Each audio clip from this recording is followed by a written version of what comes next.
Well, a very warm welcome, pool fans, to this outstanding arena at the Hyatt Regency Hotel, set on the vibrant riverfront in Jacksonville, Florida. You joined us for the penultimate day, day 5, of the last 16, the 2025 Kamui WPA Women's 9-Ball World Championships.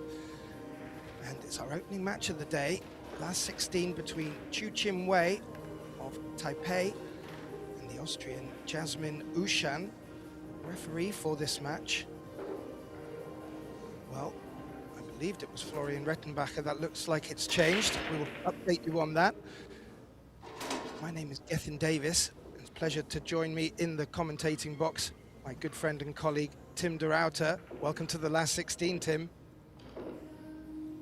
Yeah, thanks Gethin. What a match we have here. Definitely looking forward to see these ladies in action.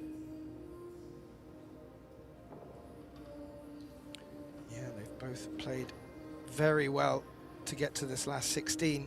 Strong names left in the field. This is a 9-ball race to 4, best of 5 sets.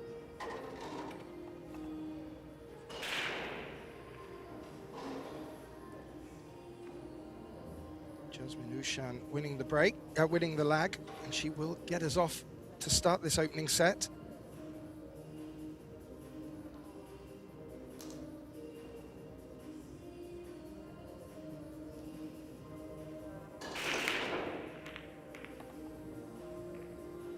Oh, broke him quite well actually.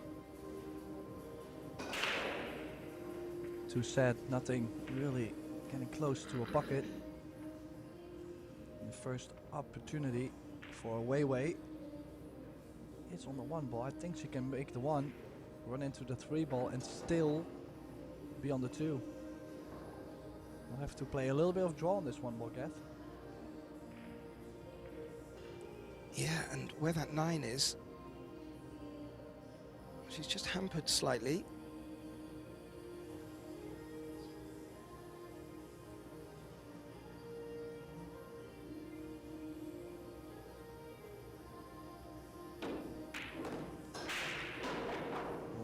Clip off nice. the 3.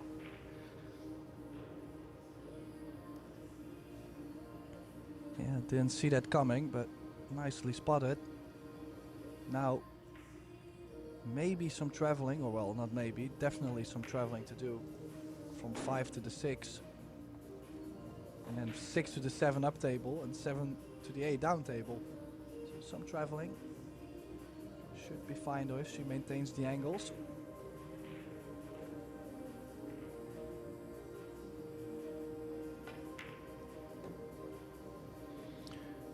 Good break by Jasmine that ran dry, and well, you wouldn't mind this, Tim, for your opening opportunity, would you?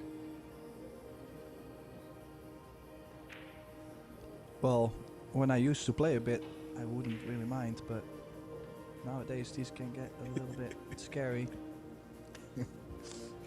But no, I mean, if you think about it, she's got so much open space to land from the 6 to the 7. And what are the odds you get straight in on the 7 to get back down on the 8? So overall, it should be a great opportunity. But it's the first rack and maybe some early nerves in the game.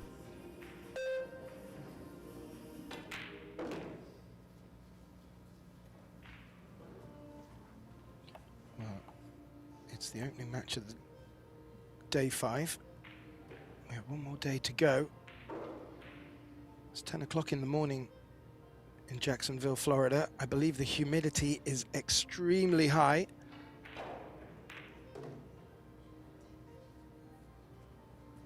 Rather more temperate.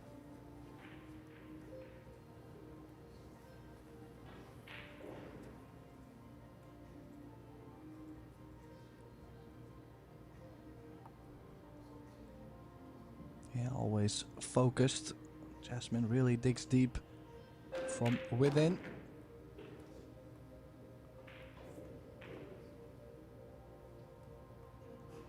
Maybe a bit straight on this 8-ball. She might be able to draw around the 9 still. Draw with just tip of right spin.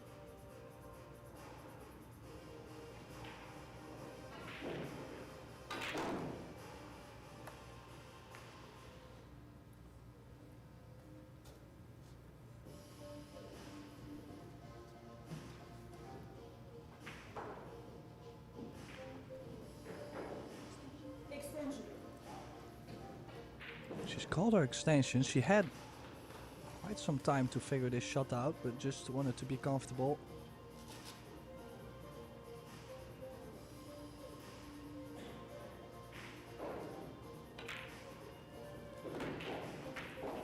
She definitely tricked the camera guy on that shot, playing the 9 into the corner gap.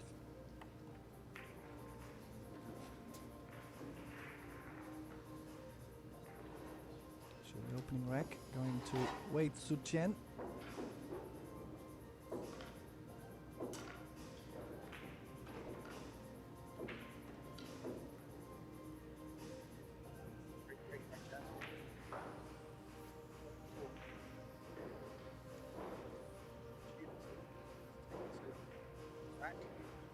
Breaks format. To see how she breaks it out with him. Success. Break. Just this.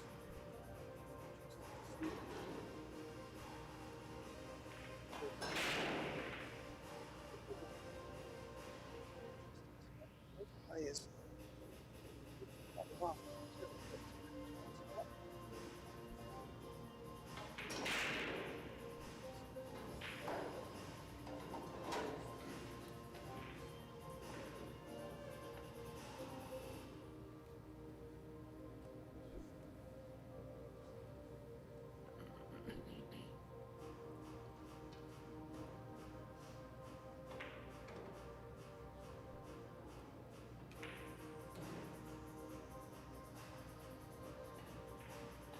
Wei wearing the orange Pique Rush.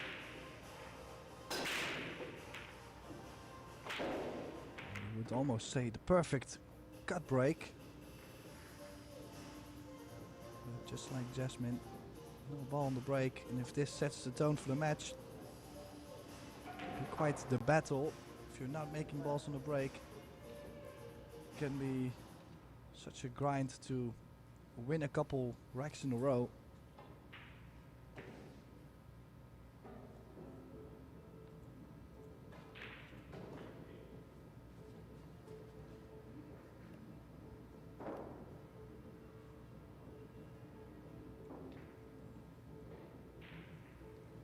Oh, she's opting to play the 1 in the top right.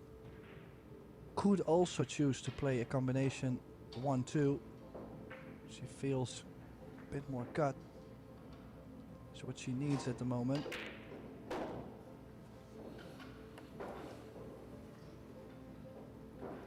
Great pot. Now she's landed with a slight angle to the right.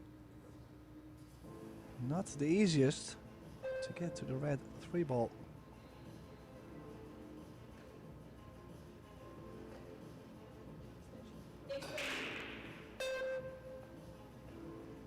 She choosing to play this 2 ball on the bottom left, Kath?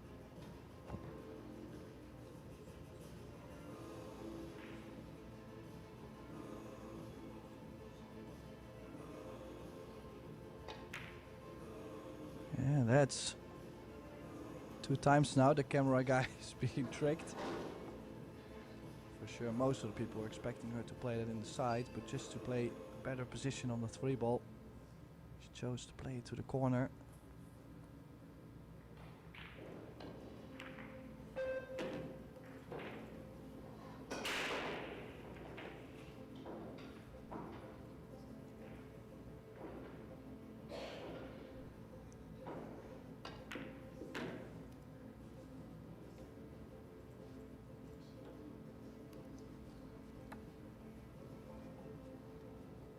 Our title sponsor for the event, Kamui,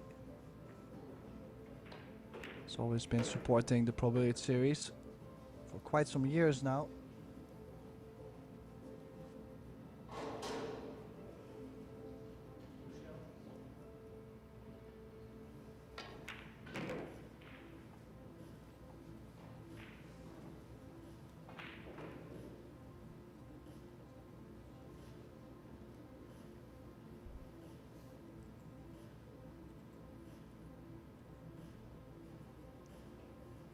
I'm just gonna make sure she leaves herself the angle on the 8, which she has done.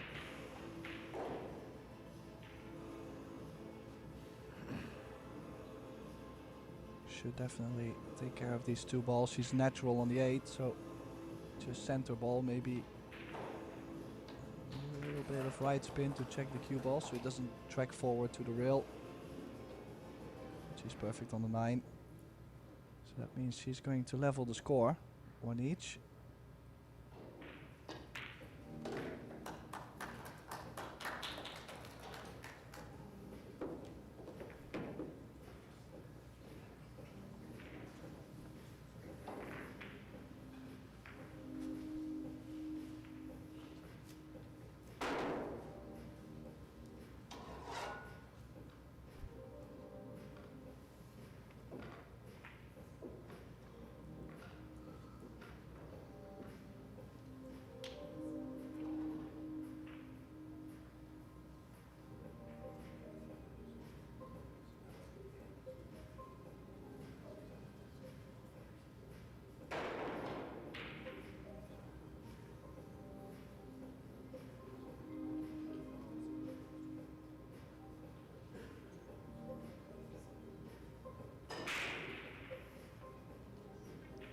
Yeah, great run out after the dry break from way away.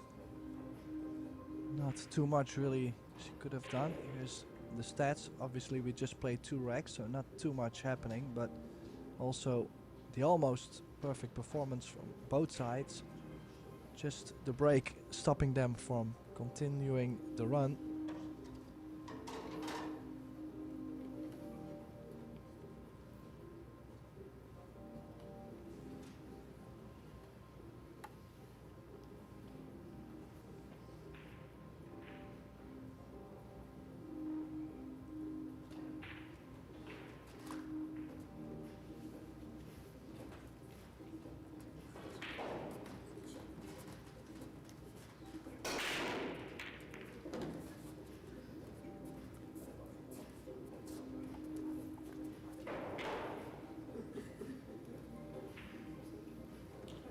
Well, this time she has found a way to make a ball on the break.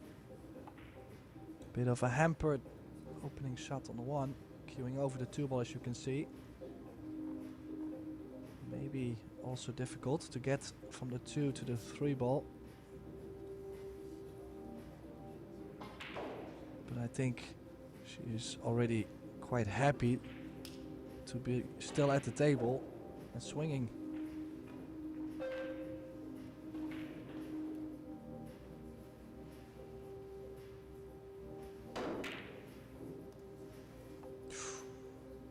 Gotta say, that was a great effort. That was really close. And if you look at how she landed on the 2 ball, I think that was definitely easy to mess up. This 1 ball really wasn't a cookie.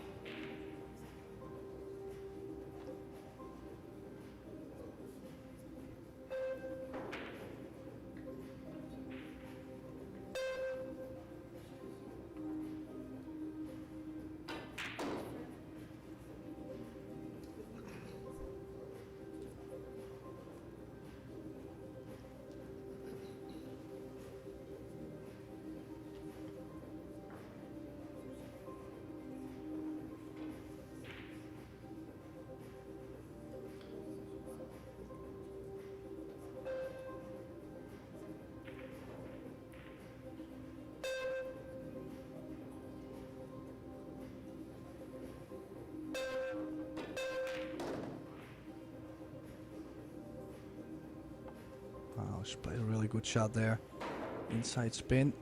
She does have the angle now on the 3 ball to play with draw. A little bit of right to get to the left side of the 4.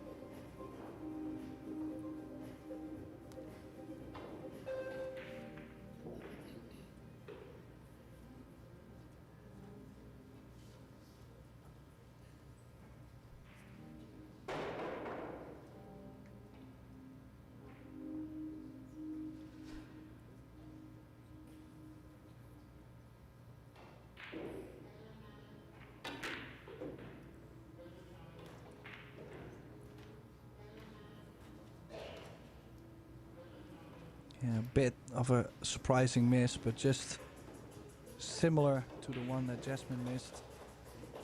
Definitely shots you would expect them to make, but some of these shots, they are not hangers. I mean, this is a very missable. Extension. But makeable enough to be disappointed.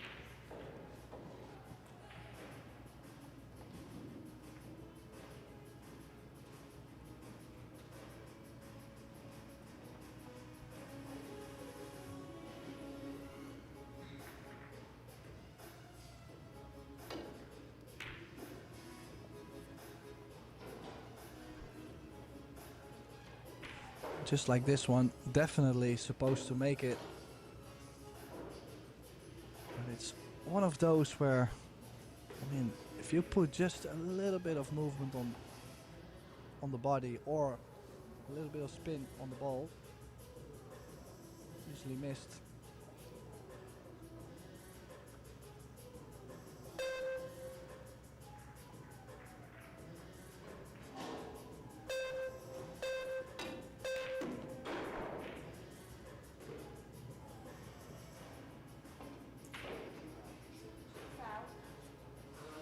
Ay, ay, ay, that is a big mistake.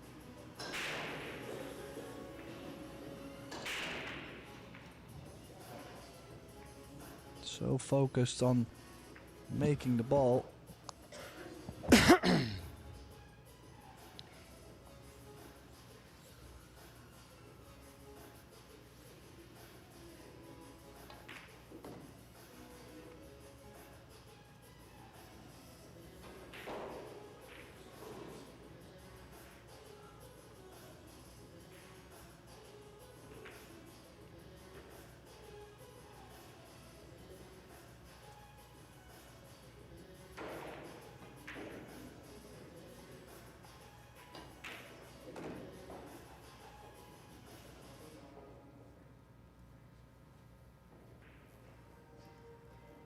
Yeah, with the ball in hand, this rack obviously getting a lot easier to get from the 4 to the 5. And the 5, 7 and the 8 on the top side of the table.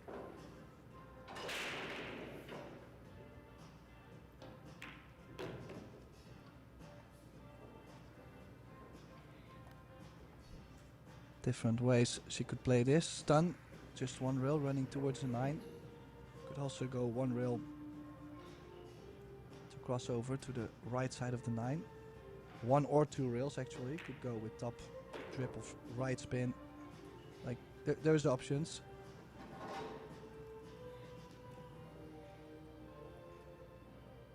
Yeah, Jasmine being the world number 1.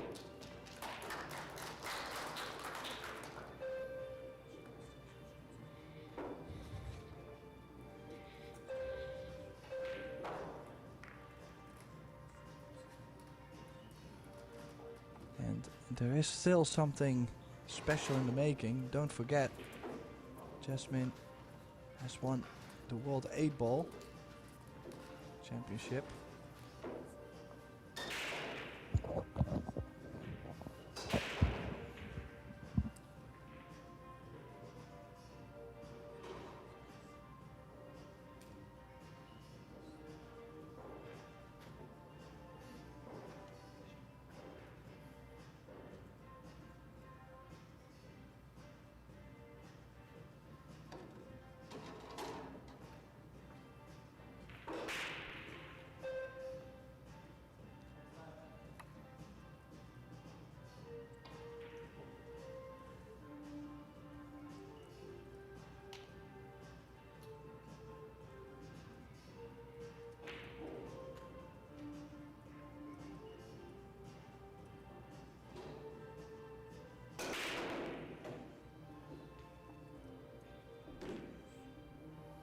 Oh, and she is going to like this. Look at this. One ball dressing up nicely over the corner. Gotta say, the only tricky part is the fact that the cue ball is most likely going to run into the 4.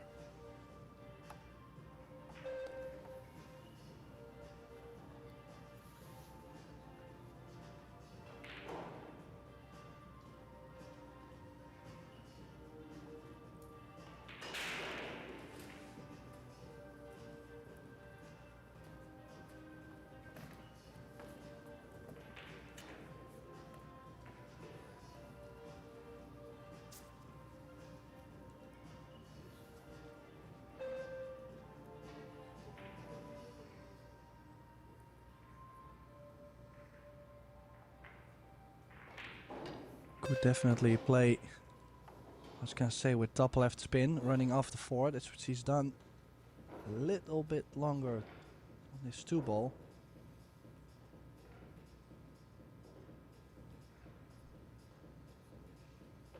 But if you look at the 3 ball, she's kind of guaranteed to be on it if she makes a 2. So one good shot, the 4 and the 7 nearby. This is the biggest key shot of the rack.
A bit surprising to give the foul to Wei. But as I mentioned before, it's always tricky to play back and forth, 2 to the 3 and then the 3 back up table. She was for a second actually considering the 2 and the 2-4 combination.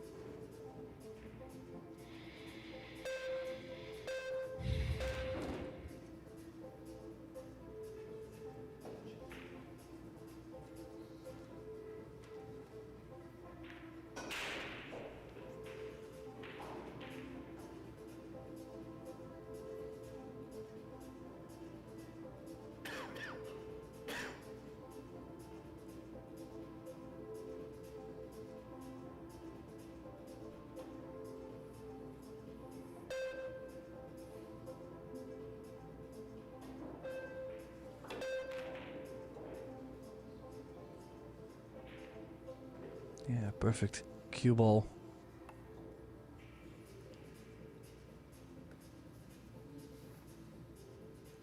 Doesn't really have to do too much. Should be fine to stay on the right side of the 7.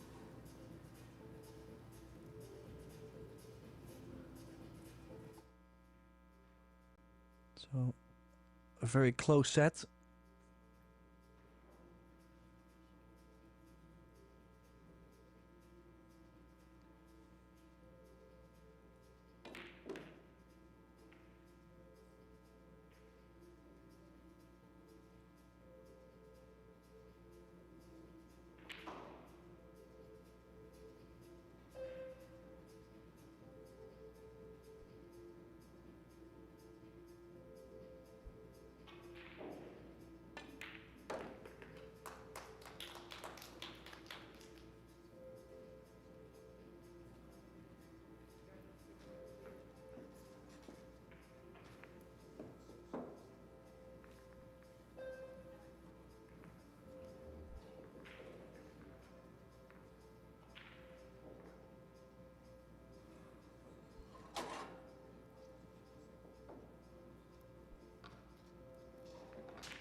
Now let's have a little look across the room as we have reached the last 16.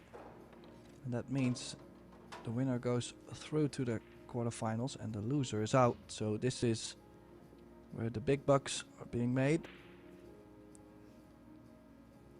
Rubil and Amit leading 2-1 against Shashalu. Almost every match still in the first set. Elul Kibaroglu 2-1 up against Soa. Margaret Feifilova trailing 3-0 against Wenling Wang. Xiao Fengfu 2-0 up against Chihiro Kawahara. Christina Tkach 2-0 up against Chiyu Cho. Jessica Centeno has won the first set against Meng Xia Hung, also known as Bean Hung. Now to get back to this match, quite some cut on the break. Interesting, Jasmine taking off her extension on this. Feels like probably elevating the cue with the extension. Feels too heavy. Not as pure as she wants to feel with the cue.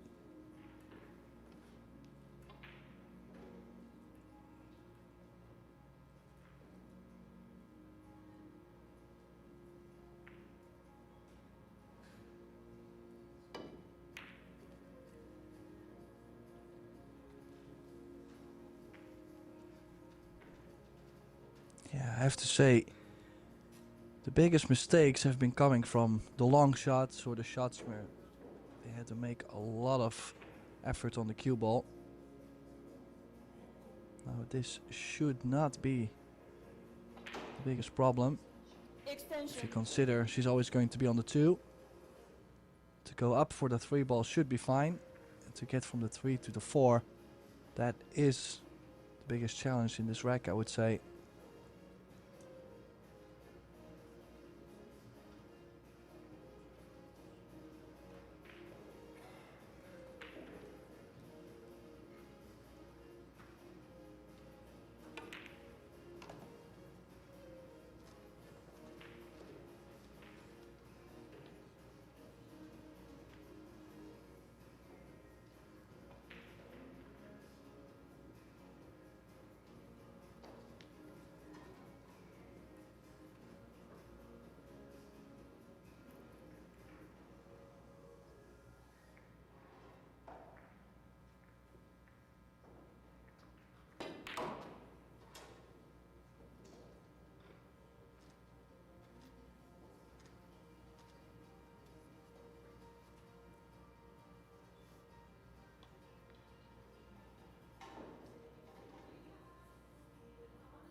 Nicely. She may be running into the line, but that shouldn't cause much of a problem here to hold for the 5.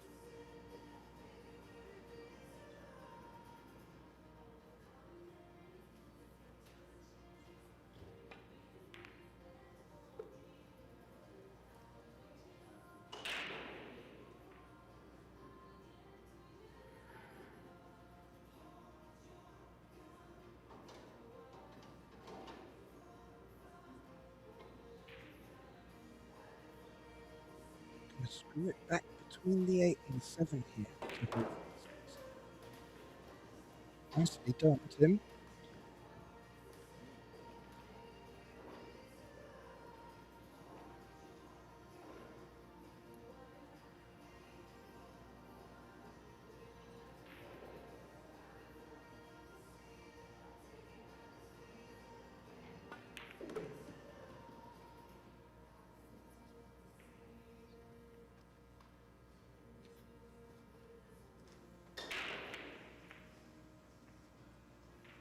This is looking rather nice for Wei Chu Chin here.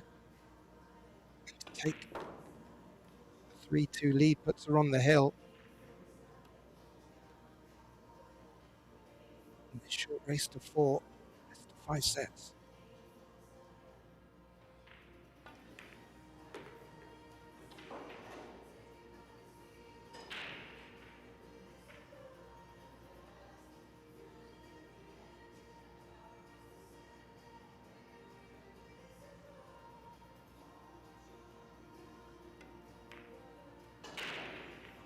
Yeah, that 9-ball drops and does bring Wei on the hill first. Of course, it's still a very long way to go as we're playing best out of 5 sets now. But I think she'll be getting very comfortable if she wins the opening set. Always a relief.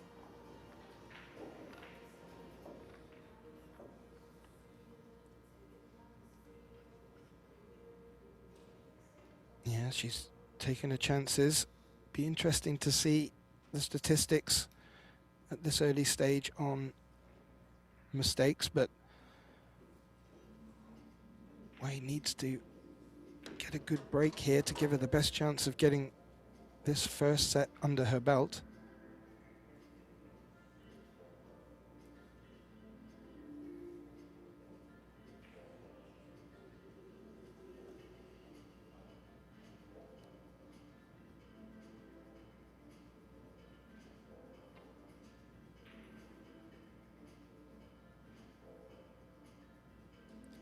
Wei breaking for the first set, leading 3 racks to 2. Yeah, down goes the 1. Cut break has worked out finally. Does she have a shot on the 2? I think she does. But a bit of a cluster with the 5 and the 7.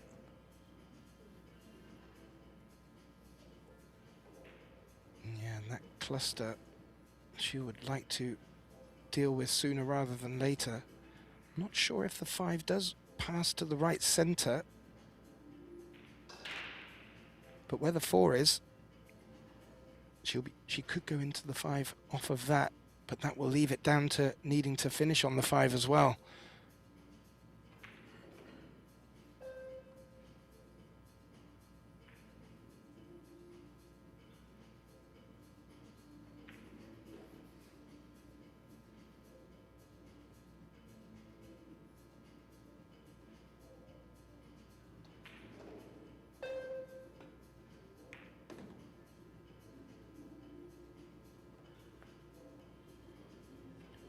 We have another tough lineup on our other TV table right now. Matchup between, well, they don't really need much introduction. Kelly Fisher takes on Alison Fisher, and it looks like Kelly's just taken the first set there.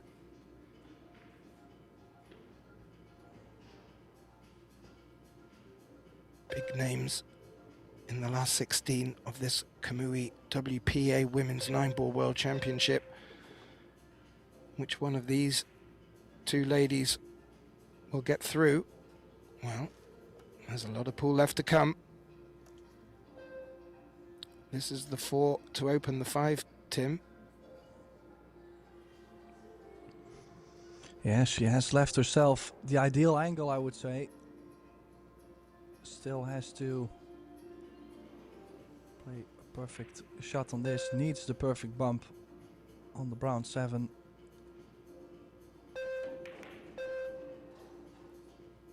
Oh. She actually did get on the 5 ball though, but she's missed the 4. Yeah.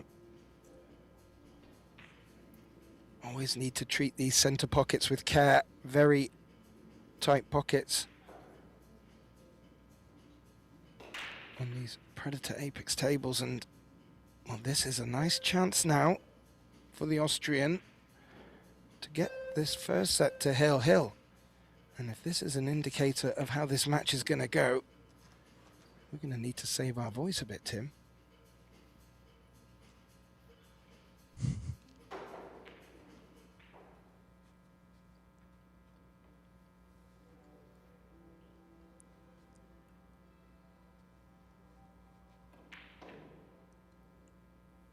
Now expecting her to play a stop shot on this and just play 6 to the bottom right.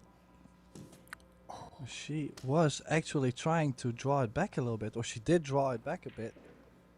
She is disgusted by that miss. She should not have missed it, and that might cost her this opening set.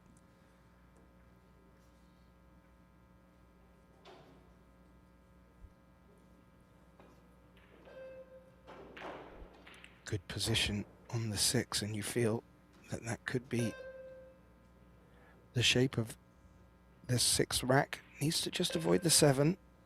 Oh, didn't avoid the 7. How's that affected the cue ball?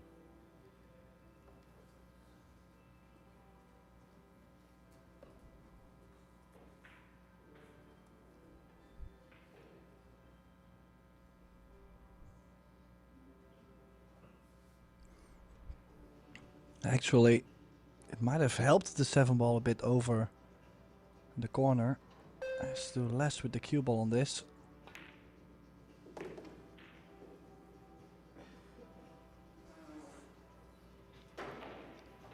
Yeah, good angle to push off the short rail. Come back down the table for the 8 in the same pocket.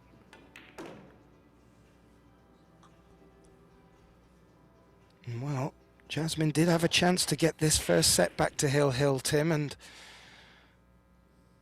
well, how much that will come back to haunt her will remain to be seen.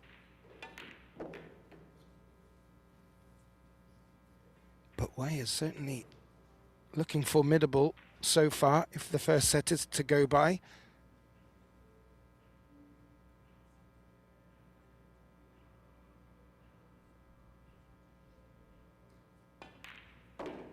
Yeah, that definitely could cause Jasmine to doubt her own game.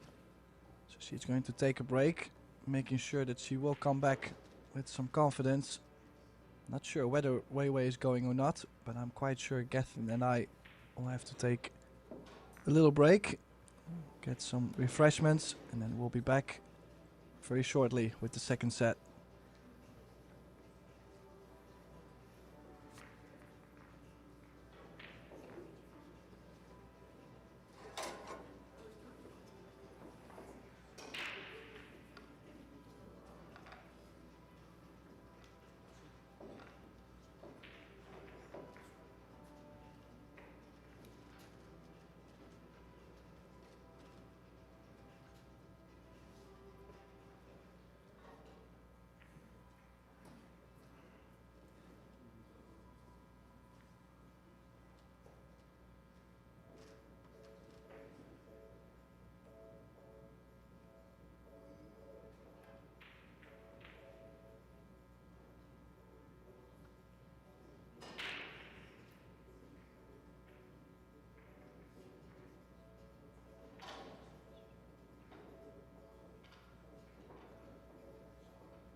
Well, welcome back, ladies and gentlemen, to this last 16 matchup in the 2025 Kamui WPA World Women's 9-Ball Championships.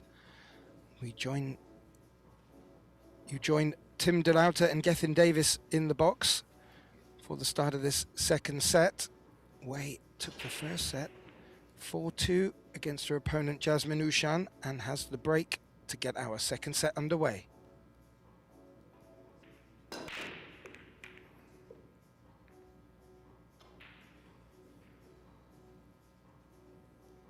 Well, that felt like a gentler break, Tim. And the one crept in on the cut break into the center pocket.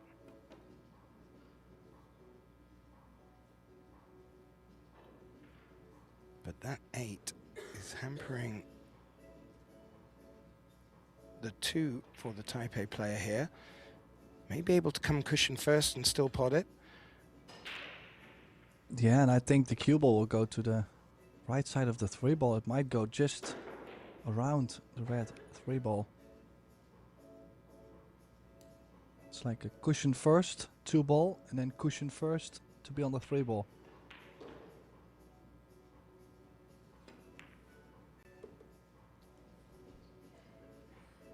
Oh, nice. Just doesn't want to be on the rail.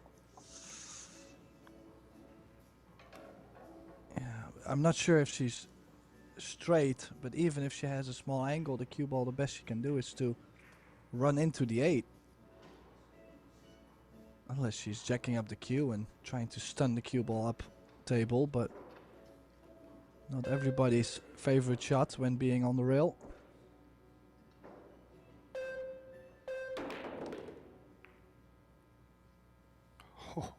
Oh, with a nice nudge on that 8-ball, Tim. Wow.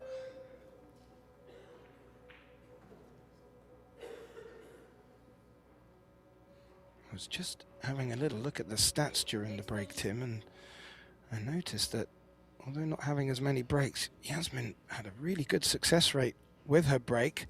The real difference between the two players was there were 2 more mistakes by Jasmine, and them 2 mistakes led to a 2-rack difference in that 4-2 first set win for Wei.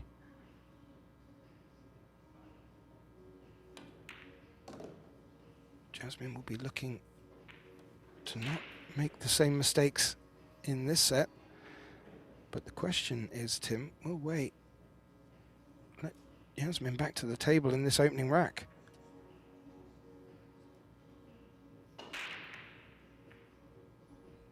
Well, honestly, I don't think we will see Jasmine back at the table on this.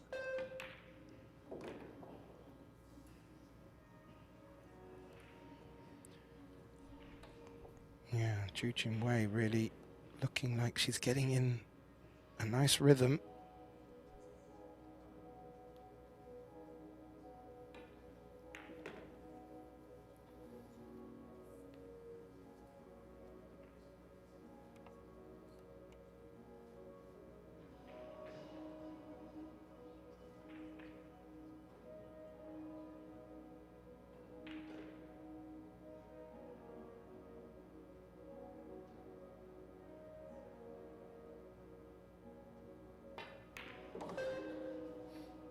Great look at the focus on Wei's face there as she floats the cue ball over for this 8, and I think she's just come far enough over to leave an angle. Bit of a stretch, but well, we take a look at Jasmine. There's nothing she can do from her chair. She's fully capable of getting her teeth back into this match. This is a best of 5 set format now. It was best of 3 to get to this point. So a little bit more wiggle room, you would say, Tim.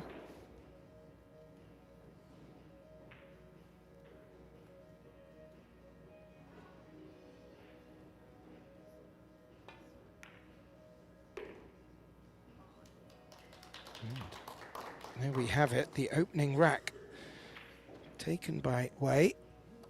Winner breaks format, so she will get back to the table here as well. Just a little look over at our other matches on other tables right now. I mentioned on table 2, with commentary from our colleagues Eric Horlifson and Benjamin Belhassen, is the matchup between Kelly Fisher and Alison Fisher. And well, I just had a look, and Alison Fisher was 3-0 racks up in the second set, and it's just flicked over. She's brought it back, looks like by 4-0. The set count, they are 1 apiece. And in our other TV match on table 3, the matchup between Sasha Liu and Rubian Amit, well, they're at 3-3 still in their opening set. So, oh, that one looks quite locked there.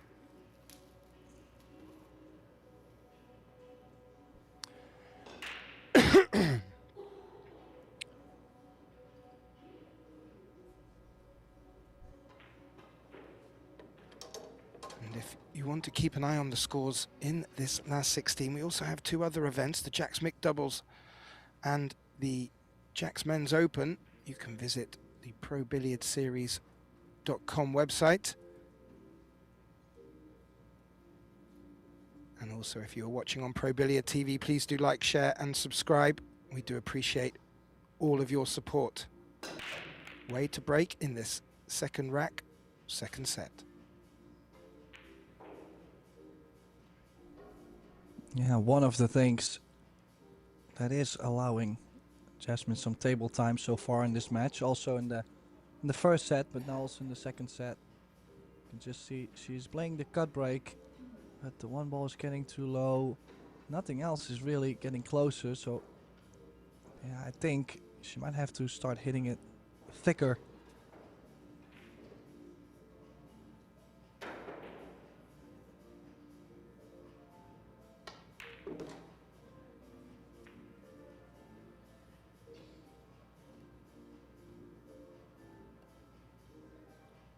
She's just having a look away there, not happy with the situation.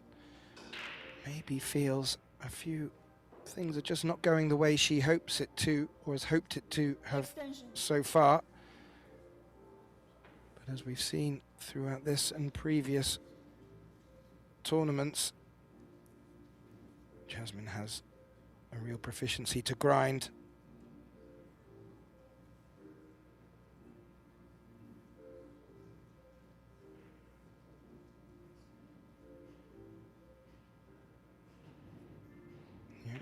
Both players under a shot clock here. You do get 1 extension per rack, but the clock is ticking for the Austrian here.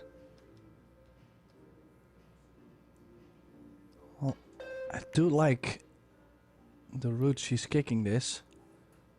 The only thing though, I'm wondering, she's played it very soft. Was she trying not to bring the 2 ball all the way to the bottom short rail in case Wei was going to shoot something on the 9?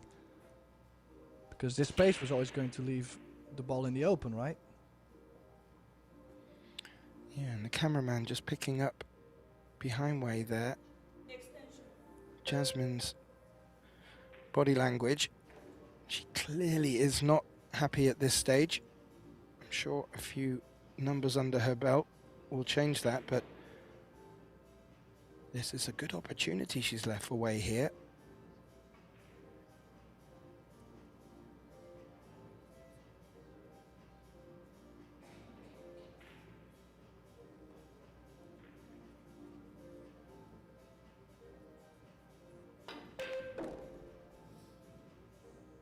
Oh, could be trouble. No, she actually played it perfect. I was gonna say it's always scary. The 8 could have come in between, or the 5. But she's playing well, Kath. I mean, every time she's played the key shot to the rack, she's played it very nicely. I think the only shot that can hold her back in this case is possibly the 7 ball. I agree, Tim. She is really firing on all cylinders, and that will only add to the pressure for her opponent.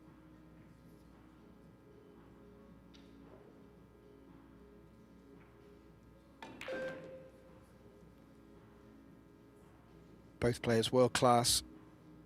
We've come to expect Great performances from them both. But it can't always go both players' way. And sometimes it's not going to go your way. Certainly the scoreline not going Jasmine's way.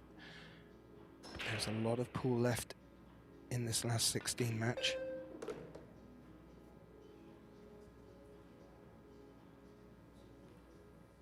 As you alluded to, Tim, this could be the tricky ball, the 7, with where the 9 is situated. She's just put a cue on the table as where she wants the cue ball. Was pretty much about there, Tim. Now, I do have a stat provided by the pool stat guy. This might blow your mind, Geth. I actually wasn't even aware of the fact that we had these kind of stats. Can you imagine? Compared to last year, Wei Wei has missed 5% less balls in the past year. So wow. she actually made 5% more balls this year. I think just that stat alone is telling me that, well, she has become a better player, or she started to put more time in. She's playing very well.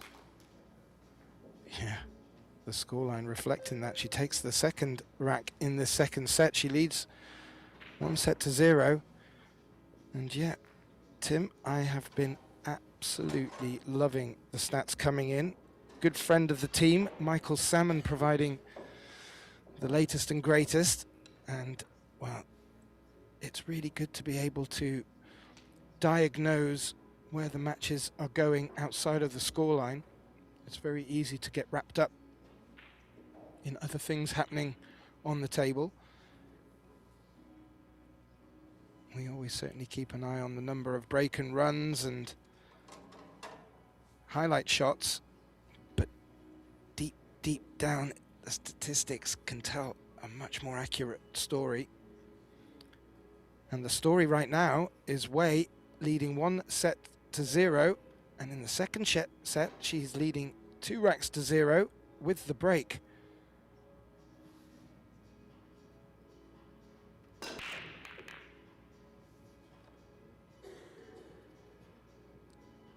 The 1, Tim.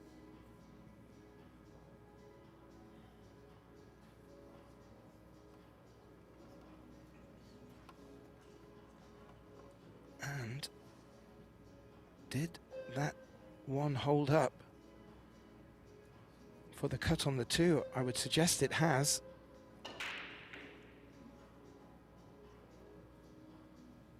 So I mentioned the statistics were saying that Jasmine was having the better of the breaks in the first set.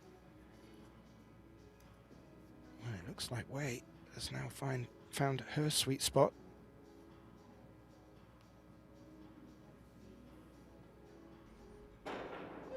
Well, this rack is still tricky though. She's going to play the bump into the 9. Also opens up the 5 ball.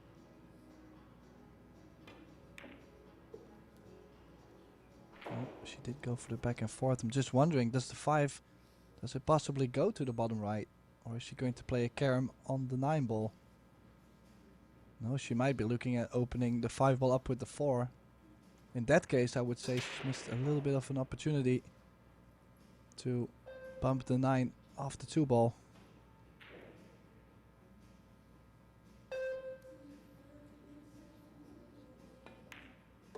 Well, from that angle, Tim, it looks mighty tight, and dare I say the 5 doesn't pass. I love your shout of the carom.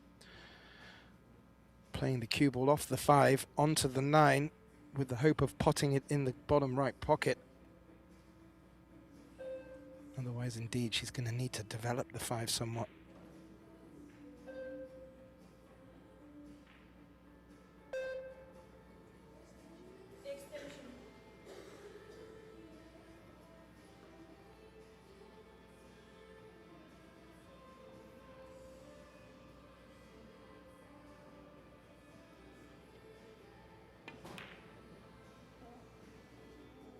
Oh, and she's hung the 4.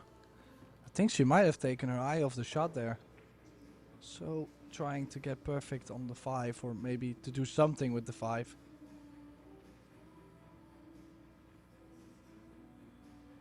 Oh yeah, just rattled it, Tim.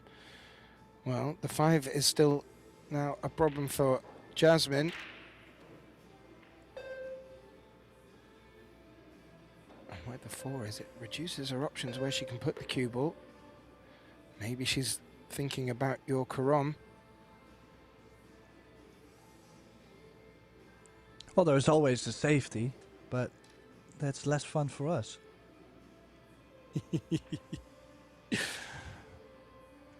Well,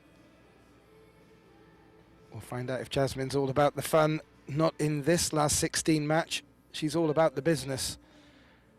And that looks to be a full ball cover.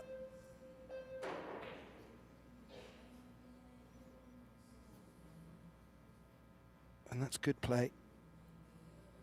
Not much traffic on the table. And even with Wei being able to get out of this, may still leave the 5 ball available for Jasmine.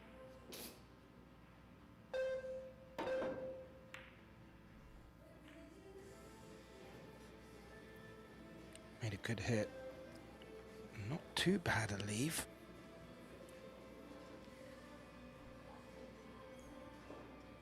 Yeah, what to play? Sure, there is a cut if she wants to go aggressive. I mean, I have to say, I kind of like the cut to run the cue ball 3 rails, 4 rails around the 6 ball. Because there's just not so much safety to play on this 5 ball. And she's running out of time. Oh, she was playing with low right to get to the 6 in the side, and I think that made the shot a lot tougher. Yeah, and I can't help but think, you alluded to it a couple of shots ago, the time is ticking, and that will be playing in both players' mind.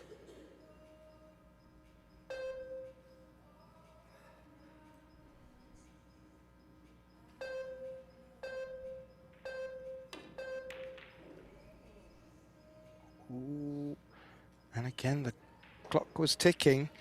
Wei does have quite a long time over the ball for some of the shots when she plays them. You can't help but think that lends itself to the shot clock just getting in her ear. Well, that could actually be a good thing or a bad one if you think about it. I've heard that some of the pro players actually sometimes they wait till they hear the first beep, just so they are aware, like, okay, I'm still good on the time. Then they focus on the shot and they strike the ball, which is... That is interesting. Really interesting, and completely makes sense. Because when it comes in halfway through your stroke, well, it can play all sorts of havoc. Talking of havoc, Mushan is going to have to go airborne over the edge of this 8 ball. She's left herself in a pickle. Oh yeah, you could see she was lined up right straight on it, and well, that was the eventual result. I have to say, Yasmin, she started this match well, but Wei just slightly better in the first set. But now it's starting to look like she is kind of dropping quite firm in her overall performance.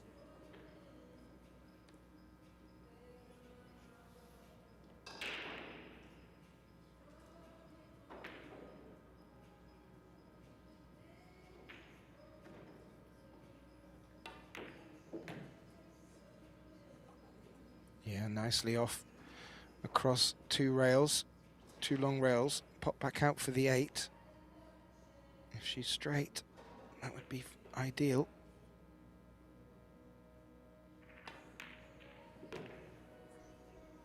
Now, these pockets, they are 4 and 1/8 size, so a bit more competitive than the average pool room. And by a bit, I mean quite a bit, actually.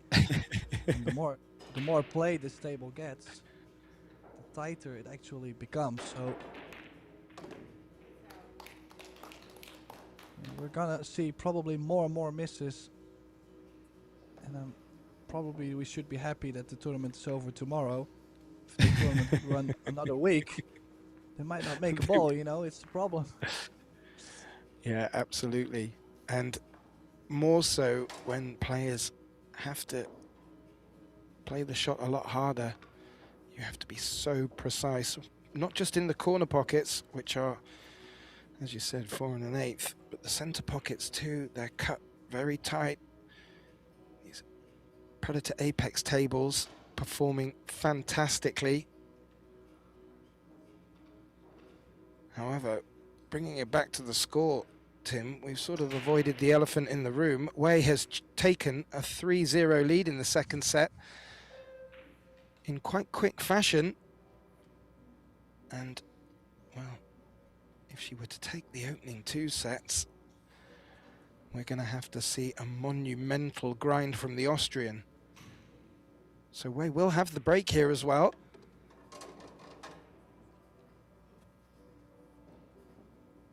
Well, the only thing I can add to that is the fact that never count out Yasmin Ushan. She does make it her habit to come back in matches. In Euro Tour a couple weeks ago, she was down 6-1 in a race to A. Still managed to turn that around with the alternate break.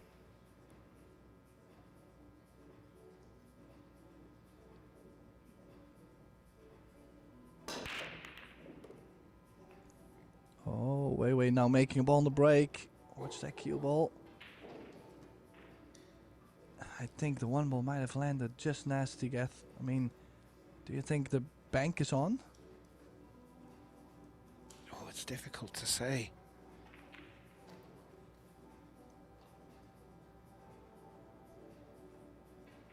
Mario Hay in the crowd watching. Looks like he's watching multiple matches at the same time. The multitasker he is. I think she's looking at the bank shot here. I mean, it will be fraught with danger in the aspect that if she wants to hold for the 2, there could be a chance she will leave the 1 available for Jasmine. But 3-0 up might be a good chance to do it. Oh, and just hung. Yeah, I think she played it on the thicker side to avoid the double kiss. Look how close that cue ball was to contacting it on the way back. Oh, and that only just caught the front edge of that corner pocket.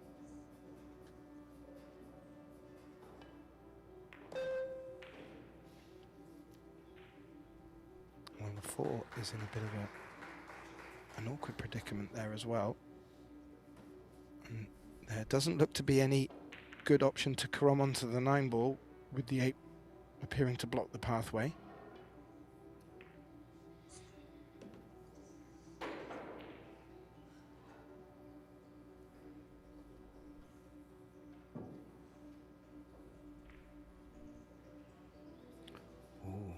I was just saying, does the 9 miss the 8 and come round 2 rails into the top right pocket, into the top left pocket? Rather ambitious. I'm sure a safety is the order of the day here for Ushan. Oh, you got me all fired up. I think this was the better option. I'm not sure, but I think it was. Yeah,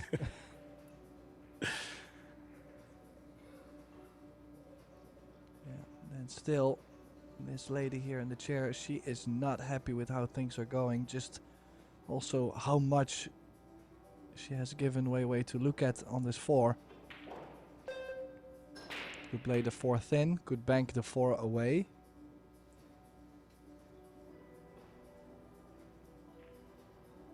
Yeah, jump cue will be coming out. I was going to say, Tim, that is sort of a jump shot you would give Jasmine a good chance of making.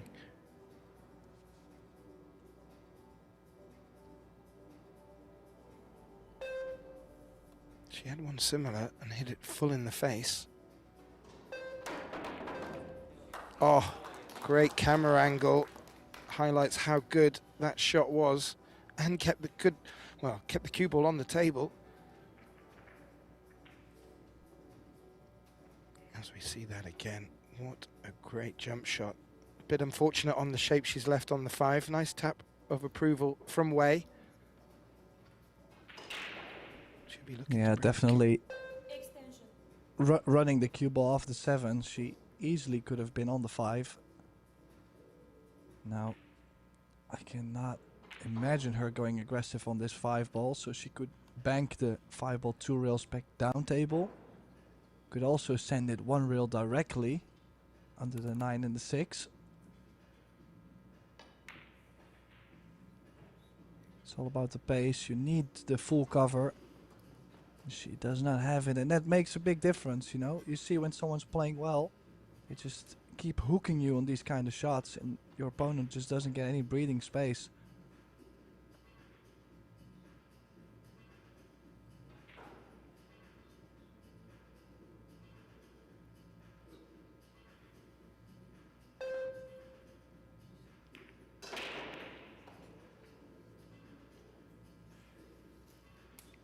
Yeah, and there's the contradiction there. Wei getting full ball cover, giving Yasmin a tricky escape here. Is she looking at the 1 rail? A lot of side on this.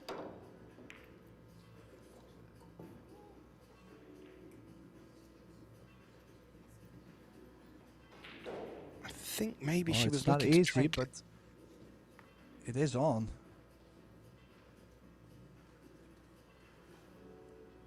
Yeah. And should be good on the 6 if she makes it. Extension.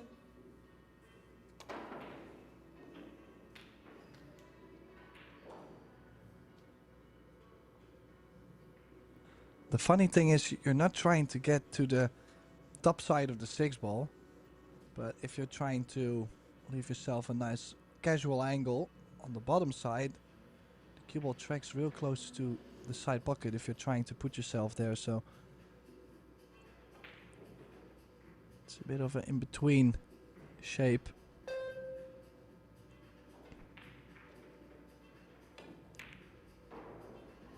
And how often do we see, when they have to play such a subtle shape, how often do we see them miss the ball? She just barely missed it though, but barely does not count in the world of pool.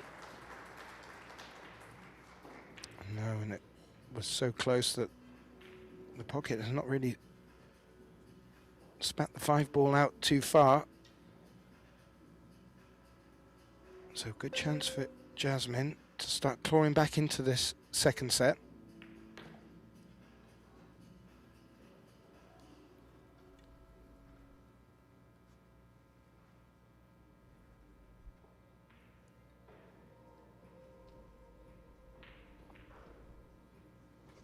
Round 2, 3 rails to come all the way back up for the 7. Doesn't want to be straight on the 7 as the 8 is back down here.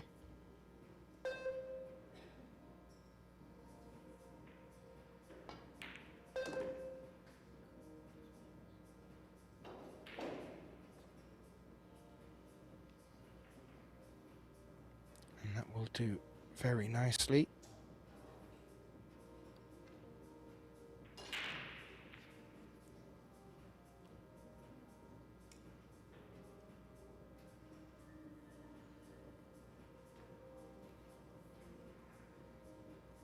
Yeah, let's see, it could go either way. Left or the right of the 8. The 9 does come a little bit into play, going to the left side of the 8, but she had the absolute perfect pace to drop on this 8 ball, and this is last call for this second set. She has to show up and win 4 on the spin. This will be the first one.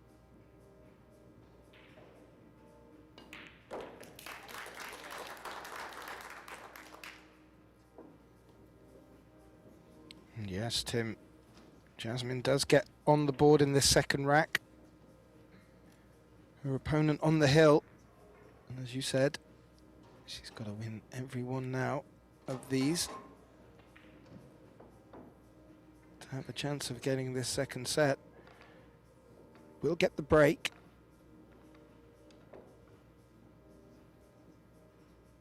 This will be her first break of the set, I believe.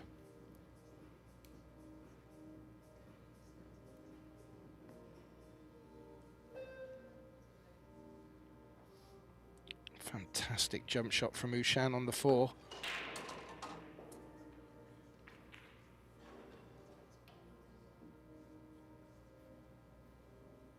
But even then, it took a mistake from her opponent to get her that opportunity she needed. We'll be looking to grip this both hands now.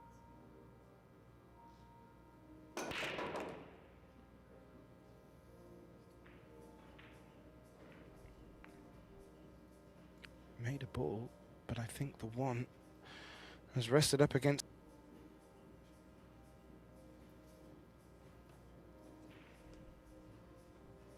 Yeah, I would say no future on this 1 ball except for a safety opportunity. Not expecting her to play the bank.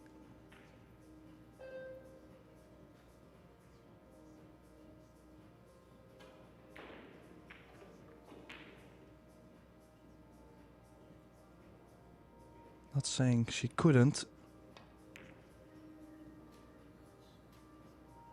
Oh, found the gap between the 9 and the 7. Lovely there. Just needed the cue ball to roll on a little bit more though, and you brought it up earlier, Tim. The difference between a full ball cover and leaving an edge with players of this level can make a massive difference, not just in the way a momentum of a rack can go, but also the scoreline. Will an edge on this 1 leave it where it is? Could just sneak up behind the red 3. Don't think she can see that much of it though, Tim.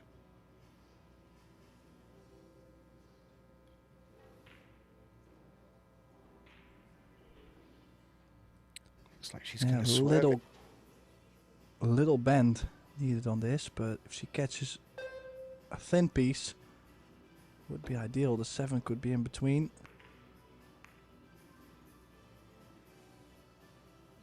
And I actually think it's unbelievable how the 1 ball found the window to leak out. The 1 did not even touch the 3 or the 8. No, any contact there, the 7 would have come into play. It just went straight through. So a little unfortunate. Difficult shot that Wei chose to play there. And we'll see Yasmin back at the table with a look at this 1. Needs the cue ball to travel for the blue 2.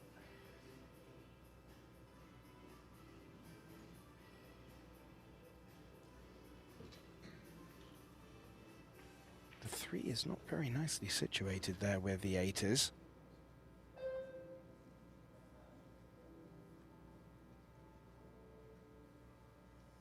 I'm wondering if you can play the carom off of it to pop the 8 perhaps, if she leaves flat on this cushion.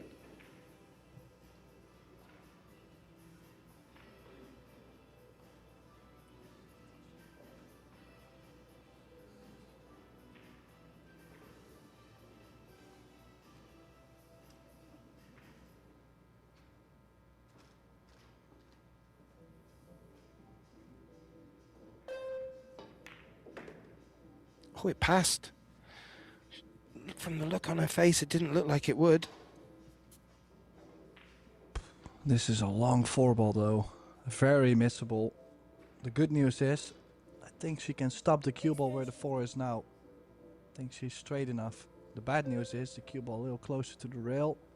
She might have to elevate a bit. And only that elevation can make things a lot more difficult. Or can she still run the cue ball forward? That would make things maybe a bit nicer.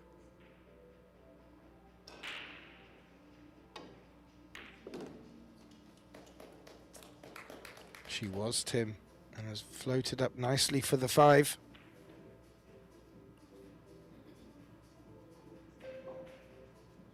Talked about Jasmine's ability to grind. It's only the second set and it's been called upon. She is delivering.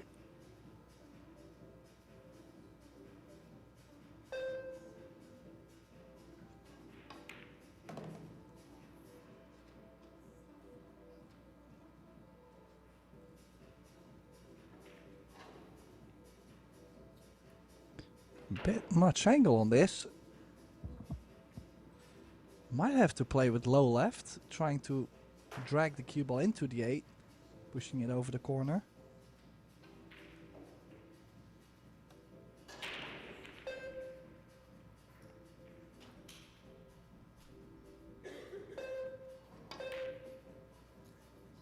No, she was trying to go back and forth. And missed the 7 ball.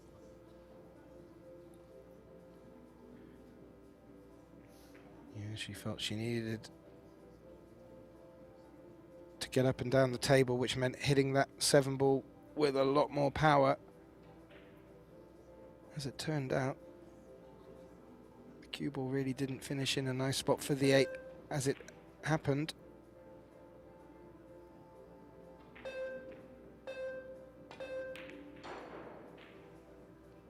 Oh, the bank. Oh, and she makes the 7 in the top left pocket. That is just unbelievable. I mean, that was not an easy bank. Look at the distance between the 7 and the cushion.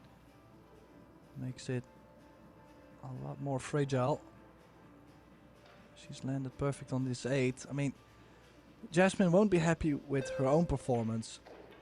But if you have to lose in a way, I'd rather lose to someone playing this well. And I mean, that's coming from someone that doesn't like to lose. No. And what a shot she's played to get her back in with the chance of closing this second set out, which she has done in, well, you would say convincing style from the scoreline, but her opponent, Jasmine Ushan, was threatening to get back into that. An absolutely fantastic bank on the 7 sees Wei Chu-chin of Taipei take a 2-0 advantage in this best of 5 sets and has given an enormous challenge to her opponent here. And I have to say, Tim, she is playing really well and doesn't look like she's going to give Jasmine much.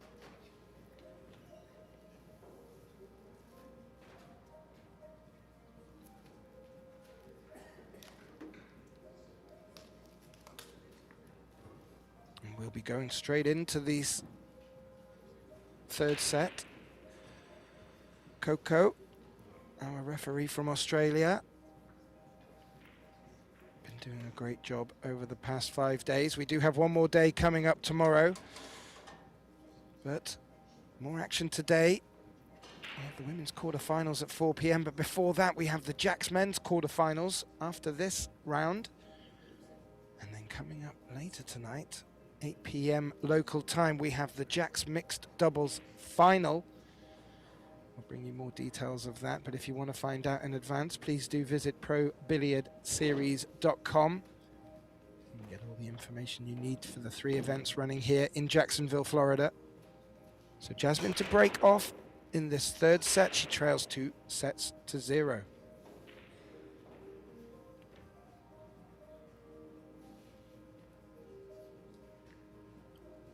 She had a lot of body movement after the break, threw everything she had at that, Tim. Made the 1 ball and shape on the 2, and she took the 2 quite quickly. Yeah, I think Jasmine now is getting to the point where she's gonna say, I'm gonna try and hit the gear, try to catch that rhythm. No more thinking, no more, trying to execute perfect, just drop down, play natural and get going. It's not easy to do that. You're playing a world championship, so obviously, you're like so focused on performing everything, executing it in the way how you know it should be done. Well, both you and I know very well after a great 2025 of Euro Tour, Predator, Little Monster and Jack's Open events, that this young lady can certainly turn it on when she needs to. Although this is the last 16 and her opponent from Chinese Taipei, Wei, well, she can bring the thunder as well.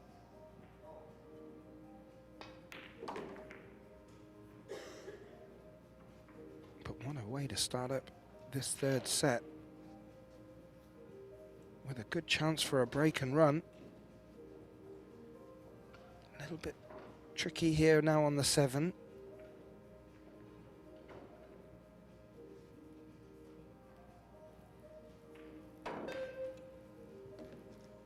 Oh. A little grin from her there, Tim. Wow.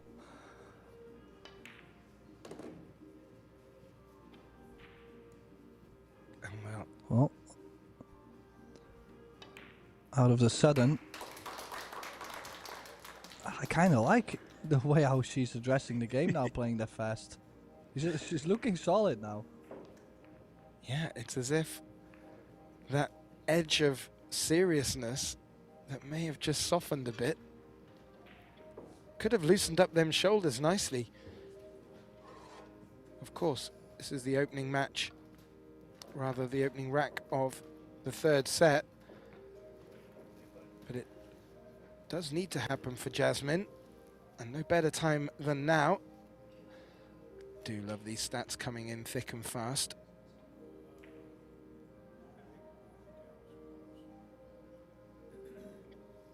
But yeah, not much to pick between the players.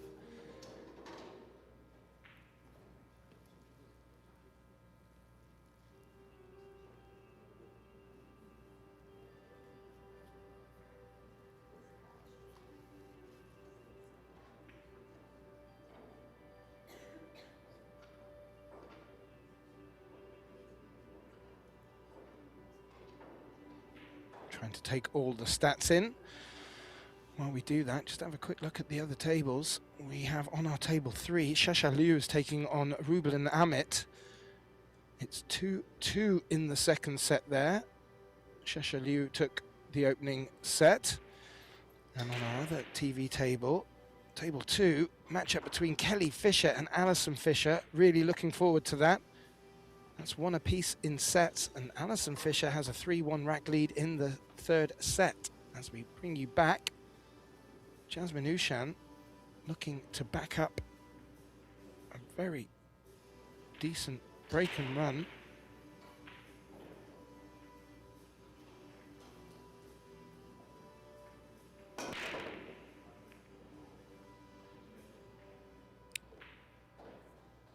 Yeah, looking at that 4, waiting for it to drop.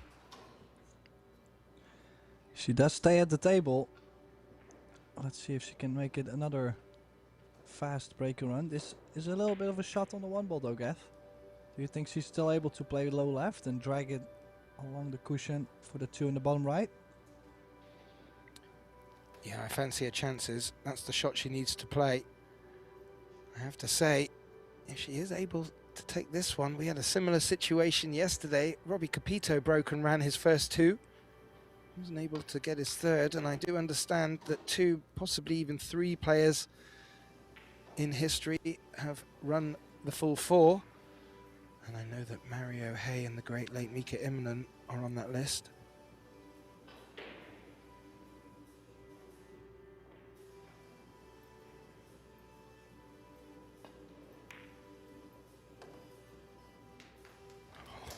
Oh, rolls around the wow. 3.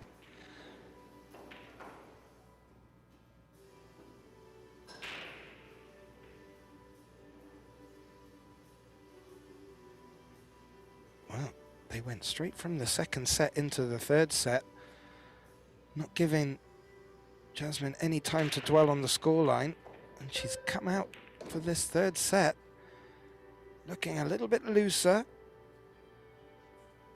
but making some great balls and shape on the next balls. She's got to be a bit careful here with what she does on the 5. Good shape on the 6, and this could be a second break and run, Tim. Fantastic.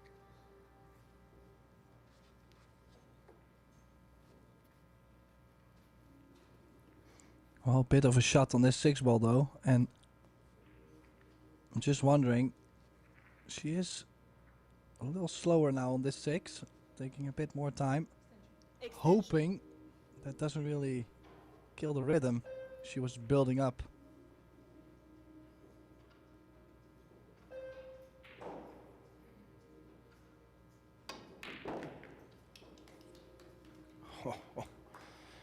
She did take a little bit more time. She really knew how important that pot was. Made it really well. Heart of the pocket. And, well, straight on this 7. Dragging the cue ball back 3 or 4 rolls will be just what the doctor ordered.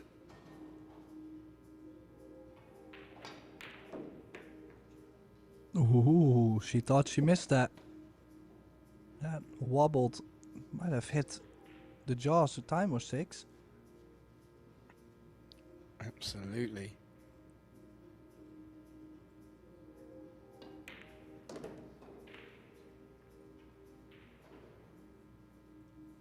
This 9, Tim.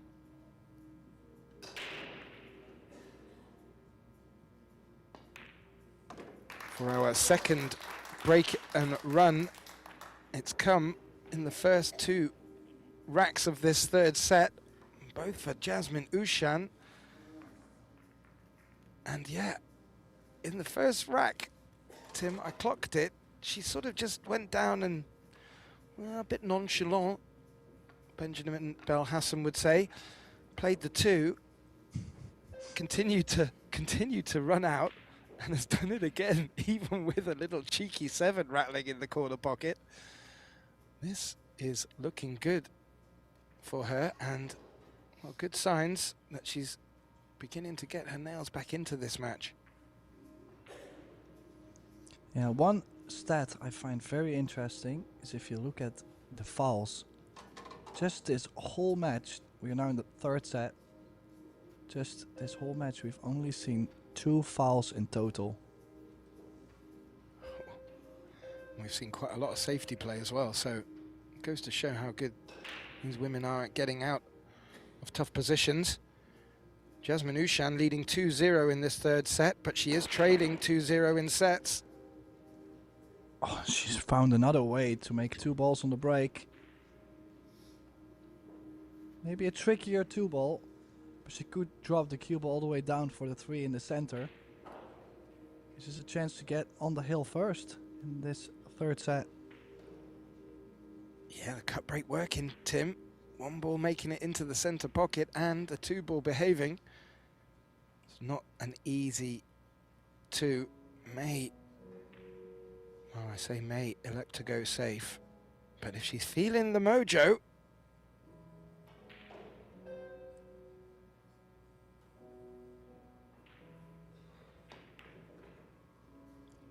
yes, she is. How's the pace though? A bit pacey. Maybe on top of the 7. No, I think it's actually on. Maybe she could ride the 9 a little bit too, towards the corner.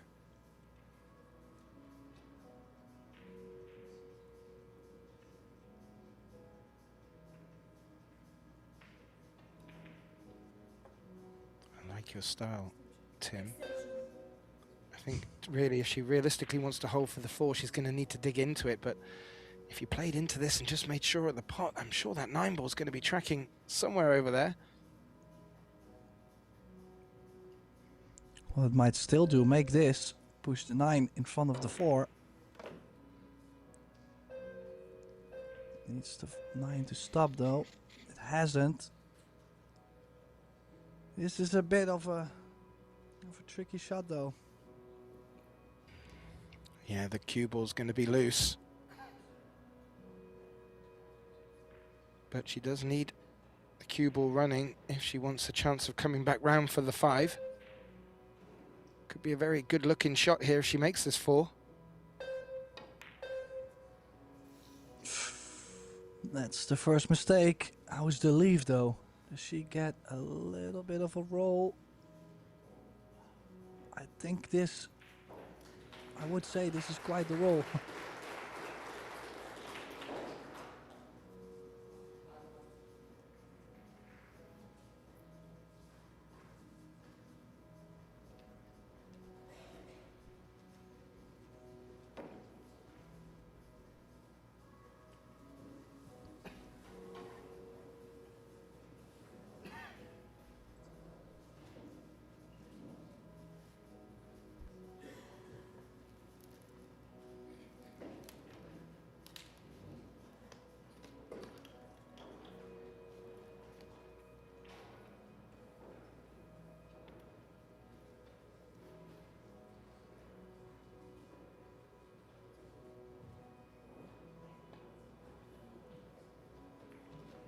Oh, kicking soft.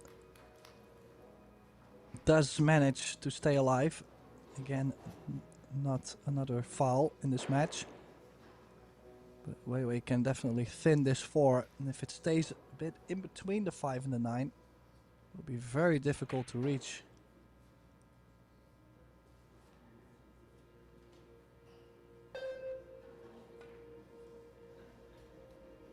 Oh, she hit it too firm. That's a 6-ball saver though.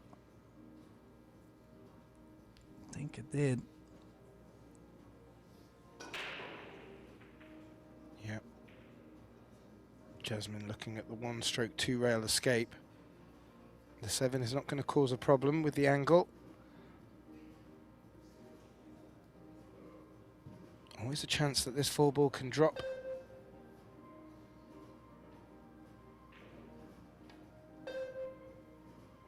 Played it gently again. Oh, this time she did catch the wrong side, or at least not the side she was trying to catch, Gath. Does Wei Wei have something on this 5-ball though? If not, she's going to have to maybe screw back from the 4. But there's always a danger of if she hits the 5 too thick, she'll bring the cue ball back behind the 9, so...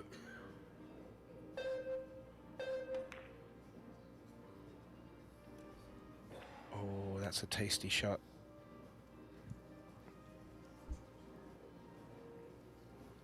Leaves Jasmine in trouble and also provides a small resolution to the cluster of the 5 and 9. May have even dressed up for a good combination opportunity there. So it could be battle of the 4 here in this third rack, third set.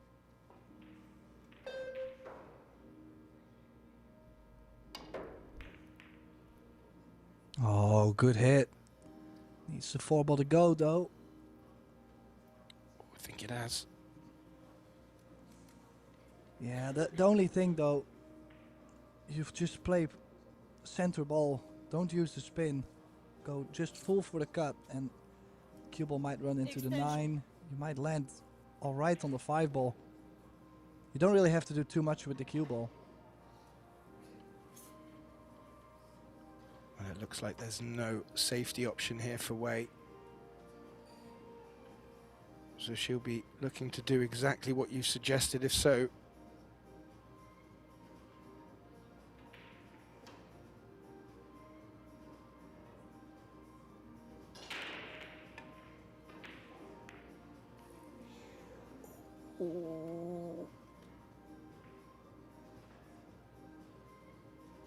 Just a little thicker than she wanted.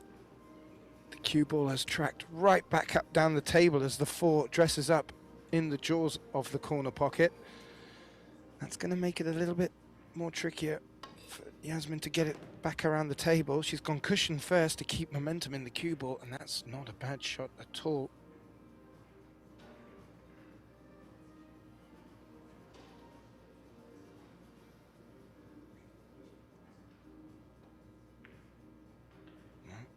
A little back and forth in safety play, Tim.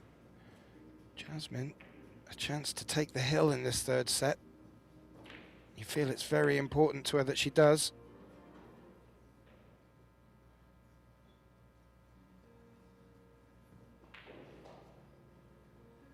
May still have to come in and out of the short rail here.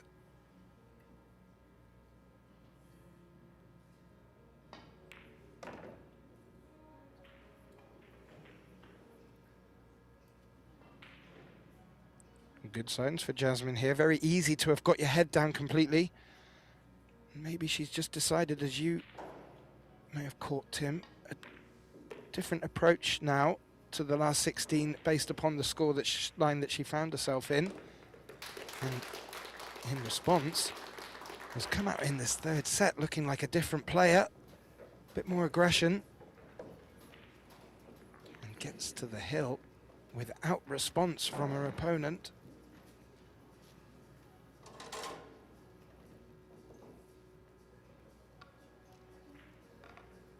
And Tim. Yeah, I'm definitely a fan of her pep in the step.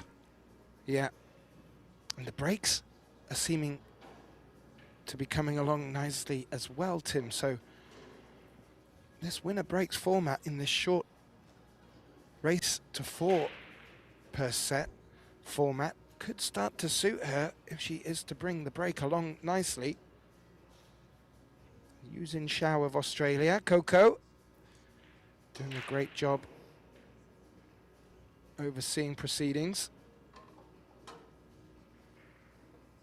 And Jasmine with the cue ball in her hand, leading 3 racks to 0 in this third set, trailing 2 sets to 0. We're getting to the must-win stage now.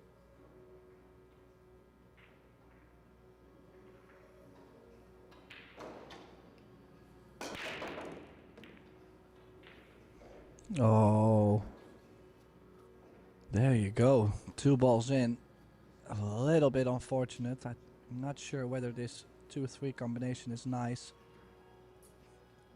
Looked to be promising. If you look at the 2 ball, it stayed open, but the 3 ball last minute decided to change the plan.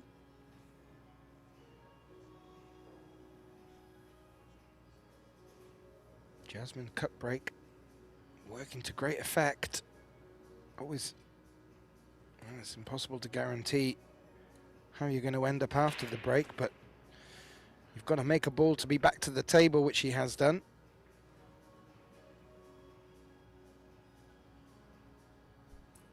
She's looking at just trying to play off the 2 to bring the cue ball up the table. Wants to be careful in case she does make the 3.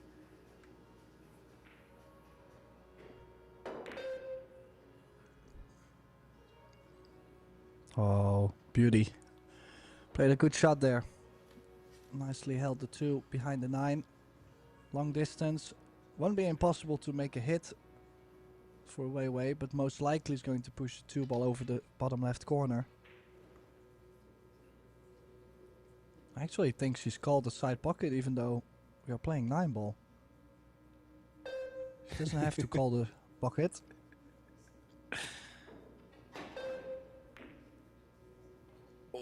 I think it was just to make sure that we knew in the commentating box that she went for it.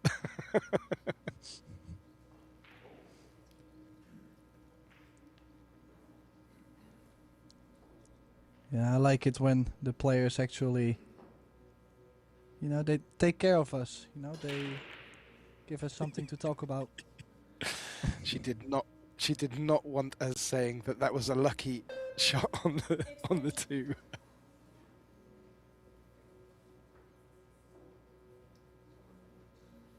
This time though, no full ball cover. Jasmine at the table.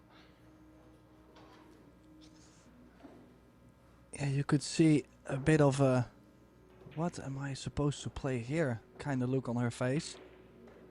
It's a bit of a funny one. I think the best thing she could do is try to get the 9 in between, split the balls. 2 to the left. No, she went for the distance. 2 ball might not be on. It's close. Bit surprised she's played this, especially with the 2 balls so close to the 3 ball. I think Wei Wei is going for it. Well, she was definitely asking the referee if she could take a close look at the contact. You know, very often you hit the 3 ball first. Well, she's got me a good foot closer to the screen as well. It does look tight down there, Tim.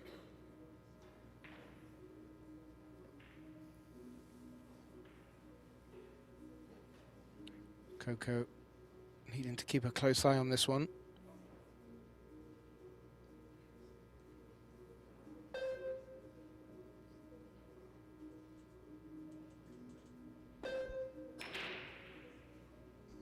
Well, I have to say, not only was that a legal shot, how well has she straight back the 2-ball there. I mean, to even not double kiss, look at the space between the 2 and the cue ball. Fantastic straight back. She's made a couple of big bank shots. One of them to take the second set. This one to get back into the third.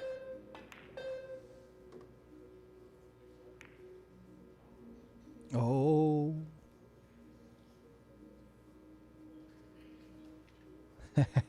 You could see the doubt there. For a second it looked like she might have been hooked behind the corner jaw.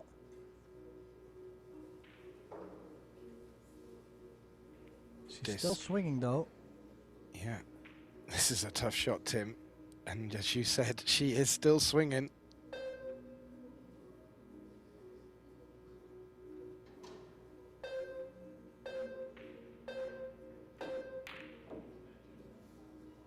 Oh, and just barely missed it. That was awful close. And this could be the moment for Jasmine to close out this set. To get a bit closer in this match.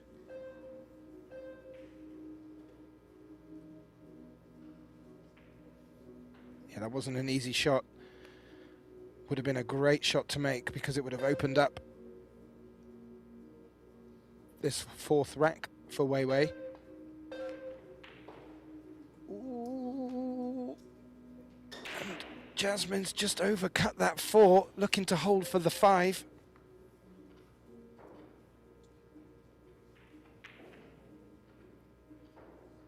Yeah, leaving the door open.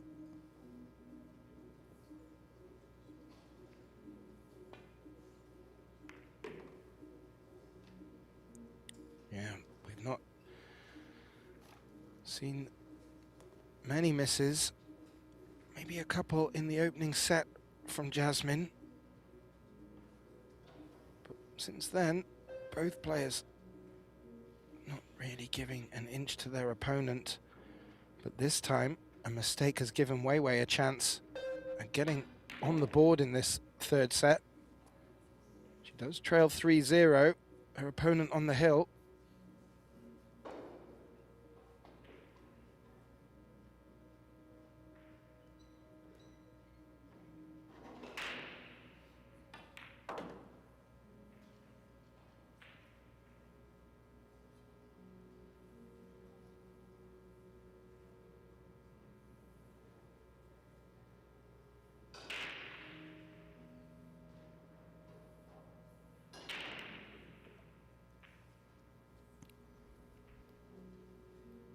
Nice 7.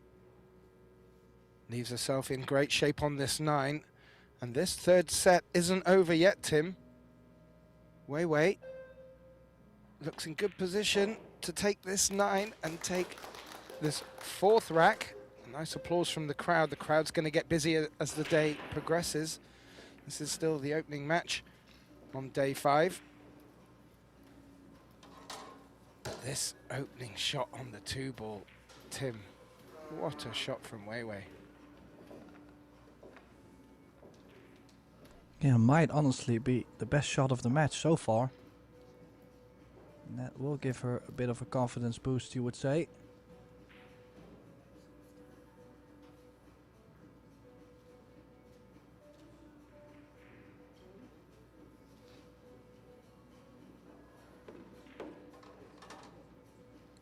Well, if Wei Wei wants to take this match in the third set, she needs to win every rack from this point on. It's a tall order. There's lots of room left in this match for her. Some players may have just bowed their head to this third set, but not Wei Wei.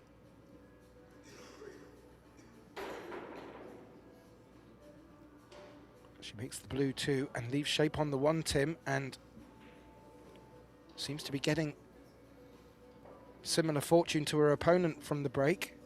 This is spicing up lovely.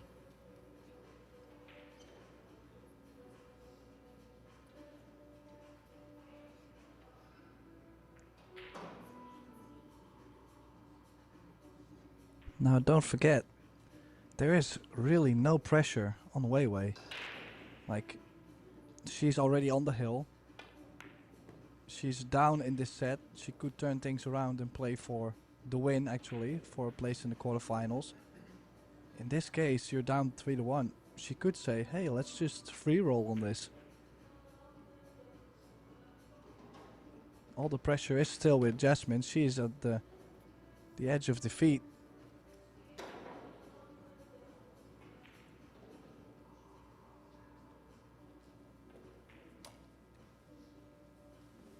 Well, I can tell you this. It would be very useful for her if she can, because you know once Jasmine gets the scent of a match, she can really turn things around. We've already seen from Wei Wei's opening 2 sets what she's capable of. Wasn't expecting or wasn't hoping to give Jasmine much of a look in, and well, she didn't. So Jasmine took the 3rd set by both horns.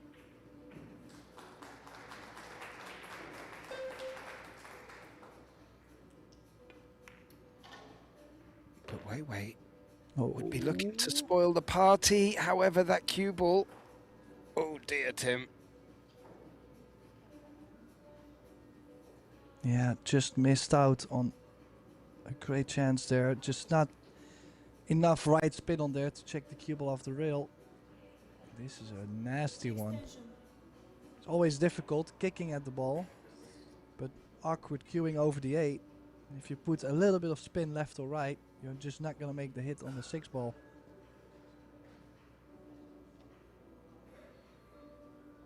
You can't really have a high level of expectancy of leaving your opponent in a difficult spot here, so be interesting to see how she navigates this, Tim.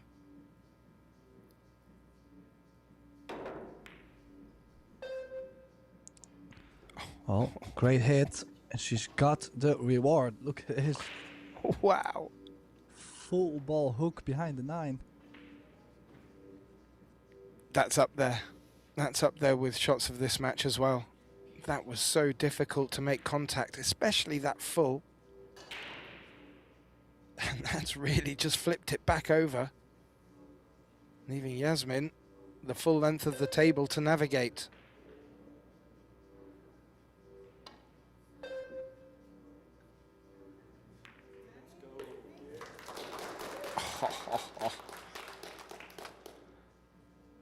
Makes a great escape, as you see from the replay there. Pots the 6, leaves a very long opportunity on the 7, but that was a great shot by Jasmine to keep in this 5th rack. Do you fancy her going for this? Because I'm probably banking this with the safety and mind element. Cross bank into the top left. Yes. Yeah, I like that. The cue ball should track down towards the 9-8.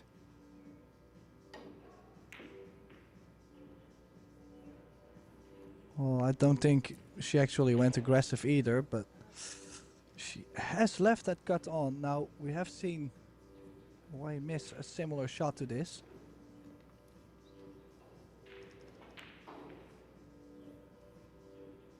Yeah, she left a similar one rattled, Tim. These are not easy cut shots when the full length of the table's involved.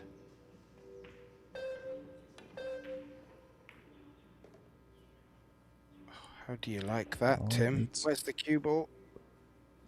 Oh. But she's in control though. I mean, if she doesn't fancy the cut, she can play the cue ball under the 9. And the 8 2 rails back up trying to get it close to the short rail. The way she's been banking, I wouldn't put it past her, but I think she's looking just to get the cue ball around the back of the 9 here.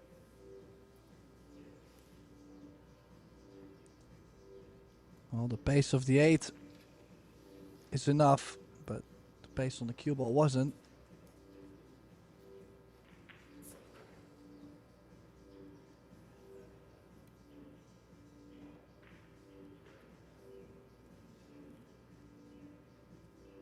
That's a big point of the match for Jasmine here. She really doesn't want to give another rack away in this 3rd set. She would ideally like to be moving on to the 4th.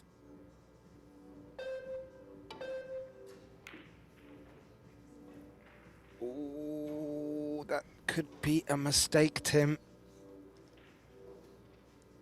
Well, it does bring Wei Wei all the way back into this set. And 1 step closer to a quarterfinal place. Does leave the cue ball on the rail though. Bit of a punchy stroke.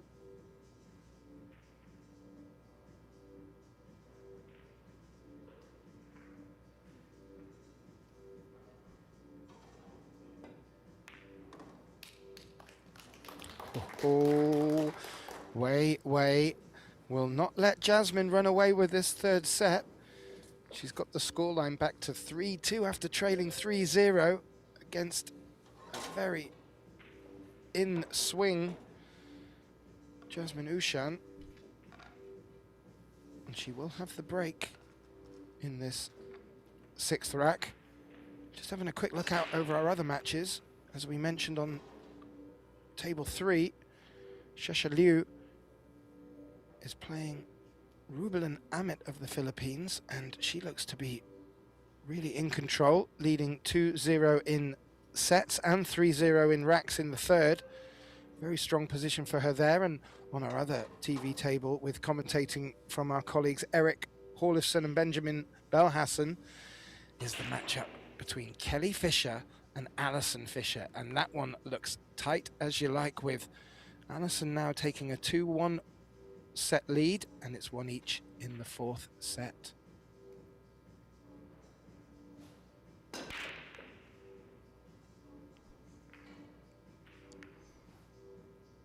Well, nothing going down.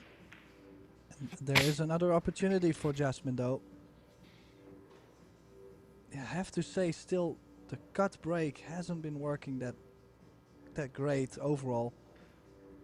Just surprised that Wei Wei just sticks with the same break. Surely she's winning the match, so she's probably thinking I should stick with the same because I'm winning.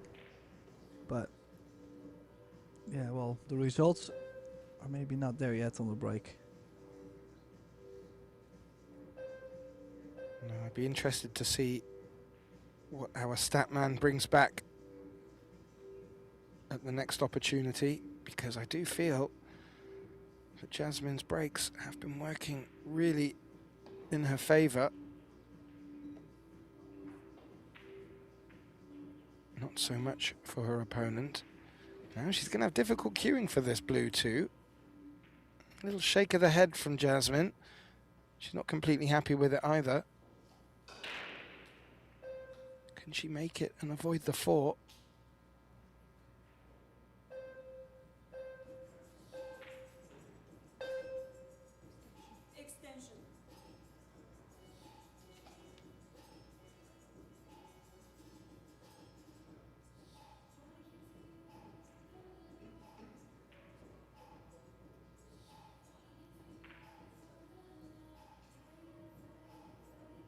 Such an awkward shot. You can see she's very focused on very steady bridge hand.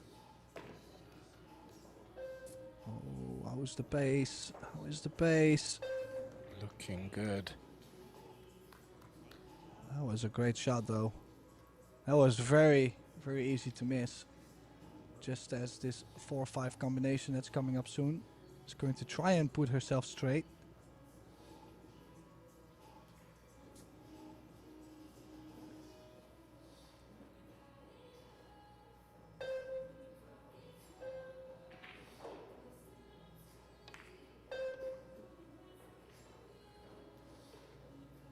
This is a big combination at this stage of the match, Tim.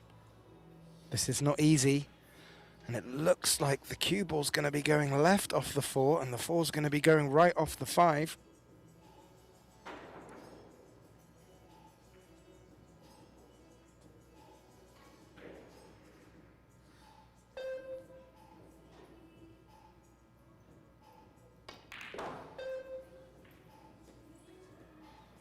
That was the danger.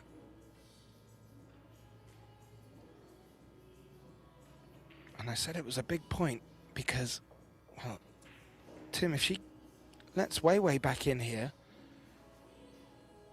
and we get to 3-3, this match could be over a lot sooner than Jasmine wants. Again, Wei Wei being down 3-1. If she comes back, oh, I'm not sure. Oh, I'm not sure about the shot she's just played. Even if the 4 is not cuttable, Wei Wei might be able to stop the cue ball behind the 7. Now, what I was gonna say is, Wei Wei was down 3-0, 3-1. 3-0. If she comes, yeah, if she comes back 3 each, she has the momentum also.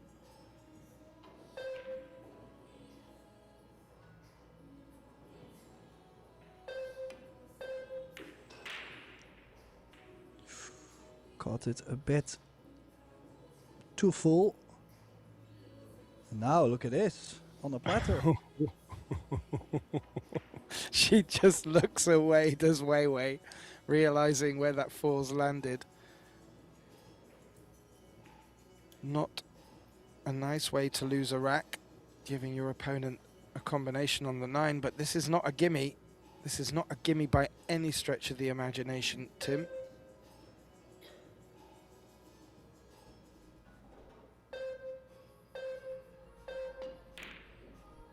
Oh, but she's made the 4. Where's the And 9? she gets the shape.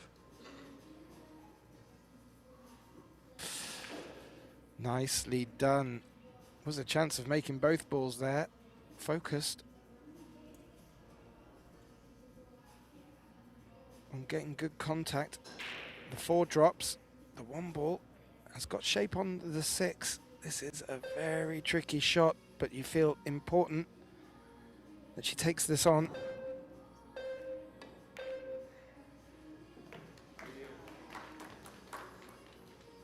Yeah, got an applause for that one. That was a tough shot. Has come out across the center of the table for the 7 and has put herself in a really nice position now after riding her luck a little bit with the 4-9 combination attempt. Could take this 3rd set here.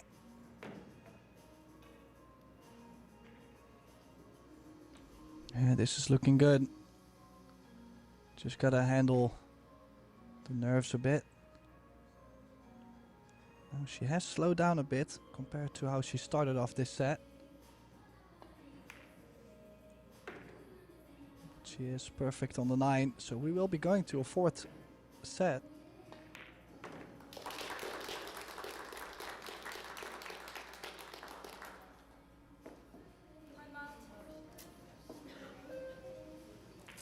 And as you can see, the players choosing to take a timeout. So Gaten Davies and myself, Tim de Ruiter, we will take a timeout as well. We will be back. Wei Tzu Chen now leading 2-1 in sets. We will be going into a 4th one. We will be right back.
Well, a very warm welcome back, ladies and gentlemen, to this last 16 matchup in this 2025 Kamui WPA Women's 9-Ball World Championships.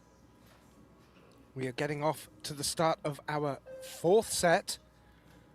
Matchup between Wei Wei and Jasmine Ushan. Wei Wei leading 2-1. My name's Gethin Davis, and joining me back in the box, Tim de Ruyter, to get this fourth set underway.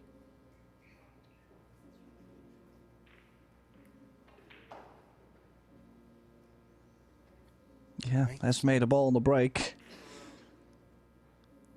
Again, the cut break. This time the one ball. That's probably the only ball we've seen dropping. The one ball going one cushion into the top corner.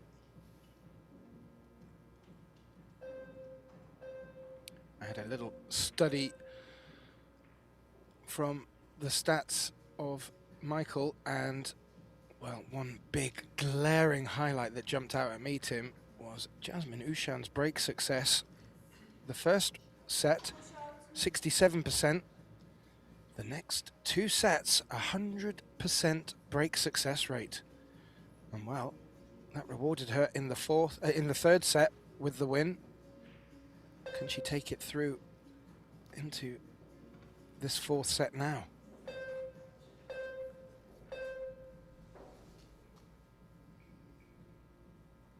Wei Wei played a push there, Tim. She didn't really move that cue ball much at all.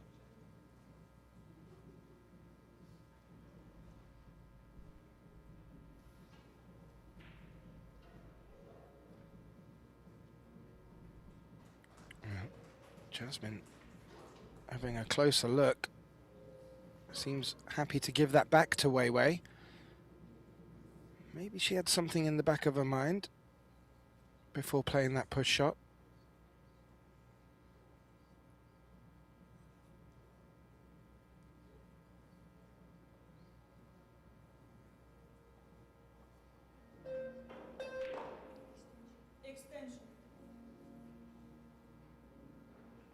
Yeah, she's not completely happy, although she did put that cue ball there herself.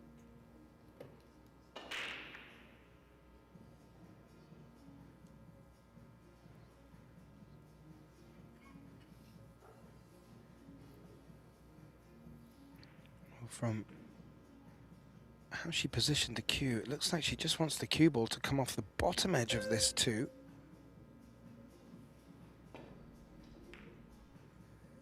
Got it a bit fuller than that. Ooh. Well, I think it has landed just okay. I mean, the pot is not available, but there's certainly a window. Maybe Jasmine can bank the 2-ball to the right side of the 9. Leave the cue ball near the bottom short rail.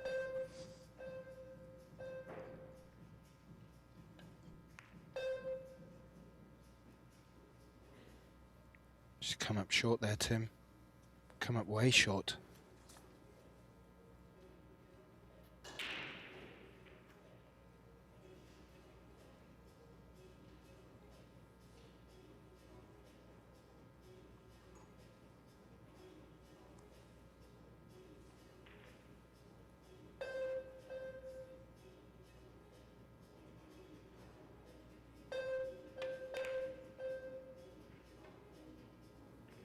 Oh, she won't be happy about that cue ball. Not to the other side of the 6.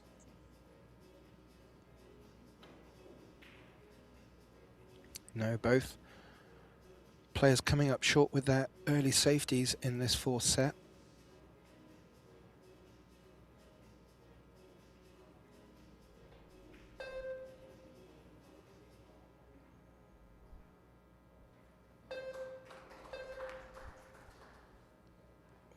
And again, just a little bit careless.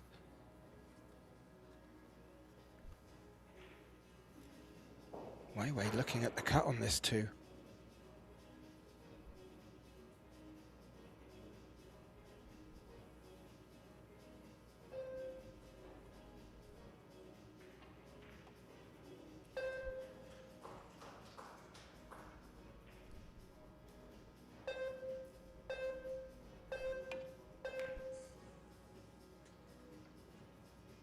Ooh, she caught it a bit thick, and that cue ball's tracking towards the corner pocket. It hasn't scratched, but it may have left an edge for this blue 2 and Jasmine Ushan.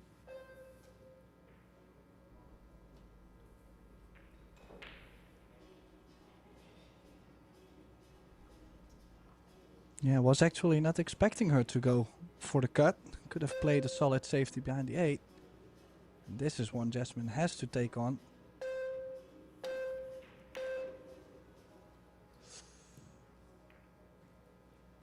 Now that bump on the 7 does bring the cue ball a bit lower.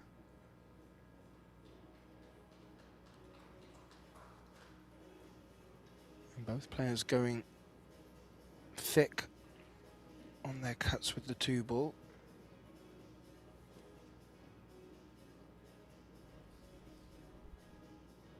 There's a long 2 up into that top right, and the cue ball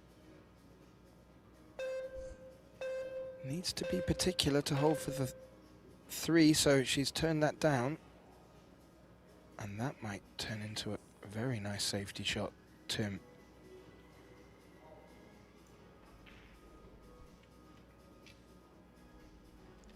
Yeah, difficult to say whether she has a real thin edge of the 2.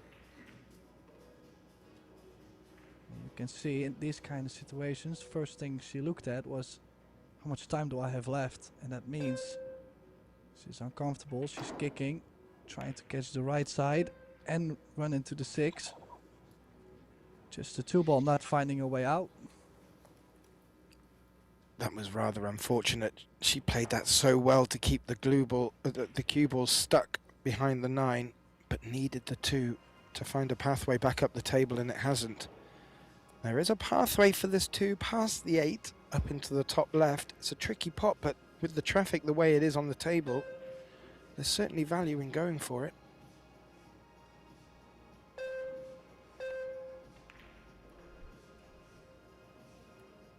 Elected not to, keeping Jasmine in trouble.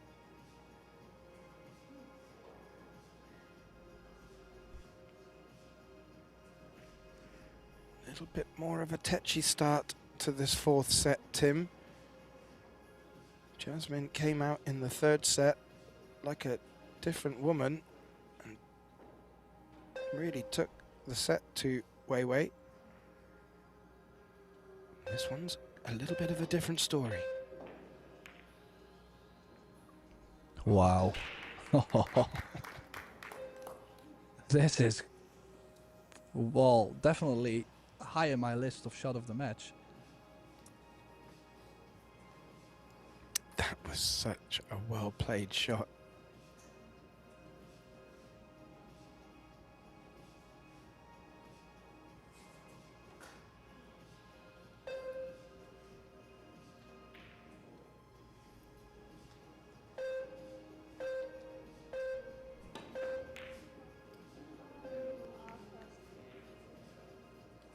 Ooh, she wasn't far off potting that. Caught it rather thick. The cue ball looks to have just tracked down the table a little bit further than the blue 2, which may give a small chance of a cut, but there's also a bang shot on there, Tim.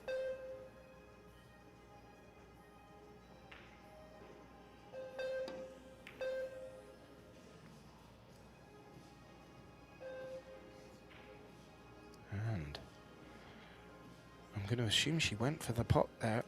Oh, rather thin cut. Didn't make it, and has given Wei Wei a look at this too.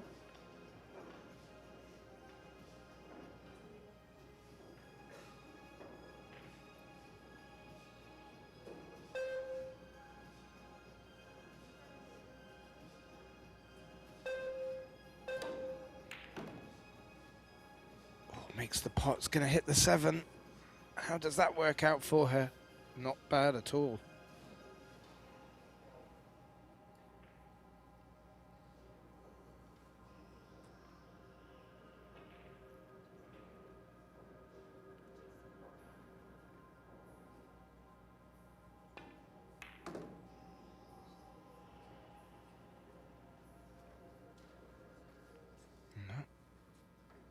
long two. Has now given Weiwei a real good chance of taking the first rack in this fourth set. So far in the opening two sets, when she won the first rack, she went on to win them. Her opponent did the same in the third set.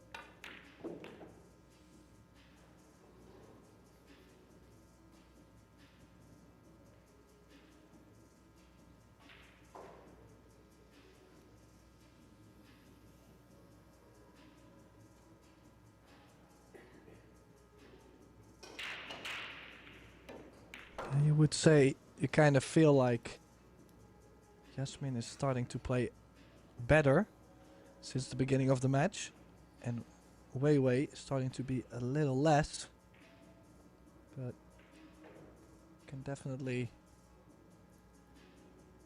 change completely, just as we've seen in the beginning of the match.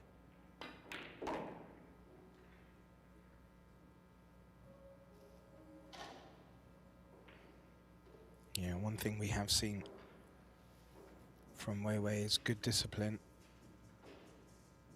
Jasmine really did go feet first into that third set with great reward, but Weiwei has been solid as a rock throughout, even threatening to get back into that third set.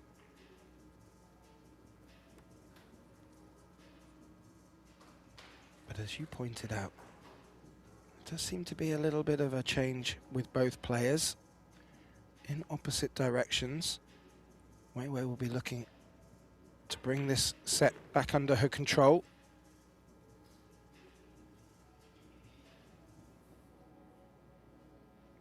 And this 9 will be to take the opening rack in this fourth set.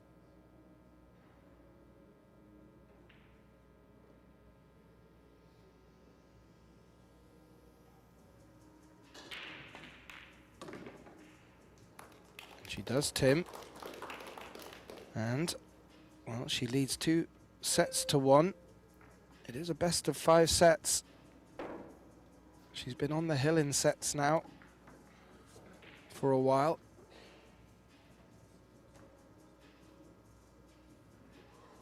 She will get the break, but as we've pointed out from our stats, she's not been getting the better success of the breaks from the 2 players. Is that about to change in this fourth set?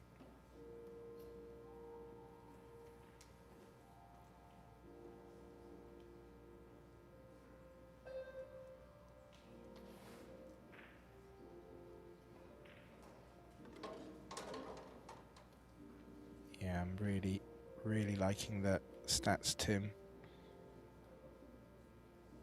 Brings a nice dimension to the matches. As we look at Weiwei settle down to break in the second rack of the fourth set. She leads 2 sets to 1 by 1 rack to 0.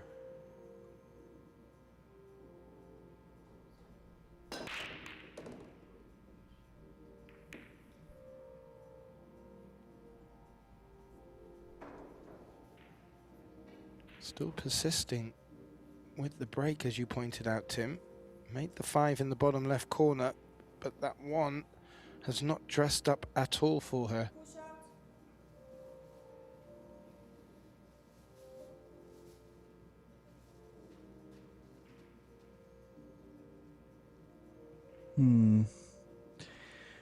Tricky spot to be in. Is she pushing to the jump?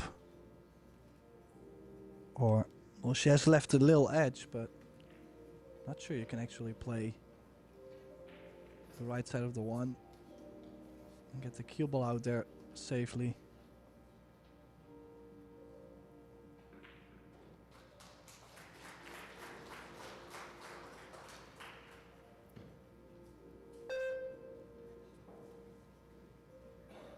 She had a real good consideration there, Jasmine. Decided to give it back. She's done this before. Weiwei does have form on pushing into quite decent positions to confuse her opponent. Let's see what she had in mind here.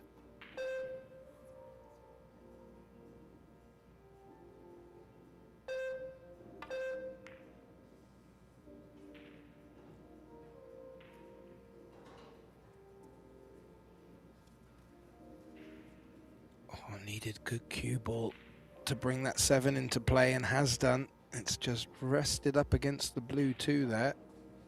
I don't know if that's going to make the possibility of a jump that bit trickier.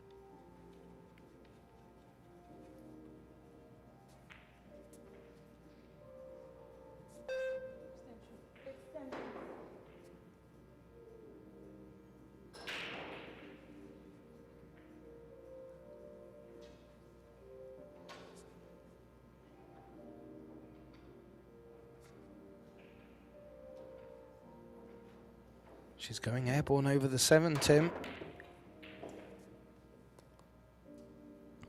Where is that one ball landing? Freezing up on the cue ball? No. But the carom on the 6. This is a chance for away. Just needs to make sure she controls the 1 ball.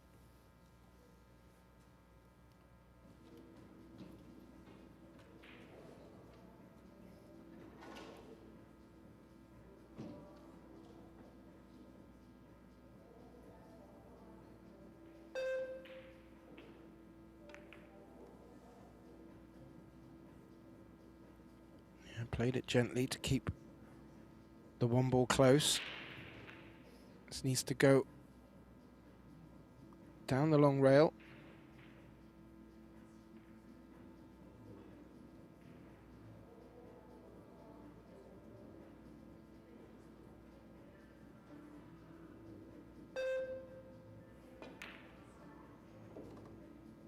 Oh, didn't have much to work with. So had to come down the short side of the 2 ball to great effect. Maybe a bit straighter than she liked.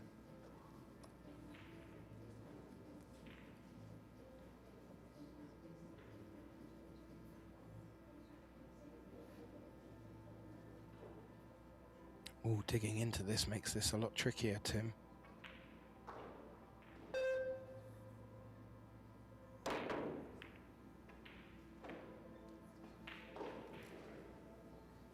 But got away with it. She needed to dig in there, really, to try and get any hope of landing on the 3. That compromised the pot. But look where that cue ball has landed. Right up against the 2.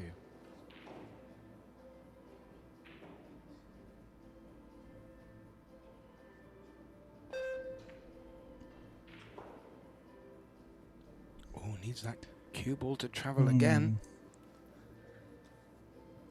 Yeah, again, she won't be happy with the pace she's played there. Left quite a lot of this 2 ball. She might, yeah, I think she's looking at banking this. She might be able to bank this and leave the cue ball on the other side of the 8 just in case she doesn't make it.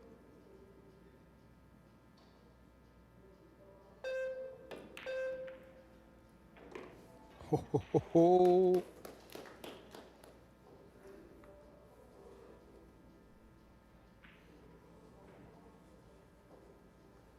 Makes the bank, as you can see from the replay there. Landing very nicely on the red 3. Just bring the cue ball back a roll or 2 for the 4. Well, has to still play a bit of a shot here though. Has to stun these 2 rails. It's easy to get the pace wrong, crossing the positional area.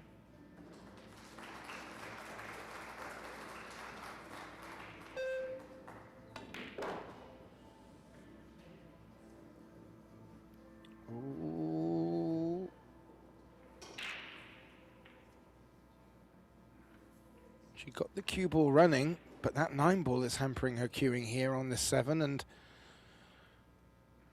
where will the cue ball be running? Towards the 8?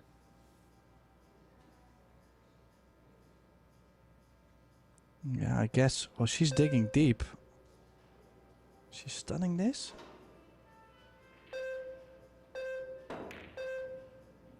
Yeah, I kind of like to play that with top spin. Yes, I mean, top spin would have bumped the 8 over to the bottom left. Yeah, she was trying to avoid the 8. She did avoid the 8, but she also avoided the pocket with the 7. 7 has fallen up against the long rail, so Not a gimme for her opponent, but Jasmine at the table. She trails 1 rack to 0 in this 4th set.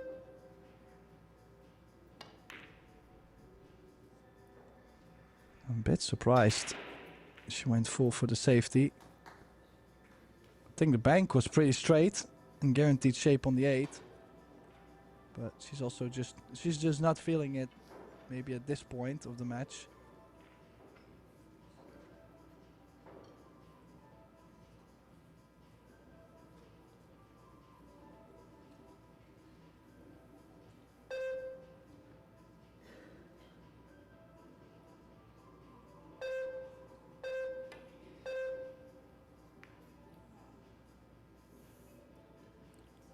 She got behind it, and that cue ball's tracking towards the center pocket and scratched.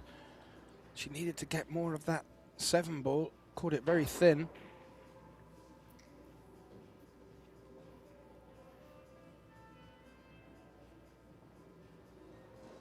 Well, you mentioned that Jasmine at the last visit to the table may not have been feeling it and went safe. She'll be feeling it now, you feel, Tim? Well, she should definitely be feeling this 8 ball. She's straight in, a little draw for the 9 in the side. I have to say, Wei Wei does get a couple opportunities each rack. Last couple frames, but she just hasn't been able to capitalize on them. And Jasmine is slowly just walking right back into the door saying, hello, I'm back. Yeah, and well, she got off to a fantastic start with 3-0 in the 3rd set, but has not really been doing anything too glamorous, nothing too flamboyant, and sort of a little bit under the radar even. But that just shows the grit and determination that she has. Jasmine Ushan. Scoreline back to 1 apiece in this 4th set. Wei Wei only needing 1 set to win this match. Jasmine Ushan needs this and the next set, so more work for her to do. She's showing us so far how she's prepared to dig deep.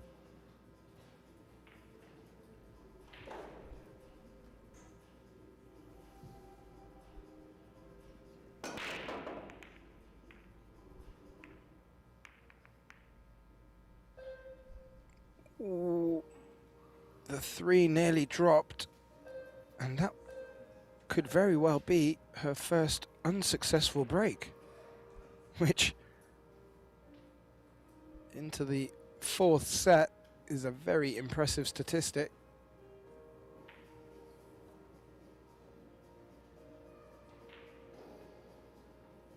There's an edge for Wei Wei here, Tim.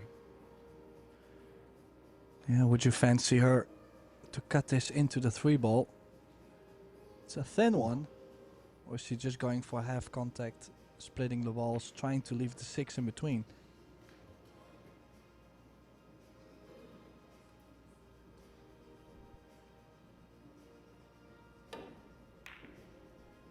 Oh, she did fancy herself to go for it and just missed it by a eeny meeny little bit. Look at this. Straight in on the combination. Yeah, she wasn't far away there, was Wei Wei. She just needed to catch that short rail a little bit further up and the 2 would have dropped. And now we see Jasmine back to the table with a look at a straight 1-8 combination, but that cue ball's a little bit tasty close to that long rail. Does not want to leave the 1 ball in a safe position after this. Oh. Did that 1 ball, I think it did get closer to the cushion. She can still cut it though, but I'm saying she can see. No, it's okay. I was gonna say if it gets frozen to the cushion, the cut now suddenly limits her options. But it was just a tap in. So a little longer 2-ball. The 3-ball is always going to be available, so no issues there.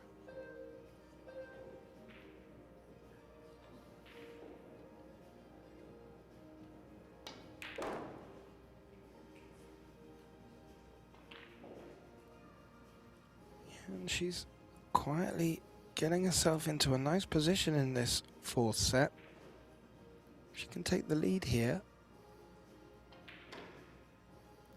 She'll really be thinking that she could get into this fifth set with a good chance.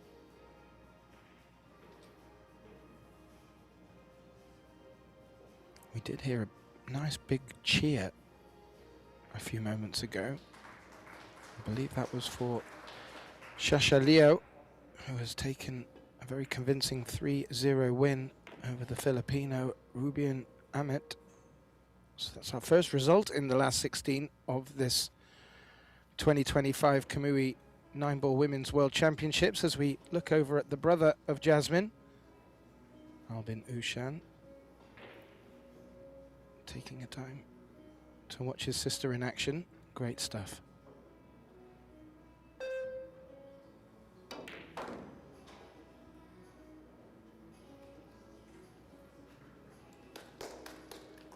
Nicely played shot, Tim, and yeah, a little bit slower in this fourth set for Jasmine, but there are signs that that pep in the proverbial step is starting to come back to her here. Yeah, straight draw. No straight draw. Using one cushion. Was always going to be a little higher on the 7-ball. Going one cushion. Bit surprised she didn't draw that straight over. This is a bit more of a cut. And as you can see, the 7 is almost frozen. So to play with the outside spin, maybe not everybody's favorite. And that's exactly why she's missed it. And look at this. I think she's going to get a little fortunate there. Oh, she walked away so quickly, knowing exactly what had gone wrong.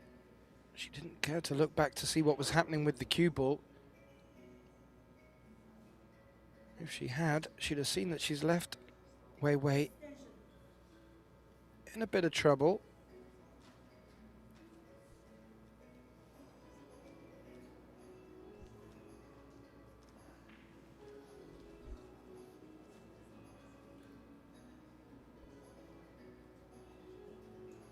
It can be these little moments that are the difference in these quick races to 4, Tim.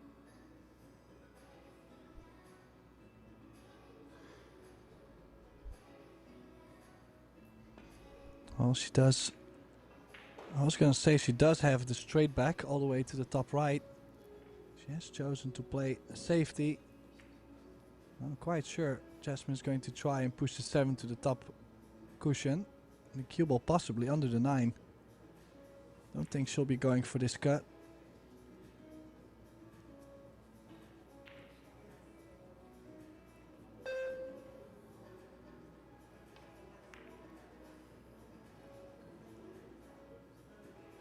Just stayed high on the 9, the cue ball did there. 7 balls tracked up quite close to that short rail, but maybe not close enough.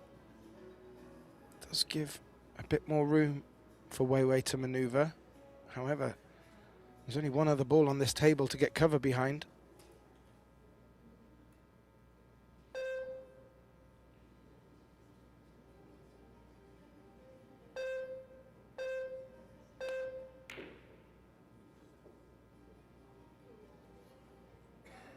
Cue ball. And that does make this 7 ball a bit more awkward though. Look at this. Right in between the jaws. There was me saying there was only one ball on the table to get cover behind, but there are many knuckles of pockets to hide behind, and she nearly hid behind one there.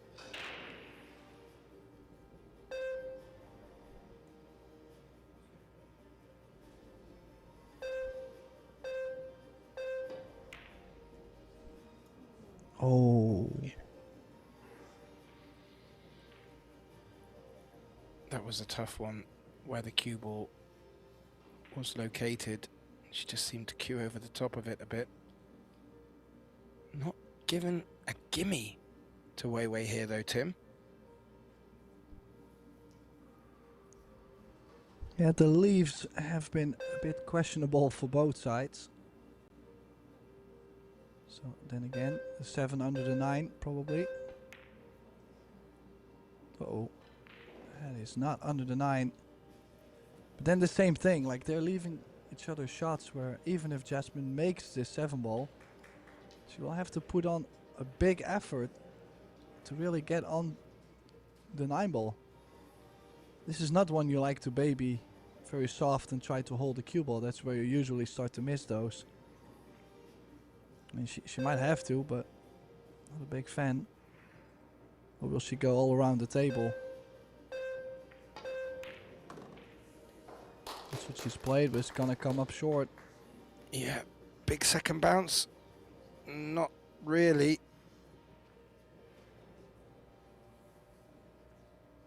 So, I wouldn't say this has been a scrappy rack, but it's certainly not going either player's way.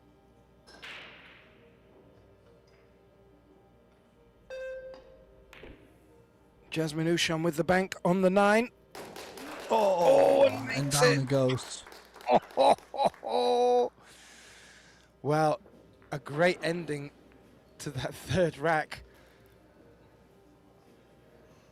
Let's see Jasmine Ushan take the lead. She is trailing 2-1.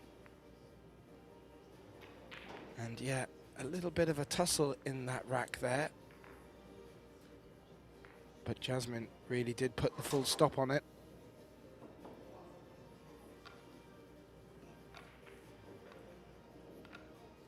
I'm not too sure that either player can ride their luck like this as we progress into the final set, or rather final 2 sets. Gonna need to see a bit more discipline and some better safety play. We've had it so far, just this 4th set, just a little bit different to the other 3. Probably going to take a player to tidy this up. Will it be Jasmine Ushan? She gets to break now, leading 2-1 in this 4th set. Her opponent is on the hill in sets. She's 2-1 up.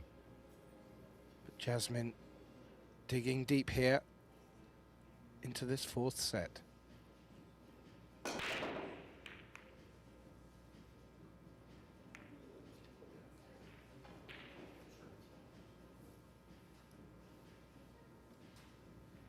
Making the 1, missing the cut, but banking up into the top left. However, that 2 is dressed up next to the 6, and that will not give Jasmine a chance of running out here, but she may have a good opportunity for a safe.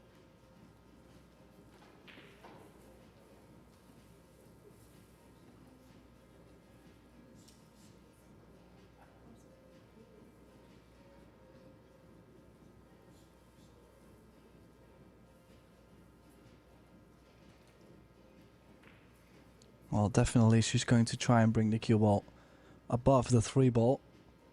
If she hits it thin, the 2 ball will stop, or will be stopped by the 6. So it's just a matter of getting the speed right. I think she's played it absolutely perfect.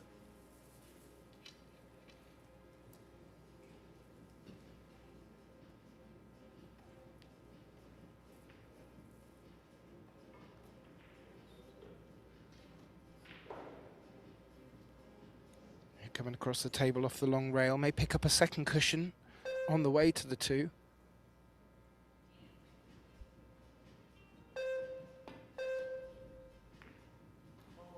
Oh, she peached it.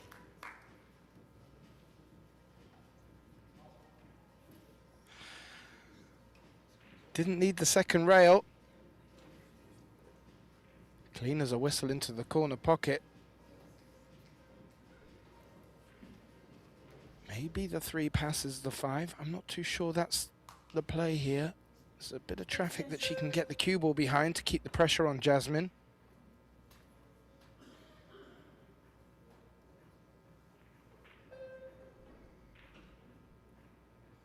She looking for the cue ball above the 8.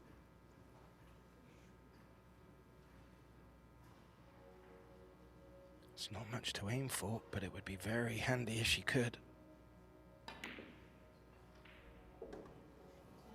Oh, nice little two-way. Beautiful bank.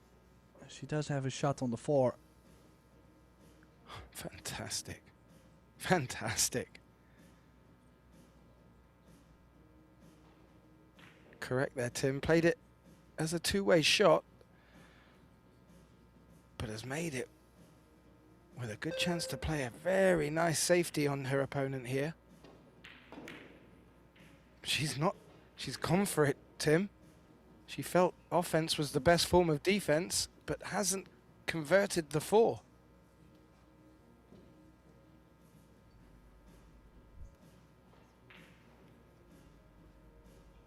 I really thought she was going to freeze the cue ball up behind the 7 then, Tim. Yeah, it definitely was the option. The only thing is the 4 was maybe a little further away than the 7. So that was maybe the difficulty for her on the safety. Just all the momentum is with Jasmine at the moment. Yeah, absolutely. And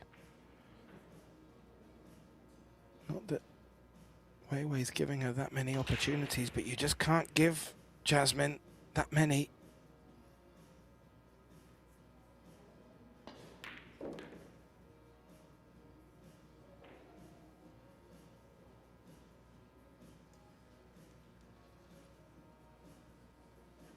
And it could put on the 6 here, where the 6, where the 7-8 is. And Jasmine could get on the hill in this 4th set, giving her every chance of taking the 4th and taking us to a 5-set thriller. You have to admit, Tim, after the way Wei Wei came out of the blocks in the opening 2 sets, 5 sets was probably not on the tip of our tongue, but now it's a different story altogether.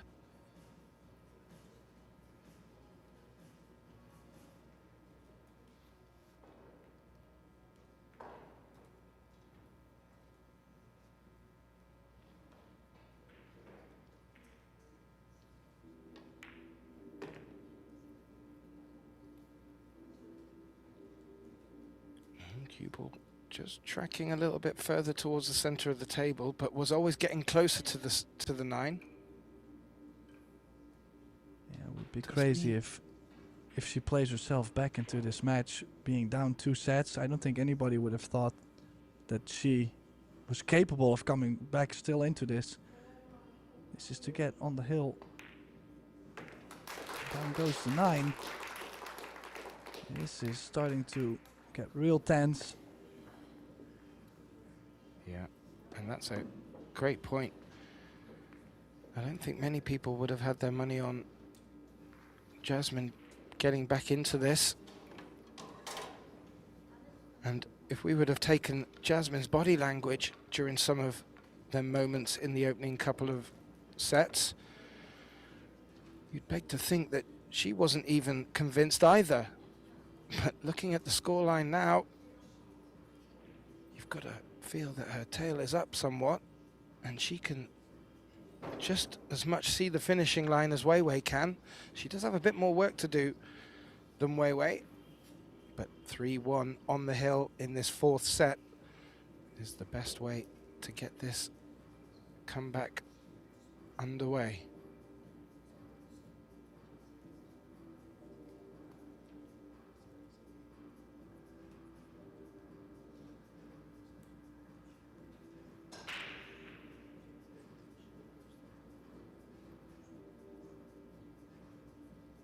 Just in that one match alone, both players missed 14 shots there. Just goes to show how difficult the opportunities they left their opponents were. Some could call it scrappy. I don't think so. I think they were just very difficult pots, especially when position needed to be so precise. So Jasmine Ushan gets us off to break. She's on the hill in the fourth set, 3 racks to 1 against Wei Wei. She trails 2 sets to 1. Best of 5 sets.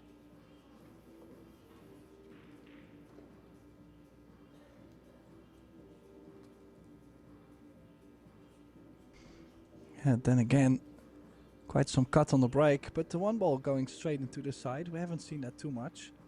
Of course, she's also made the 8, don't forget.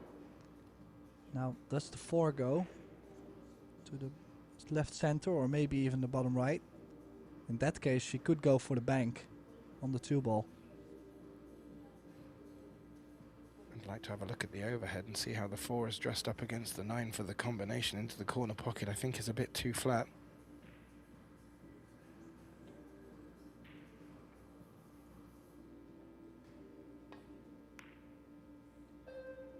No, playing more defense. Needs the cue ball to go. She might have even left it on. Ooh. Wei Wei's having a good look. You might be right there, Tim.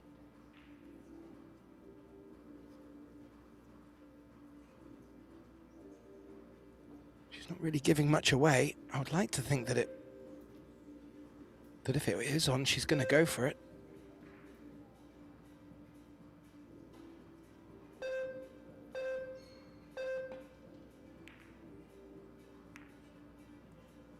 Wow, I did not see her playing down that side of the ball. I saw scratch all day, avoids the scratch. Runs the cue ball into the 4, which also doesn't drop in the center pocket, and has left Jasmine with a very nice look on the blue 2.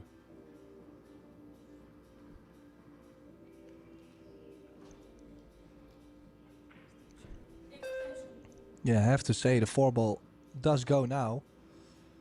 That also has opened up. You would say the 4 ball is possible now. Even for me.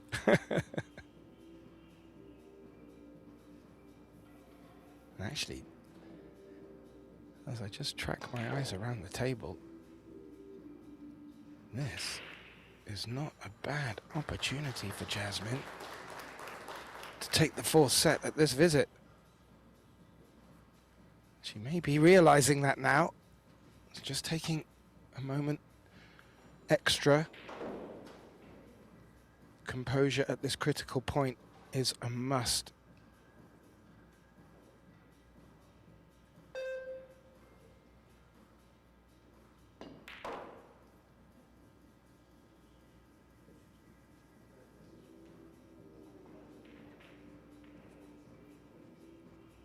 Well, definitely some traveling though, from 5 to the 6 and the 6 to the 7.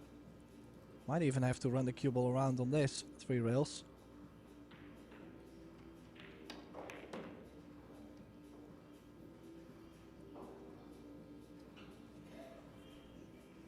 Yeah, good pace. Left an angle. Yeah, 6 to 7 could be the only real point of difficulty for Jasmine here.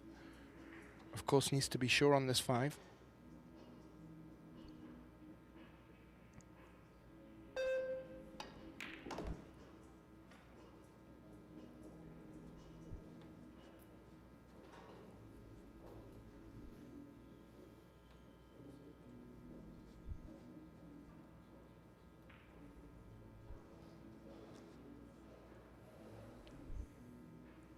Bit of an overstretch though.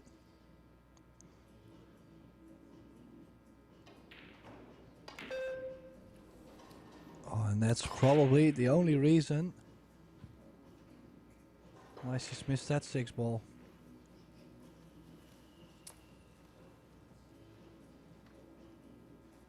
Yeah, I said it, Tim. composure is an absolute must at this stage of the game, and, well, she must have felt that the stretch was on. Elected to continue. And now Wei Wei. What a turn in this fourth set. It looked like Yasmin was going to take the fourth set with a 4-win win. And now Wei Wei has the chance to bring it back to 3-2 and will get the break. Extension.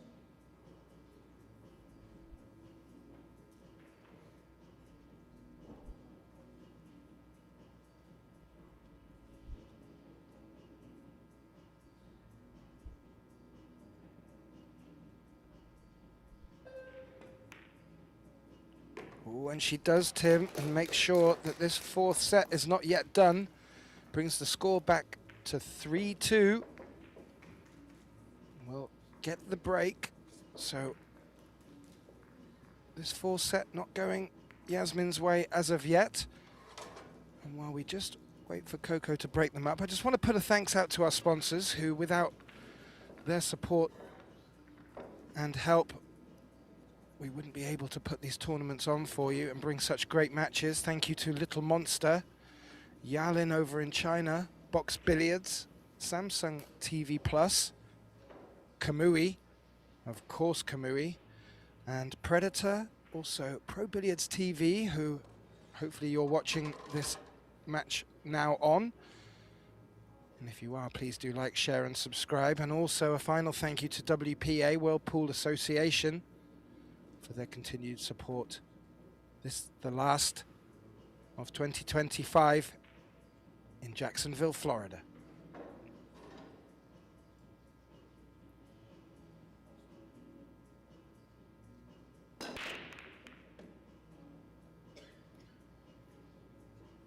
The cut break worked. Not so easy on the two though, Tim.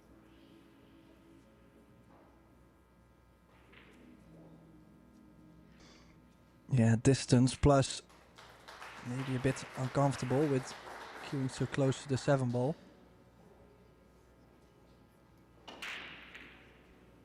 I do like the opportunity though.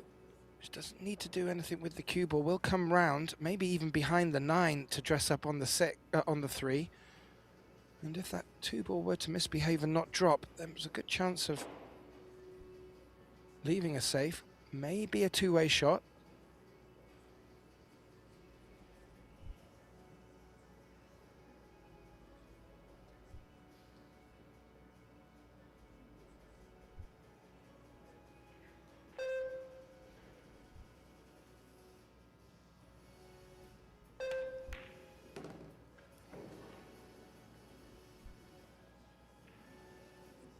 Ooh, I like that. The cue ball has held up lovely.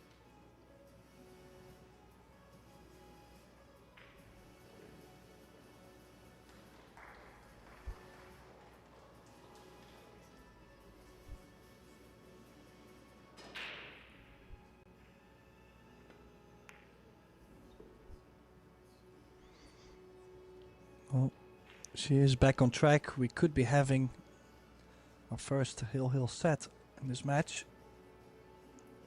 In the background, something I don't think I've seen this very often, or maybe I've never looked at it. But yeah, now it's a little different camera angle. But Albin, Yasmin's brother, in the crowd watching her match.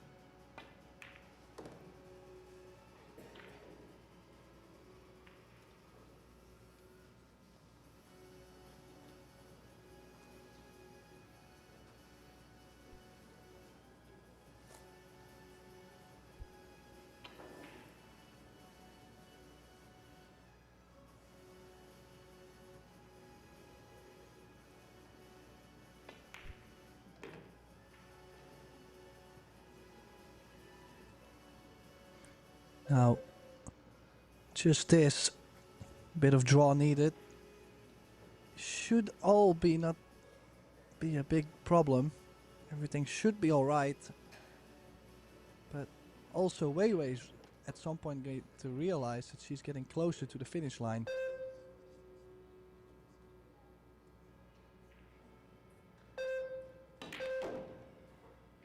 Yeah, I hear you, Tim.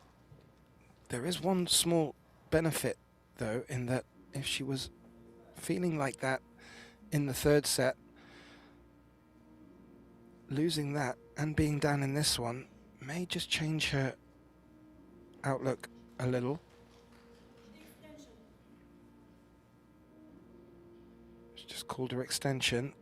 This is the shot, and this will be to take it to the hill, and it will give her the best opportunity of not letting this get to a fifth set. As we both know, Tim, anything can happen when it gets to the last set.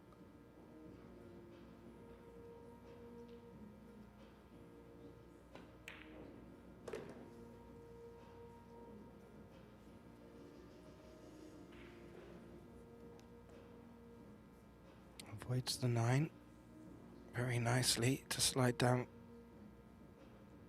for the 8.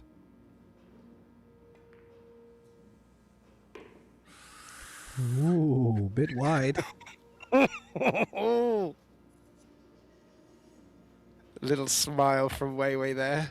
I think she realized as much as we did. But not a problem. It did sink, Tim. And this 9 takes us to our first hill. It's taken till the 4th set to get it, but a very timely one for Wei Wei. She was very much in danger of losing her 2-set advantage, coming back her opponent to 2-2 as it is. She's now got the ball in her hand as Yuzin Xiao, Coco from Australia, racks up the balls for our final and deciding rack in this 4th set. Wei Wei has a chance of taking the match here. Made the one on the cut break in the last rack, Tim. This would be a great time for her break to continue working. Yeah, look at the break success. Jasmine at 82 overall in this match. Wei at 67.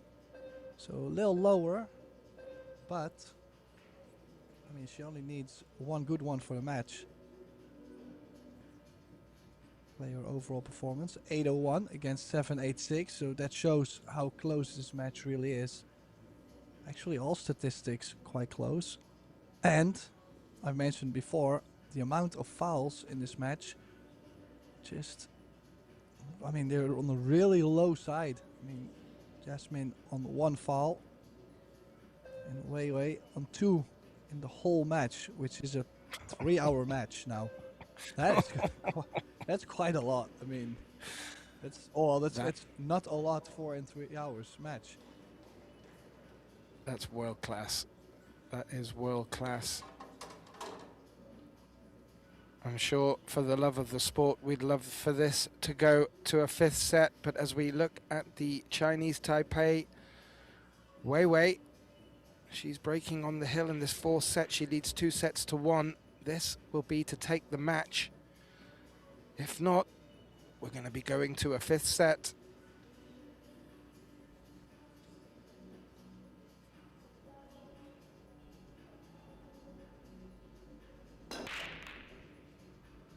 Oh, one pocket. The one pocket. The one ball catching the side pocket point. Oh yeah, what a Staying turn. up. Just look at this. Just catching the side pocket point. Oh, the difference between having Wei Wei with a shot on the 2 and Yasmin Ushan now with a good shot on the 1. Wow.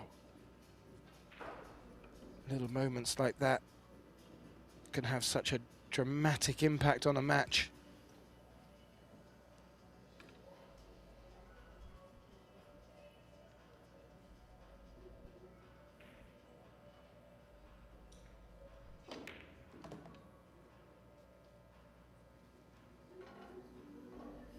Couldn't do too much with the cue ball there, or rather chose not to. Leaves a shape on the blue 2 to come around.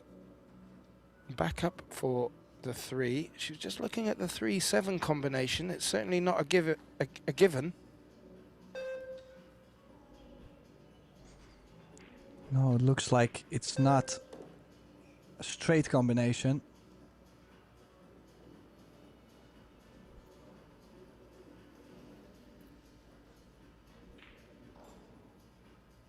Yeah, this is tricky.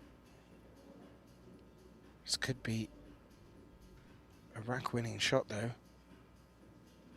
if she were to make it and hold for the 3.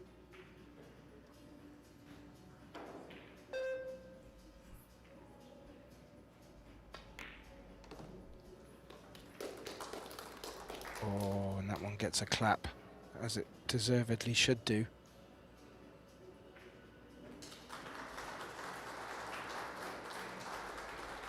Yeah, that gives Jasmine the opportunity. Once again, she's already missed the 6 ball.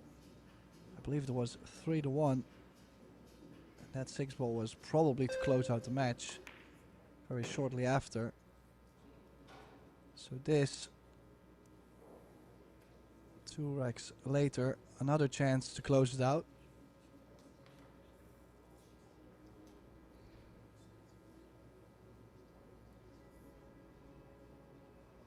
Able to find a gap between the 6 and the 9 here, Tim?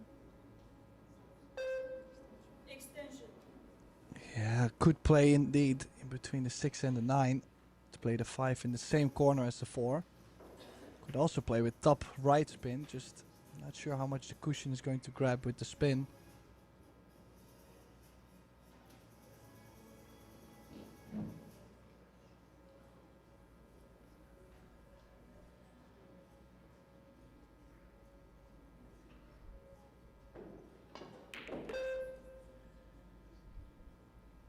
She elected to come behind the 6. Wasn't much room to maneuver. She has done, but she's low on this 5. If she were to take it to the center, of course.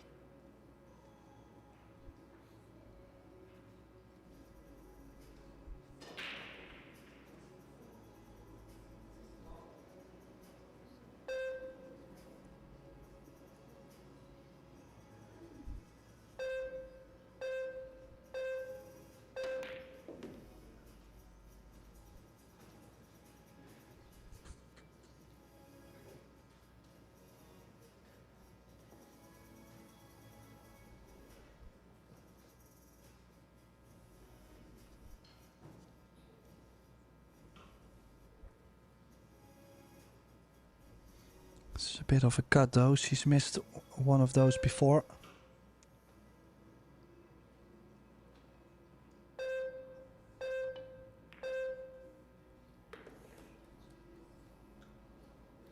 Perfect.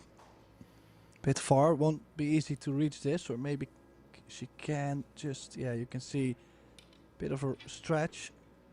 She'll be going 2 rails running towards the 9. I have a feeling we'll be going to a deciding set, Gath, and I don't think this match deserved anything else than a deciding set.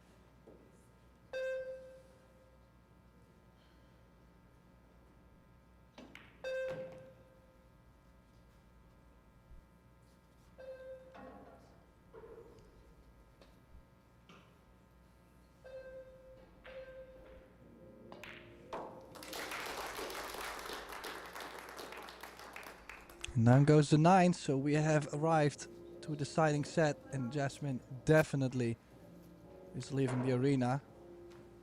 Will be taking a break, has all the momentum on her side. Can she still win this last 16 match? That's the question.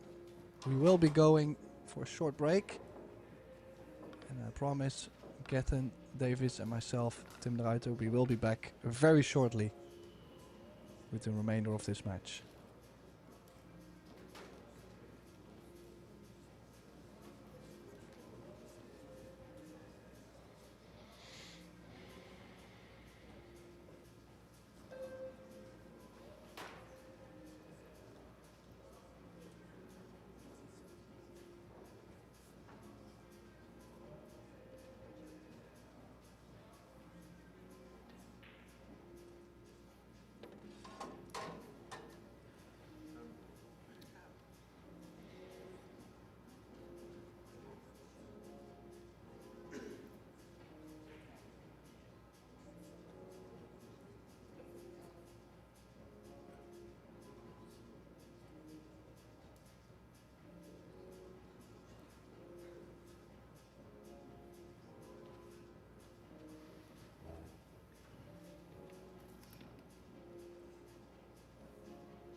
So there we are in this Kamui WPA Women's World 9-Ball Championship. We have arrived to the decider, the deciding set between Wei Tzu Chen and Yasmin Ushan. If we tie 3 each, we might be going to a shootout. In the commentary booth, myself, Tim de Ruiter, and gladly joined by my good friend Catherine Davies. Look how that one ball has dressed up. Good break from Yasmin making balls, but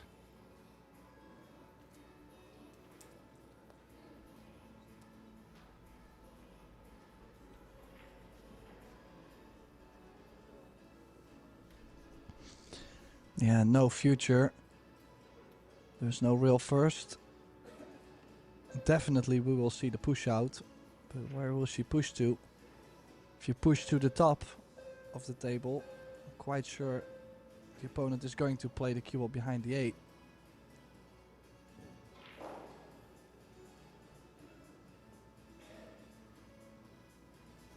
well, she's pushed down towards that top right corner pocket.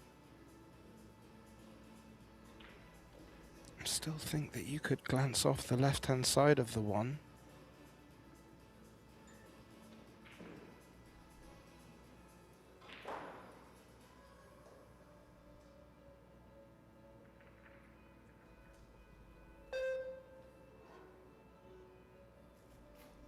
Looks like that's what she was eyeing up.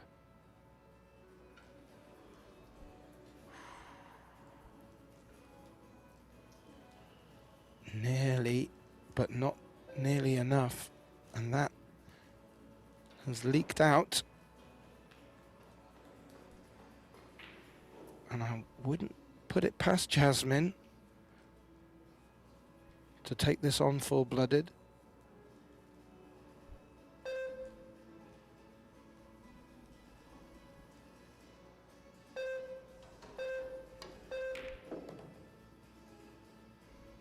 Wow, she's made a long one. She's got all the momentum.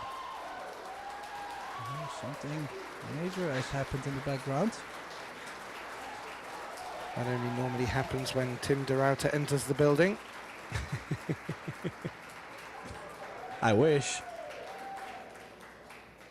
Well, that scream in the background, I have a feeling that might have been Alison Fisher winning her last 16 match against Kelly Fisher, and I'm quite surprised because Kelly was playing very well yesterday from what I've seen. So that must have been quite a good match. Unfortunately, we couldn't really see the match because we were a little busy, were we? Yes, we were, but it was on our other TV table. And so we will have the opportunity to watch that one back. All matches that we're streaming will be available on Pro Billiard TV and the YouTube channel there. So you can watch matches back to your heart's content at your will. But don't go anywhere right now. This last 16 match between Wei Tzu Chen and Yasmin Ushan is really building up to a nice point.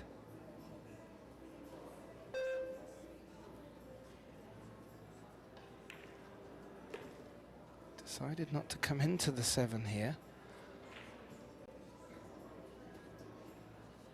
Is there a little gap to play it round the back?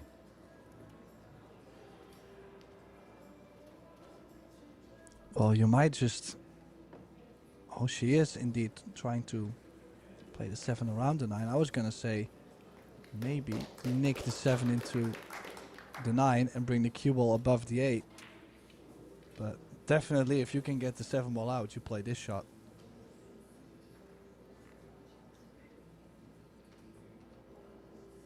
Yeah, there wasn't much room to work with, but to great effect.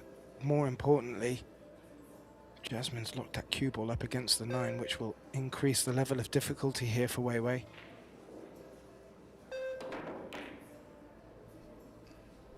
Good hit. Cue ball stays on the table, and that's 7. Yeah, it goes to lay in a difficult position. Yeah. That could have gone worse for Wei Wei. That's turned out rather well. Such a difficult escape that she's made. Been rewarded with a very tricky cut if Yasmin were to even consider this. And where the 8 and the 9 is, there's not really many options for cover here.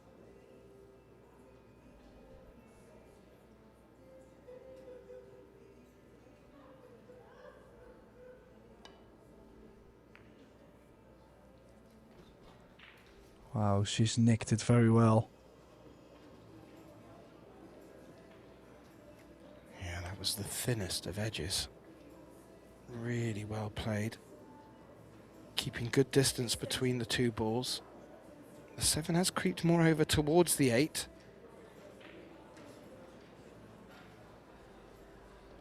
We've seen 2 big bank shots from Wei Wei in this match so far. Is she looking at a third?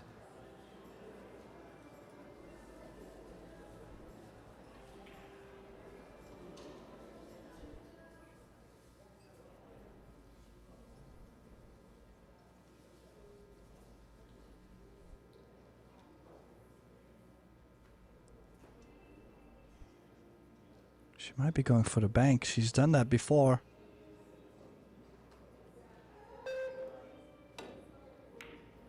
She has done that before. It's close. Just missed it. That would have been her third big bank. Tim, if she'd have made it. She's made 2 in this match so far. Wasn't far away from being number 3 as it is. This is a chance for Jasmine, but she needs to put in a big shot with the cue ball here.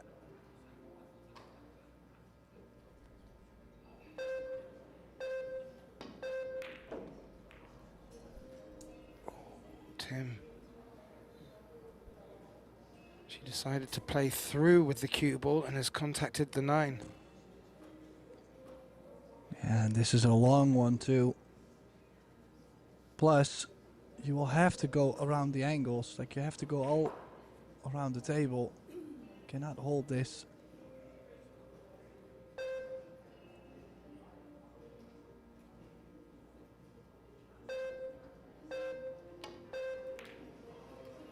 Oh, that was the tricky part, you know, trying to cut it probably a little thinner to move the cue ball a little easier.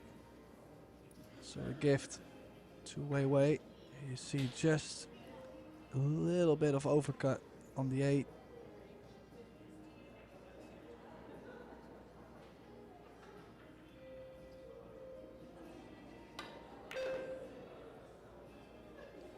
Ooh.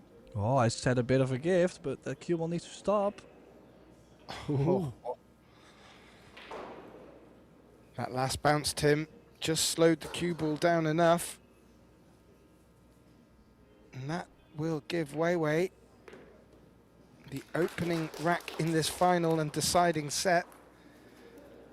How important that will prove to be, well, we're about to find out.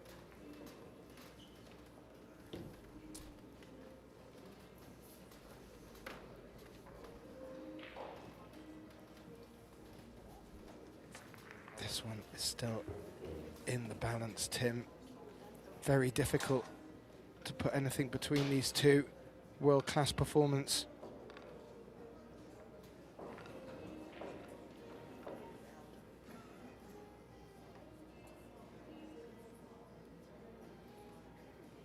As Tim mentioned, if this does go to 3-3, we will be into a shootout.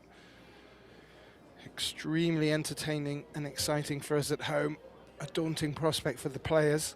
As you look in the background, it's really starting to fill up here on this day 5 of the 6-day event. Following on from this, we will have more women's action. The quarterfinals start at 4 p.m. local time, but before that, we'll move on to the Jacks men's event, the Men's Open. quarterfinals at 2 p.m. local time. It's about 45 minutes from now. Currently still on time. And then this evening we have the Jacks Mixed Doubles final at 8 p.m. local time. So you guys are all in for a treat today. We've got some great matches to come. Way to break in this final deciding set, leading by 1 rack to 0.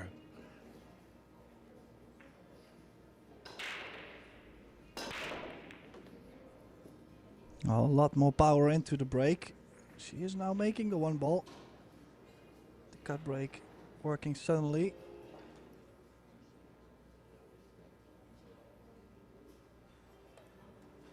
Looked like she dressed up nice for the 2 as well, but that 8 has come to spoil the party.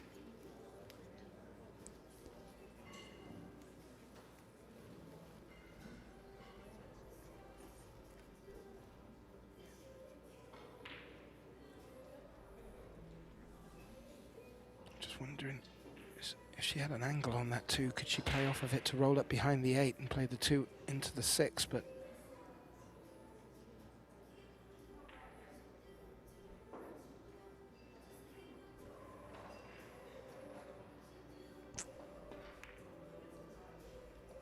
she decided the 9 instead. Very delicate stroke. You could see how close she was on the cue ball, trying to hit it not too full, not too firm.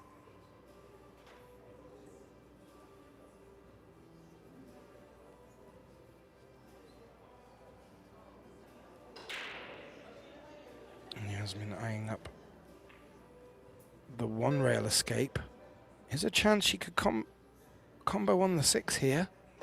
Stranger things have happened.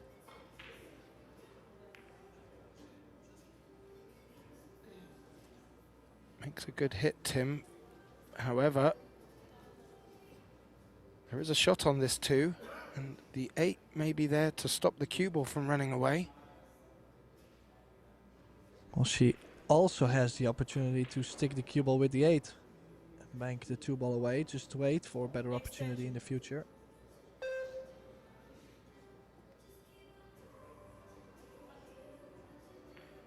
Yeah, at this point of the match, probably the sensible option, Tim.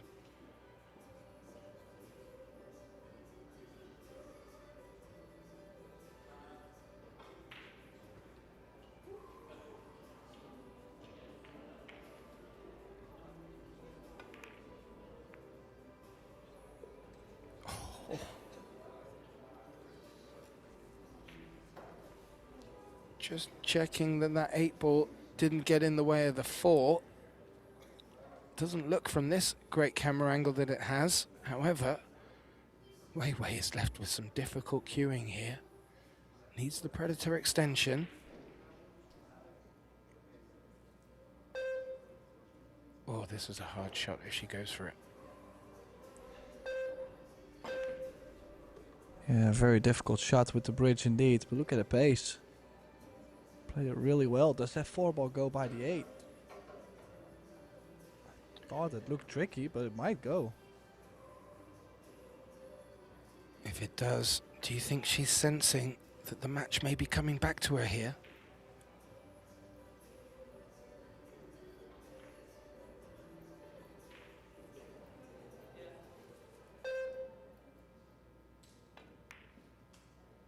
Oh, she's missed the 4. She was trying to play to the open side of the pocket, so the 8 possibly was a bit in the way.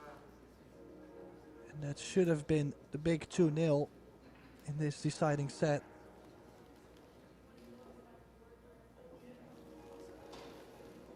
Instead, Jasmine Hushan jumps out of a chair with a great opportunity to bring this deciding set back to 1 apiece. And I wonder how many twists and turns are still left in this match, Tim. It's unbelievable.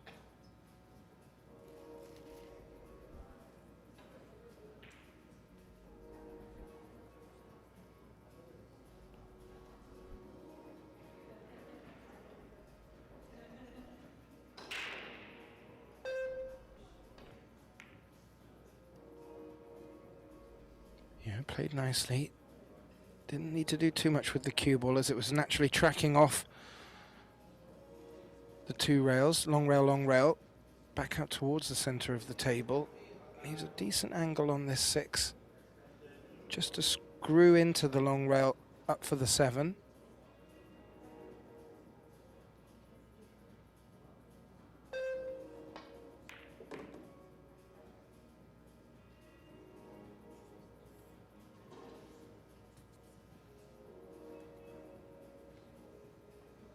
Well, I said when Jasmine was trailing by 2 sets, she has the ability to grind and dig deep. Yeah, I think you were right. I'm so impressed, especially the way she felt rolls were going, as we've alluded to, her body language as well. Getting back to a chair before the balls had even come to rest. Never good signs. And we've seen it all from here in the box, Tim. But wow, a true testament to her nature.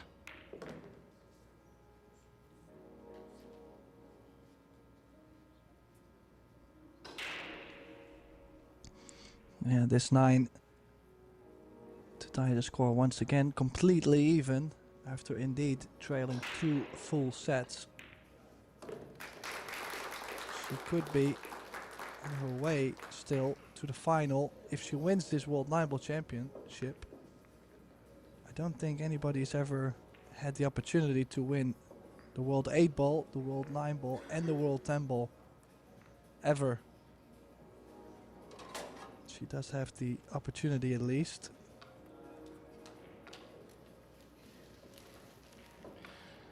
Now, I'm fully aware that one of our other female players has just been knocked out by Alison Fisher, Kelly Fisher. Had won all 3 disciplines of snooker, billiards and pool, and this year picked up the hay ball as well. So there are a lot of strong players, and for her to exit in the last 16 is just a testament to the field that we do have here for this 2025 Kamui WPA Women's World 9-Ball Championship.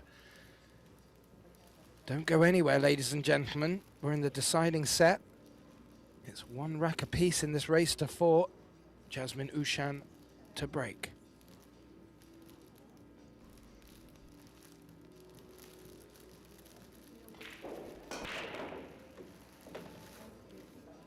Oh, look at this, balls flying in. She does get the shape on the 2. Look at this for a run out. Cue ball hopping on top of the 7, crushing the break, but I mean, she gets to the 4, stop shot on the 5 gives her the 6. Like it's very easy to navigate this pattern. This is quite the roadmap.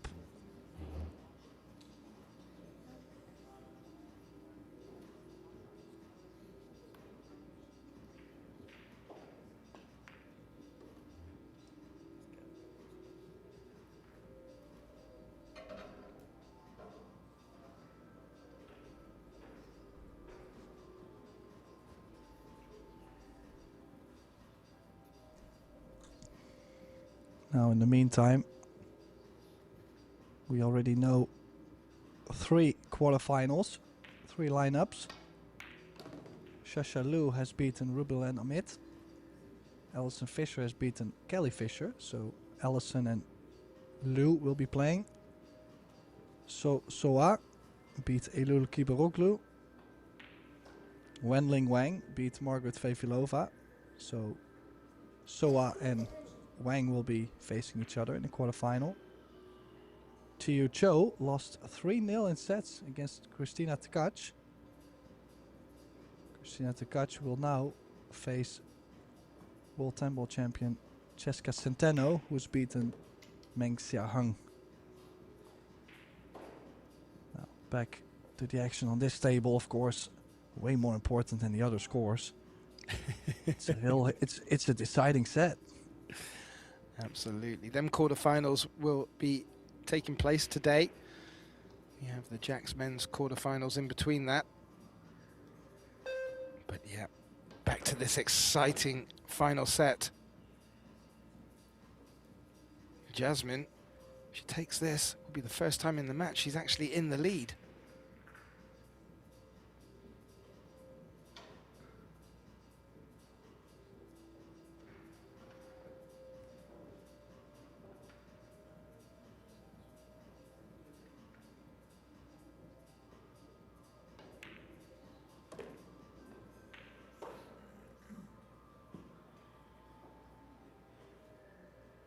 Can hear a pin drop in this arena at the Hyatt Regency Hotel.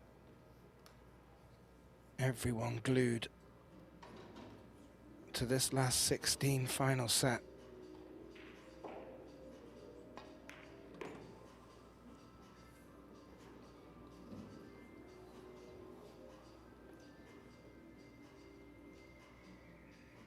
Ooh, just stretching a bit. We saw her earlier in this match miss a stretched shot, so just taking her time here. And this to take the lead in the deciding set. 2 racks to 1. The first time Jasmine has tasted the lead in this match as she trailed 2 sets to 0.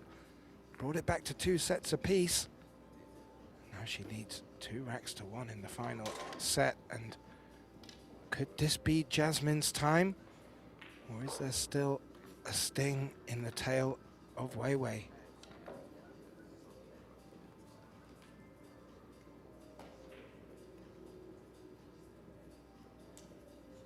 Yusin Xiao of Australia overseeing proceedings, better known as Coco.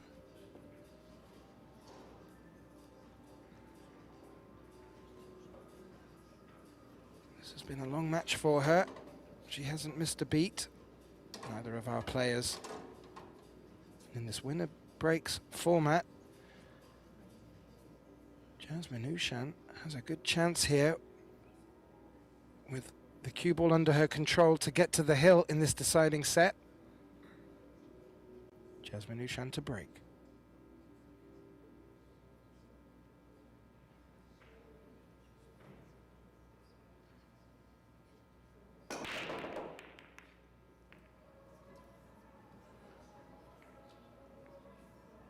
Ooh, the 1 wasn't tracking, but the 6 was to that top left corner, but the 1 knocked it out the way. Well, Jasmine did put her hand up. As you can see, cue ball almost got kissed into the side. Was actually going to have shape, so the bump the cue ball got pushed her into nothing.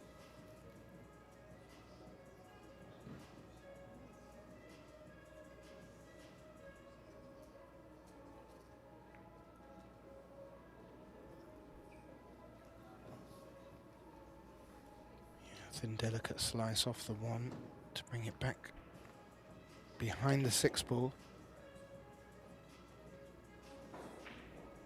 May force Wei Wei to go up and down the full length of the table.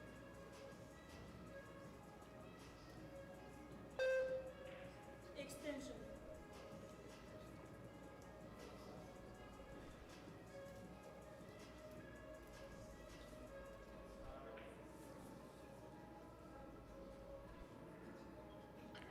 Yeah, she doesn't like it, Tim, and I understand why.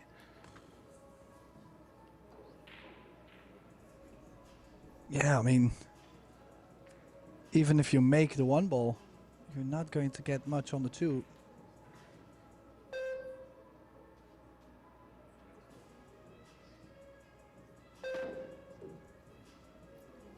Yeah, you could see the second she struck the ball, the cue wiped to the right. That's where she put spin on the ball. And that's just mainly with the cue ball being on the rail and the pace she's trying to give on the ball.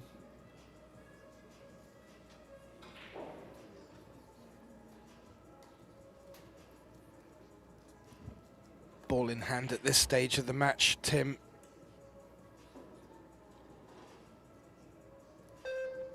This turns into a very nice opportunity for the Austrian. 5 looks a bit tricky down there next to the 9. And that might be a bit straight on the 2.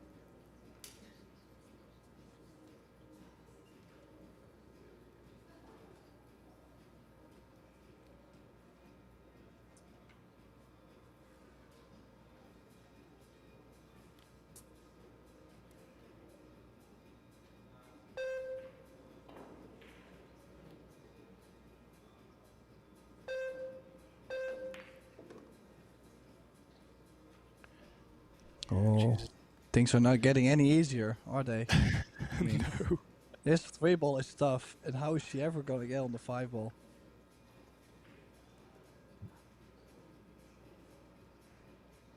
I did think there was an opportunity on that 2 to not go for it and screw back up into the 5 and throw the 2 around the table.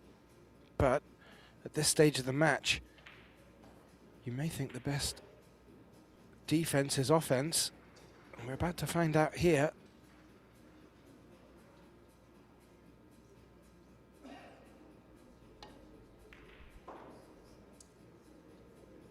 Oh, she's hit it too thin. She instantly knew. She still got the cover, the distance. I mean, it's not easy to make this and get still on the 5 ball.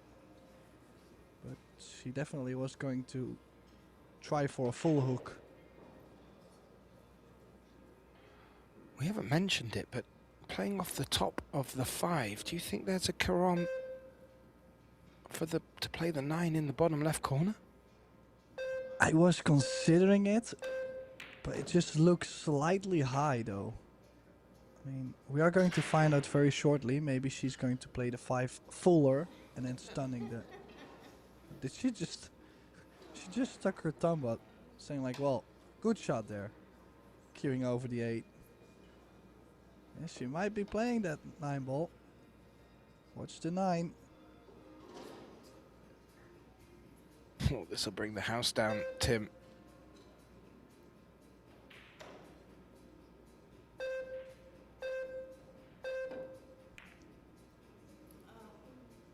Oh, she was apparently trying to make the 5 in the corner. I don't know. It took a little chunk of the 9, but still seemed to be going in that direction, so maybe it was on. It could have been, you know. Not a bad leave, though, Tim. I didn't think Jasmine would go airborne. She's gone for the 1 cushion. Ooh. The 7 rolls over towards the centre pocket, and there is a cut on this 5, Tim.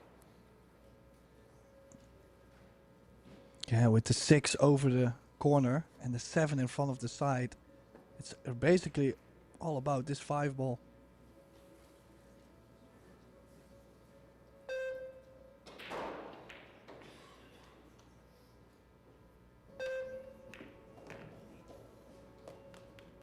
Makes it. Where's the cue ball?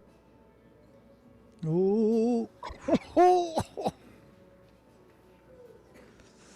Yeah, that could have frozen up on the 7 and that would have been disastrous. But woulda, coulda, shoulda. As long as she gets anything on the 7, we should be going to 2 each. Perfect. Beautiful draw. Good cueing. Wei now. Really in with a good chance of bringing this deciding rack back to 2-2. We really don't like to keep banding around the word shootout. But after the ups and downs of this match so far, it could be a fitting end to this encounter.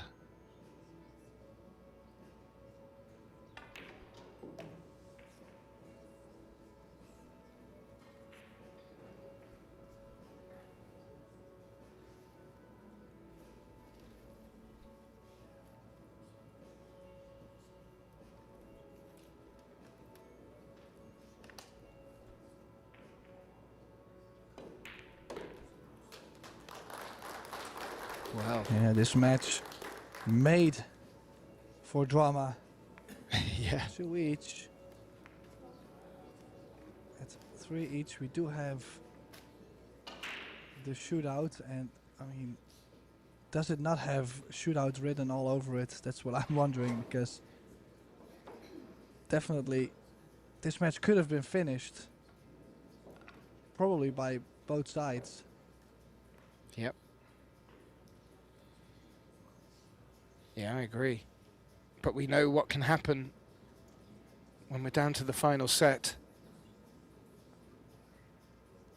This game is a game of fine margins on the best of days.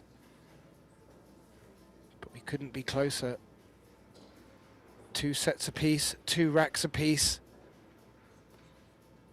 Both players 2 racks away from a place in the quarterfinals.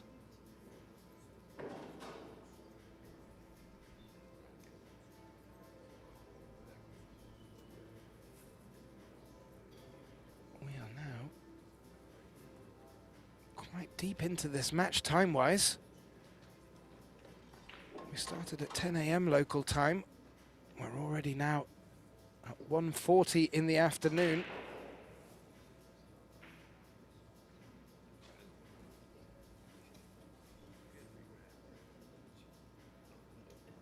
We wait a break. 2-2 deciding set.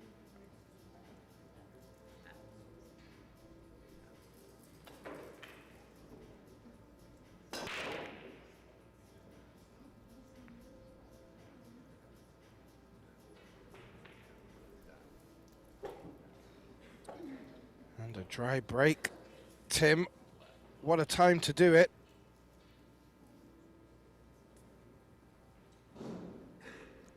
Well, obviously, it always hurts to a player, the dry break, especially at this scoreline. Gets way worse.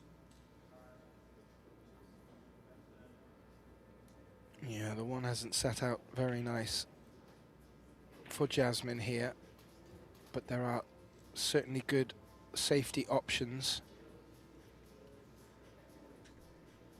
I think she was looking at coming off the left-hand side of the 1 ball, bringing the cue ball off 2 rails, like a bit of a Z shot, but I kind of like going off the right side, gently.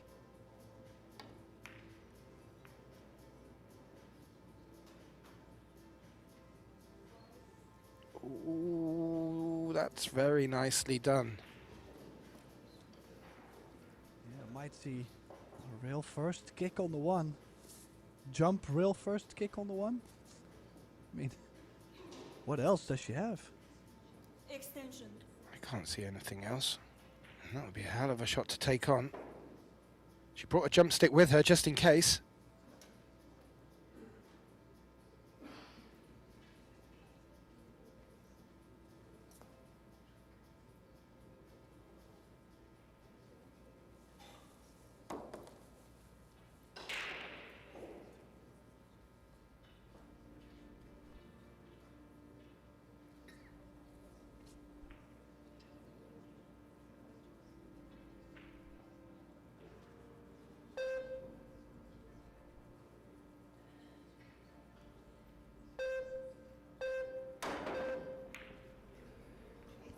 Oh, just barely avoiding the scratch, actually. She was, in my opinion, kind of supposed to scratch on that.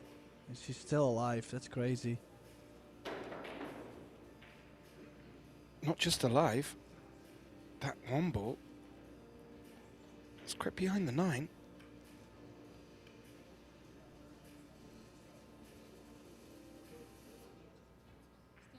Extension. Up until this point of the tournament, Tim, I had been standing on my laurels, predicting that the player that gets to the hill with the ball in hand normally closes it out. I'm going to have to say that in this occasion, all bets are off.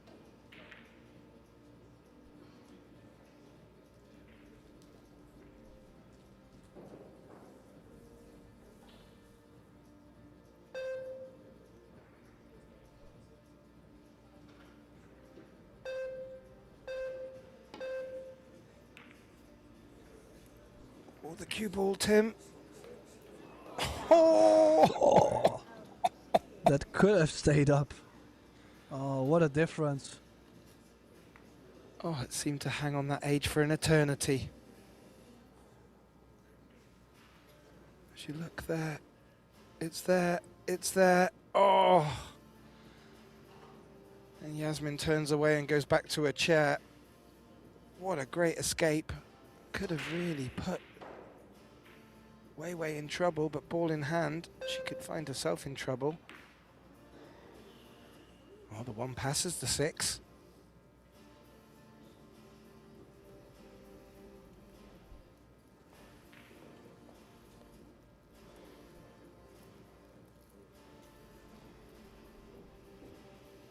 Now, obviously, the heart rate is going up.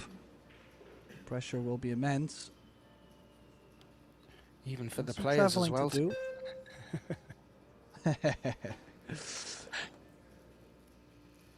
Well, I would be lying if I said I'm not feeling it a little bit. Exactly, I thought you were talking about us.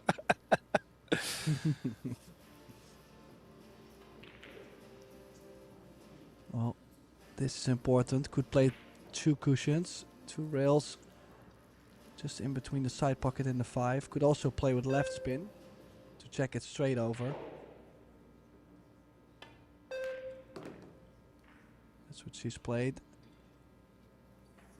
A little higher maybe, but I think she can still draw away from running into the 9. If she can. Where the 5 and the 6, 7 are sitting. She could be our first player to reach the hill in this deciding set, Tim.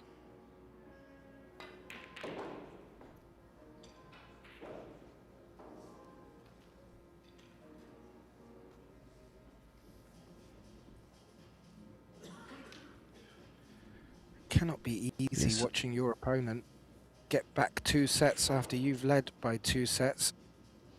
She's still showing good grit and determination here, Tim.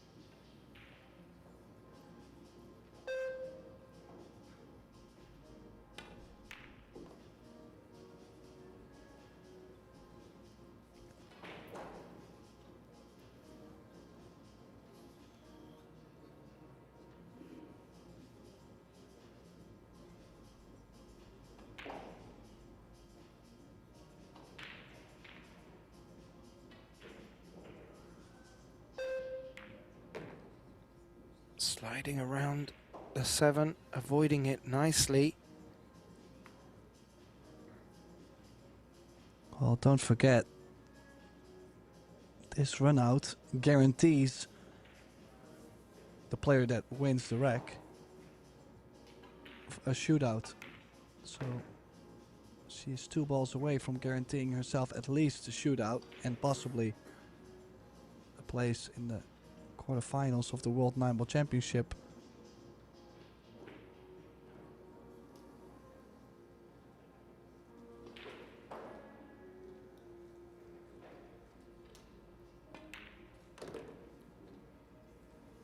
And what a route, a journey we've all been taken on by these 2 players to get to this point.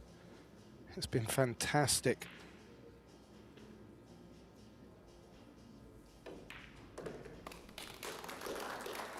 Wei Wei, Chinese Taipei, is the first to reach the hill in this deciding set. She will get the break as well. As my good colleague mentioned, Tim Dorauta, sort of 1 foot into the quarterfinal. Now it's down to Jasmine to somehow find a way to get this next rack to give her a chance of still progressing through with the thrilling prospect of a shootout. Wei Wei will be looking to avoid that like the plague and to take it at this opportunity now with the cue ball in hand.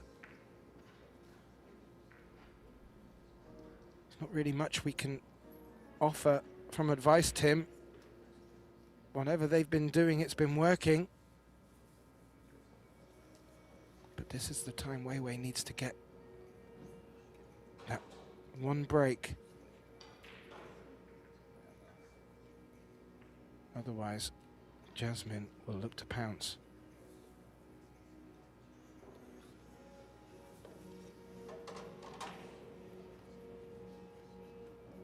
Yeah, our next match, quarterfinals, starting at 4 p.m.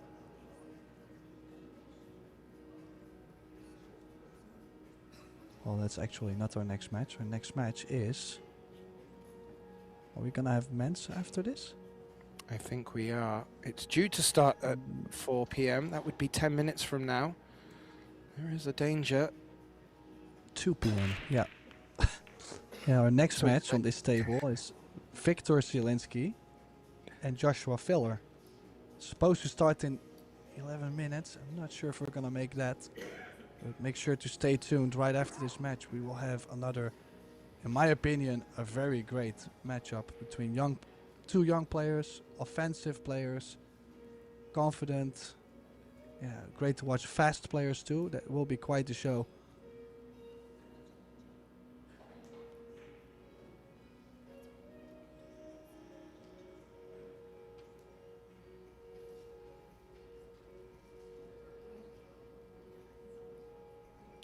Well, I'm not sure if she can see an edge of that one ball. But if she can, oh, the overhead just suggests she may be able to. But that will make this shot a lot easier, if so.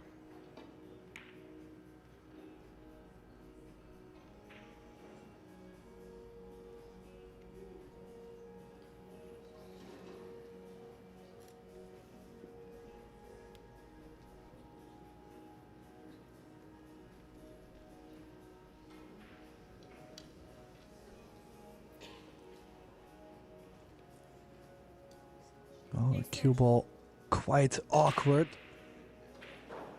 Super close to the 8. I mean, imagine you're queuing at maybe half of the ball or less. You have to thin the one ball perfectly. If you miss the whole ball, you're most likely to go into a shootout. If you catch it too full, you might sell out. Just look at her tip, just barely going by the 8 ball in the corner.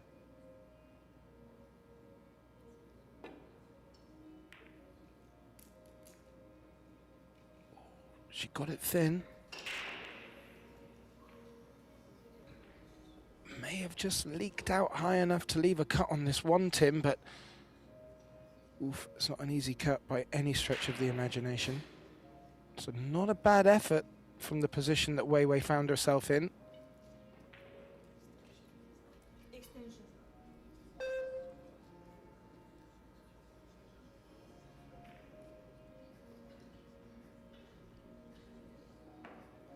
Yeah, things definitely could have been a lot worse.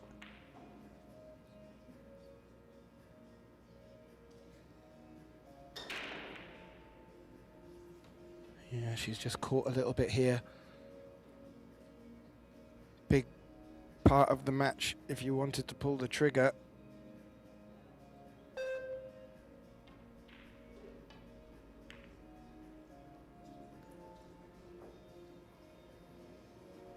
Okay. I think she played for that. Didn't go for the pot.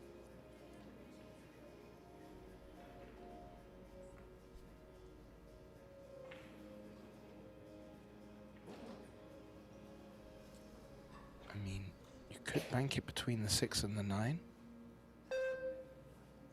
Maybe even still the cut.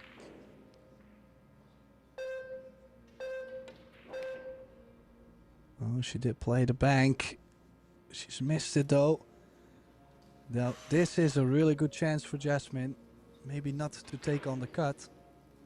If she can send the 1 ball away and the cue ball underneath the 9, she could take the initiative.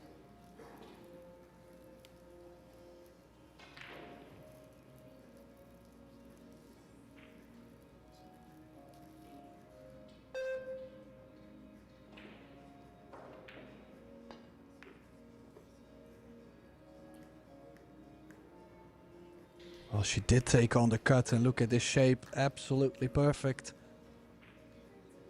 Wow. Big, big moment for Jasmine Ushan. Trailing 2-0.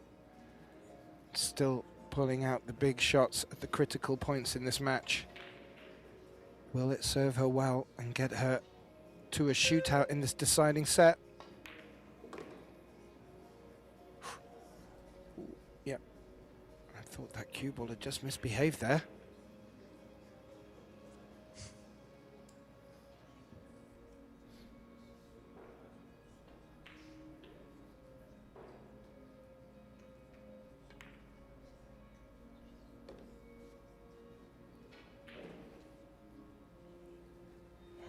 Both players have kept us quite quiet in this last set, Tim. We are on a nice edge.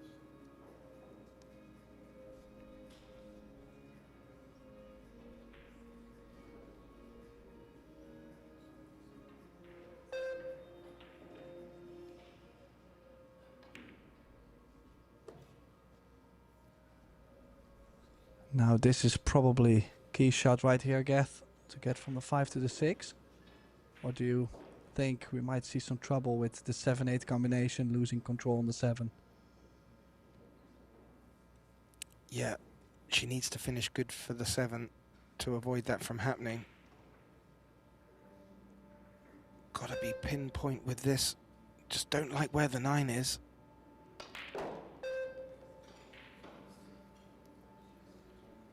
She's done well. She's gonna land straight. Does she have some angle? Well, her face tells the story. It does, Tim.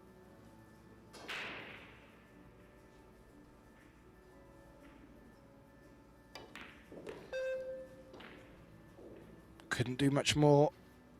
This is a big shot now.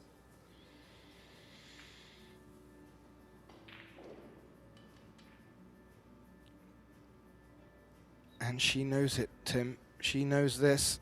This is where this match will be won or lost.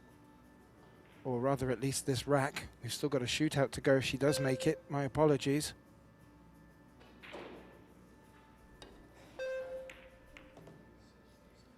Yeah, and the 7 ball stays over the corner. We might be going to a shootout.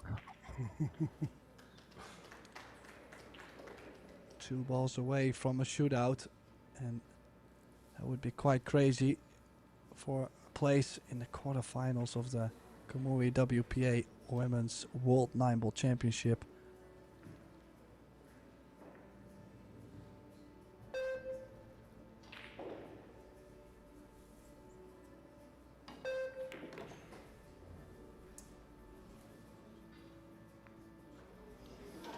Oh, a little rub off the 9, but she gets on it though. Oh,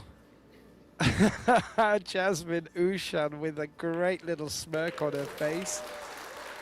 Well, by hook or by crook, she's got herself back into this match from trailing by 2-0. She's brought it all the way back, not just to equal in sets, but we're equal in racks in this deciding set, and we are going to a shootout, ladies and gentlemen. And well, exciting, entertaining. We could keep coming up with more words, but for the players, oh, I would not want to be in their seats. Lovely to see. A nice high five for the pair, and a real pleasure for myself, Gethin Davis, and my colleague Tim de Ruyter in the commentating box. I hope you're all ready for this, ladies and gentlemen. Are you, Tim? Definitely. We're going to see 4 shots each, alternating the sides. If the score is tied after 4, we will go to the sudden death, and the shots will get more difficult. Now, Jasmine has made the first, but indeed it looked a bit shaky there. That wasn't the most prettiest cue action we've seen from her this match. But in the end, it's a result that counts. A little bit of a flashback to her Dancing with the Stars. That looked like a shimmy to me.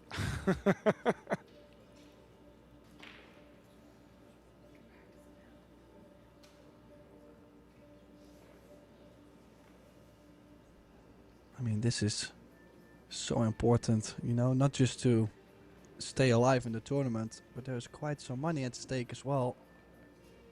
The winner of this match gets $9,000.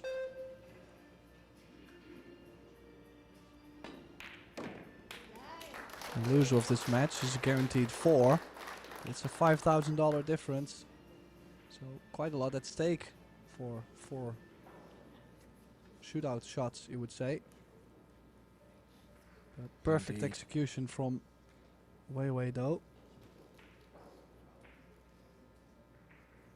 Tim, I'm starting to go purple from holding my breath. This is unbearable.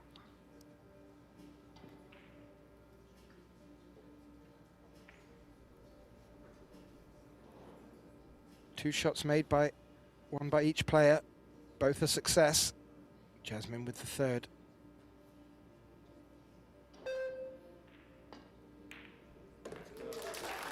Yeah, this one looked a lot more stable. Great cueing, no movement on the body, fluent strike on the ball.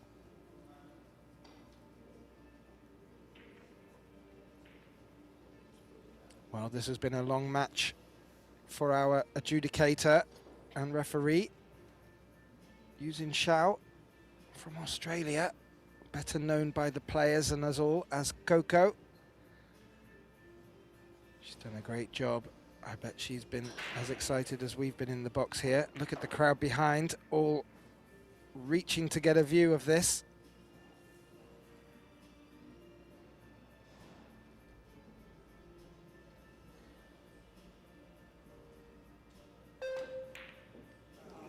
Oh, that's the first miss.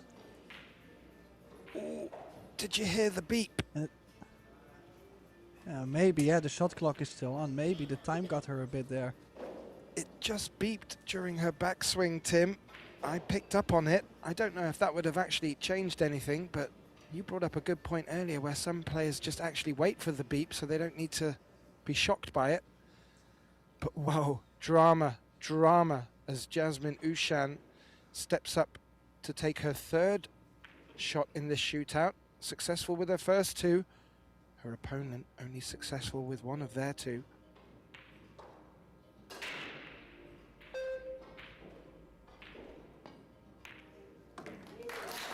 Yeah, big advantage now with Jasmine. That means if Wei fails to pocket the next one, we will see Jasmine, this lady in the chair, we will see her back in the quarterfinals. So technically for Wei, that means she has to play perfect from here, has to make 2. And Jasmine will have to miss the next one for Wei to survive. But first, let's see how she does on her third attempt.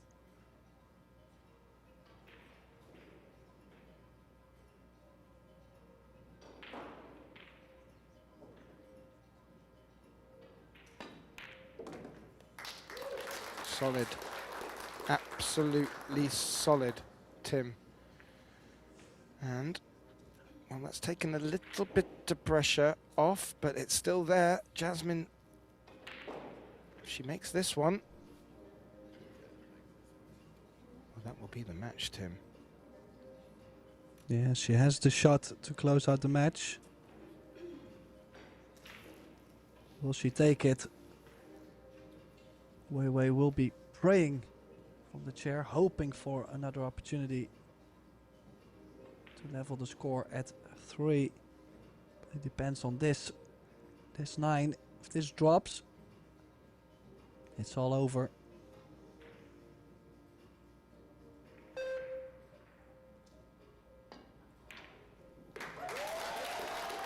And down goes the 9. What a match we just experienced.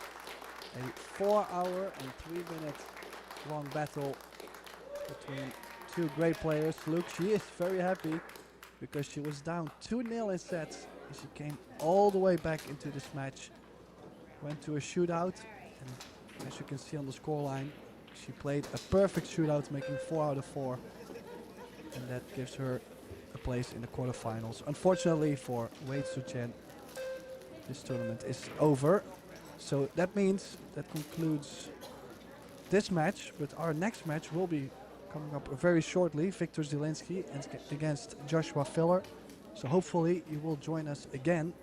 Ketten Davis and myself, Tim Ruiter. We will be signing off for now, but after a short break we will be back. So hopefully we'll see you soon.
Good afternoon, ladies and gentlemen. Welcome to the Hyatt Regency, Jacksonville Riverfront. Let me present to you the Pro Billiard Series 2025 Jax Men's Open quarterfinals. On table 11, we have Alex Montpellier and Arseny Sevastanov.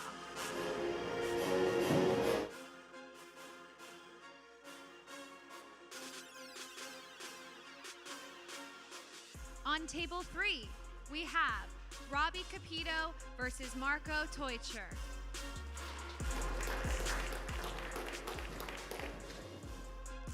And on table 2, Tyler Steyer and Aloysius Yak.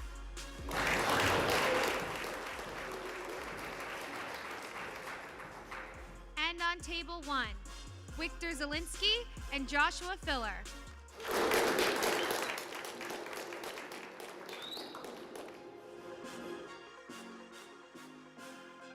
Players, please lag for the break.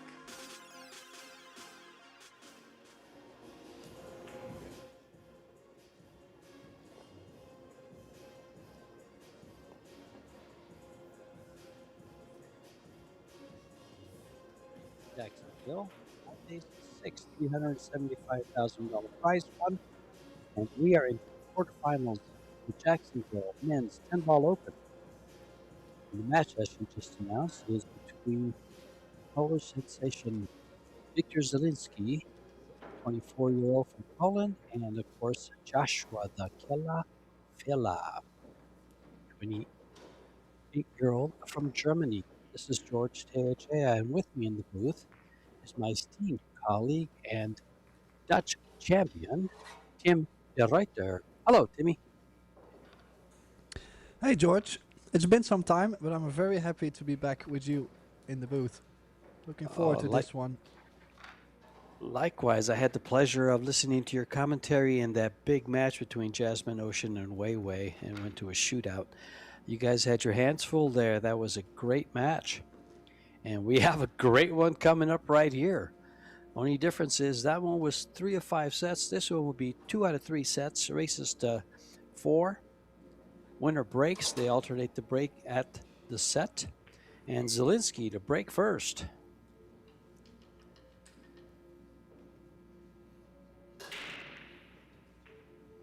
Important first game. Actually, important first set.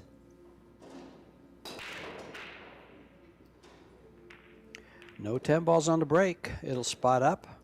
But early 10 balls is a win. Your referee is Eva Poskosilova from Czechia.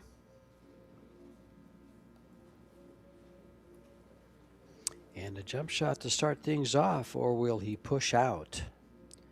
Both gentlemen in this match are very adept with the jump cues, so expect some great shots coming from both of them. Tim, we expect a really high pace here, a really fast pace in this match, as they both pretty much just rock and fire. Yeah, definitely. I mean, these are known to be, well, definitely 2 of the fastest players on the tours. So, yeah. Now, the biggest difference is, though, he was not hooked on the 1 ball. He was hooked on the 2 ball. So now I know why you came up with the jump cue option. Yes, I'm sorry. I just can't see yellow this morning. So that's it. I do now, confuse the balls. Do you think he actually played for a safety instead of just going all in on the shot? Because he's kind of missed both. Kind of an odd starter for Zilinski. He did just play the safety, I believe.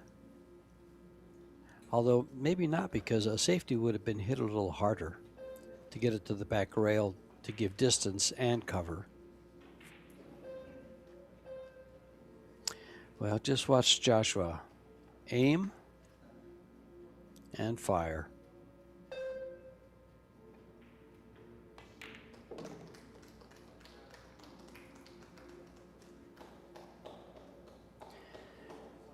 Joshua, I just don't know. He's a 3-time MVP in Moscone. He's a world team champion, an world champion, an 8-ball world champion, a 9-ball world champion. What he doesn't have is a world 10-ball championship. He was runner-up in 2019 to Koping Chung, and then he was a semifinalist in 2023. And he also hasn't won the Alpha Las Vegas Open, which his opponent, Zilinski, has won it twice, and then another one he won in Michigan. So in this format, Zilinski has had better success than Joshua. Well, we did see Joshua win the Wisconsin Open. That was it. Well, he's definitely looking to close that gap on the titles. I mean, he's quite ambitious, I would say. Well, speaking of titles, Joshua has pretty much a little over 60, or right at 60 titles in 10 years. Zilinski has a few, but not anywhere close to 60.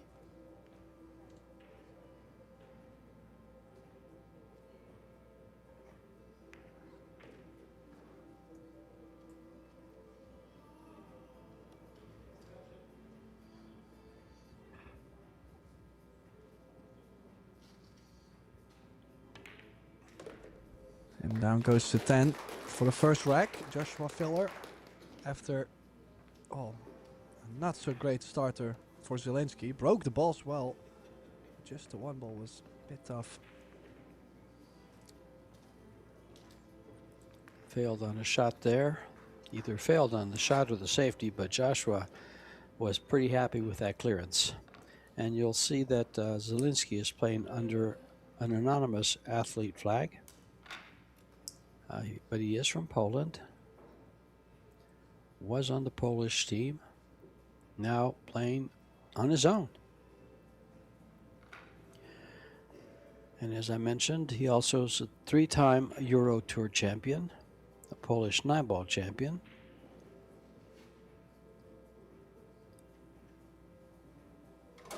But that young man right there is just a phenom. He's just such a great player, such a natural. Victor is 4 years behind him, so we may see the same thing from him.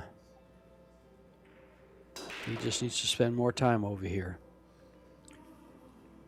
in the U.S. Now, this break, Joshua breaking from the side rail. I think it will be interesting because we're going to see two different types of play.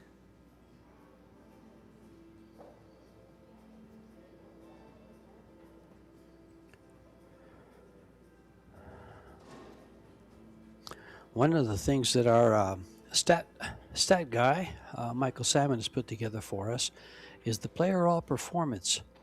And in this tournament, Victor Zilinski has the best overall performance of a 906 compared to Joshua Filler 816, almost 190 points higher in his performance against opponents.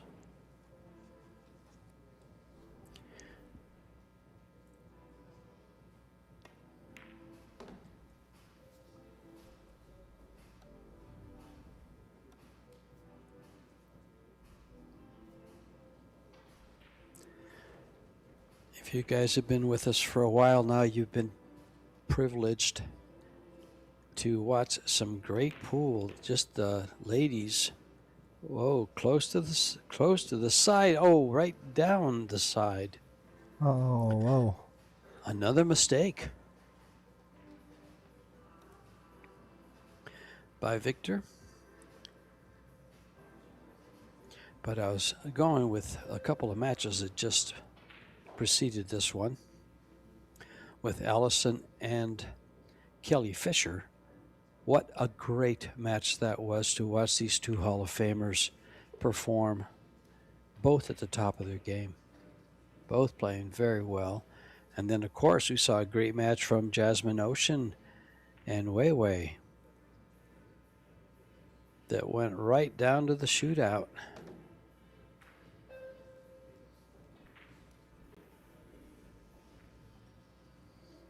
And as we get closer to the end of the tournament, I think we'll see more shootouts as the talent gets closer and closer together. And see, one of the things about these first two racks here for Joshua is he's pocketed all the balls. And that gets you in stroke real quick and gets you comfortable at the table.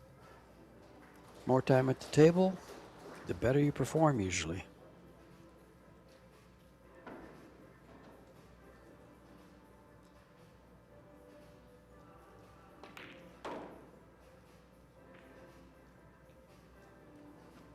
Well, Zilinski, bit of a rough time. Got to the table twice. And twice his run has ended real quick. And if you can see Joshua's pep in the step, usually when he gets that kind of speed around the table, that's where you might be in danger. Well, you might be comfortable in your chair, you mean, because he won't let you back. Yeah, Joshua's a 857 Fargo. He's the highest Fargo rated player in the world. He's also ranked number 3 by the WPA, where his opponent, Victor Zilinski, is an 826 Fargo. A very elite player, but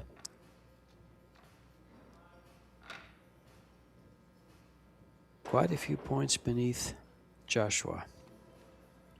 The killer filler. Got there. They're both undefeated. Neither player has lost a match. Joshua defeated Michael Yednik, Jason Shaw, Yusu Kuryansky from Mexico, John Mora from Canada, whereas Zilinski went through Justin Deaton from the U.S., Alejandro Rodriguez from Puerto Rico, Vitaly Patsuda from the Ukraine, and Jeff DeLuna from the Philippines. So they've both faced world-class players, and here they are, undefeated.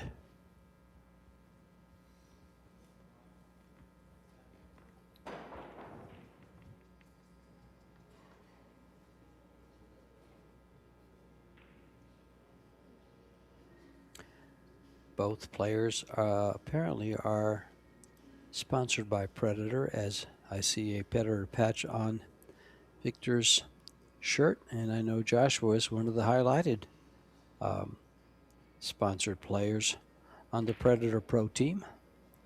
If you guys are interested who those players are, because there's a lot of world-class players on there, go to PredatorQs.com and click on Pro Team, or click on the apparel, or click on the equipment. It's close to Christmas, get some out there.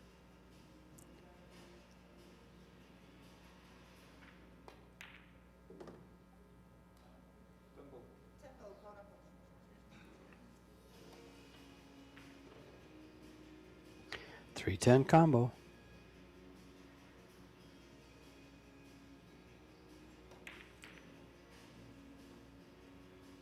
Those trading combos. Go ahead, Tim. No, I was just very surprised he's missed that.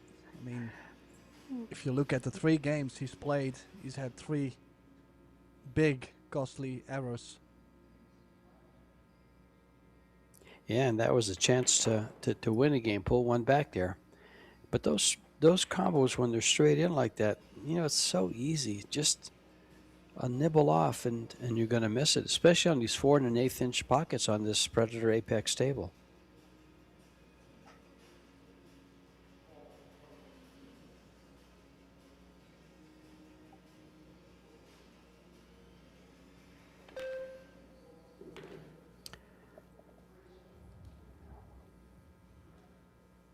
You know, it could be that Zilinski knows who he's facing, so he's going to take a little more time. Doesn't feel quite as comfortable at the table.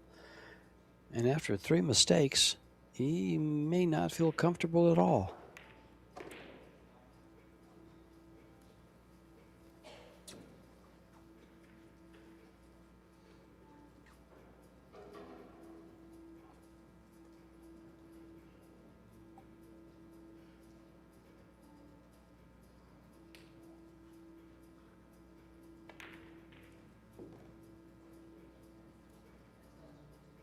Yeah, you give this young man this much time at the table, or he pockets pretty much all of the balls. I think Zilinski's pocketed one.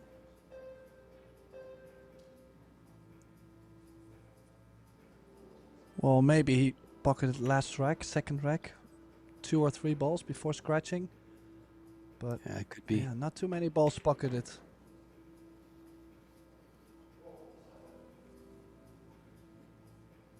I mean, he's missed 1 open shot, 1 scratch. Now the combination. And filler will be on the hill already in this opening set. And see if he just stuns down for the 10 in the same pocket, or if he goes hard to the rail. Oh, he could come over here to the right side of it. Even better. And 3-0 it is. Joshua getting a nice round of applause in Jacksonville, Florida. This is the 5th day, and they have 3 tournaments. One is the mixed doubles, and we'll have the finals of that tomorrow night. Or is that tonight, Tim? The men's final. Quick. The men's is tomorrow. Yeah, The women tonight. is tonight. The mixed doubles is tonight. That's where I was going That with is that. true. The women is tomorrow. Yeah. And so we've had the mixed doubles with 32 teams. 40,000 to the winner of that tournament. And then we also having, we're right in the middle, or I think you just finished with the final 16 of the Kamui WPA World 9-Ball Championship. 64 ladies. And what a field we have. 16 of the top 20 women in the world right here in Jacksonville for you. And we are down to the quarterfinals for that. And then we have this tournament. So a lot of action going on, and we're into the last 2 days of it. Oh, wow.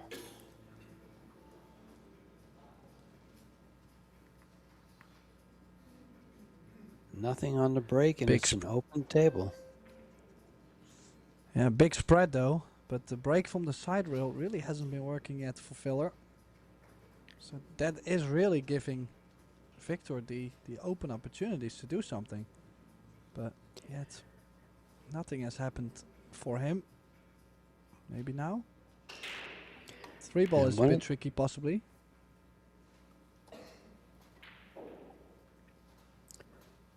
More than a bit, Tim. He's going to have to play that 3-5 combo or get up above the 8 and play the 3-ball in the same pocket.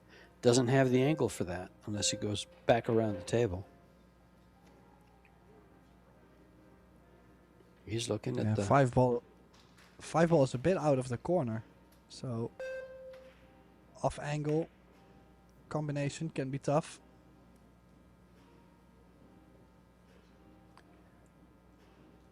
unless he hits it really bad. I think it slides right in the corner. Still close enough, but you're right.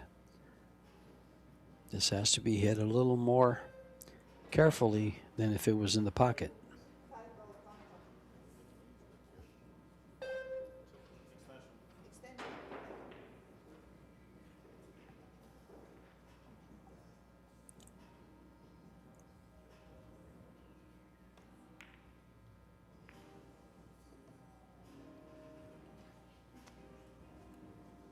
Has played it real first. Held the cue ball nicely though, the 3-ball and the cue ball.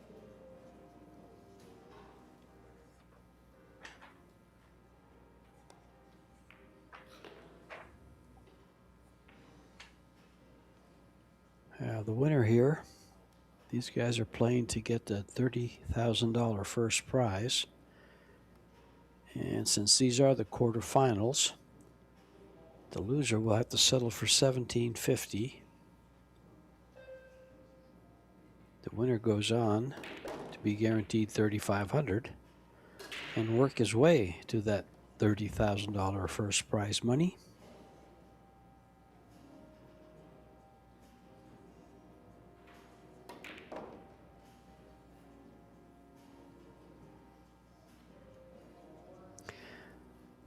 If I'm not mistaken, I commentated Victor's match yesterday or the day before, and he shot the first set at a 973 overall performance, which is one of the highest numbers we've seen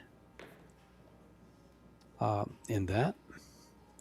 Thus, the reason for his #1 ranking in all of the performances that have played on the stream table.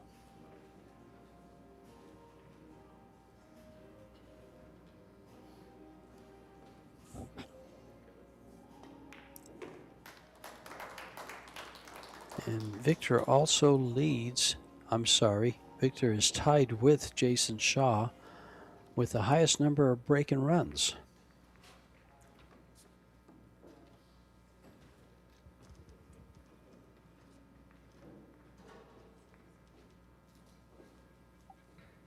Well, good to see Zilinski now getting his first rack on the board. That's going to give him some confidence. Good point, Tim. And I'll tell you, with Zilinski or Joshua, confidence is not something they lack. And Filler gets 3 games in a row. Zilinski's going to work on his 3 games.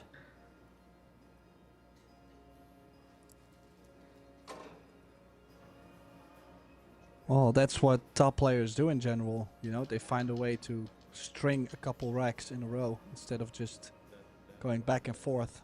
So you could easily see like a 4 rack streak over and over in tournaments, just trading off sets instead of just racks. He is absolutely crushing the break. The break is working for him from the center.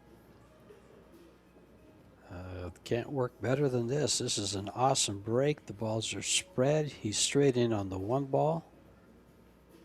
Actually better than straight in. He's got the angle to go to the 2 ball. And the 3 balls right across the table from the 2. Great start.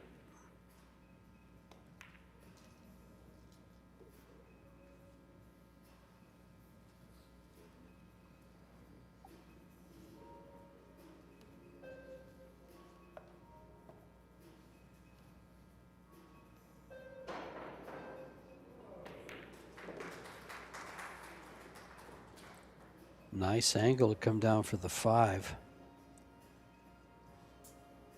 Those are the type of shots that if you don't get the correct angle above the ball there to just follow straight down, you have to run the ball around the table. Did you guys just get a little look at that side eye that Joshua gave Zilinski in that camera view? That's kind of good.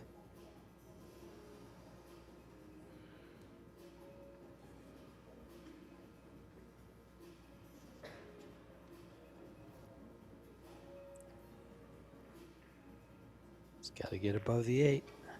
Got to get above the 8. Oh, he did.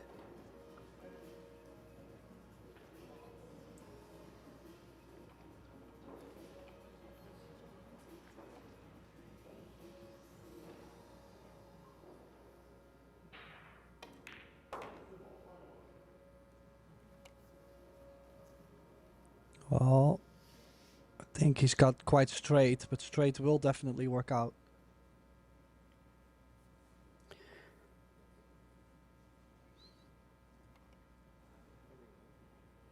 Just has to bring this back a foot, maybe.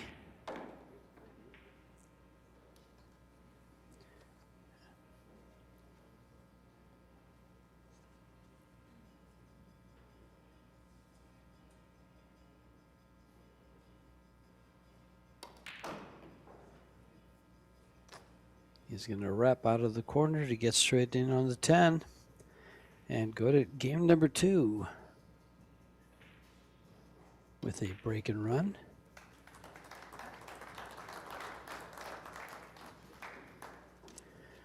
Joshua took a game off of Zilinski break and then won the next 2. But this is the first break and run I think we've had.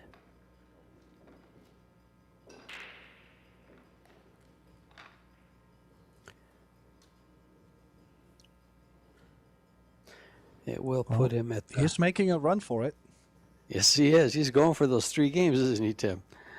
He's also just clinched the highest number of break and runs on the TV table with 4. Having 3 coming in. Just got his 4th.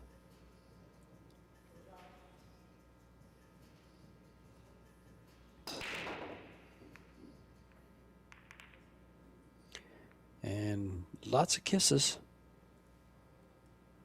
Nothing down the pocket.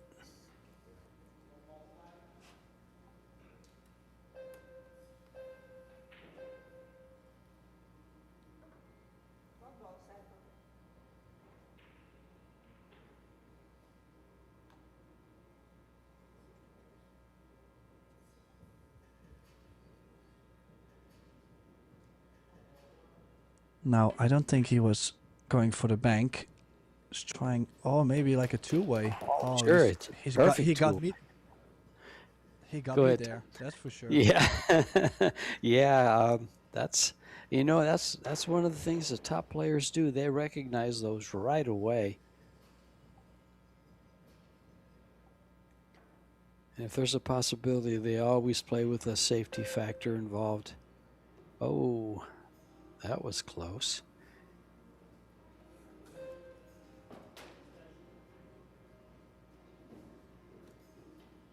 He could just get underneath the 4 and shoot it up the corner pocket, long rail. But he also, if he can, he could run into the 8. I'm not sure. Well, he could draw right into the 8 and move it. Let's see how good he is with his cue ball. Nope, he's going to go down to the bottom where it's guaranteed. Well, yeah, you would say the 4 does go back. Yeah, should go. Sure. Well, otherwise he had the roll up on the 8, so I definitely liked the bottom.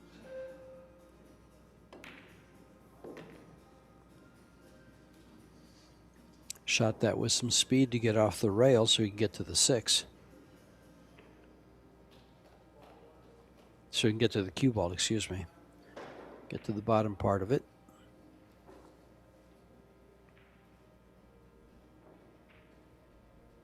Oh, he's got a good angle here.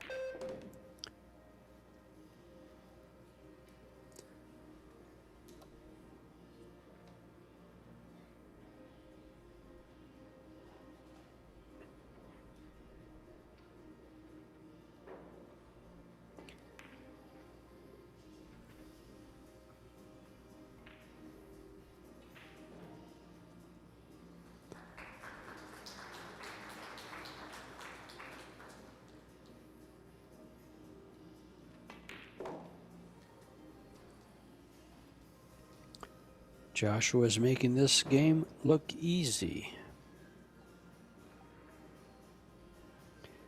And he needs these 3 balls to close out the first set.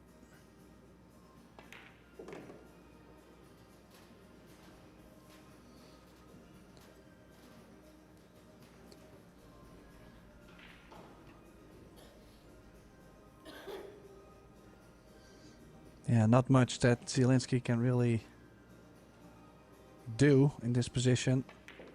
Filler played a perfect set besides the break, possibly. Yeah, he ran out. He made both clearances on 2 racks from Zilinski, and in his errors. So I don't believe Joshua has missed a ball yet. And the first set is done, said and done, and is over at 4-2.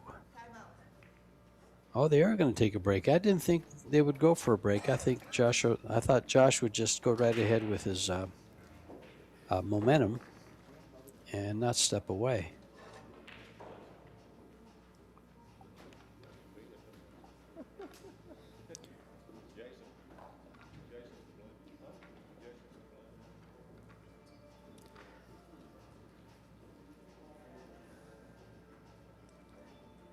Well, we have 8 events.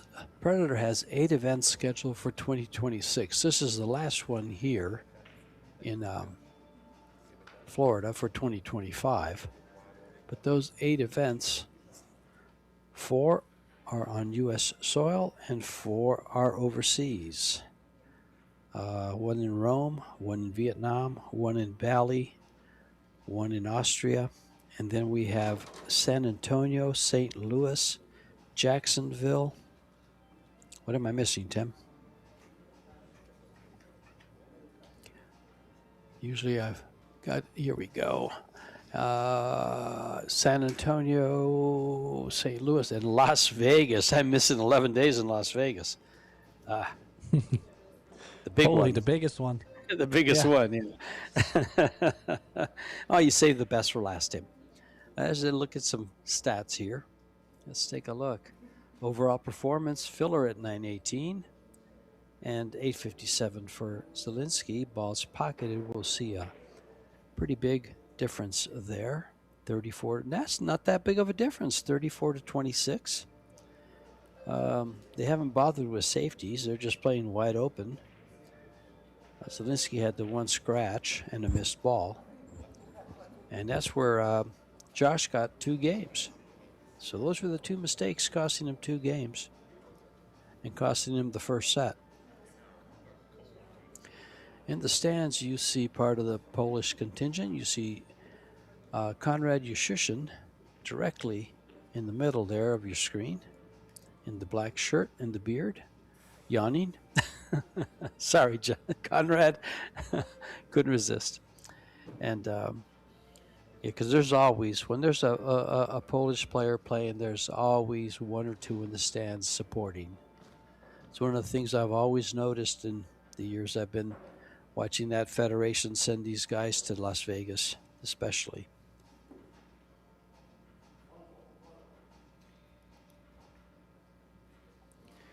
And let's take a look at another thing going on. We have 3 other quarterfinals, and those are between Robbie Capito of Hong Kong, Marco Tucher from the Netherlands, but as Tim likes to call him, the Dutch Kiwi, because he's living in New Zealand now.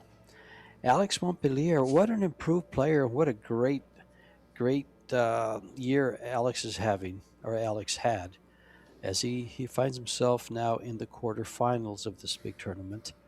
Arseny Sevastianov, and then these 2 guys here. And then on table number 2, we have Tyler Steyer and Aloysius Yap going at it. And we'll give you an update on their scores as they win their sets. These are short races, so a 2-1 lead really means nothing.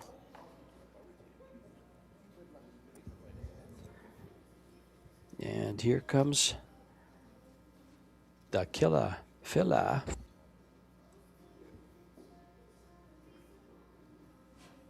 To open up set number 2.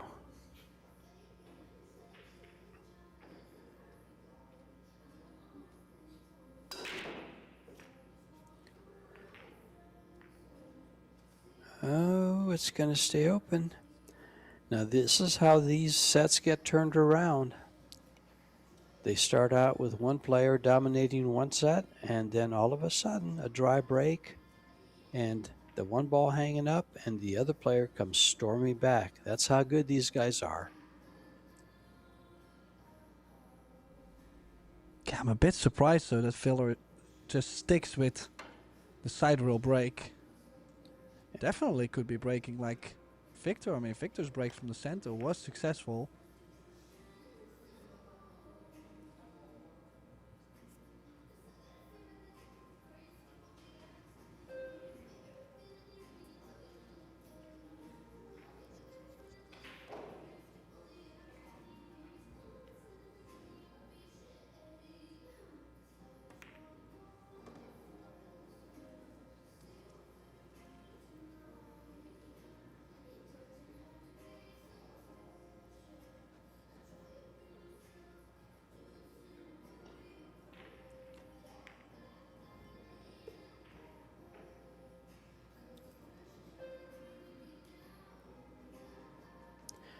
And that's the beauty of these short sets, is that you lose one, but you've got the next one coming right up. But even so, this would be a tight match at 4-2. Instead, it's a new start for a second set.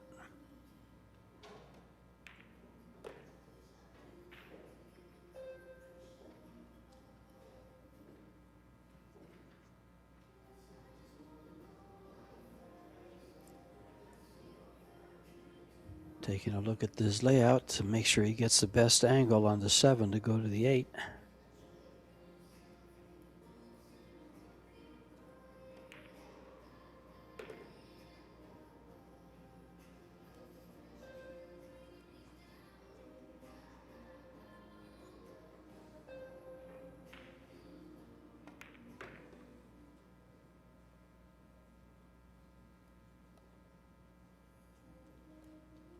You know, Tim, with position like that, maybe I could make a ball. Yeah, it's his ball and hand shape. You can make those. That's right. Yeah. Yeah, I mean, definitely both players are making the game look easy. If you think about it, the pockets they're playing on, 4 1/8. Table gets a lot of play, so, you know, the cloth gets a little bit more worn over time.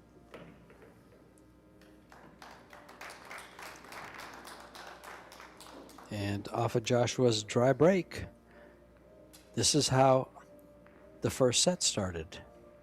Off of Victor's dry break, Joshua had a clearance. And now off of Joshua's dry break, Victor repays the favor.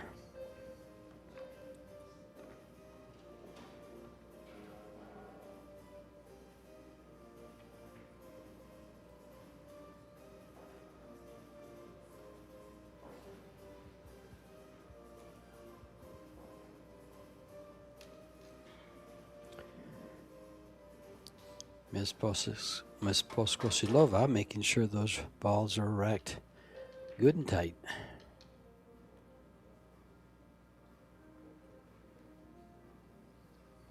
I wonder if that's what Joshua calls a rack.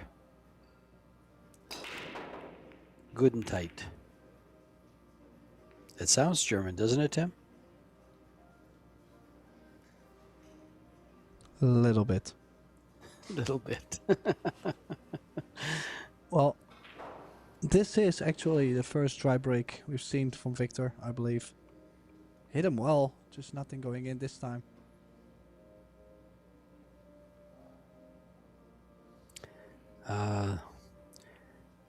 That's the nature of the hand rack.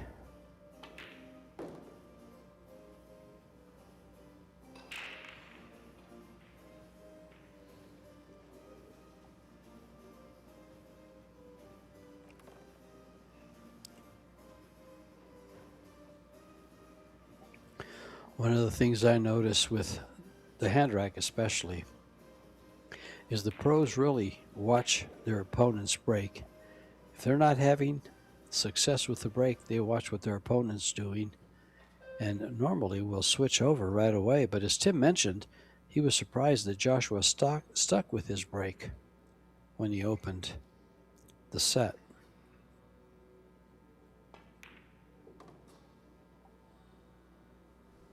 Well, maybe he just truly believes that in the long run the sidewall break will work. But yeah, I just can't imagine if my opponent's making 2 balls on the break. If they're using their left leg to break the balls, I would do the same thing. I'll buy tickets to that. I'm sure you would. I want to see you with your left leg breaking the balls. You could be like DeLuna and jump up in the air, kick that leg out.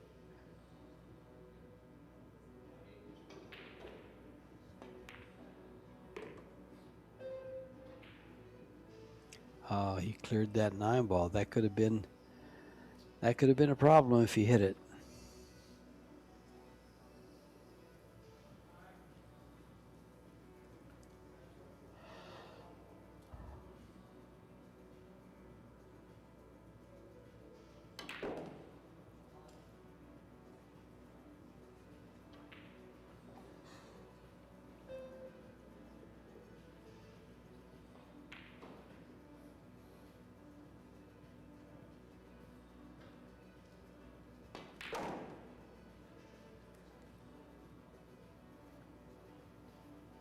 Always on the correct side of the ball to play position for the next ball.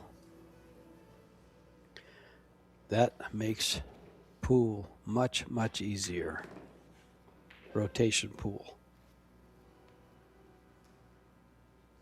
And even in straight pool or one pocket.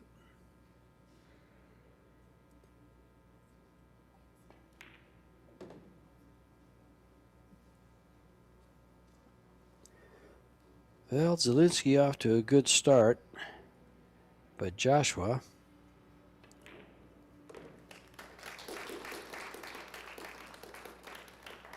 completes the clearance off of his dry break, and they are tied at 1.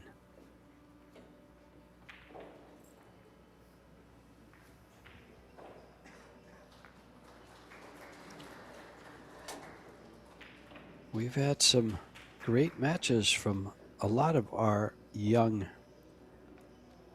challengers, players. We saw a Chinese Taipei team that was coached by their national coach, Cho Che-yu, in a doubles match against their coach. Give them all they could handle. You sure shouldn't, and Cho Che-yu had a hard time, but they were able to defeat their students. We've seen Savannah Easton. I think she made it to the final 32, the loser qual, and so did Sophia Mast. Sophia Mast putting together a great match against Jasmine Ocean in the World Nine-Ball Championships. And these, I'm going to say they're still youngsters. They're under 30.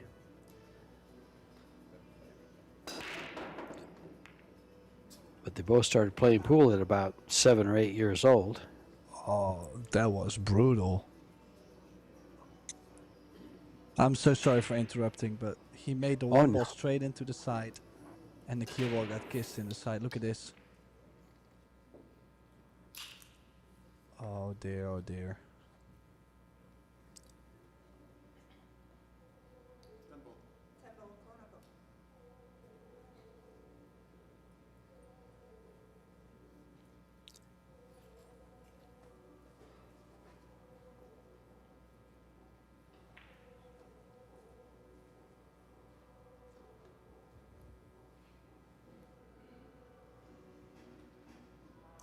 Another long combo.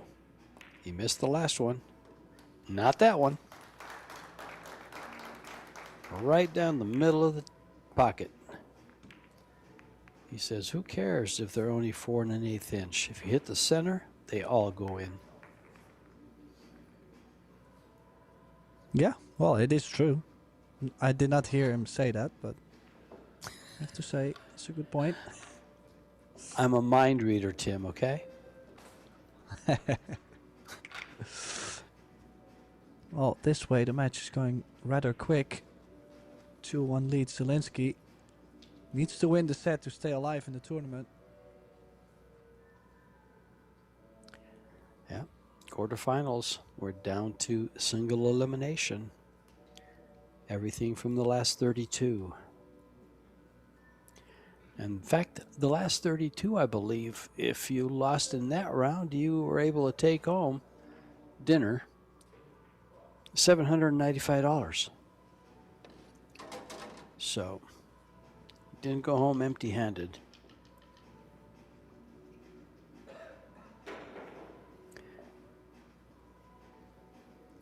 Probably paid for your hotel stay at the Hyatt Regency, Jacksonville Riverfront.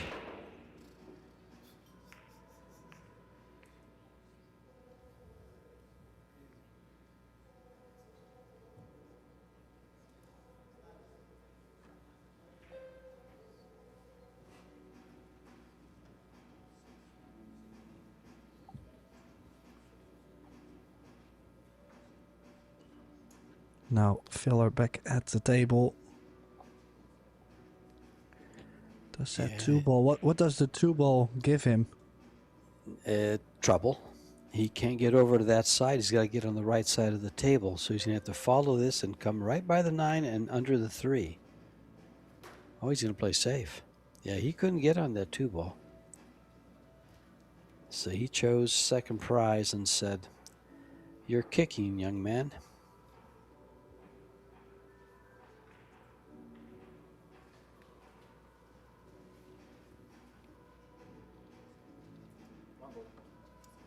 Rumble, corner. Extension.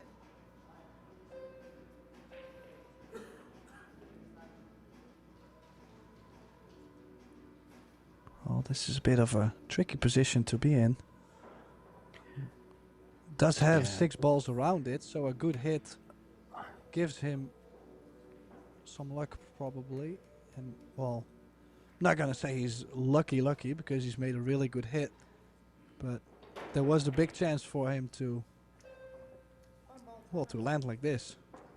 Well, yeah, the main objective is to hit the ball because good things happen.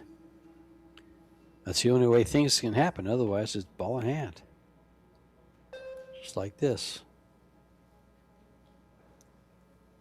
Good hit. Hit the correct side of the ball. He'll probably just cut it thin, run the cue ball down underneath the 9.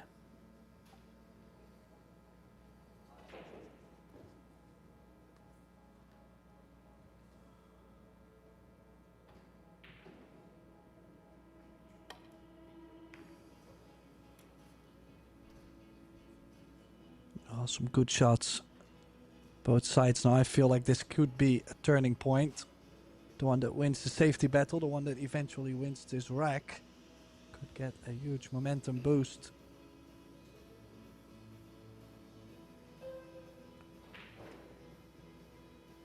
This is interesting right here.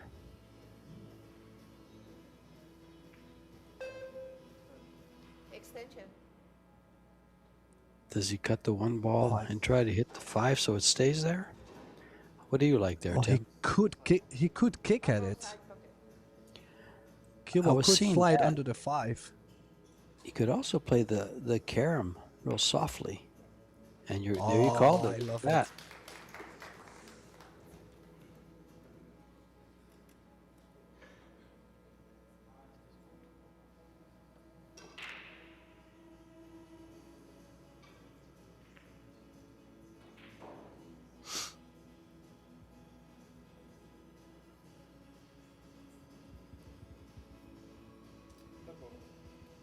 Tempo, corner pocket.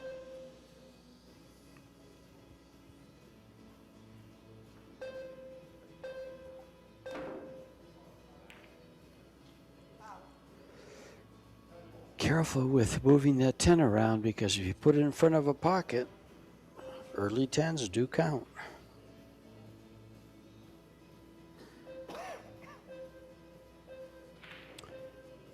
He's got 1 foul. He's got 2 sets tied up.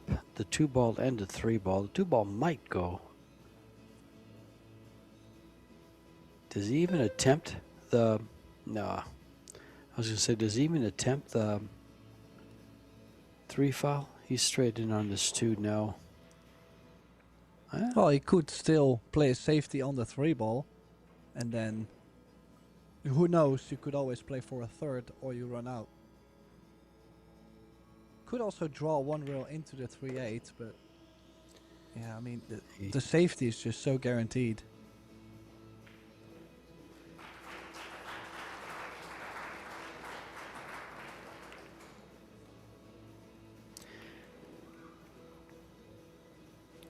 Yeah, he took away a lot with that. Getting up against the 8 there, he took away a lot of angles to get to that 2 ball.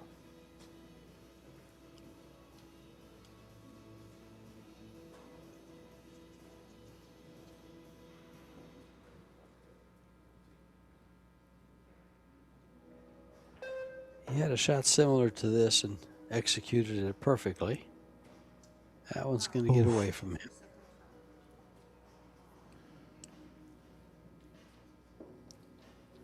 Two to 1. Zilinski, but he's just given up ball in hand to a player who probably, with ball in hand, probably runs out. I'm going to say 85 to 90, maybe even 93% of the time. He's just so accurate. That's a guess.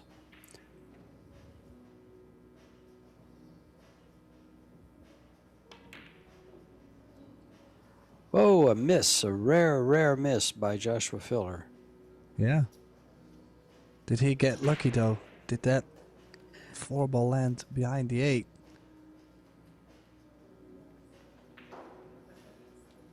Take a look at that. He just left it out a little bit.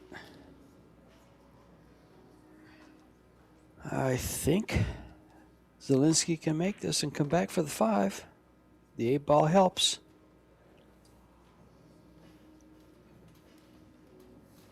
And sometimes that little nibble that he got, sometimes that little nibble is played.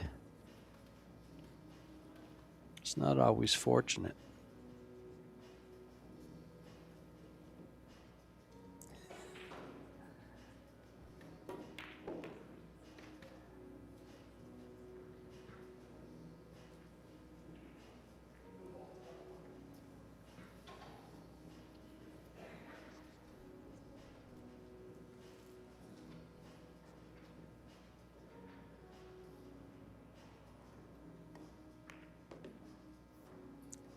Wow, it was a good shot there. A little bit tricky sometimes to decide.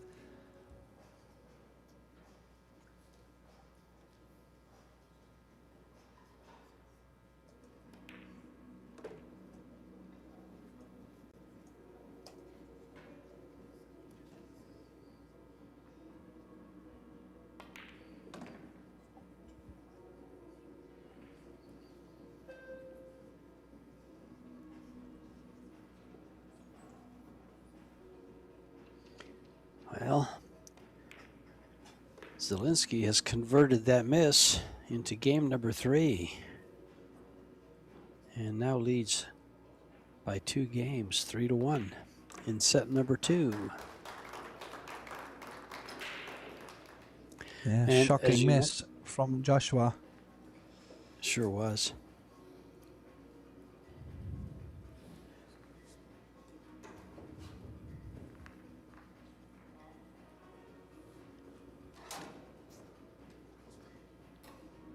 There it is. Wow.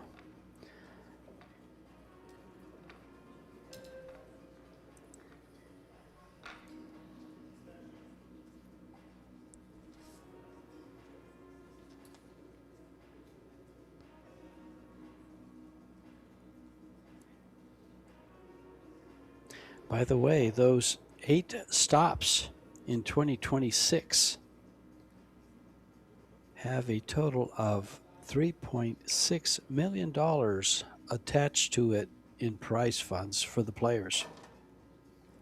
Due to the sponsorships of Little Monster, Yalin, Predator Group, Kamui, WPA, SamsungTV, Pro Billiard TV, and Box Billiards. Thank the sponsors. Go to the websites.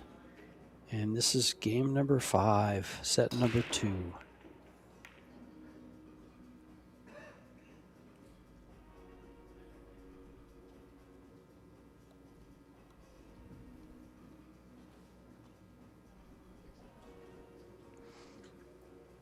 Well, interesting to see that now suddenly he is breaking from the side.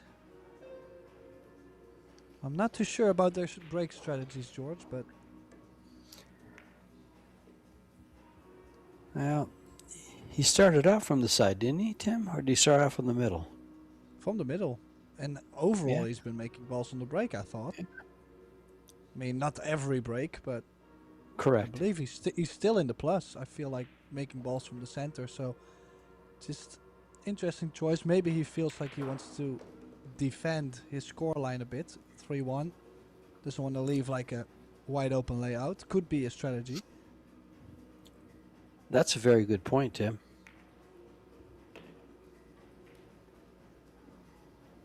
Good, very, very good reason to change the way you're breaking.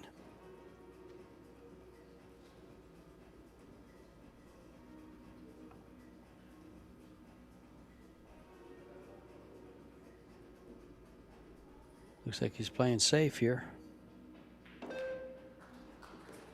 Yeah. He was playing for the breakout. From the angle of the way he was aiming that, I thought he was drawing the cue ball back on top of the 7 and bringing the 4 ball 2 rails. Goes to show what I know. No wonder I'm told I'm kind of crazy. Well, I wasn't gonna say it, but I know, Tim. You're always looking out for me. I love it.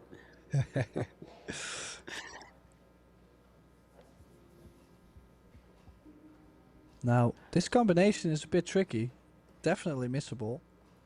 I could understand if he plays a safety. Oh, he's playing safety cue ball under the 6.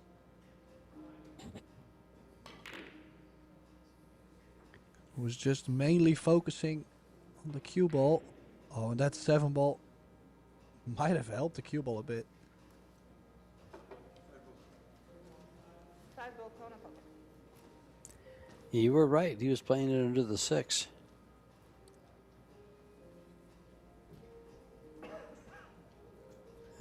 Does Zilinski go for the jump? He's straight in. And close to the rail.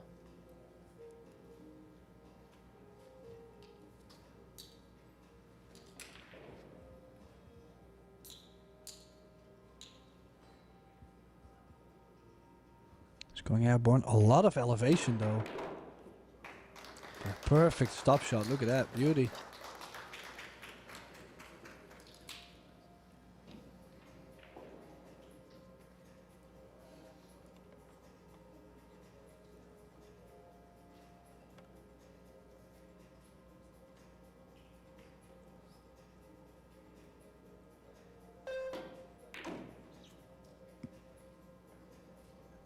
Oh, bit of a mistake. Is he going to play the straight back on the 7 or possibly a carom into the 10? In 9 ball, you could try them both, but in 10 ball, you could only call one. 10 ball corner pocket.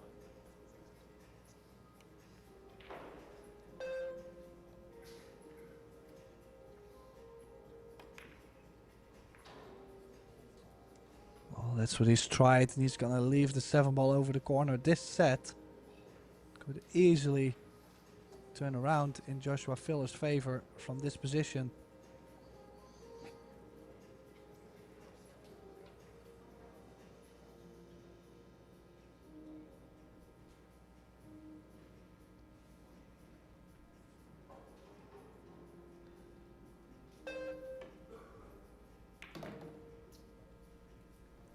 Oh, did catch that a bit full. This 8 ball to the 9 is really not a gimme. I'm just curious if he's going to follow it 2 rails to get on the 9 or draw the ball to the left side and then back over for the 9.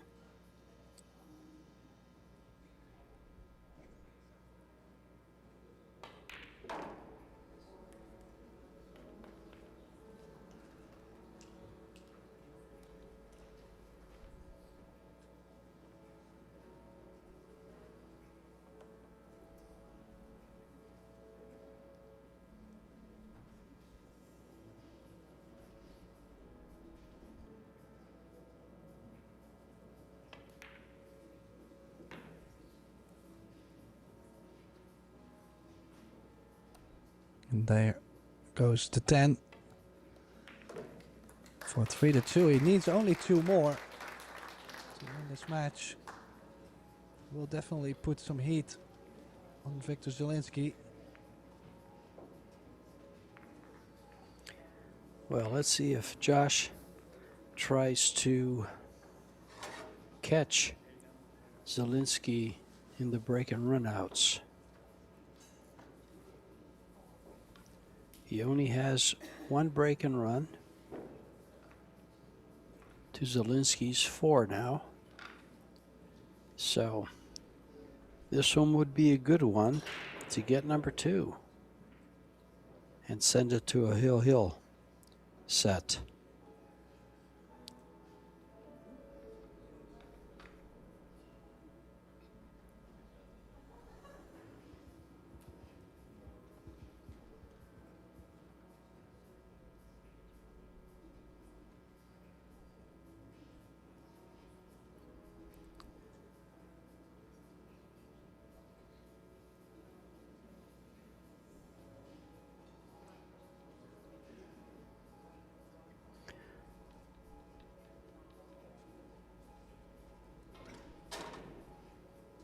Looks like the left side of the stands is taking a siesta.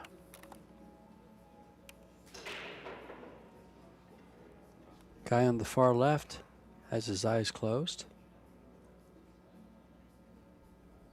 And the lady had her head on the guy's shoulder. There goes the 1. There goes the 9. Straight in on the 2.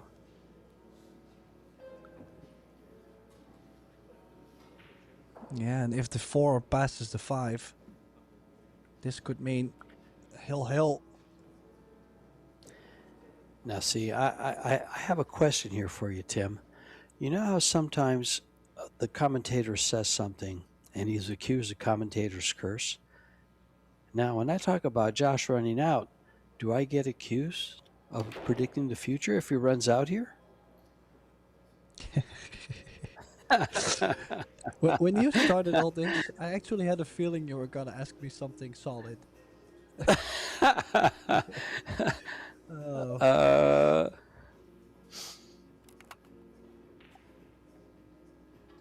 That was a solid question. I mean, how many times I saw it in your match in the chat, for instance. I saw, commentator's curse, commentator's curse. In fact, on your match with the one you just did, I commented, I don't believe in that. And then I actually saw it in this match already. Yeah, well, Oh, I don't look at think this. anything we say has influence, but That's what I said about it, Tim. I feel the same way, but it's fun to, pool players have to blame someone. That's just what we do. But I was trying to get some credit there in case he runs out, but he got a little bit of trouble here. Not sure if he can see the ball to make it. Yep. oh, Commentator's this is now curse. the second shot he missed this set. And both times, I kind of feel like the shot wasn't that difficult. I mean, you would expect fella to make it. But indeed, we did try everything we could with the commentator's curse because we want another set. That's right.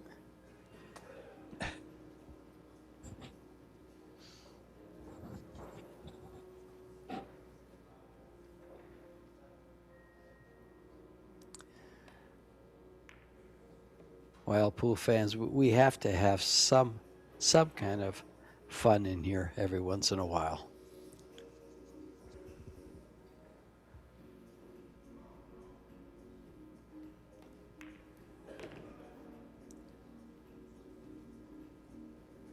And 3 balls to send it to a deciding set.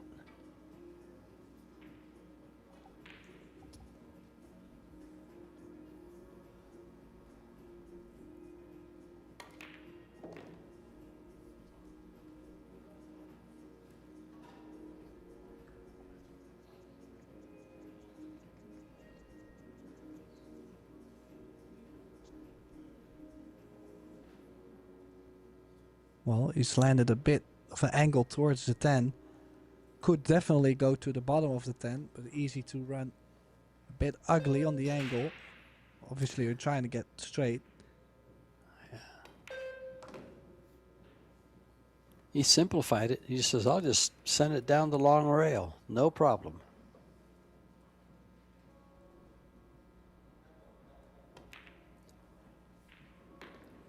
And set number 2 goes to the 24-year-old from Poland, who is the youngest player at 16 to win a Euro Tour.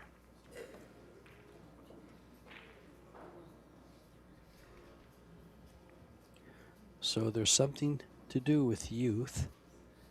And Zilinski takes a break. Joshua says, I'm not going anywhere. I'm going to look at this table till it gives me what I want. Easy shots. Time at the table within 4%. Games 4-2 and 4-2. Both sets, opposite players.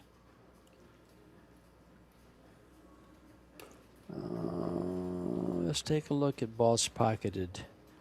For the match, they're within 7. For the set, they were within 1.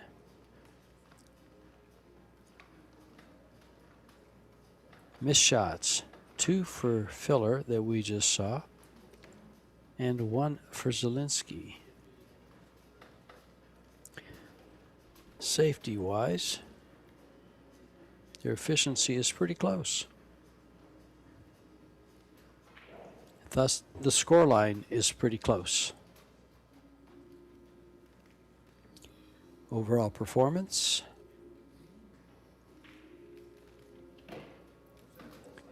.878 for Filler and .833 for Zilinski. A far cry from the first set, where Filler had .918. It's still .878 for the match, due to that high first set. Looking at the numbers, the score line's about right.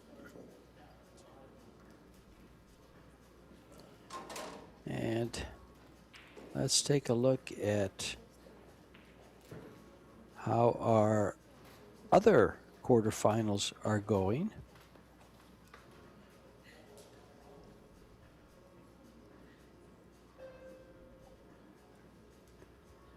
Capito and Tucher. Capito up 1-0. Montpellier, Alex against Arseni. Arseni up 1-0. And Steyer lost the first set to Yap, but leads 1-0 in the second.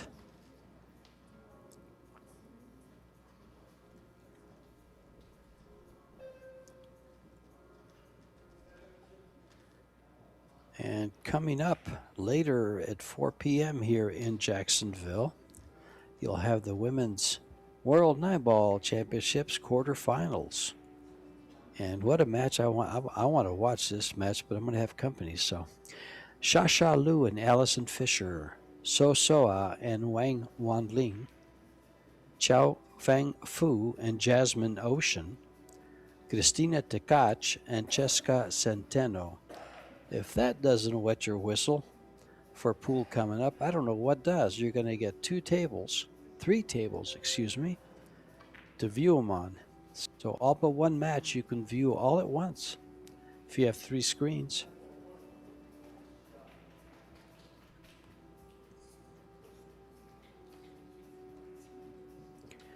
The players are back. The glove is back on. Oh, wait. Zilinski doesn't wear a glove. No, and I think that's also... I don't think I've ever seen him wear a glove or, well, like, as a regular thing. But he's playing with a wood shaft, a Predator wood shaft, so I think he just breaks with the carbon and thus, yeah, he's not going to change the glove on and off, back and forth. You know, when I've played with a carbon fiber, Tim, the glove makes the carbon fiber just really slide through my fingers too easy. So I stay away from it.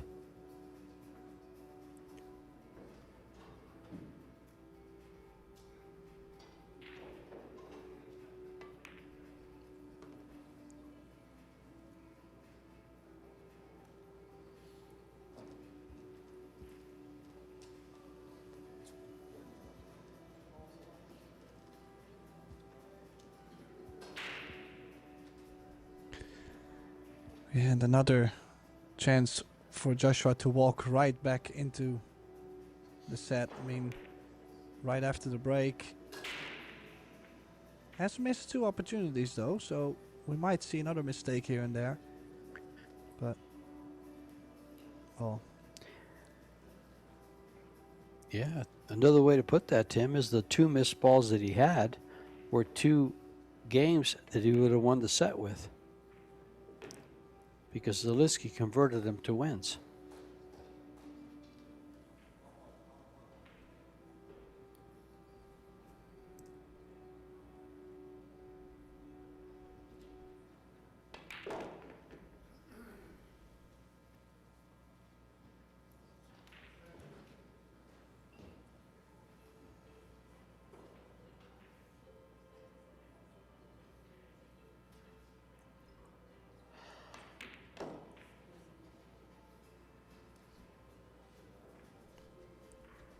You know, it's one thing I really like with these high quality players.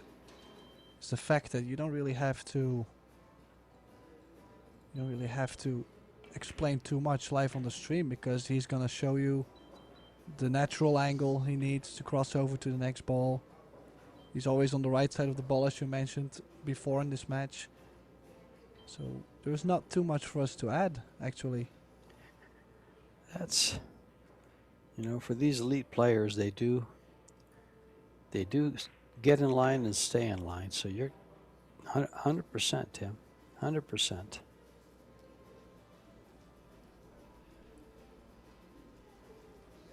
But sometimes we just like to hear ourselves talk. Now, see, that was a joke, and nobody even laughed. Okay, I giggled a little bit. Do you feel better now? I do. Thank you. Well, looks like the opening rack in this deciding set will go to the German.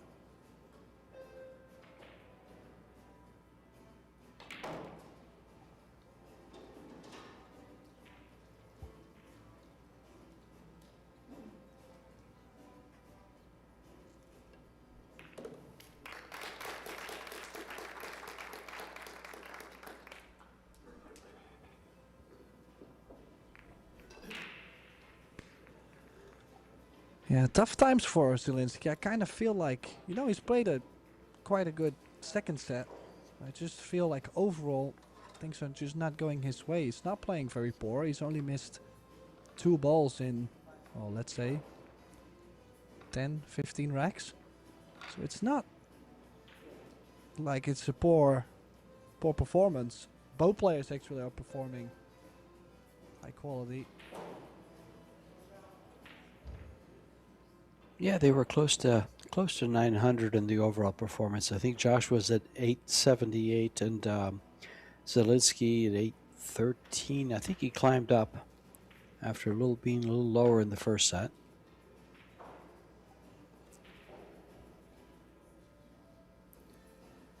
No, it's just, and that's the short sets.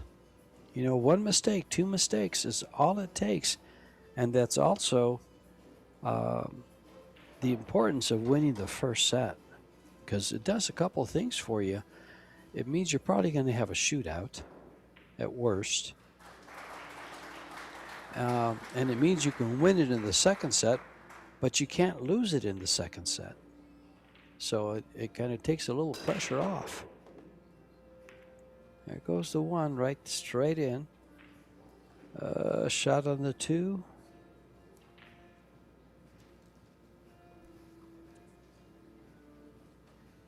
Doesn't look like it.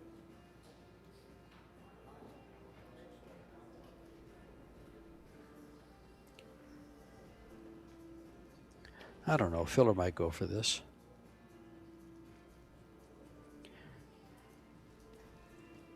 If he doesn't, I don't blame him at all, because you don't want to give your opponent a look at a shot because you missed it. You'd rather give him a way to have to play a great escape to get out of your safety.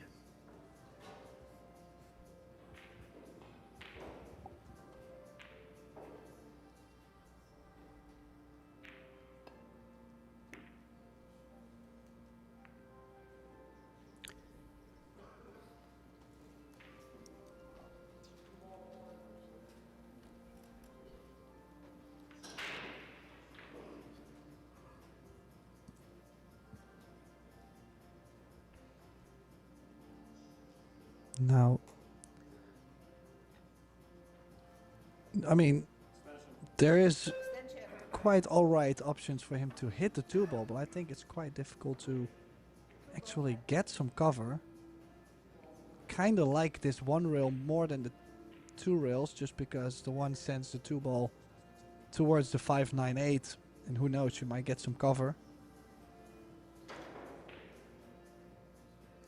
Yeah, and the 2 railer sends it towards the 10 ball, which you might sell out the game.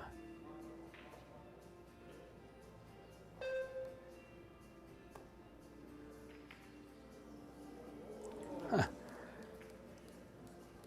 That got some groans. Pretty close.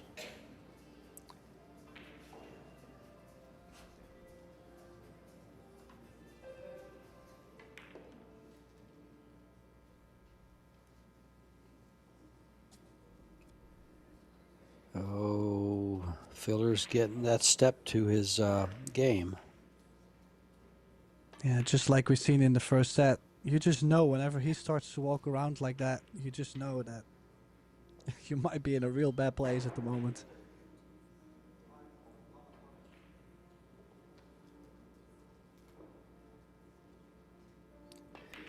Tight shot. No problem.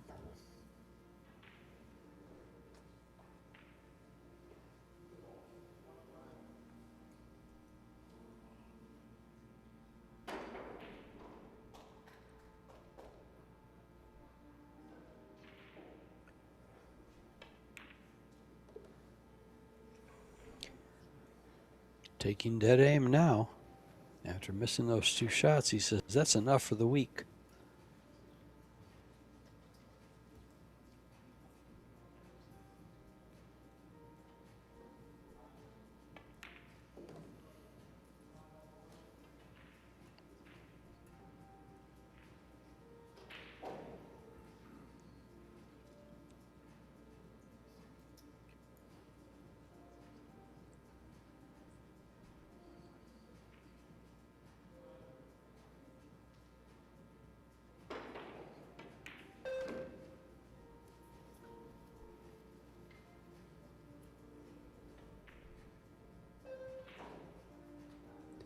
Deciding if he plays the 9 ball to the same pocket or up the long rail.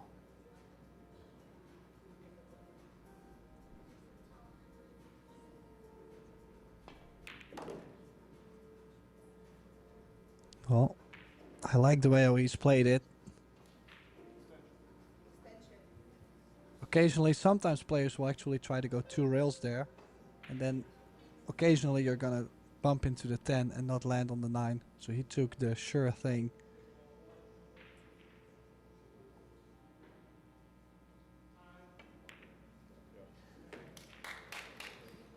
Yeah, took a little bit extra time on the 9. Just to make sure the aiming was right, but he pocketed the ball perfect. Little tap on the table, but he does double the lead in the deciding set.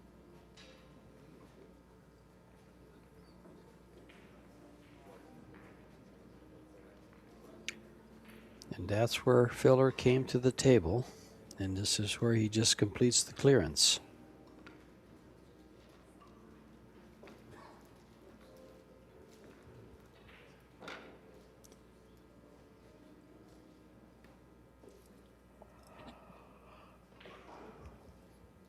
Two games away from closing Victor out.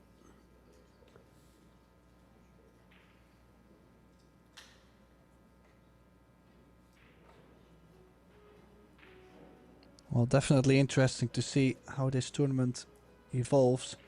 Robbie Capito has been playing very well. Marco Teucher has been playing well lately.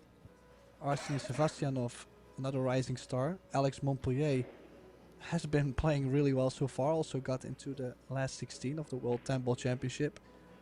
Well, Feller now getting closer to a semifinal, possibly against Aloysius Jaap, who won that many majors that I've lost count. So, yeah, it will be very interesting to see how the whole bracket evolves. You know, Tim, I think Aloysius Jaap has won, I'm going to take a guess and try to be close, but I think 5 good, very high-rated tournaments this year. I know he's won more than anybody else. And for those of you that are going to stick around right after this, we're going to have the women's quarterfinals coming up. And you'll be able to view Allison Fisher versus Shasha Liu on table 1. On table 2, you'll have Cristina Tkach and Jessica Centeno. And on table 3, you'll have Sosoa and Wang Wanling.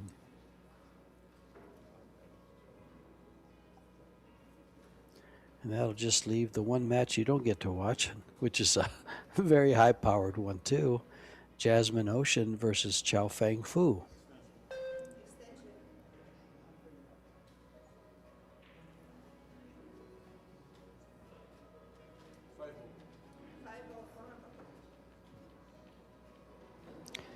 There comes the jump cue.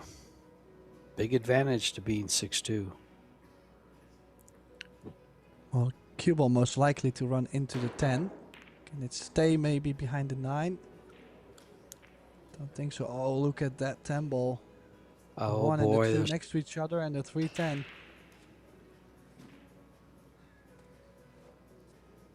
I think Josh was going to say thank you. See if he smiles.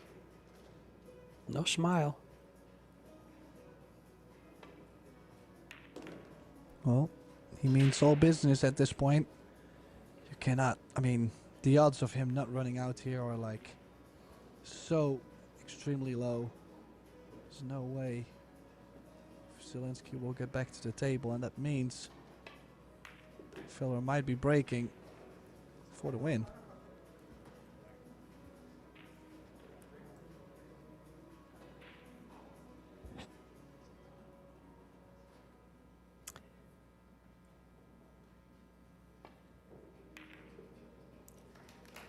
And 3-1.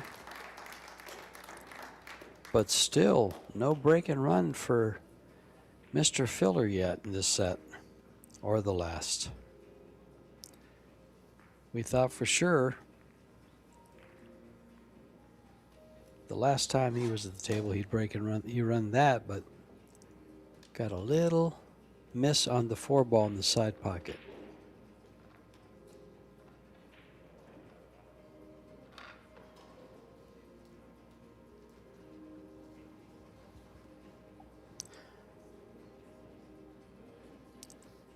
And I love when I'm corrected.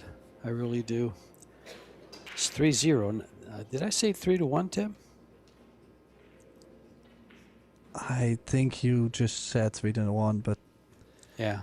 I wasn't paying attention to it, so you might have said it right, and we just now are brain farting both. Very possible. These Yeah, are long days. Tim had a long first opening match. I shouldn't test Yeah. him like that. And I have a tendency of sometimes looking away quite a bit and saying the wrong thing. Well, last goal. Chance for Zilinski.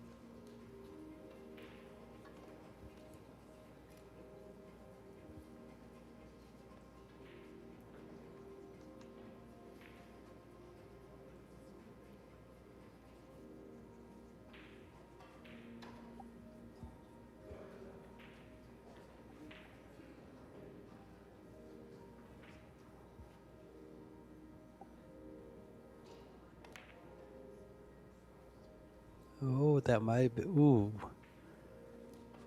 For a split second, I thought he might have missed that ball. It slid off the side of the pocket.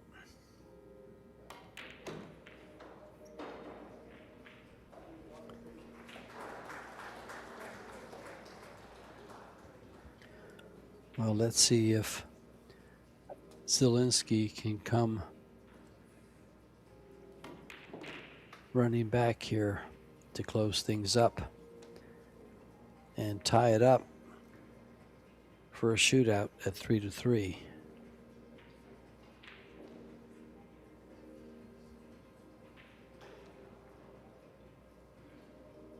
Well, he was making a run for it in the first set.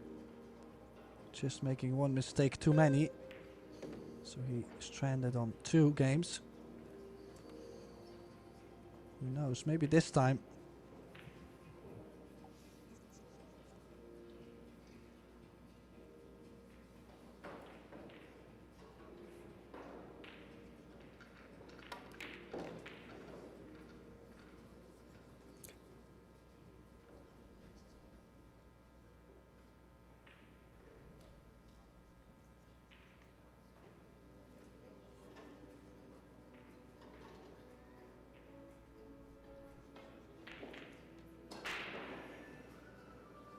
He has to play the short side of the 7. Play the 7 in the bottom right. Left himself a good angle there on the 6 to be able to do this.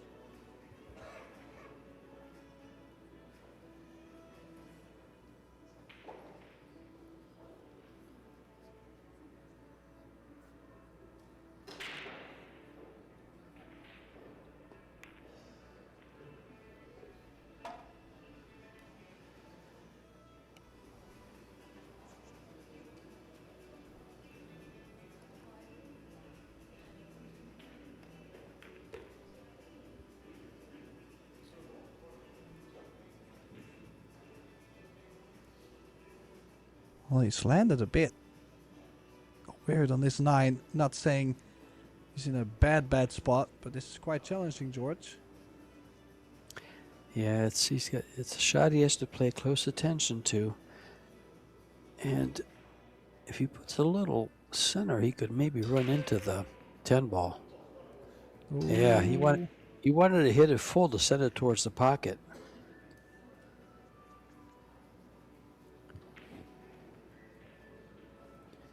Yeah, I think he was playing to hit it because I don't think he was coming around, not enough speed.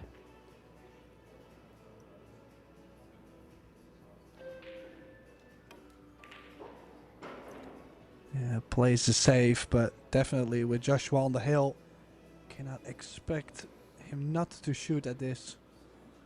Definitely gonna take his chance.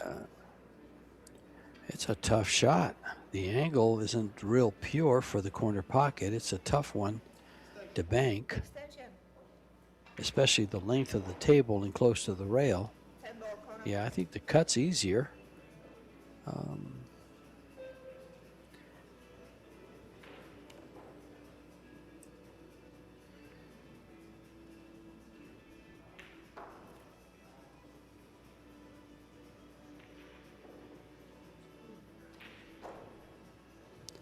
Tough shot. Oh. The only good thing about missing that ball, it was a freebie, and the fact that he's got a 3-0 score. But Zilinski can come right back real quick with 2 more games and tie things up for a shootout. So there's never something positive when you're the player missing.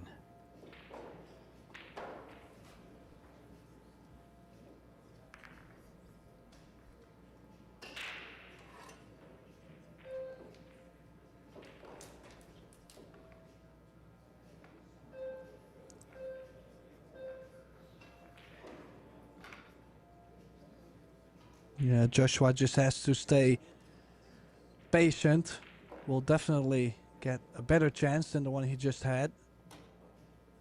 Sure, he would have liked to close it out at that point, but as you just mentioned, this game would have been, well, a little bit of a free. It was kind of a freebie for Joshua. Was not supposed to get back to the table. Yeah.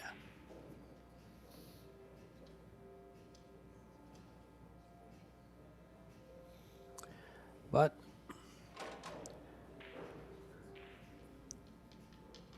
you know what that does sometimes is sometimes you just kind of let the opponent hang around a little bit, and all of a sudden they dust themselves off and get up, and they come storming back at you.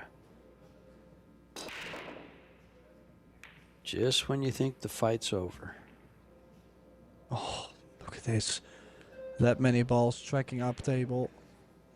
Actually, I kind of felt like I looked away as I felt like 5 balls were tracking to the top left corner. He's guaranteed to make one.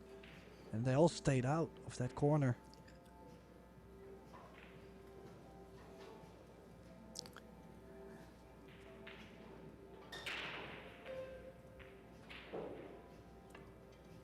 Two balls tied up.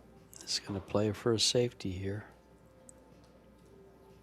Or is he going to just play the bank? And he's got to be playing safe.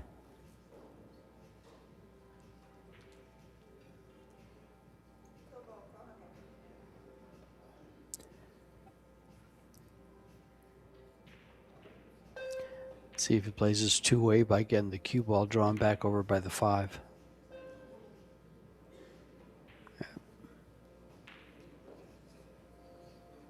Yeah, he was trying to go all the way over by the 5 against the long rail.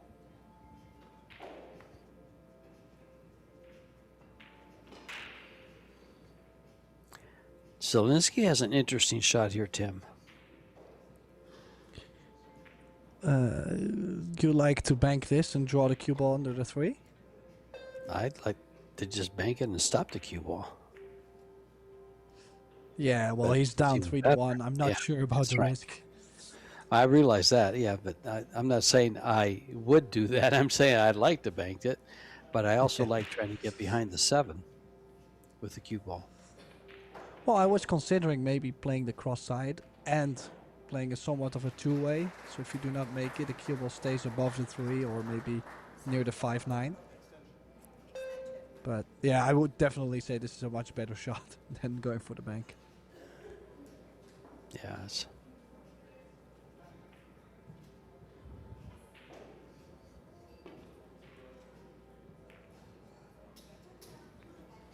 Look at that shot. Oh, just the perfect pace to complete control.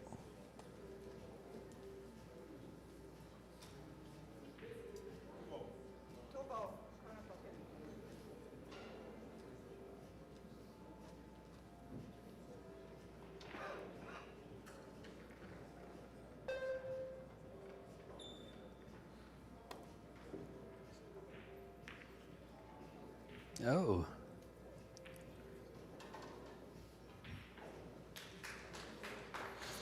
Well, good hit and didn't just give it away, so.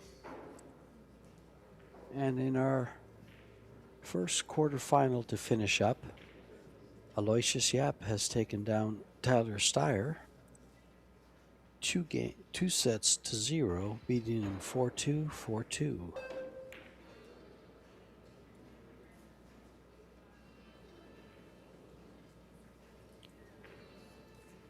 Out comes the jump cue.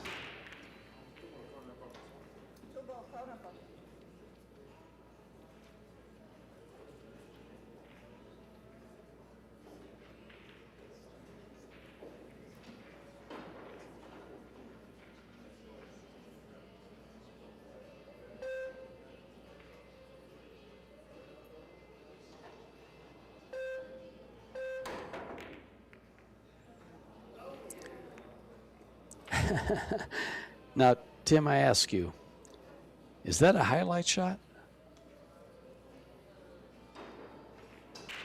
Made the Would ball. you he say it's a called. highlight shot? No, I'm going to say he got pretty fortunate. What? Well, the leaf itself. I would But say now, no. if he goes 2 rails and the cue ball carries the 10 in, then for sure we're going to put these 2 shots up as a highlight shot. Yeah, well, the one thing about it is I feel like a highlight shot should win you the game. Should be a very good shot that wins you the game. Oh. Well, here's that chance Joshua was waiting for. This is laying a lot easier in general, this rack, than the 10 ball he just had.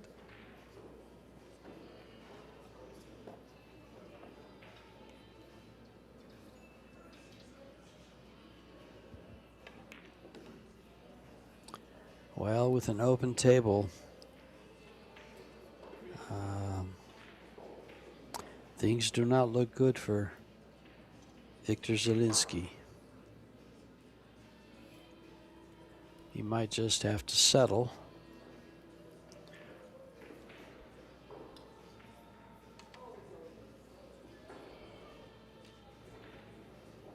For the $3,500 for the quarterfinalists.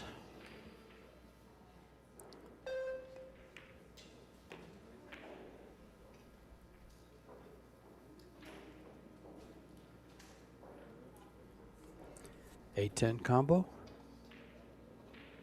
Very possible. I mean, it is a bit tricky to get from the 7 to the 8, depending on what the angle is you land on.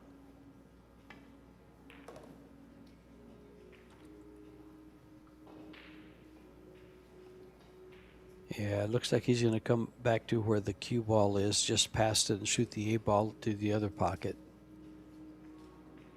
It'll be interesting to see which he does. They're both available.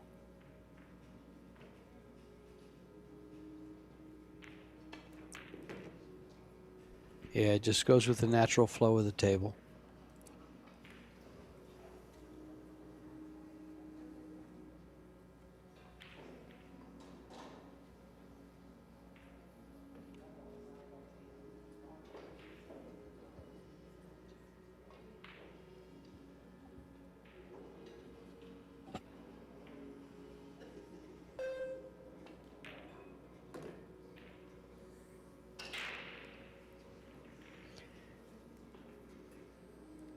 And these 2 balls to close out Victor Zilinski and move into the semifinals for Joshua Filler.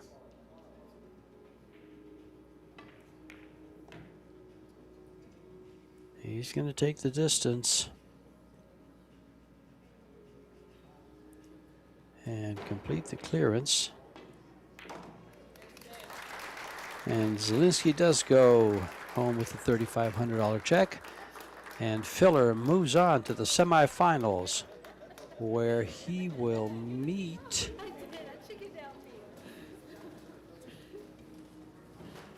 Aloysius Yap. Aloysius Yap. It's already there. And stay tuned, because you got a great match coming up with Shasha Lu from China, youngest player to ever win a World 9-Ball Championship. Also, a 3-time World 9-Ball champion versus a 4-time World 9-Ball champion in Ellison Fisher, a 4-time champion and a 2-time runner-up. And so this has been George Teachea and Tim De Ruyter bringing you the live action from Jacksonville, Florida. Get back and watch some more pool. It's going to be great.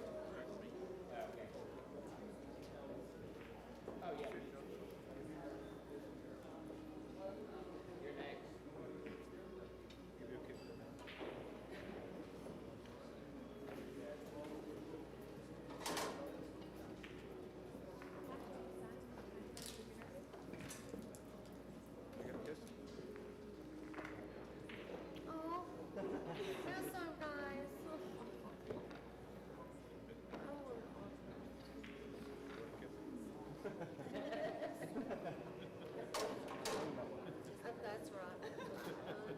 I got a kiss from her early. She thinks I'm.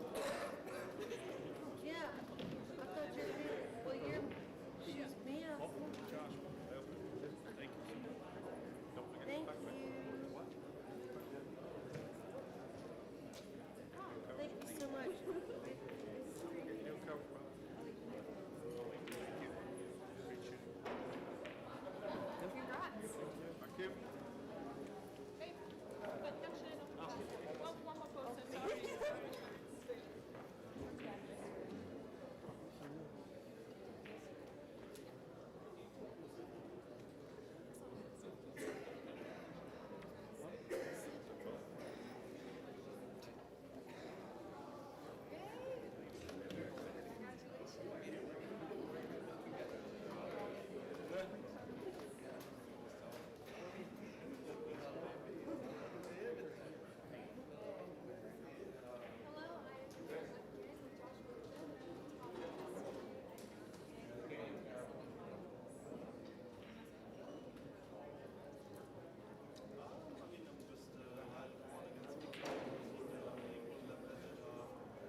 shot.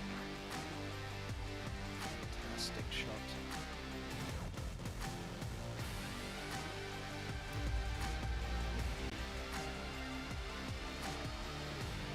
What a shot this is. Absolutely brilliant.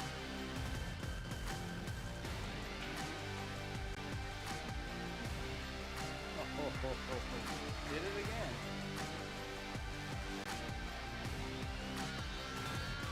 No way. What a roll. Look at that. Oh, wow. Look at this. What a shot. Oh my god, oh my god. Wow, what a shot.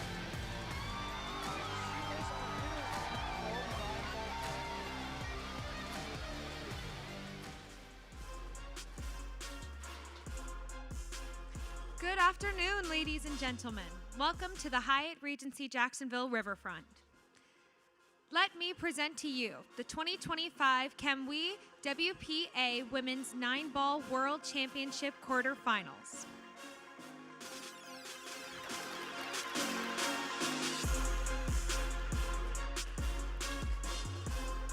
On table 11, we have Jasmine Ocean versus Xiaocheng Fu.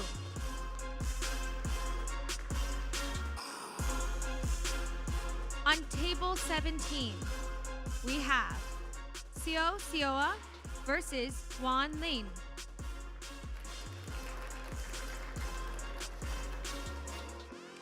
And on table 2, Christina Tkach versus Cheska Centeno.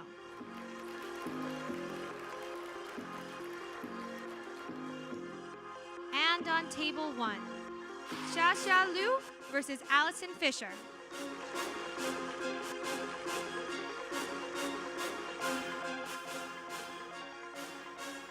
Players, please lag for the break. Well, a very good afternoon to you and welcome to Florida for the Kamui WPA Women's 9-Ball World Championships, live from the Hyatt Regency Riverfront Hotel here in Jacksonville. We've whittled it down from 64 to just 8. It's quarterfinals time and our match is between Hall of Famer Alison Fisher, MBE, up against the youngest ever 9-Ball World Champion Xia Liu from China. It's now the best of 5 sets, races to 4. Winner breaks. There's no break box or 3-point rule, but the 3 foul rule is in effect. Your referee for this one is Coco. It's Yuxin Shao. I'm Mark White, but calling the shots with me in the booth, well, it's a very unhappy man who, after waiting in for his coffee table to arrive, found out that it's broken. Oh, what a shame. Let's give a big to Jim White. Hello, Jim. Oh, that's all right. I had coffee on the front counter. Never mind having the busted coffee table. But happy to be here, Mark. And still very, very cold in Western Canada. So, settling into the warmth of being able to do some commentary in a world title event. Got 7 world titles at the table, 4 for Allison and 3 for Lou. One already firmly established in the Hall of Fame, the other one well on her way. And this does promise to be a very enticing match. The professor versus the student. Yeah, very well put. It will be Alison to break off then, after beating Kelly Fisher, her good friend and namesake, in the last 16. I've got to say, I found that as a bit of a shock. Alison self-professed to say that she's not playing at her best, but she's managed to get to the mixed doubles finals, Jim, and she's here in the quarterfinal, so she's doing something right. Well, when you've got such sound technique, at the end of the day, it does see you through, especially in pressure situations. And, Allison has been around the game for decades now, and I'd wager, Mark, she still gets a little bit nervous coming into a match. And if you're not nervous, you're never really ready to play. Yeah, we've been seeing a lot of Xia Liu as well over the last few months, Jim, here on the Pro Billiard Series. Playing some great stuff. She's going to be very, very tough to beat, and Alison's going to have to play a lot more shots like that, I think, if she's going to get into this match, because Xia Liu, once she's in, she rarely misses. Great all-round game, great jump up, great kick up. Prefers kicking to jumping, to be honest. One of the strengths of her game. 2 rails into the side pocket with a 2, I would imagine.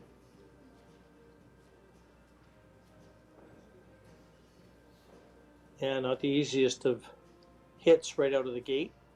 And again, with the new cloth, new balls, just throws a little bit differently. This is not like your average club table.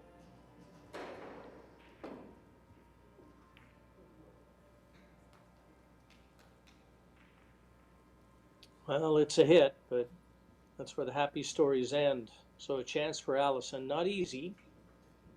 She's got to get that cue ball over to the other side of the table for the 3 next, but at least she's not doing it with ball in hand.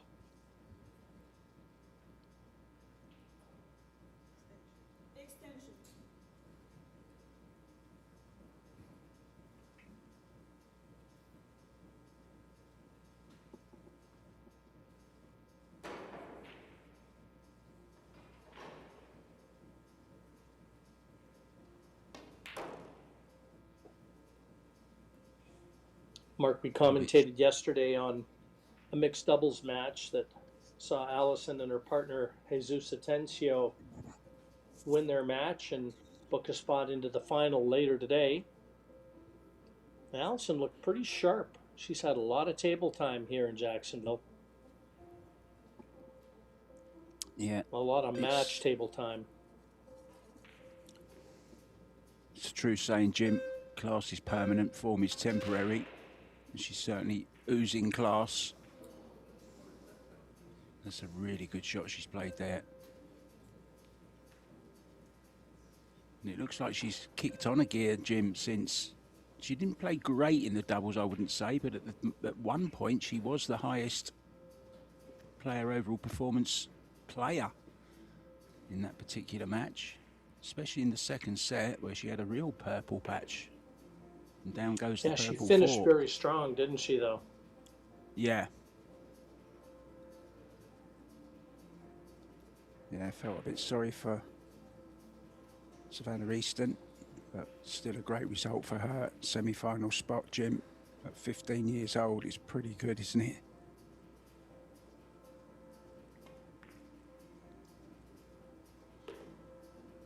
Alison looking real strong here too. Nice positional shot to the 6. Every chance to secure the first rack and open her account.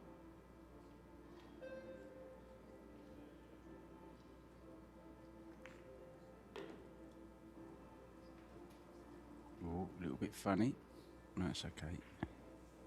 Rolled on that extra little roll, Jim, which helped. Just a nice little stun. Take the 9 into the same pocket. And always a picture of concentration and focus. Textbook fundamentals. You ever want to teach your student how to play this game, you just watch videos of Alison. Look at that back arm right in line with her cue.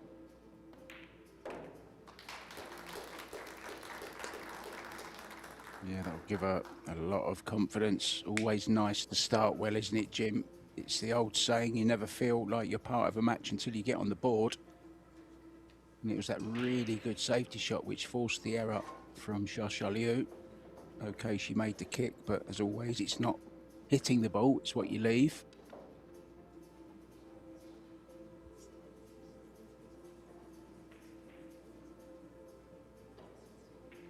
James still being a naughty boy by the looks of it.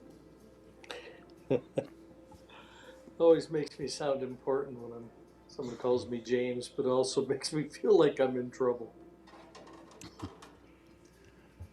Other quarterfinals going on at the same time. Sao up against Wan Ling Wang.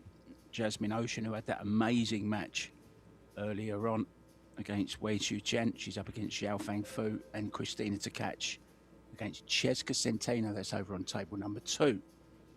Let's get back to this one then. Fisher breaking. Almost made the one in the side, Jim.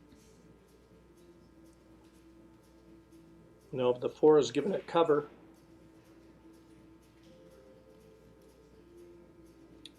Pretty easy kick if she decides she wants to try and play this shot and play it with a modicum of safety in mind. A couple options. Kicking off that left-hand cushion, she'd be able to put some distance between the cue ball and the 1, and good chance to get cover, but obviously the push is always an option. Yeah, I'm surprised she's not kicking this with a low ball, Jim, to kill the cue ball behind the 4, to be honest. But taking this opportunity maybe to opening up the balls a little bit, or maybe even pushing them safe. Let's see what she does.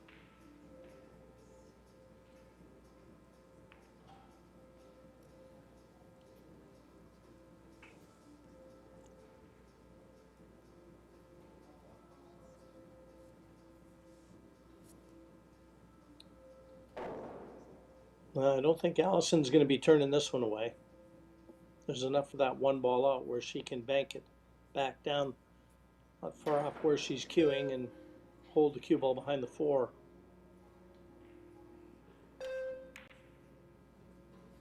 No, just slightly overhit it. She didn't intend cutting it, Mark. She wanted to hit a fuller ball. That's why it's an open look for Lou here. Yeah, that little nudge, Jim, as well on the way through from the 6, I think it was, has opened everything up. This is a good first opportunity for the young lady from China. 3-time champion, looking to equal Allison's record of 4 9-ball titles.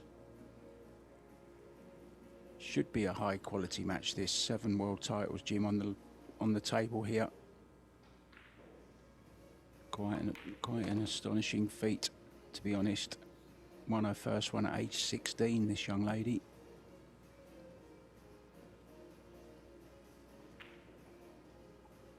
Well, she's the one that put that 5 in jail.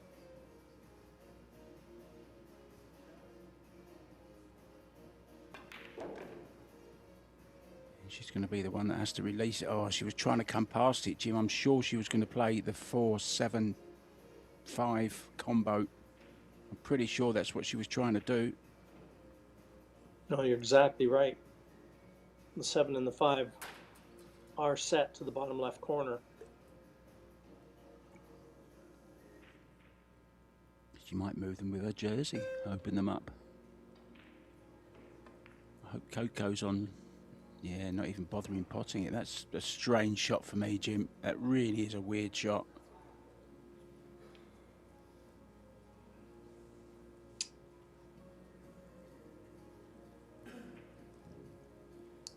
I don't know if Allison fancies trying to thump this in and get the cue ball all the way back down the table, or at least somewhere where she can play a safety on the 5.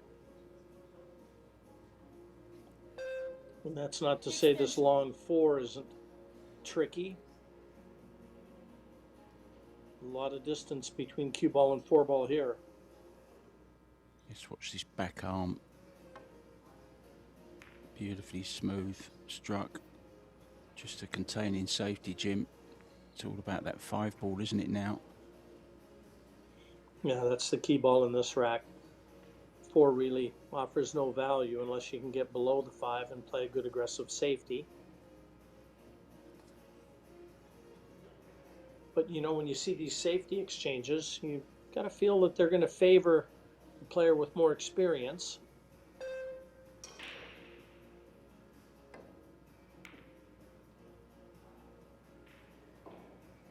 Again, very risky shot she's played there. Well, she's left it, but it's dead straight, Jim. No real advantage to that. She could play stop shot and then play thin off the 5 into the 7, bring the cue ball round behind the 9. And if she attacks Mark, that's exactly what her plan is going to be.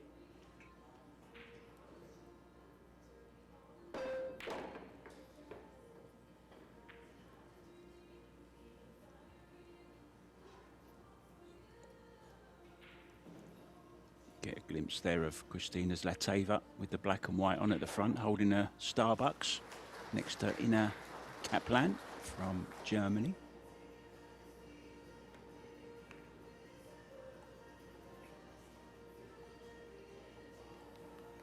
Played it well, Jim. Now could jump bank this. Although she does prefer kicking. There's Ina Kaplan, deep in thought, and Christina. Now I know that they're actually streaming another match. It's the only one that's not on a stream table. We've got 3 stream tables. And I believe it's the Jasmine Ocean Zhao Fang Fu match. So head over to Christina Zlateva's page if you're interested in seeing Jasmine Ocean against Zhao Fang Fu.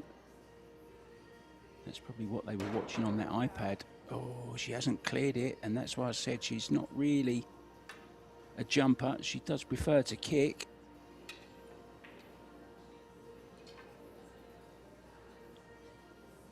Not a good safety, though, from Allison.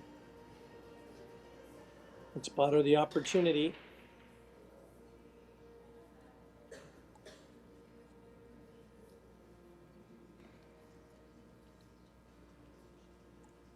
I wouldn't be surprised if we don't see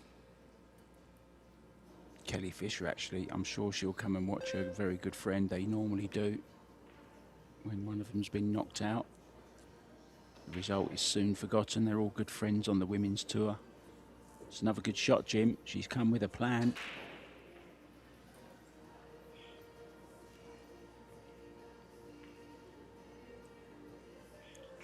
Not sure whether or not that 5 actually went to the corner that she bumped it near. Because if it did, I was a little surprised she didn't attack. I mean, this is a pretty gem up safety, but I'll tell you, Mark, you let your opponent to the table, funny things can happen. But Allison's bought herself ball in hand, and every chance for a 2-0 advantage in the opening set. Yeah, just looking a little bit out of sorts at the moment. Early days, of course, 5 sets now.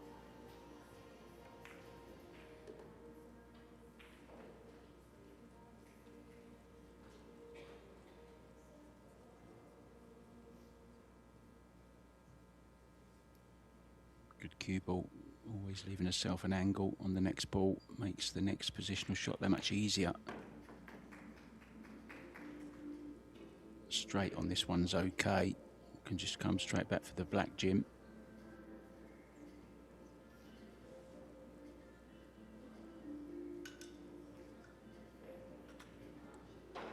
Yeah, a lot of these players now have the screw-in extensions, and I mean, Allison's pretty handy with the rake, coming from a snooker background, but that implement is the Achilles heel of a lot of good players. You brought back some memories there, Jim, calling it the rake. I remember that.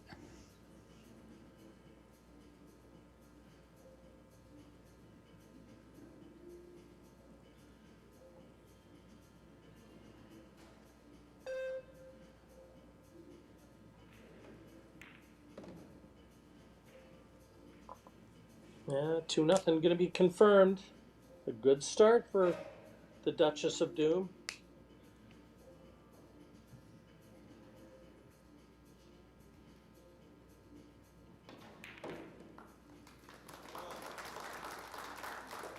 Well, she's certainly looking focused, Jim.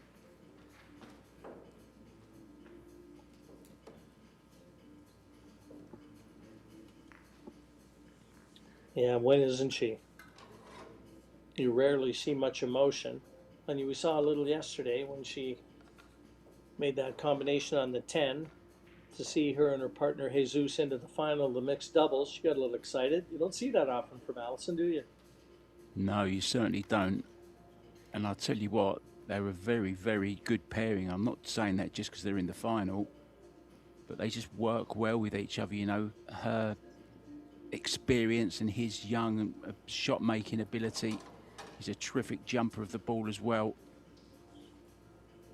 Really looking forward to the final a little bit later on. You're going to be in the booth for that one, Jim, with your good friend Eric Hallofsson I shall be watching.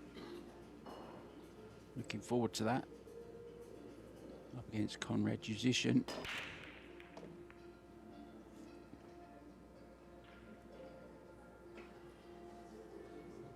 And of course, his partner Chao Che Yu.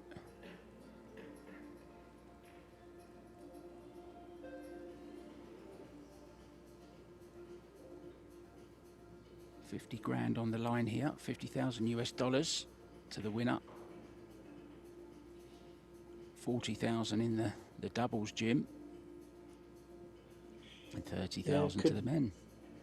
Could be a very profitable week for Alison Fisher, the way she's playing.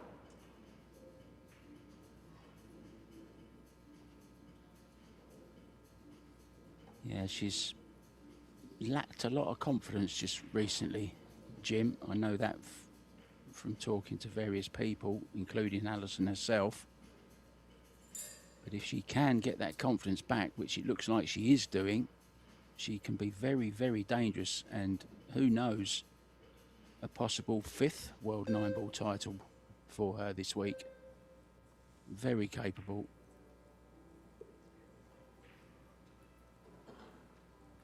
Yeah, there's nobody in the field that would take Alison lightly, even at her age. She's just too accomplished and too much class. Yeah, that's the word, isn't it, for Alison? Class. In every department, great ambassador for the sport. Still very active in doing lots of other stuff, podcasts, and still does a lot of coaching and boot camps with Mark Wilson.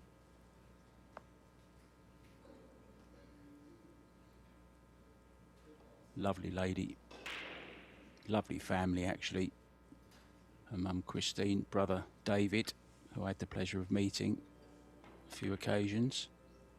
I mean, this is great stuff, isn't it, from the Duchess?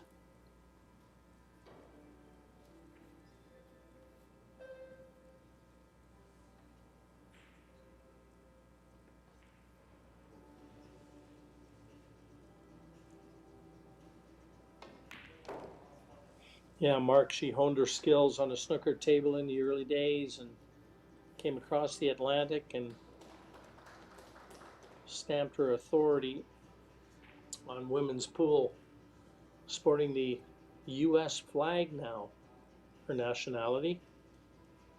Yeah, just recently. Probably dual citizenship, I would imagine. Yeah, I'm sure she'll never forget her roots, Jim. Cheshunt in the UK.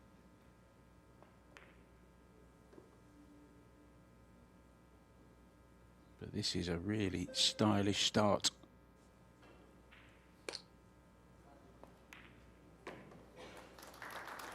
Yeah, surgical, really.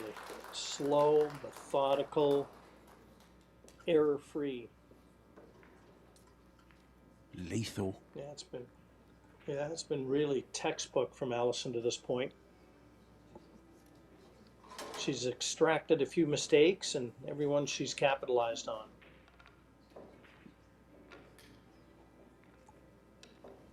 Yeah, it's been a shutout for Shasha. Yeah, and if you're looking for Shashalu to try and get on course, you're probably thinking, well, she needs a chance first and foremost. She hasn't had much of one. But she's got to stay positive, stay in the moment, believe that the opportunity will come and be ready if and when it does.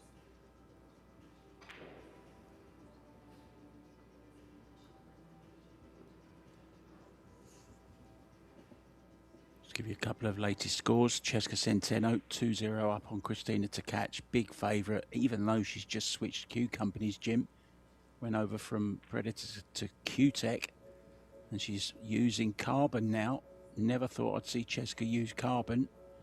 Doesn't quite look herself at the moment, but she's doing pretty well with it. Quarterfinals 2-0 up. Jasmine is 1-1 with Xiaofang Fu. And So is 2-1 up against Wan Ling Wang in that Korean Chinese Taipei battle. So Coco has racked the balls. We're ready for Alison to break them. Leading 3-0 on the hill in this opening set of a possible 5.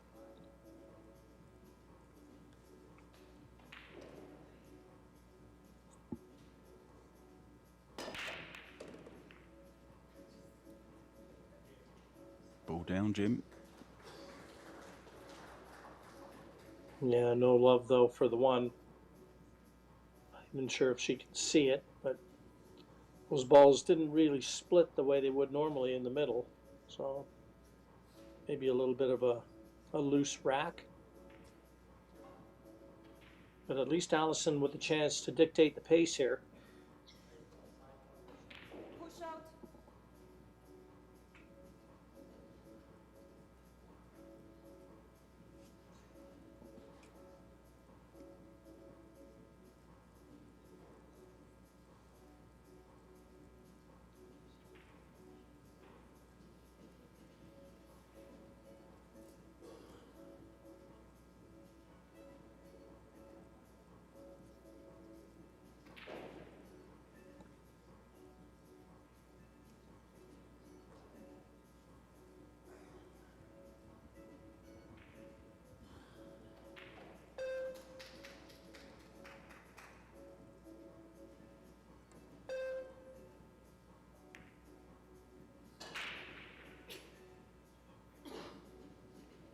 Oh, she'll take it. Not quite as played, but got cover.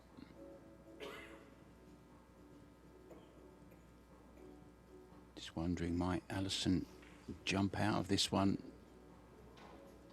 Yeah, I'm swerving, going rail first, trying to clip the one down this end of the table. Just perfectly like that. Okay, That's a little bit foul. unlucky. Oh, you know, Yeah, she rail. never clipped it. Yeah, no rail after contact, Mark. She hit the one the way she wanted to. It's just a little thinner contact, I think, to get the cue ball over behind the 2 and the 4. First real chance for Shasha here. A chance to loosen up, get a feel for the conditions. See if she can park Alison in her chair for a few racks.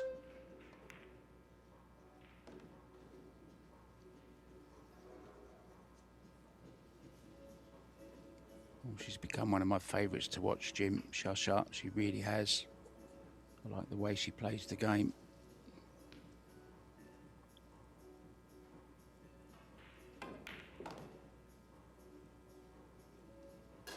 Such a sweet stroke.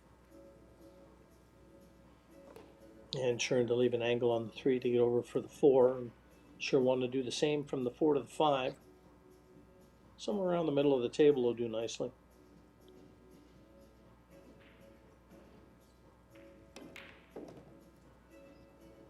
No, she doesn't want to be straight. Yeah, that's not the ideal spot. Just slightly overhit that. Now she's going to have to draw back to play the 5 into the side. It wouldn't surprise me if she overhits this as well, overdraws it, because she's got such a good stroke.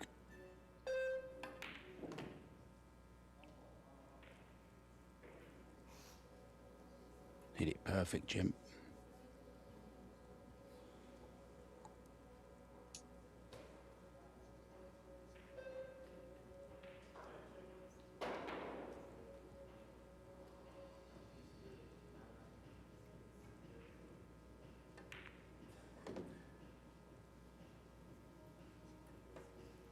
Yeah, she looks rock solid as well. Both of these ladies. Sound fundamentals.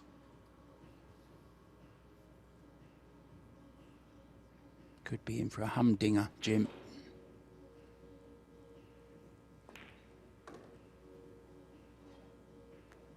Good start with the bridge as well. She didn't hang about grabbing it that time, did she?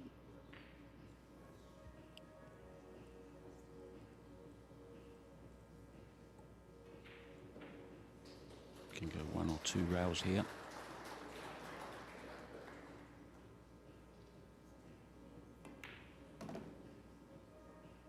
2 rails coming in on the line, Jim. I like that. 1 set point saved with this 9 ball.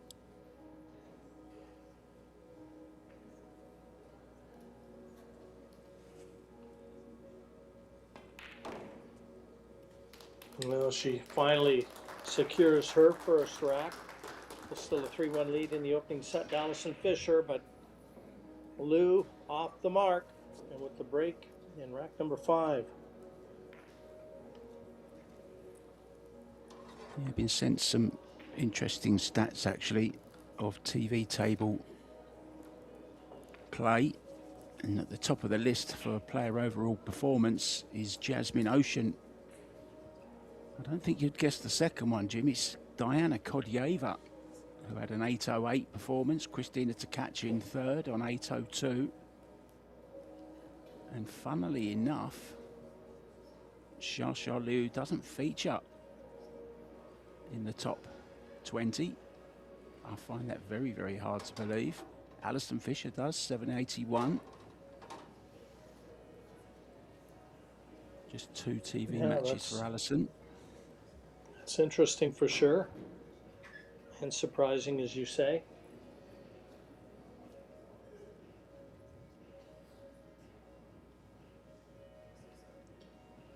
Let's see what she's got to offer on the break, Jim.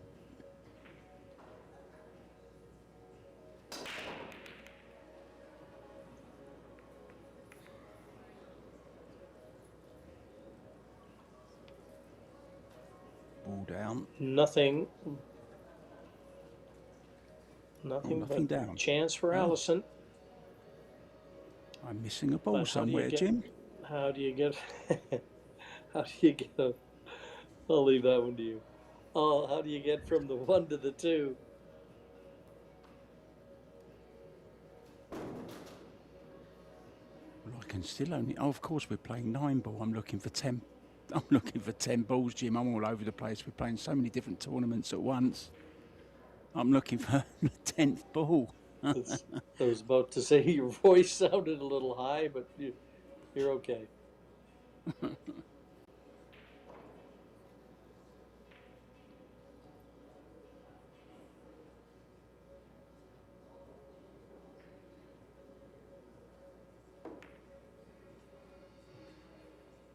what's she done there? Yeah, just tried to hold the cue ball behind the 8 and just slightly mishit that. I mean, there was just no positional value in attacking the 1 there. Couldn't get to the 2. But if Lou has her way, Alison's going to find herself in trouble when she comes to the table. Yeah, maybe behind that 2. Oh, she's found the wall of balls in the centre. Guaranteed a hook there.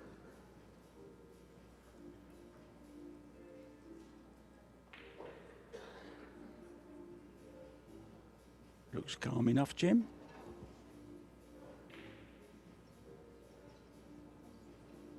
Yeah, they both settled into this one. And I do expect some fireworks, Mark. As you said earlier, 7 world championships at the table.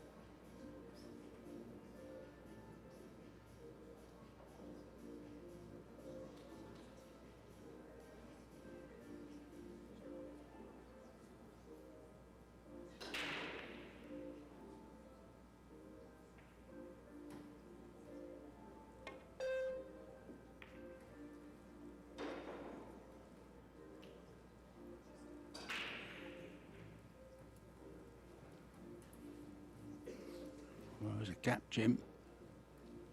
Yeah, and I think she can see enough of this to be able to knock it in. And looks like the cue ball will track off that right-hand cushion as we look from our overhead and should come back down towards the 2.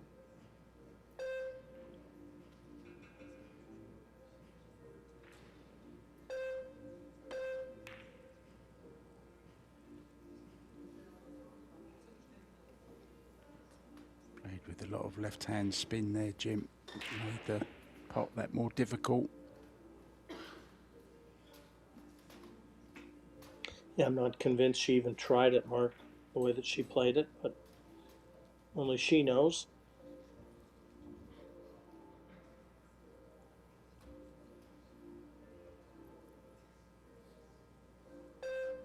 Hide behind the 8 ball here, Jim.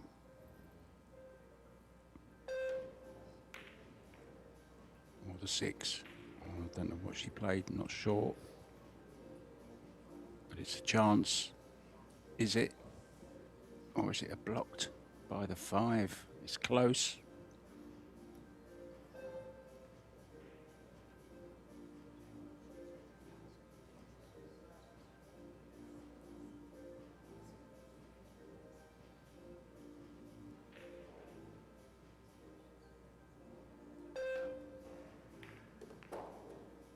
Oh, nice little touch, but I think she's going to be hooked, Jim.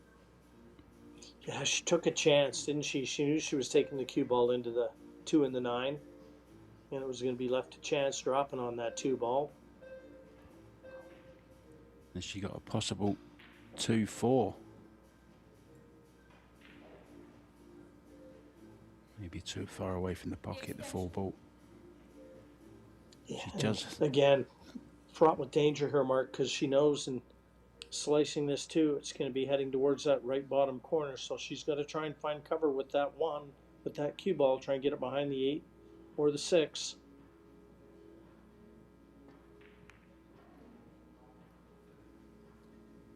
Well, she's played it softly, a little more treacherous. I don't know whether she's left it or not.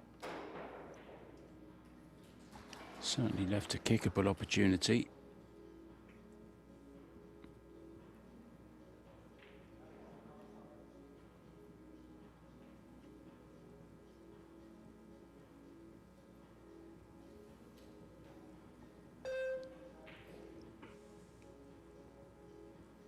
We expect her to at least hit this, maybe even make it.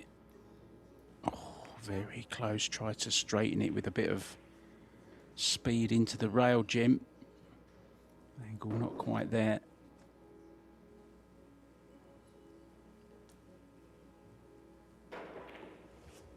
Well, there's one match still going on, Jim, in the men's Jacks Open. Robbie Capito and Marco Teutsch are battling for the final semi-final place, and it's 1 all and 3-2 to Robbie Capito at the moment.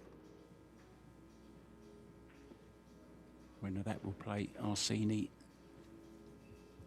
Seversteinov.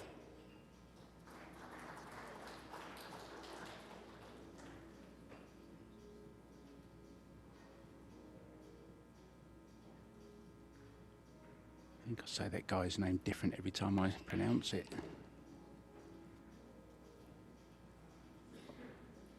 Thank God you don't have to spell it.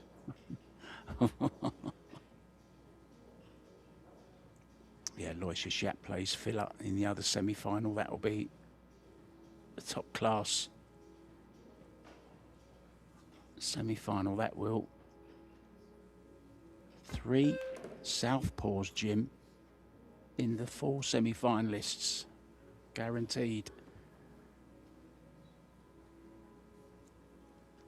Key shot here. Doesn't look like she can drop onto the 6 below it, so she might have to play the 6-8 combination.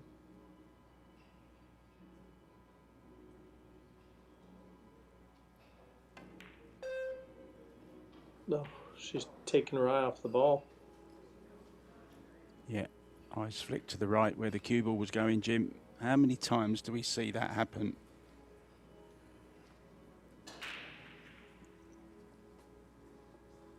Thinking too much about the cue ball.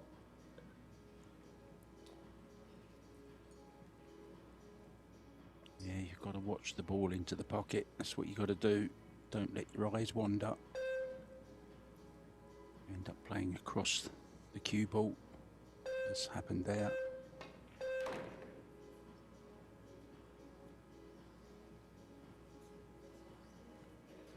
Well, she's right down the line, quite a ways from the 6 to the 8. But you've got to feel that if she gets this, that 6 isn't going to be moving too far from the corner pocket. Big moment. Yeah, could drag it and play it slow. Oh, ended up missing the combo, and that's a big mistake in this opening set, Jim. Chance now to close within one rack.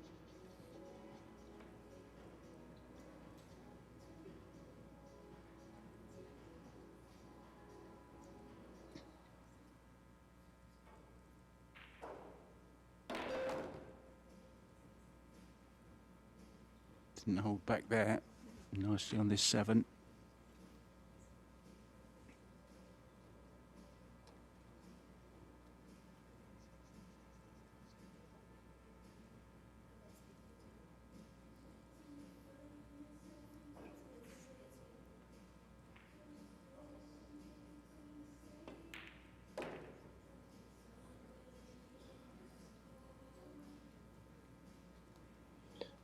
Yeah, get back to 3-2 and breaking, and she's played herself right back into this opening set.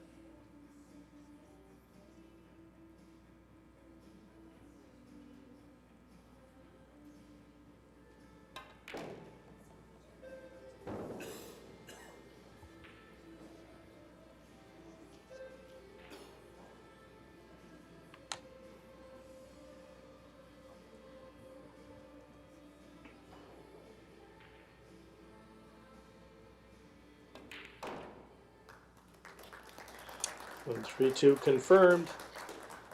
Allison's still on the hill. Yeah,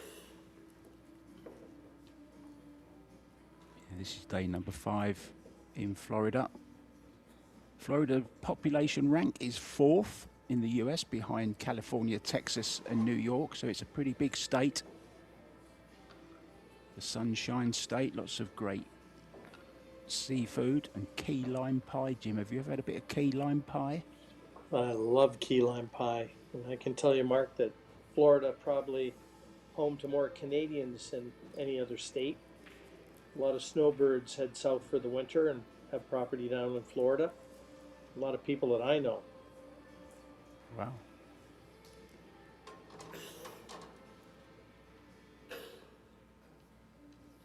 The only thing you got to watch when you're down in this neck of the woods is you try and avoid hurricane season. Yeah, funny you mentioned that, because not only is it the Sunshine State, it's also Hurricane Central. I thought he was going to say the crocodiles, Jim, for a minute. There's a few of them about as well. I hit my golf ball too straight to worry about the crocodiles.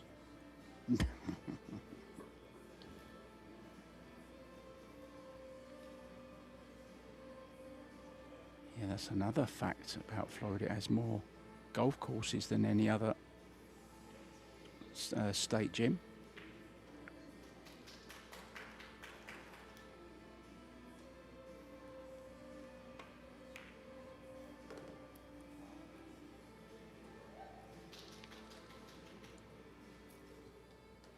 Good opener, this one from Allison, and another look at the finish line. Everything's there.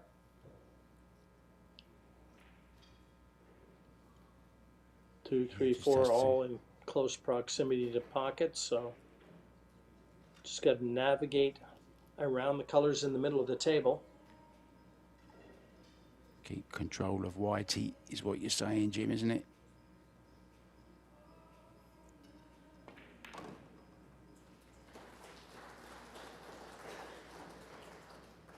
Oh, is that awkward by the 8 ball? Might be just okay. Just so relaxed, isn't she? Such a calm demeanour around the table. There's no fluster from Fisher.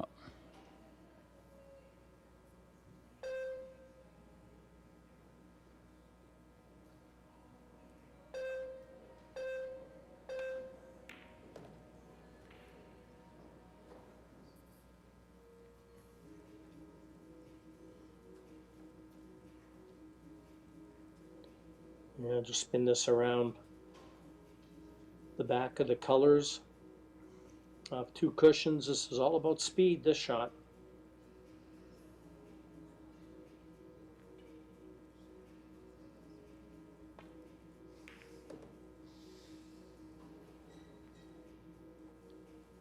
Oh, a little bit short, Jim.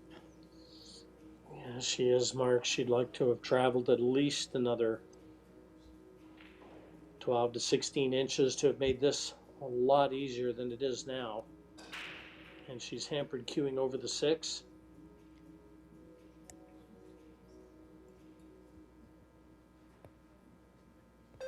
And I'm not sure that she can avoid that 7 on the cushion.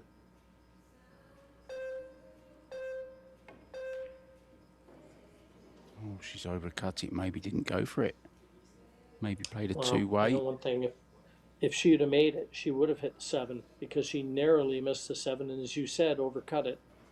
But that was a chance.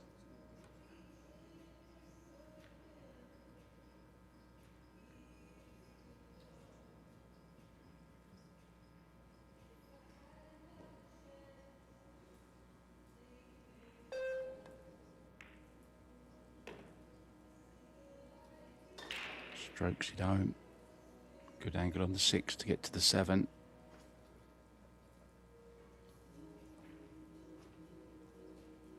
It's going to be 3-3, Jim, by the looks of it. It is, and I was going to say at 3-0, Allison hadn't put a foot wrong. Now she's had a couple chances that she's let slip away, and now she has more than enough experience to forget those missed opportunities. I mean, Lou's left herself a little bit to do here too. She's got to again bring the bridge out, but the cue ball's going to be traveling. Well, she may have to bring the cue ball down the bottom cushion and back up. Sorry, Mark. No, just to let you know, guys. I'm in Canada. Mark's in Thailand, so we're not side by side. And if we do talk over each other, I do apologize, but it's almost inevitable.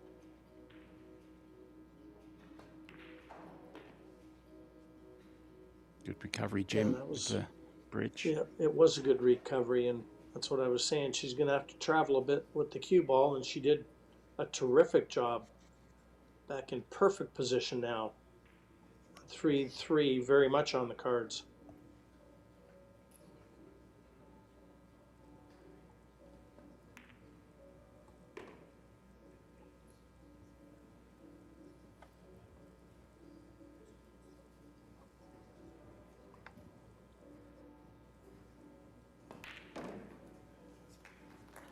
And she'll be breaking for the set. Yeah, I actually wrote a prediction down, Jim, before this match. Just on current form, I had Shasha Liu as a 3-0 winner, 3-0. But the way Alison came out, I thought, hello. First set's going to go to Alison, so my predictions normally wrong, like they always are. It's very much on the cards again here. Thanks to the pool stat guy for all these stats guys that keep coming up.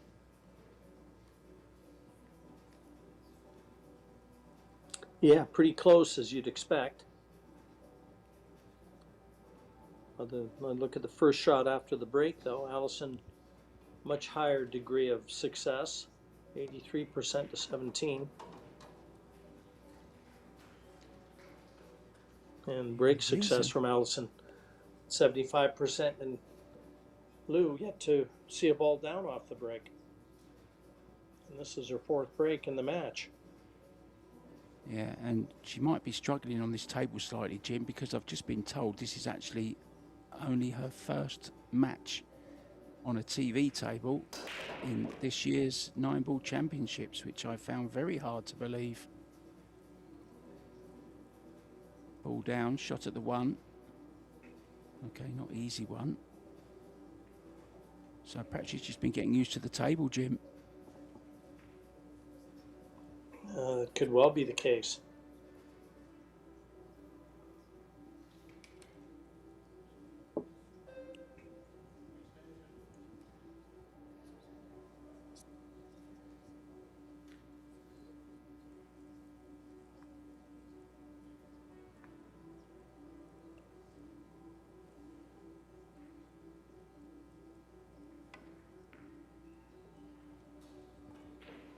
just thought of an invention, Jim. Now I want to know if you're in or out, because this is going to be big. A t-shirt, okay, which has sensors on it, like when those parking guides, you know, the ones that go beep, beep, beep, beep, beep, beep, beep, beep, beep, beep, beep, beep. When you get closer and closer to the ball, your t-shirt beeps. What do you think about that? Are you in or out?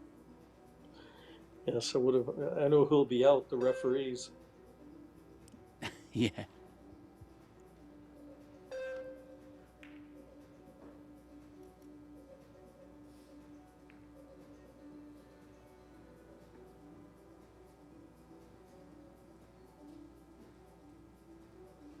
The angle may be there for Allison to get that cue ball behind the 5.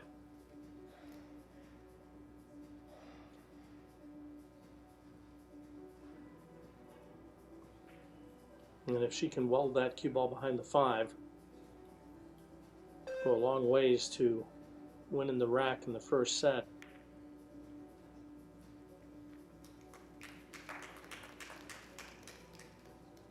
Good call, Jim. Not welded to it, but it's pretty close to it. Only a horrible little side rail. And these are really hard to judge when you're so close to the rail that you're trying to come off. You easily go past them.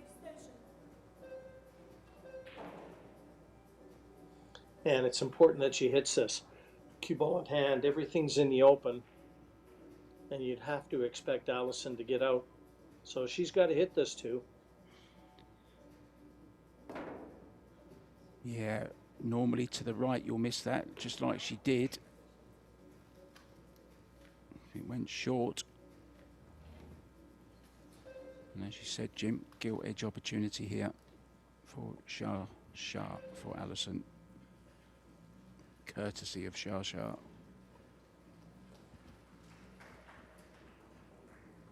This is just the way you'd throw the balls out if you were practicing, just to get that back arm loose.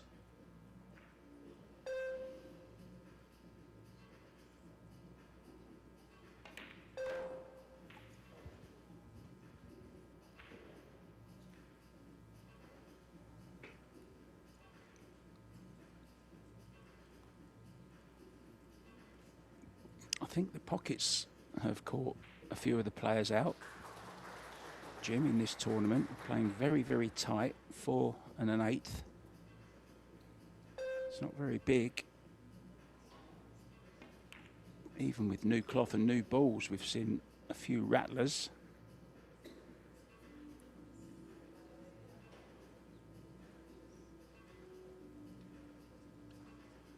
Big shot right here. She needs to get from the 5 to the 6, leave herself a nice angle to drop onto 7, and all the hard work will have been done.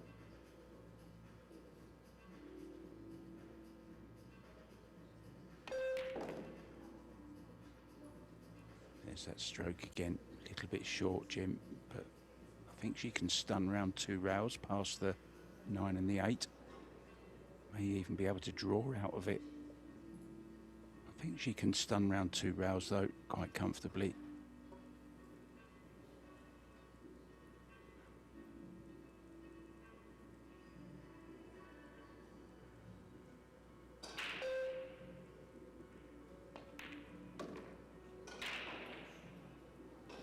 Nice shot.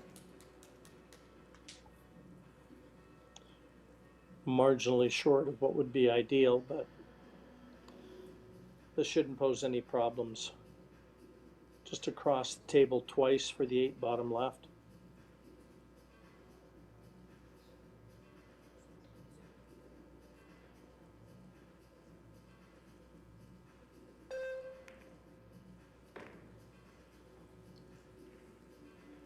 I'm very surprised the way she played that, Mark. Very surprised. That had to be played the way that I called. Just across the table twice. Pretty straightforward shot really at this level. And the way that she played it, I can only assume that she tried to check it and play the 8 to the same pocket as she just played the 7. And wow, she's made what should have been easy very difficult. Using her own nice little pink rest head. It's like a double snooker rest really, isn't it? And it turns on its end. Oh, good shot, good shot. Another good recovery. So this is the first set, Jim, coming up. She wobbled a Yeah, little she bit had to from make 3-0 up. She did that, Mark, but you know, she looks like she's coming good in the end, and what a good shot she made with her custom rake. Well, they say, Jim, it's not how you start, it's how you finish, and she certainly finished the stronger of the two. Rather like the way she started it.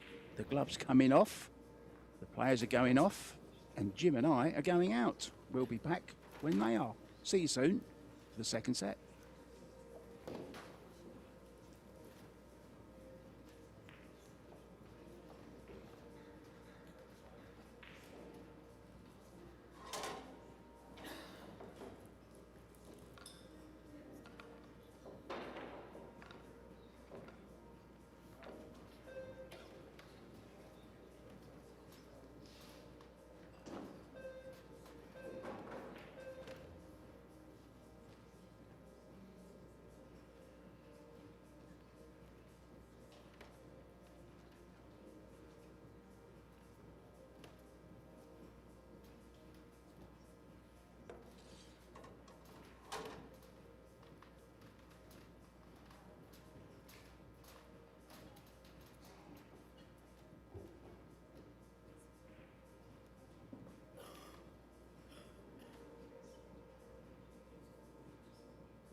Welcome back to the Riverfront Hotel here in Jacksonville, Florida, guys. Just to confirm, the semi-final lineup for the Jacks Men's Open will be Robbie Capito up against Arseny Sevastianov, and Joshua Filler will play Aloysius Yap.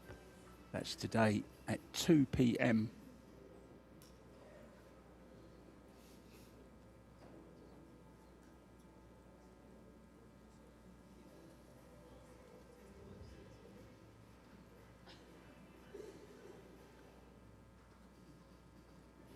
Actually, I beg your pardon. Well, they're saying one's at 2 and one's at 5:30. I'm not sure about that. I'll get that confirmed for you guys. But no, it is saying 2 p.m. Sunday. Meanwhile, in action, Shasha Liu first to break off in set number 2, trailing Alison Fisher, who started and finished very well.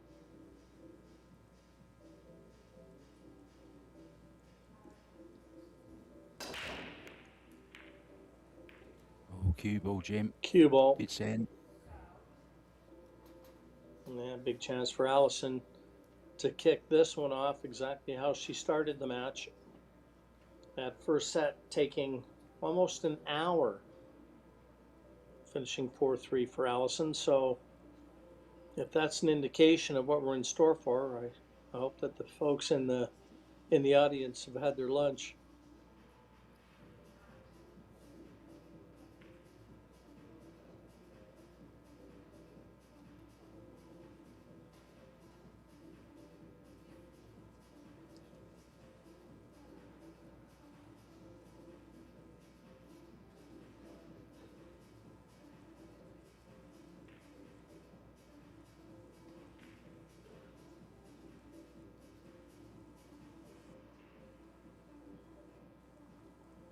Just working out the pattern in her mind here. Probably thinking about 3 to 4 shots ahead.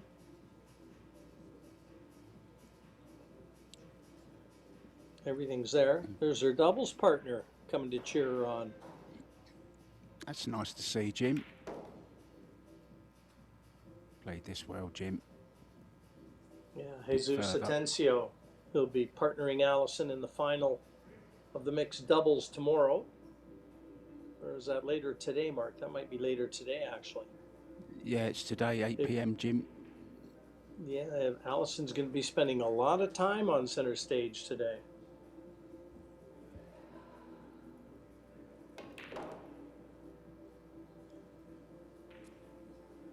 There's that lady, Carly McGee, as well, in the audience once again. Kelly Fisher's biggest fan, but when Kelly's not playing, Alison is her second favourite. She even had a T-shirt made with that on once, Jim. Sat in the front row with it, which I found quite amusing.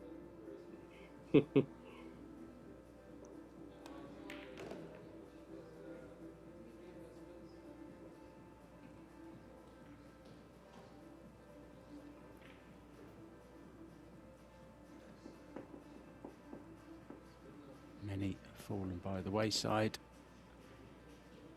over the years of playing this young lady. Is Xia Liu going to be another victim? I'm not sure of their head-to-head. I'm sure they must have played at some point along the way.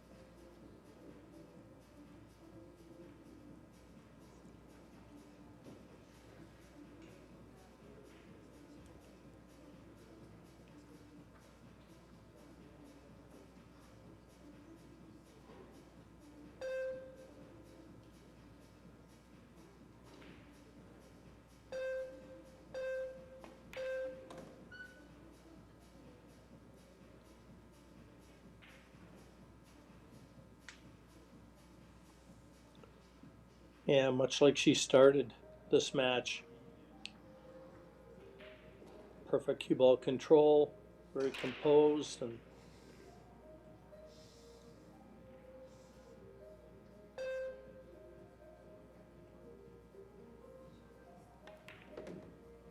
almost machine-like as she goes through the balls.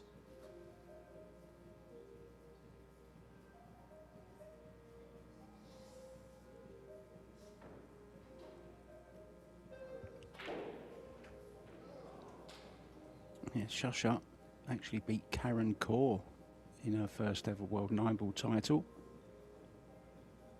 That was back in 2009.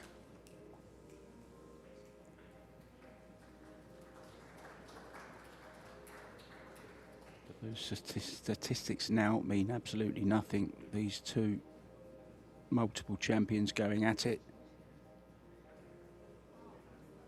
Alison in control.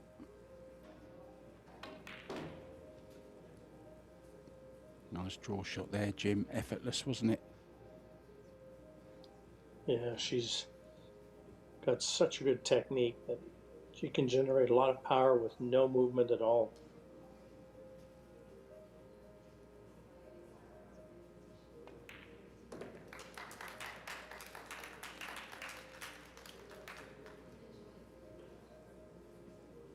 Tap on the leg from Jesus. Was impressed with that, and he'll be looking for some of this form, Jim, from Alison later on when they do meet in that final against Conrad and Chow Che Yu. It's going to be a good final, that. Jim White and Eric Hallefson front and centre for that one.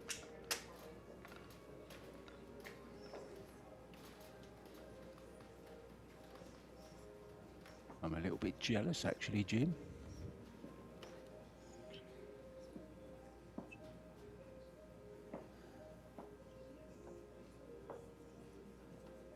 I'm sure you'll lay down until that feeling passes.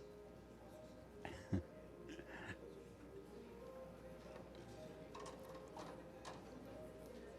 in a break, so Alison stole against the serve there, so to speak, Jim.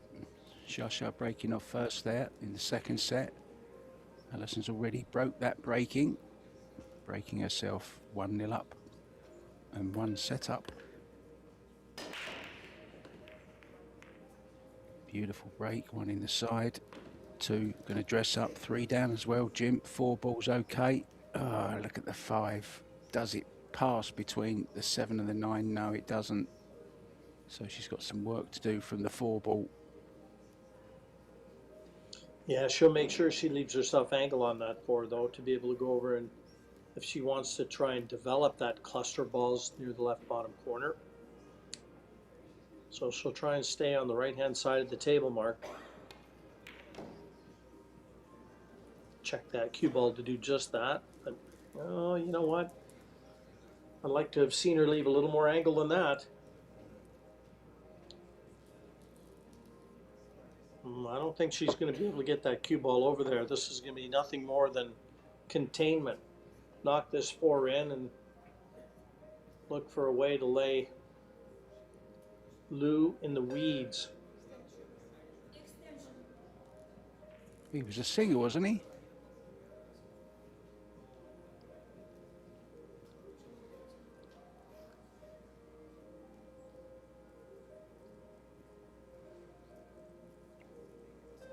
I'm missing that one. Lou Weeds. Lou Reed. Yeah. Now, I wonder if there's a possible carom here from the 5 to the 9. That's what she's looking at. I thought that might be on, but it was difficult to tell whether the 5 was far enough in front of the 9 to be able to offer. But a thin clip on the 5, it's going to take the 5 into the 7. This might be worth a go. No, she's changed her mind. Safety, yeah. Trying to keep it tight. No need to take risks. She's got control of this match at the moment. Keep turning the thumb screws. There is a thinnest of edges here, though.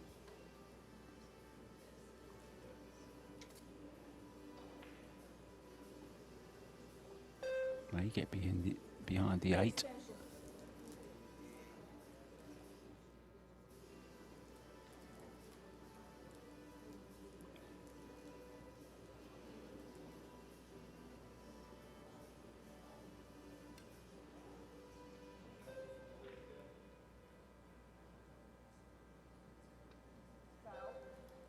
Wow, it's a foul. And it looks like the 5-7 is definitely a combination. So I think Alison will be taking that path to the finish line, even though she's having a quick look at the 9 again. I'm wondering, Karen Jim, to the 9. play the... Which way's the 5 ball going? To the right, isn't it? So she'll have it to the bottom right-hand corner, the 5 ball.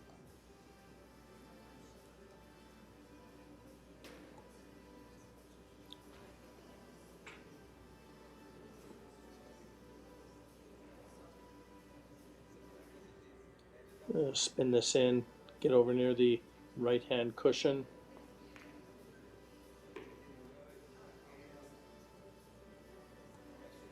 Doesn't want to be straight. Again. She's not. No, she's in complete control though, Mark. She has been from the outset, very similar to the way she started this match out.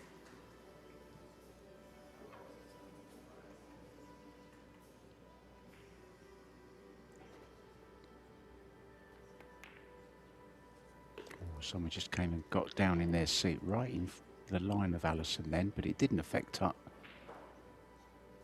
Totally focused.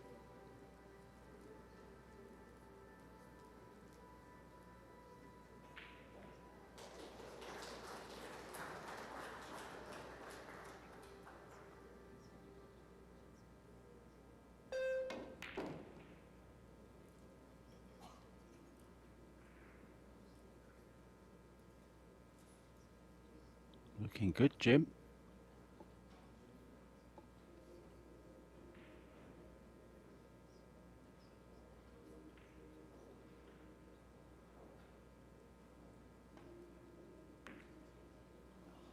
I was going to say the work isn't done yet.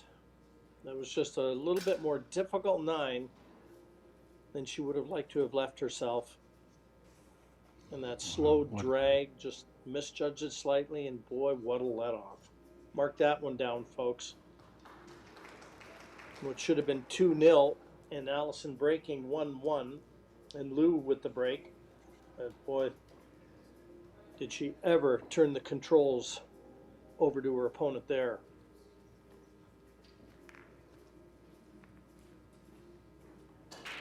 Could be a big turning point, as you're kind of alluding to, Jim. Huge miss there.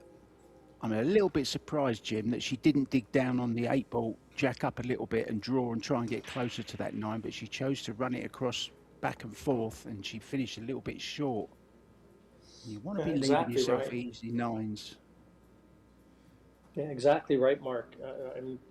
I mean, playing it with all that heavy topspin, the speed was taken off the cue ball, and I mean, just of course, you know, she's not supposed to miss that shot, but you just don't know what's going through her mind as she's sitting over the cue ball, thinking, boy, this is a little tougher than it needed to be, and it was. Yeah. It's usually the shot before, Jim, isn't it? Causes the trouble. Now, what do you think of the new Predator lights, guys?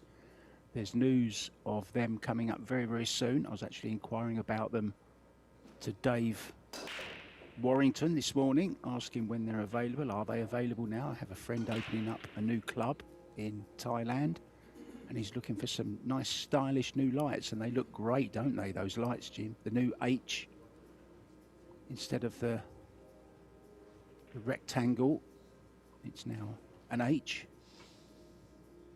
Watch out for them on the Predator website, guys. Available soon. Now the order of the day for Alison, and to quickly erase the memory of that missed 9, be to clear up here. Get the train back on tracks.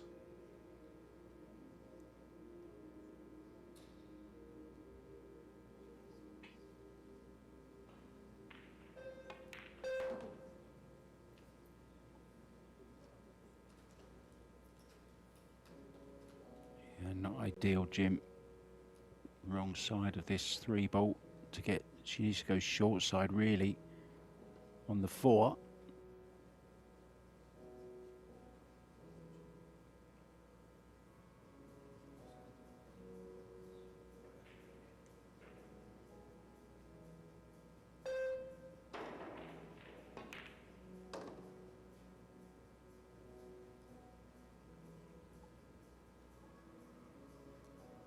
Sure, she's not taking the difficult combo on.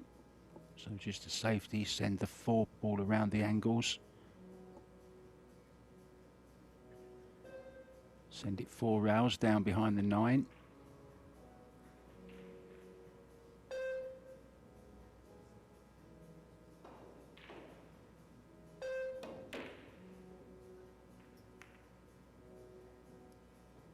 Yeah, needed to change the angle on the 4 ball. It's a chance, Jim. Run into the 7 ball with the cue ball, hold for the 5. And it could be rack over.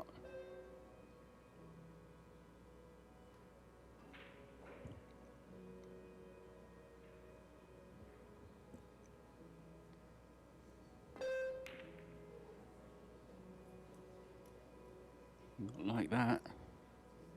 She's certainly out of sorts. I haven't seen her play this bad, Jim, in all of my commentating on it.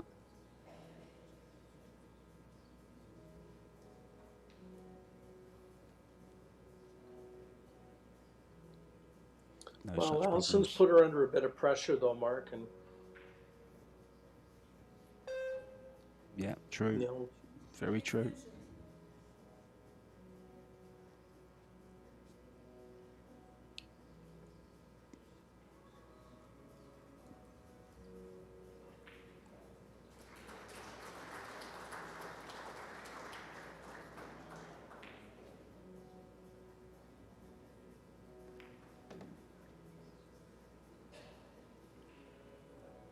That applause was for Christina to catch, who's just taken the second set to level things up against Cheska Centeno. Sao Soa has taken the second set to lead 2-0 over Wang Ling Wang.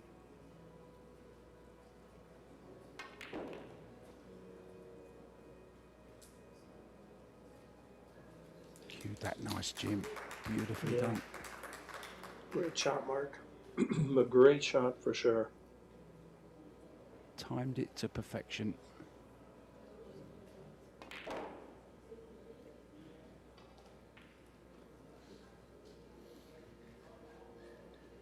Normal service is resumed.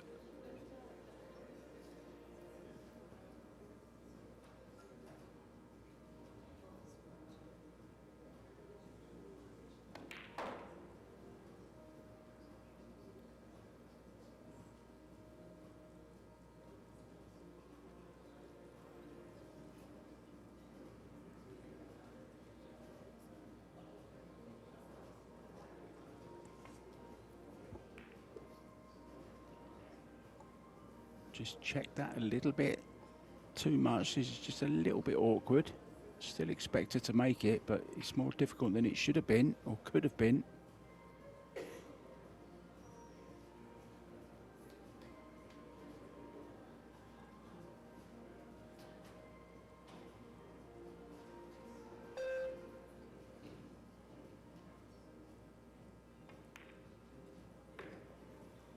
Cue ball.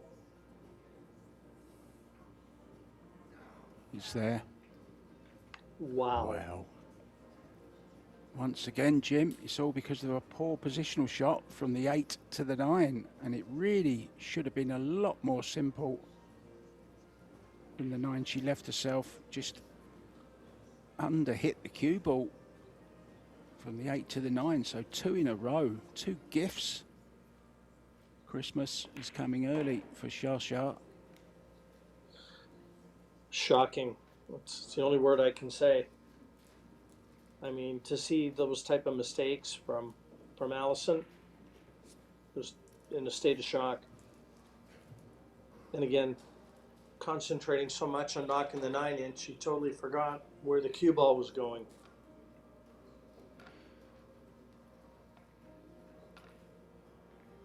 This is the last event of the year before Christmas. And then the next big one we're looking forward to is Las Vegas, 18th of February till the 27th. We've got the Las Vegas Open for the men and the women. We also have the World Teams, which is also a very, very good event. We have the Las Vegas Junior Open, which is a new one as well on the tour, plus feature matches to be arranged. Now, I'm guessing that's going to be a bit of one pocket and bank pool. We had it there last year. Who knows, there might even be a bit of straight pool thrown in this year. That would be great as well, wouldn't it? And then we have St. Louis, 31st of March. Austria in June. I'll tell you about the rest after this rack. Shasha breaking for the first time, leading in this match at 2-1 in the second set, of course, but still trails by the set to 0. And Mark, you know, there's going to be a very interesting statistic when Michael puts some of the numbers together, the amount of balls that have been pocketed in the second set, because Allison made all the balls in the second rack in the second set, only missing the 9, and the same in the third rack. So it's going to look like Allison should be steamrolling her, and meanwhile she's losing. Yeah, good point, Jim. Well, she's taken a deliberate foul there, tied up the 2 ball, but the 1 is close enough to nudge that straight out. She could nudge. Yeah, that couldn't have been an intentional foul. She must not have called. I mean, did she not nominate push, or did our referee Coco not hear her say push? She didn't try to hit the 1, or did she just try to push the 2 into the 8 to lock the 1 up where it isn't even available? Because I don't think she's done that either. Maybe she forgot, Jim, to call push out. The rule is the referee, you must hear the referee repeat it. So if the referee doesn't hear it, she doesn't repeat it. So a bit of a strange shot. Very strange, Mark. I mean, I'd have to ask Allison what exactly happened there.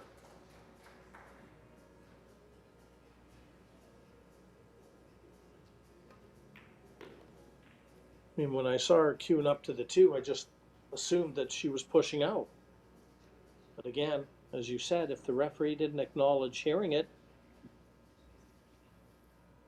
the foul awarded.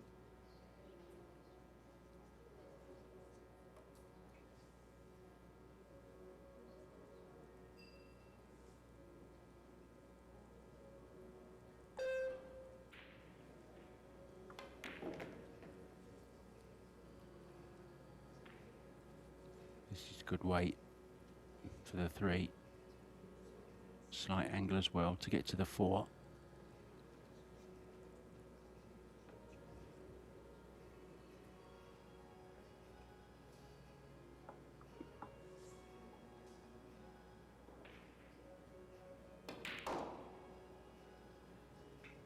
You know, the 2 9s that Lewis pocketed to be in front 2-1. They're the only 2 she's made. 25 balls to 2, and thank you to our statistician Michael Salmon for providing that. He just quickly let us know 25 balls pocketed by Allison to 2 from Lou, and she's down 2-1. I mean, how telling is that? Unbelievable. That's what 9 ball is.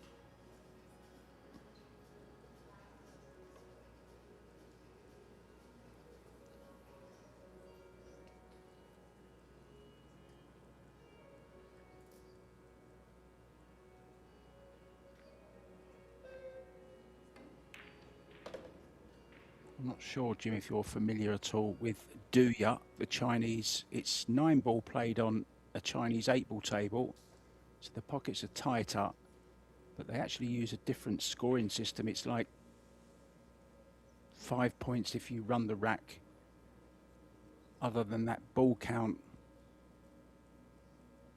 matters, and it's a race to 100 points, and I quite like that format, to be honest. It seems a little bit fairer to me.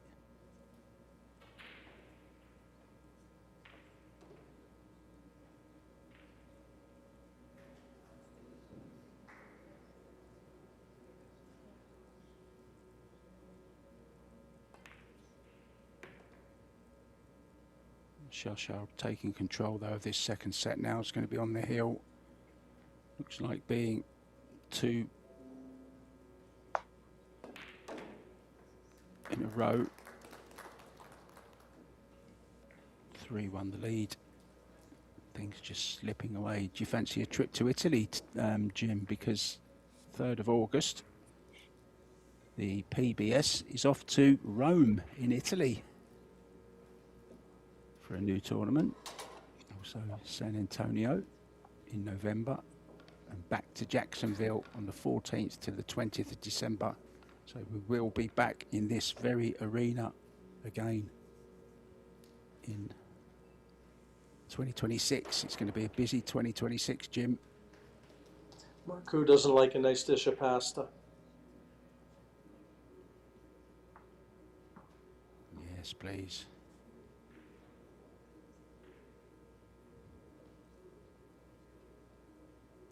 I don't know where I am at the moment, Jim, with the time differences that I've been going through. I'm eating pasta for breakfast and porridge for dinner at the moment. Well, yeah, and your 14-hour time change from where I am right now. I mean, I'm in Mountain Standard Time, so what is it, 3:45 in the afternoon for me, and for you it'd be about 4:45 in the morning. 5:45. 4:45 it is, I missed by now. Yeah. Yeah, that's right, 14 hours. Soon be ready for supper, Jim.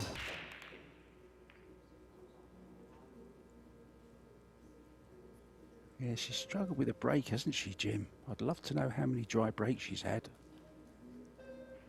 Well, in the first set, she never made a ball on any of her breaks, and I'm not sure if she has there either.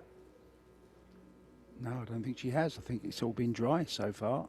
Drier than the Sahara or the Nevada desert.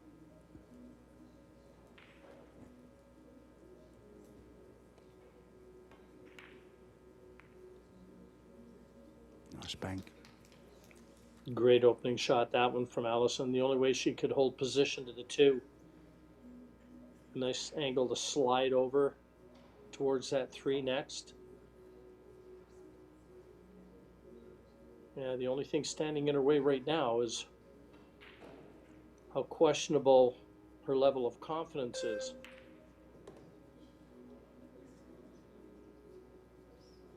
She's thrown a few racks away, we know that. Not always easy to get that out of your mind.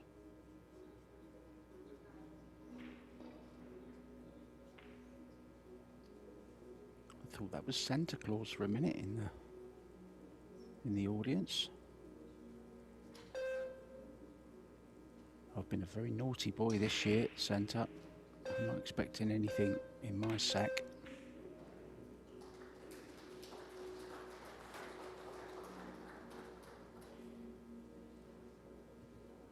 Yeah, just affected her, Jim, I think. Those last couple of misses, actually literally threw 2 racks away.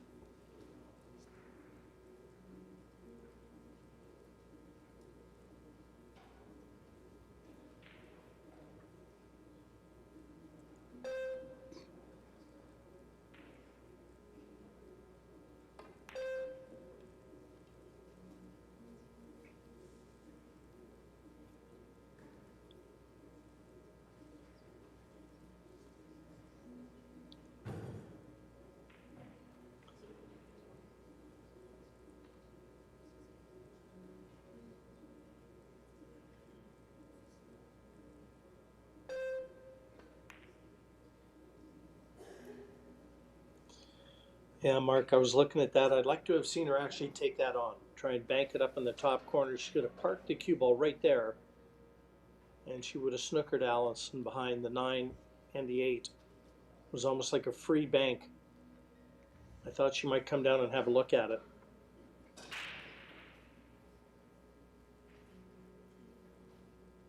Yeah, probably never saw it, Jim.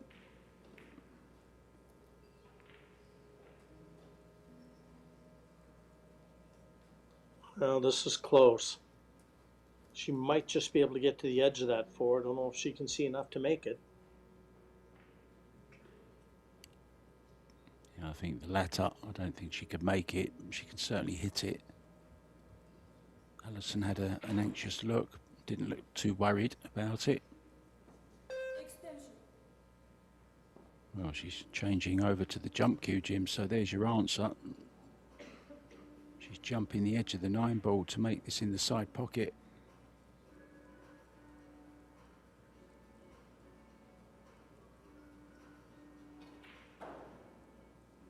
Those eyes have seen it all.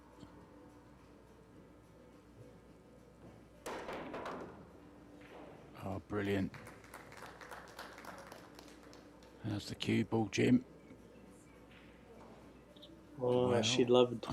she'd have loved it to have tracked a little further. Makeable, but again, taking the cue ball away from the 6.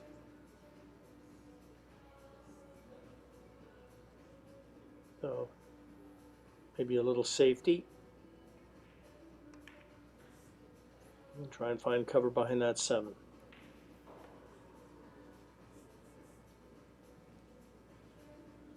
She's taking her medicine though, isn't she? She doesn't try and force it.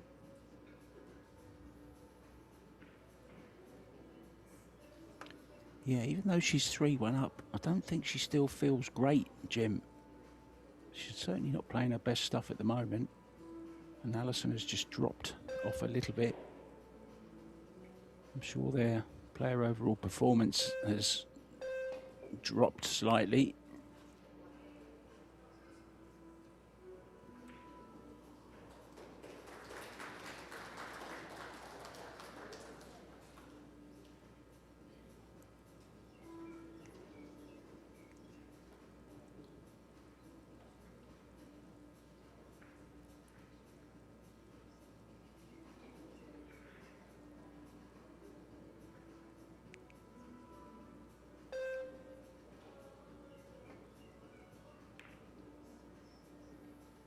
Great effort, that one.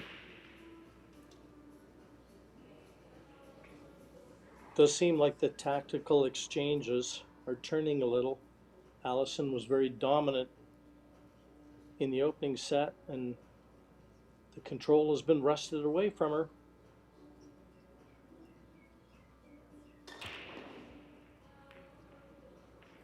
Oh, well, look at this. Good effort.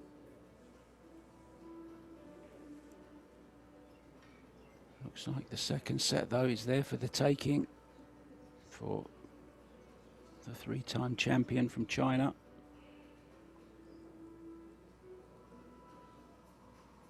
She's also won the China Open, another big tournament,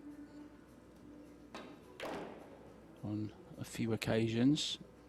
Judged that nicely. That wasn't an easy shot to play.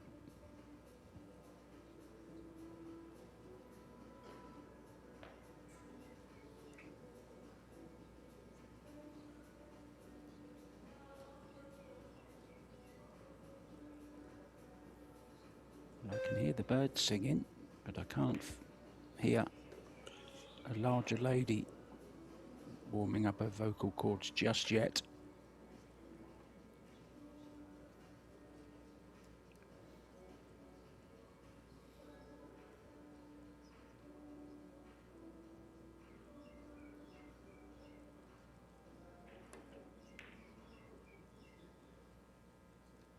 Yeah, that bird must be in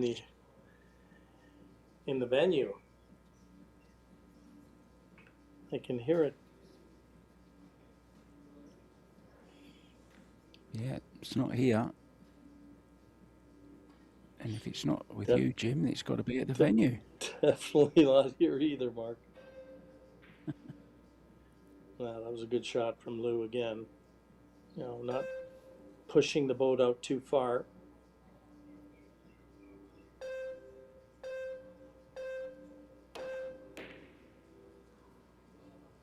Well, she went all in there, Jim. No holding back, and she's going to leave it. Yeah, I think this is going to be one of those matches where Alison's going to have to get away from the table and just try and hit the reset button. I've known Alison for over 40 years, Mark, and she's the first to admit when she's struggling, when she's not got it together. I'll tell you another thing, she's also one of the best at finding that form again. I remember as a teenager coming around the professional snooker tour when we played.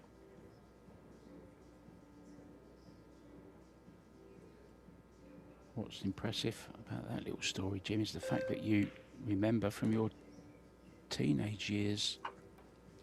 Well, her teenage years, not mine. Oh.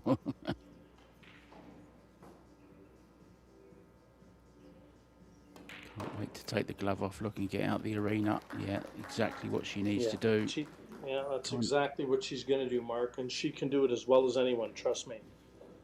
She learned from one of the best, Steve Davis, and Allison. She'll take that coffee, go out and give herself a sound talking to, and I've got a lot of faith in that lady. She's going to come back and she's going to show you what she's made of.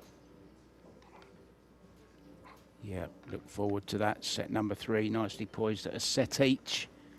We will be back, guys, very, very soon. As soon as the players are back, just give you a few scores before we go. Sao Sao 2 sets up and 2 racks up against Wang Ling Wang. Jiao Fang Fu 1 set up and 2-2 in the second against Jasmine Ocean and Christina Tkach. And Cheska Centino can't separate them, a set each and a rack each in set number 3 there. Mark White and James White back with you very, very soon.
Welcome back, folks.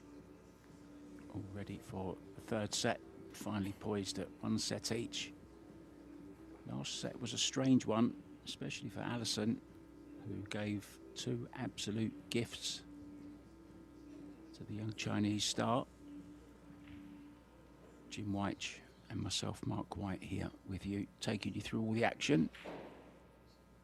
What does set number 3 have to offer us, Jim? I wonder, has she done what you said she would and reset? Let's have a look. There's no lady in the game with more experience at being able to bring your best out when you're struggling. But not a good start for Ali, but again, Mark, she'll never hang her head. You'll never see that. She understands how important it is to keep your emotions in check.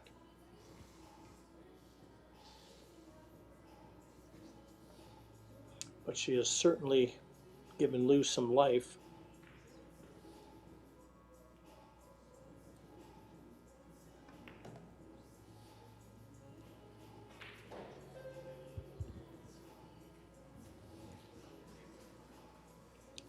Not the best starting shot. Not going to be able to get close to the 3 to attack the 3-5 combination. So she'll just take her medicine. Take her medicine here, Mark. And I mean, if she could even just stop it there, she could hit the 3 dead on, hold the 3 there, bank the 3 off 3 cushions up table, and she'd have cover between the 6 and the 7. Yeah, that's just what I was going to say, Jim. Just make this 2 ball, stop the cue ball, send the 3 away, get a safety in. Don't have to go for a table run every single time.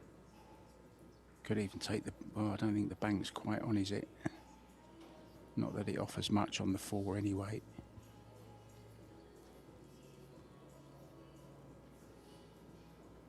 Might be going close to the 7 here, if she sends this away. Might fluke it in the side, Jim.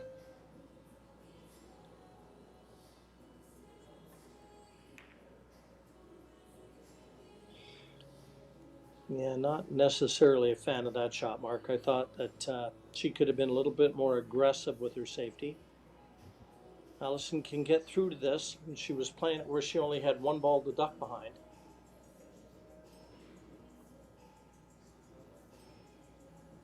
Yeah, it was a bit timid, wasn't it, that shot? Wasn't a confident shot. Oh, Ali's overcut it. Was she going for that, Jim, or was that all she could hit of it? Well, she definitely had that edge. Yeah, she might have been trying to cut that in, Mark.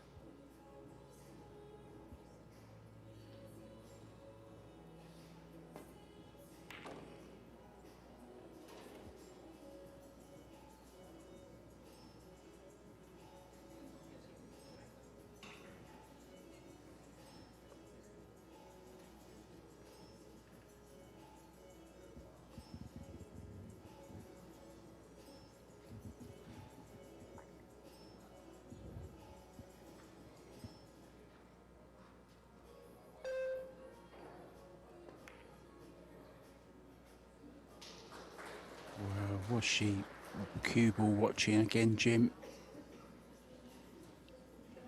Yeah, these pockets are very unforgiving. We've already noted that they're tighter than normal.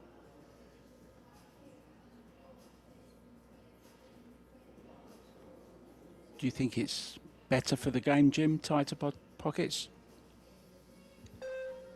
You know what, Mark? I just like to see the game a little more attacking. I mean, I don't want it to turn into a snooker match. Yeah, I'm with you there.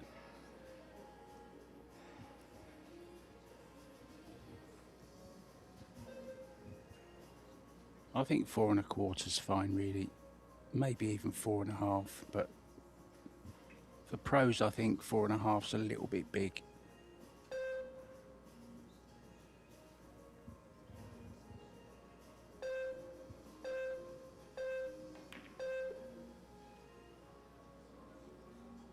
Oh dear, oh dear, oh dear. Yeah, she's kind of digging herself. She's digging herself her own hole, isn't she? This is not a normal Allison Fisher match, I promise you, but still Do a you long think ways it to could- go, Mark. She's got You to think hold it could be herself together. fatigue a little bit, Jim? I mean, there have been long days. I've seen messages from people saying they've been playing 14 hours a day. It's a lot of hours, isn't it? And I'm, you know, without being rude, Alison's not the youngest of players on the circuit. Well, you and I were conversing in chat earlier, and I mentioned to you that these are very long days for her. She's playing in the mixed doubles, played in obviously the singles from the outset. And I mean, if you're her partner, Jesus, in the crowd right now watching, and I mean, cheering as hard as he can for Allison, and what are you thinking? Well, this is her As we've seventh said. match just in the singles. Plus, she's probably played at least four in the doubles as well. It's 11 matches in 6 days. It's almost, you know, it's been 2, sometimes 3 matches in a day, Jim, and it's not a lot of time to, you know, your whole body clock changes, your eating times change. It's not easy. You have to grab food that you don't normally eat when you can. So it's not Yeah, easy. you're not sleeping in your own bed. You know, there's a lot of reasons, and, you know, we can give a lot of them excuses, but for most of them, Mark, they're used to the travel. You know, they're used to this way of life. And it's not a lot of fun. You know, it can be Hollywood when things are going good, but you've got to have played it and lived it, and to understand that it's not always, you know, peaches and cream. She actually lost her first match, Jim, of this tournament against Harin Lee from South Korea, and has fought all the way through the loser's side against Nina Tordvand, Laurie John Brown, Linnea Halmerstrong, that young great prospect, another great prospect, Sophia Mast. She beat along the way, and in that long match against Kelly Fisher, which went the distance, 3-2. And now these 2 sets. It's quite a schedule, isn't it?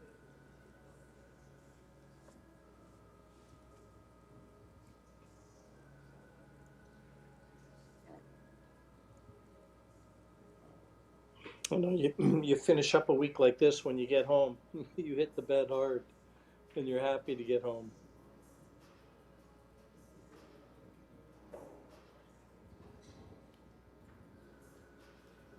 Yeah, already, Jim,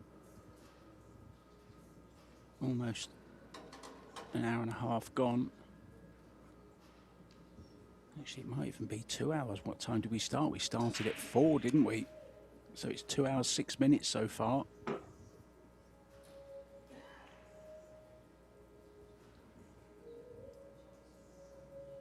Yeah, a long time to try and maintain that high level of focus and concentration. It has to be mentally draining.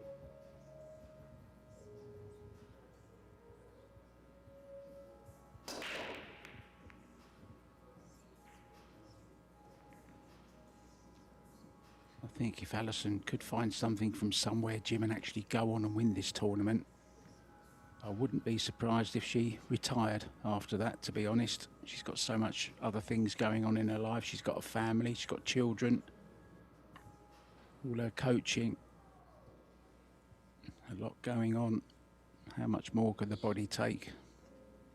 I remember years ago, Mark, having breakfast with her in Albuquerque, and she was asking me, she knew I did a lot of corporate exhibition work, and when I retired from professional snooker, and she wanted to know how to get into that, and something that she thought she'd really enjoy, and I gave her a little bit of counsel just on what I thought the best way forward would be, and I believe she's done really well with it. You know, she's followed a little bit in the footsteps of what Jeanette did, and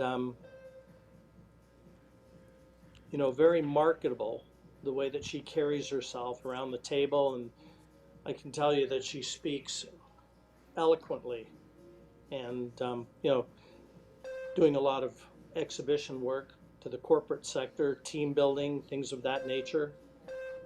She was tailor-made for it.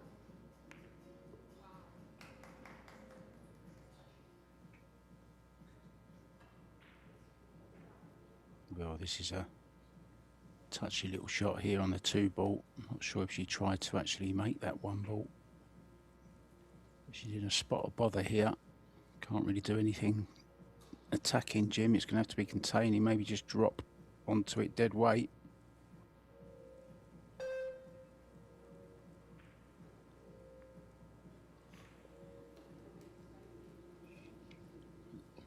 Had to trust the table there.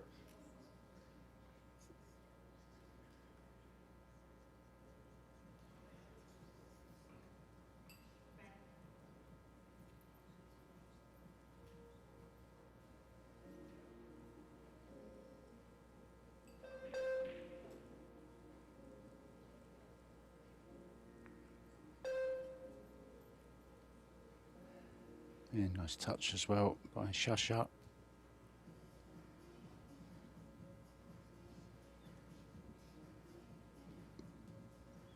Allison's going to weigh up whether this one is even worth going after.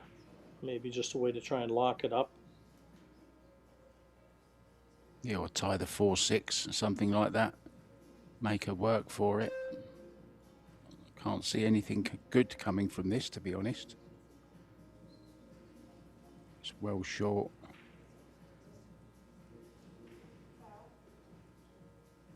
Yeah, could have tied the 4-6 up there, Jim. Thought was a more prudent shot. Remember, guys, we're playing 3-foul rule here as well. She's going to be glued in behind the 8 here. Or is she even going for it in the top left-hand corner?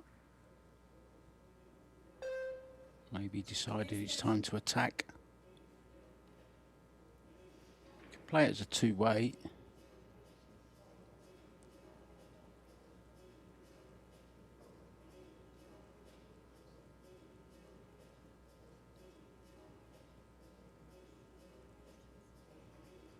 Watch the point.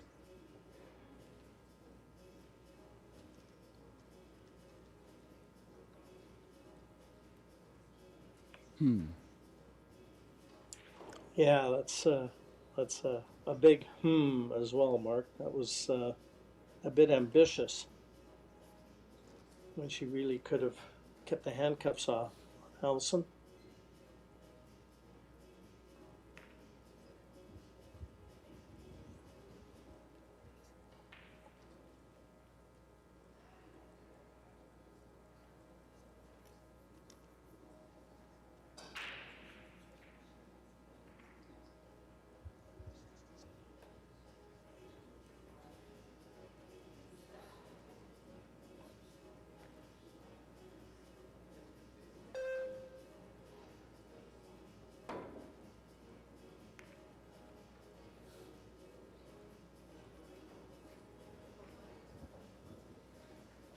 What a hit. What a result.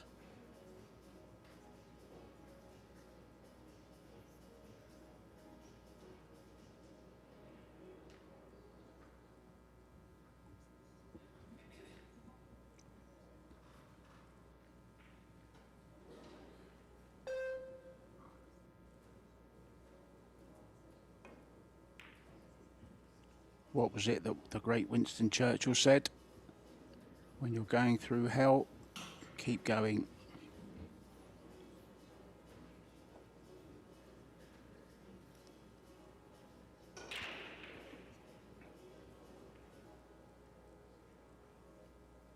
Not easy to get back down for the 3 off this, right in the jaws of the pocket.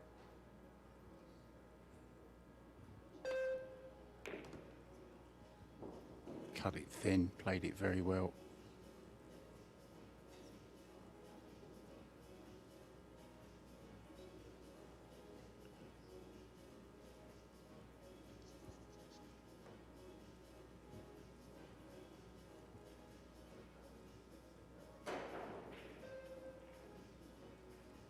going for it, Jim, I don't think, is she? Or is she? Oh, yes, she was. Controlled that very nicely, Jim.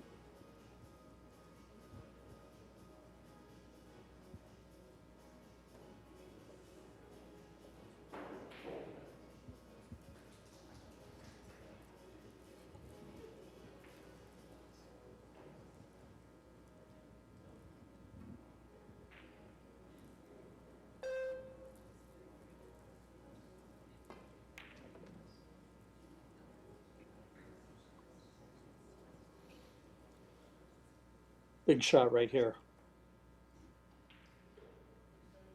Yeah, I think she's just beginning to find a gear, Jim. And if this goes in, this is the Shasha Liu I'm used to watching.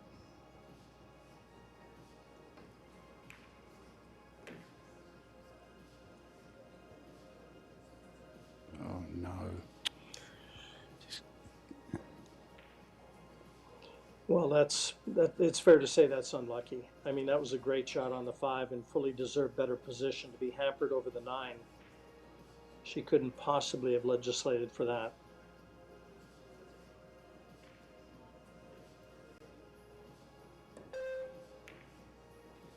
I'm surprised she went for it, Mark.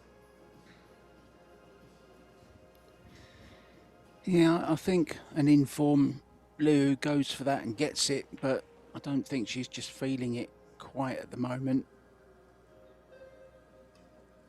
It's kind of gone into a bit of a lull, hasn't it, this match?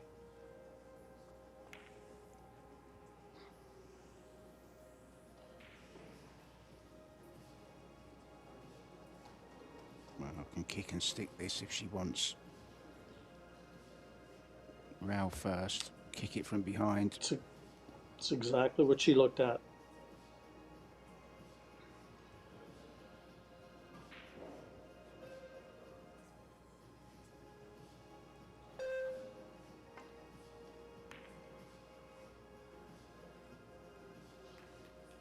Perfect strength. Okay, I don't think she's got the hook, but not much of it sticking out, Jim, and it's awkward queuing as well, close to the rail. It's a good shot there from Shasha.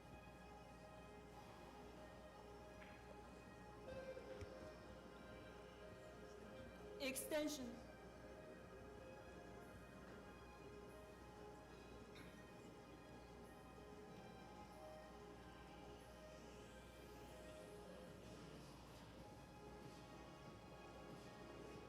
This is a shot not for the faint-hearted, that's for sure. So much can go wrong with this.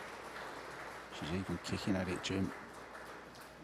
Trying to do the same, come from behind it, kick and stick it.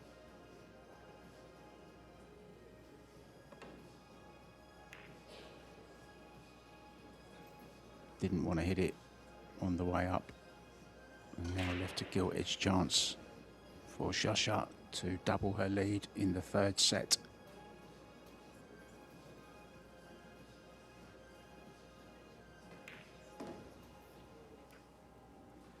We have one result to bring you. Sir has beaten Wang Ling Wang 3 straight sets. Christina Tkach has taken the 3rd set to lead 2-1 against Jessica Centeno. Wow.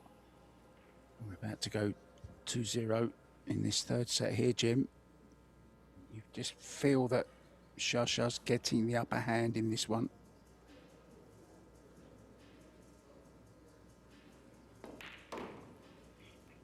No doubt, Mark, that momentum has definitely changed sides.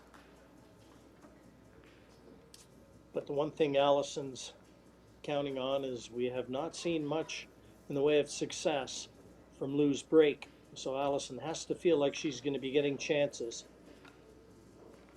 And again, this being successful at this class of pool, you've got to live in the present. You know, everything that's happened, you can't change. You've got to stay positive. I always say you need a Filipino mentality. You see a lot of Filipinos when they're playing, you can never tell if they've won or lost. And there's a match tomorrow. Yeah, especially nowadays, Jim, with so many tournaments on the tour. It's not like years ago where You know, if you lost one, you may not see another tournament for a month or two, maybe 3 months. So plenty of tournaments to attend. Pretty quick to get over them these days.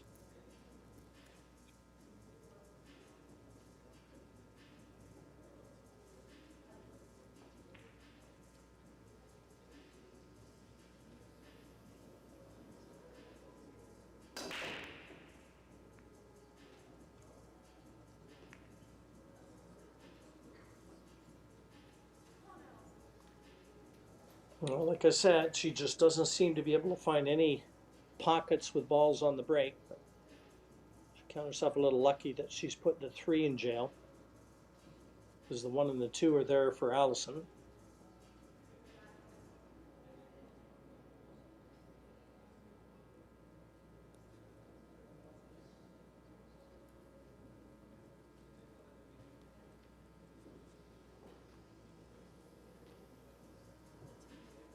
It's a shame that 3 ball isn't a bit further to the right. She could have played the 1 off the 3.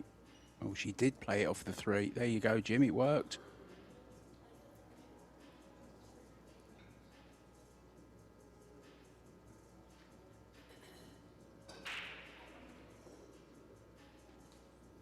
I think she can just stop this.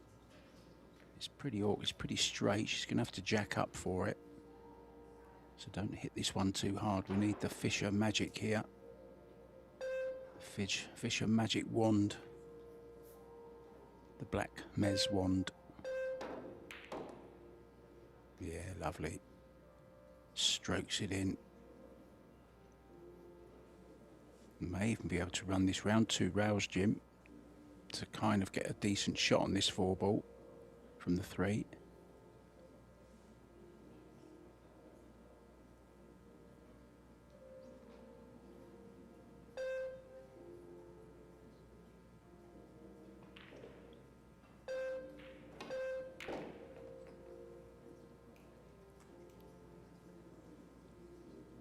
Not too bad. She can draw this over to the left-hand cushion as we look, and back over for the 5 next. Just gotta stay on course. I think this will give us some kind of idea, Jim, how she's feeling inside this shot right in here, right now. This is an important one in the match. And that's how she's feeling. Perfect. Okay, maybe a little bit straighter on this shooting than she would have liked, but I think she can still go forwards with a bit of right. Just miss the 7. Get to that side rail.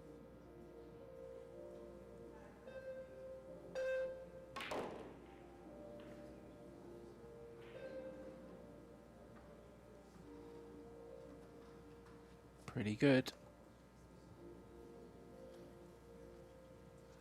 Gonna grab her Yeah, I little think she's gadget. I think so, Mark. I think she's in attack mode right now.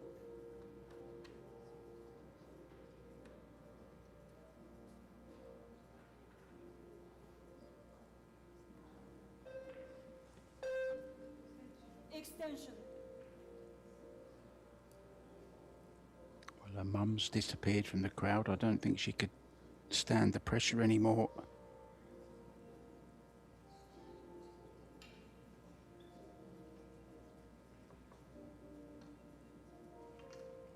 I think this is what you meant when you said she was going over. Didn't know she was going to get the extension, but the bridge instead. Great shot. Ah, that's okay.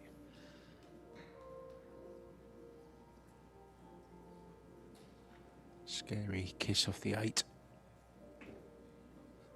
Bit of travel for the cue ball here, Jim. Up and down.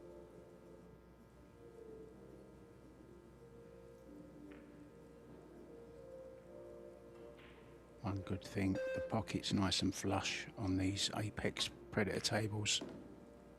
I do like the pocket, the flushness of them, the feel of the rails. Anti-fingerprint rails these are.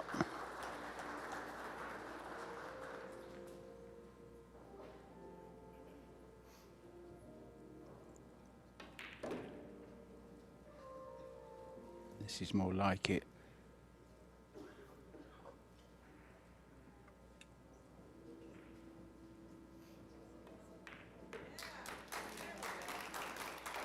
Yeah, say the crowd. That's right. That's how you spell relief. She needed something positive to happen, and she needed to make it happen. And we'll see if that doesn't bolster her confidence a little bit. Help her feel a little better about proceedings out there.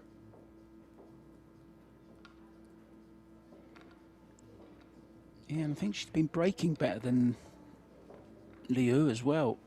So let's see if she can make a ball, get on the lowest one and get back level in this set. Chopping and changing. Always an exciting format, isn't it, this set's business? You're never really over the line, but you're never really out of it either.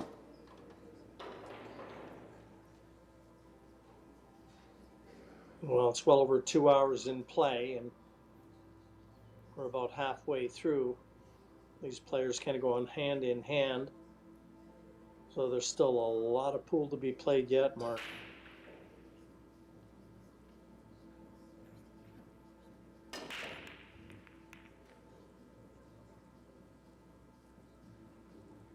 No joy this time.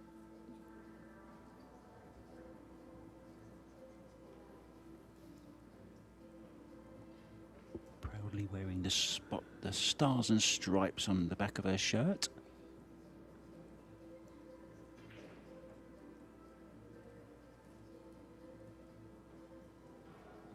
"31 years, Jim, in the States for Alison.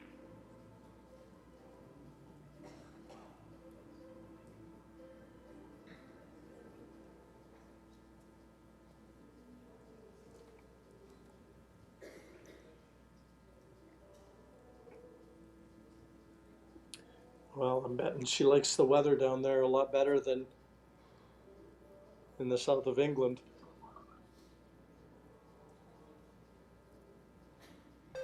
Less rain.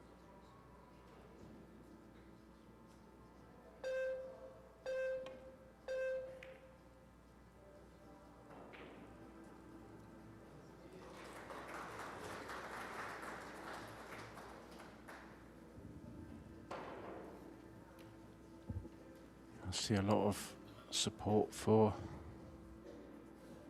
Shasha Liu in the chat. Lots of writing, Jim, that I don't understand.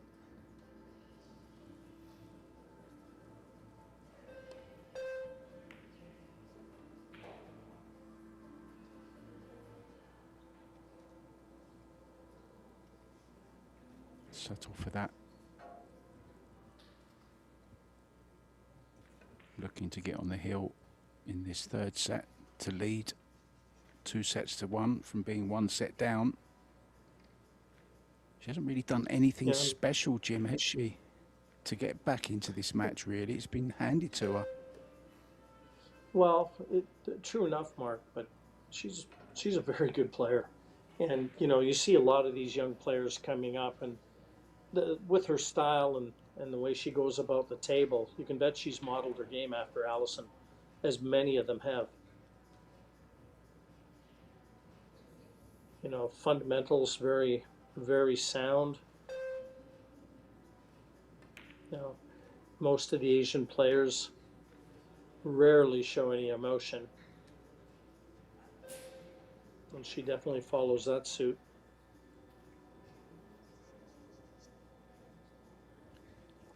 Not surprising she's got a fan base.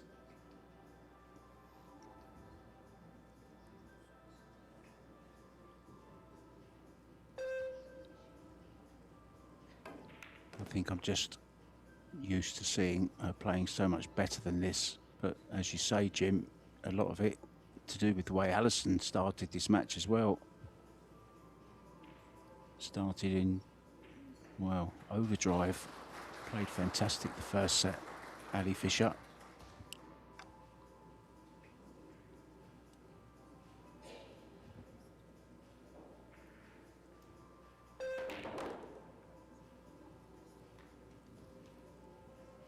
Done well to force that out, Jim. Yeah, good strike, that one. Jacked up and stunned the cue ball, forcing that ball into the left-hand side of the pocket as we looked, creating an angle that wasn't necessarily there.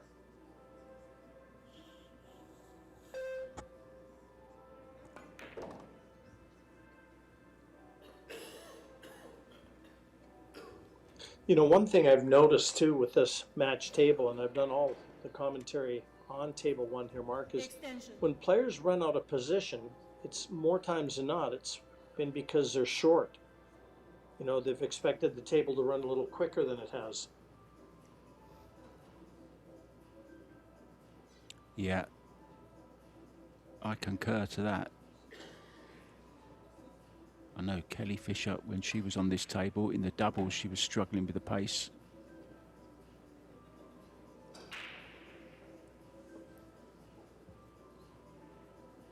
Considering it is Shasha's first match on this table, Jim, it's a little bit more difficult for her. Alison's had a bit more practice on this table.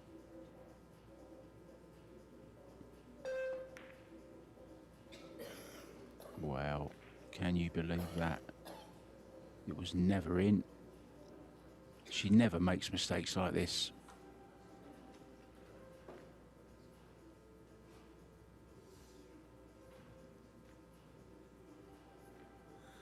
You may have seen the Poison logo on her shirt there, on Shasha Liu's shirt.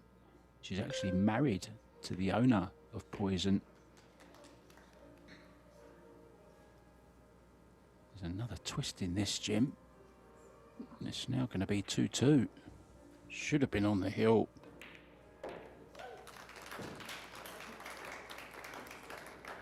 Yeah, Allison's getting a little bit of payback here because she gift wrapped a couple racks over to Lou, and now Lou repaying the favor.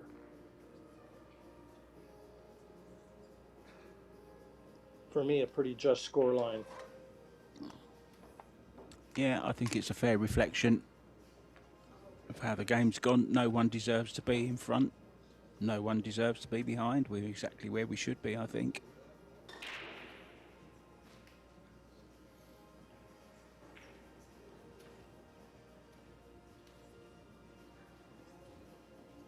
Just a word to our referees for the past 5 days, doing a great job.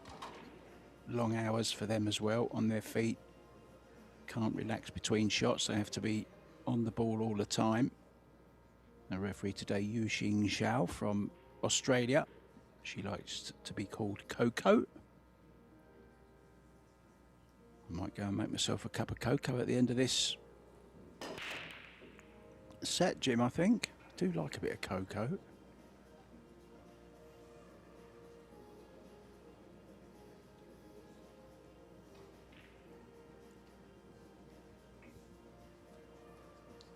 Yeah, the cause for concern, that 4-ball near the bottom right corner. Possibly offers a carom onto the 6. Difficult to tell, but Lou has had a quick look at it as she came to the table.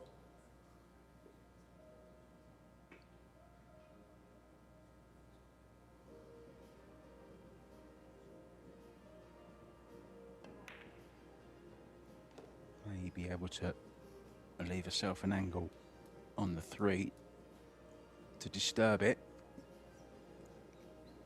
I know it's leaving it a little bit late, but I don't think she can do it off the 2, so it's going to have to be off the 3.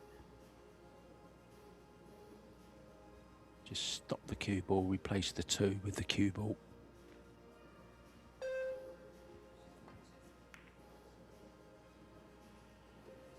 Well, she's gone through a little bit and she's stolen. I'm not sure why she's played that, Jim. Why didn't she just stop it? No, I don't think she's got the angle.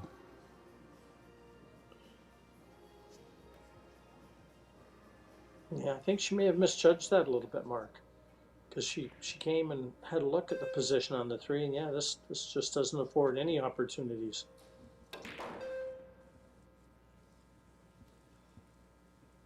But I'll tell you what, that was a pretty game effort to try and dislodge them.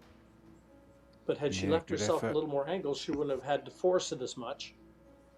But that was a good effort. Yeah, it would have been more natural, wouldn't it, Jim, if she'd had a bit more angle. She had to force the angle. And that's kind of gets in the guesswork kind of area.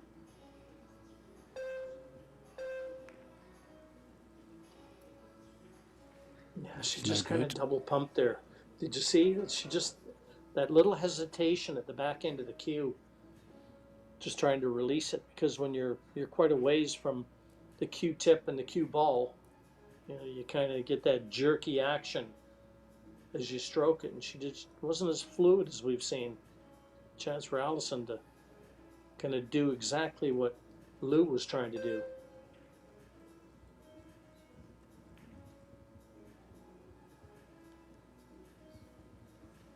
So advantage Allison now in this rack. Momentum shift once again.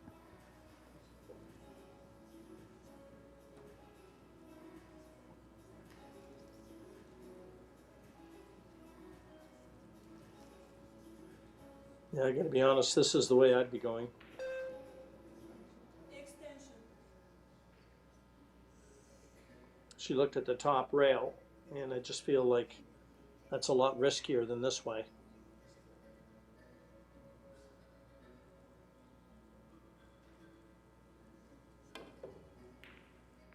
Better chance of getting it safe, shot. and there you go. Great shot. Okay, she's left a shot for Allison, but got distance. Oh, has she left the shot? She has a part of it, I think, but maybe not the potting angle, Jim. I'd love to have Allison's view of this now. Oh, she's swerving. Extension.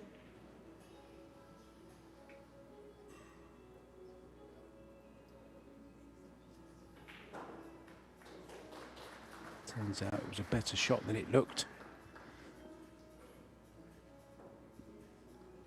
You've got a bit of fraying go on there. Allison, we need to get you a pair of scissors, darling, just to snip that off.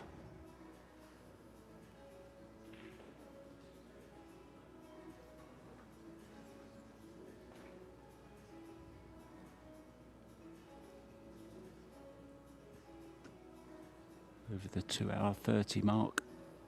Ready.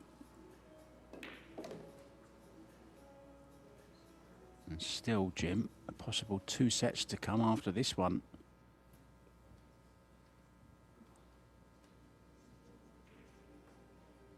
I think I'm going to cancel my lunch date. I'm looking for a change of socks.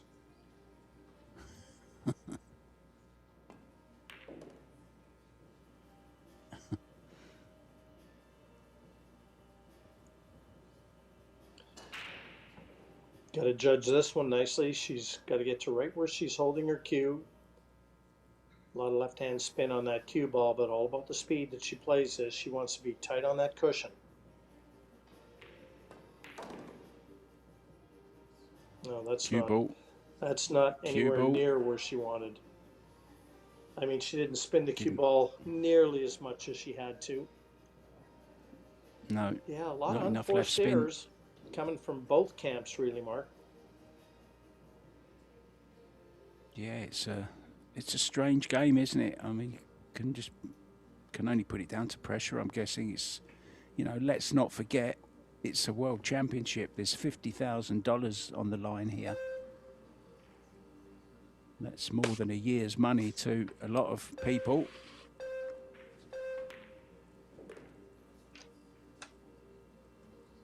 Allison with the chance to get on the hill and lead 2-1 with the break.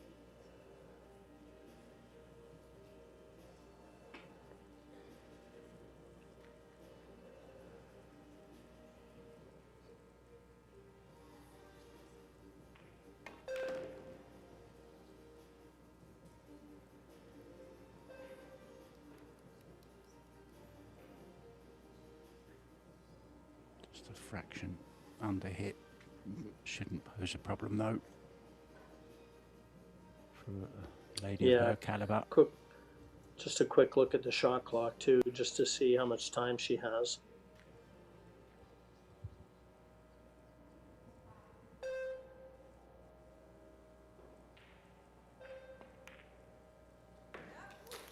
She could definitely give lessons on how to use the bridge. Coming from a snooker background. But a 3-2 lead. She's 3 in a row for Ali. Yeah, terrific technique and style with the rest there, Jim. Just looked so comfortable, didn't she? Weight on the side of the bridge that she was holding on her elbow there. Her other elbow up nice and parallel with the bed of the table. Nice grip on the butt of the cue as well. And a nice stroke.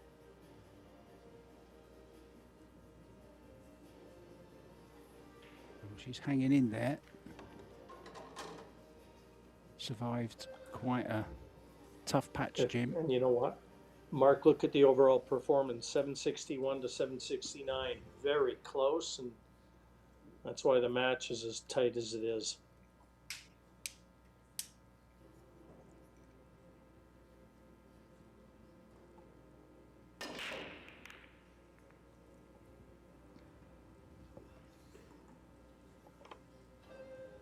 Oh, she's got use for that.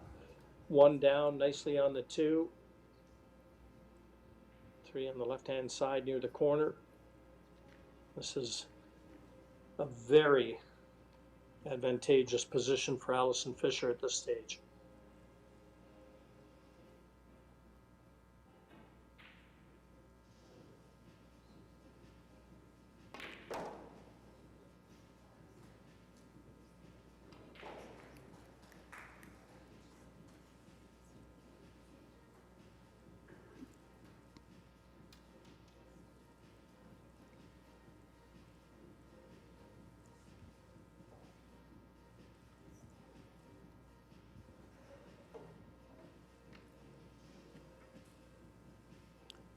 That gadget is certainly getting some use, Jim, isn't it? If you turn them to make it into a spider, there's actually a love heart in the middle of it. There you can see it, look, a heart on the edge.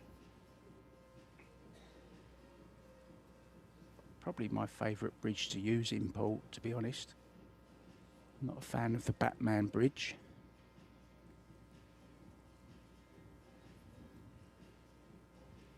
Well, she didn't quite judge that one as well as she would have liked. Cue ball also a little closer to the cushion than ideal. Extension. Just gave that shot clock a look that could kill then. Jim, what are you doing?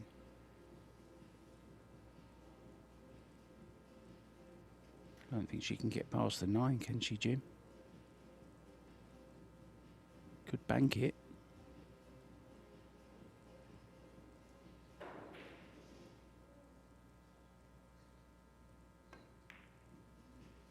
Yeah, that's why she didn't take it on. Never had a chance of getting on the 5 ball there. Guaranteed to go into the 9, sending the cue ball the wrong way.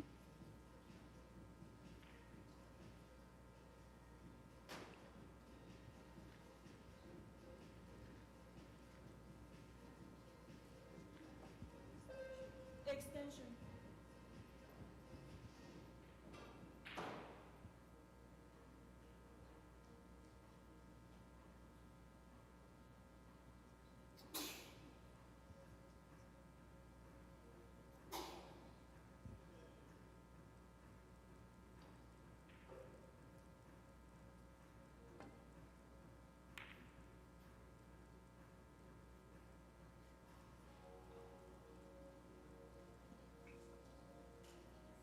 Good reply.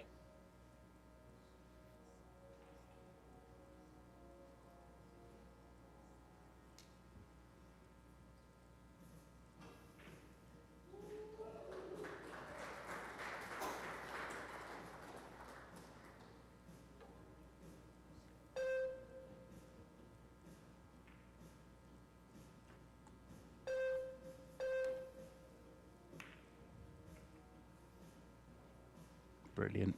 Absolutely brilliant.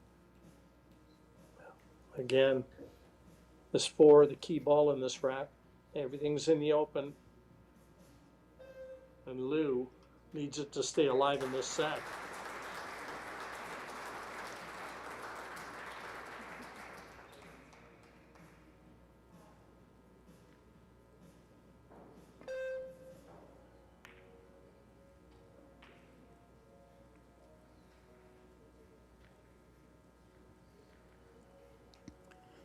Applause was for Christina to catch, who's just gone on the hill for the match, leading 2 sets to 1 and 3 racks to 1 in the 4th set against Cesca Centeno.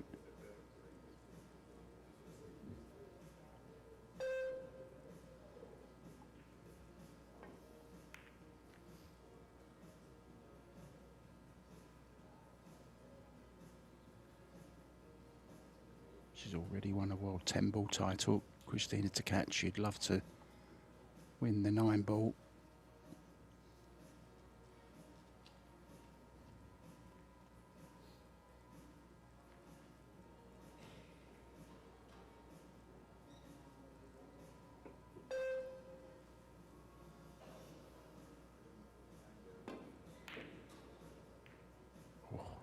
Missed that by some distance, Jim. A little bit snatchy in the action, I thought.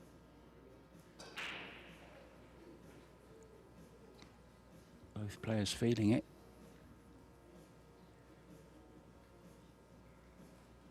Here's another one of those great queuing needed shots, Jim, to get for the 5.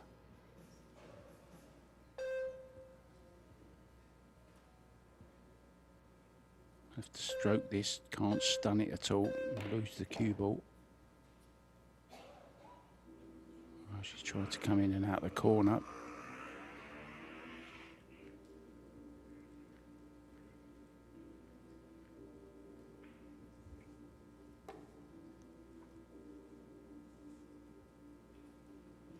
Yeah, I'm watching this match, and obviously the length that it's going to be going on, and just thinking about the fact that she's got to play the finals of the mixed doubles later on too. And, well, I'm finding it very difficult to see how this can be advantageous in any way.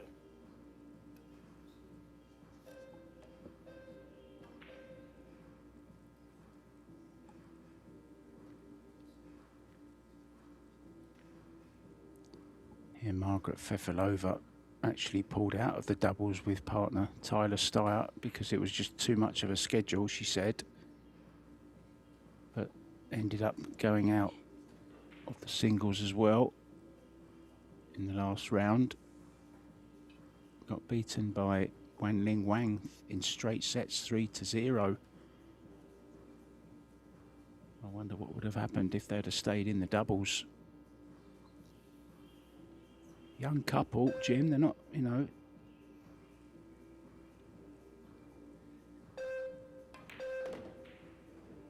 But they know their bodies more than anyone else, but they just didn't fancy it. Great shot there. Concentrate. Great shot, pulling that cue ball right in the line on the other side of the 7, giving her every chance now, Mark, to get to 3-3 here in set number 3.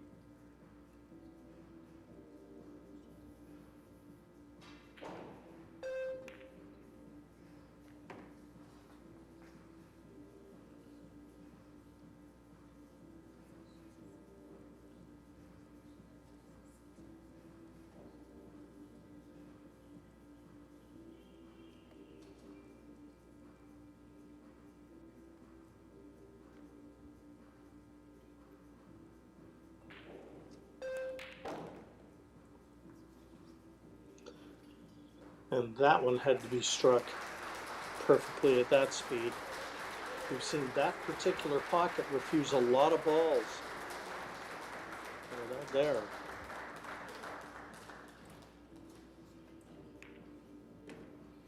And 3-3 confirmed. Yeah, and 3-1 confirmed, Jim. A win for Christina to catch, who goes through to the semi-finals. She will meet either Jasmine Ocean or Zhao Fang Fu, and at the moment it's looking very much like the Chinese, because Fu is 2-0 up and it's 2-2 in the third set. You may remember Jasmine had that marathon match this morning against Wei Chu Chen. She was 2 sets down in that. She came all the way back and won it in a shootout. So don't count out the Austrian just yet, but it will be, well, a big ask to do it twice in a day.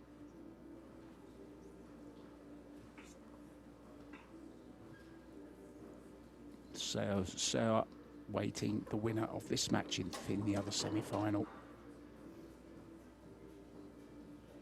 Breaking on the hill, Jim. Xia Liu needs to change the break, needs to change something. I think she's staying with the same break though.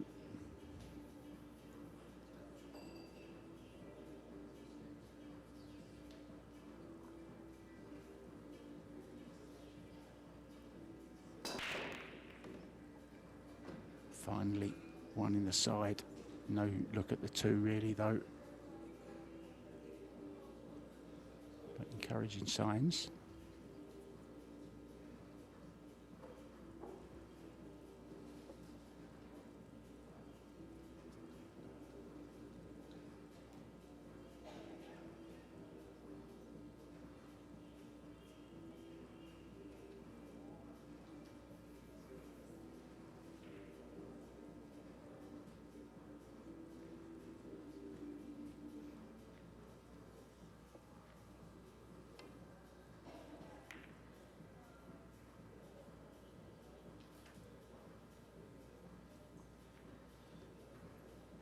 Good containing shot, that one.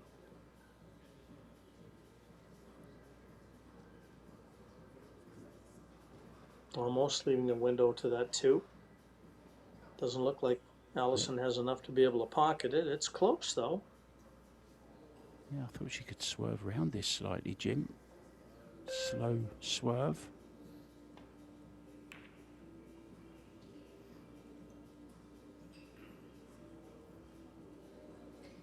Oh, no hook, but no leave either, I don't think. There may be the slightest of edges on.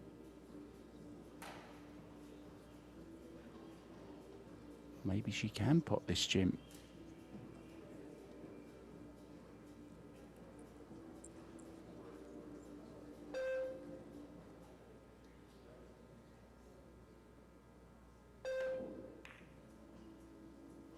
No, just the safety. Not a very good one. No, Allison has a chance now to play a good attacking safety shot from here.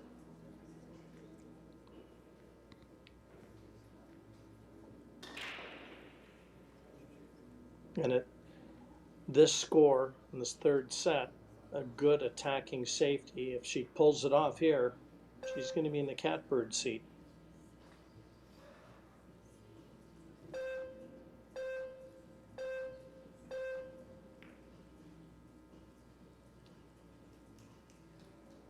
Keeping it simple, Jim.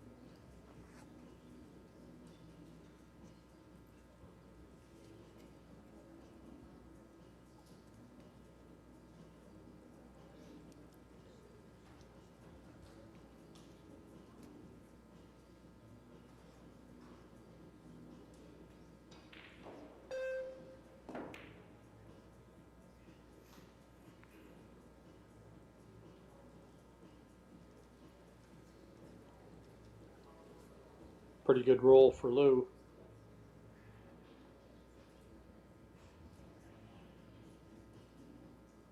Can she just clip off this 2 ball though, Jim, and get in behind that 7 ball? Well, that's the game plan, Mark.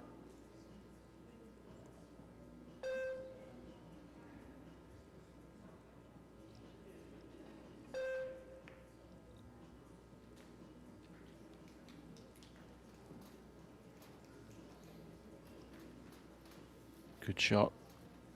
Jump cue is out, Jim.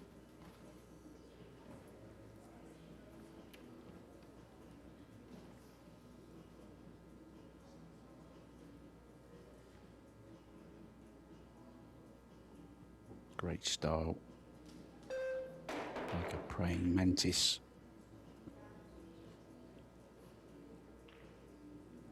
Well, here's the chance.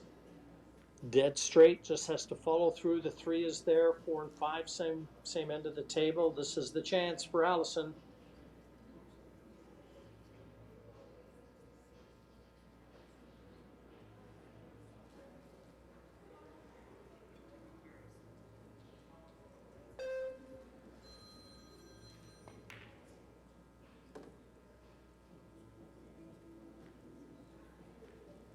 What a huge rack this is.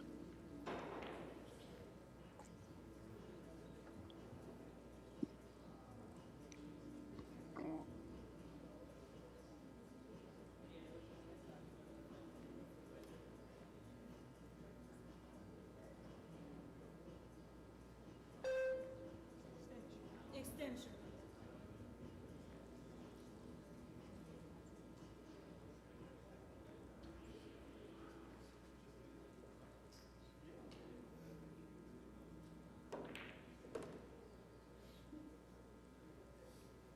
Nicely done. Winner of this match will play Seo Soa in the semis. And the winner of Jasmine Ocean and Zhao Fang Fu will play Christina to catch. That's your semi-final possibility lineup.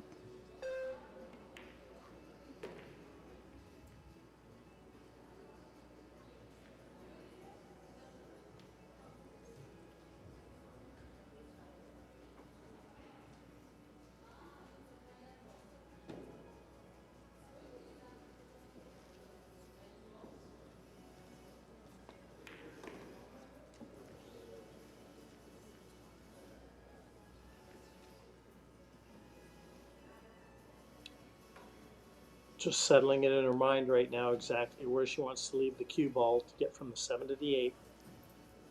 She can either go forward,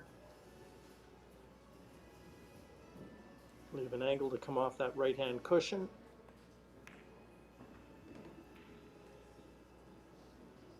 and it looks like that's exactly what she's going to do. Just draw this to play the 8 bottom left.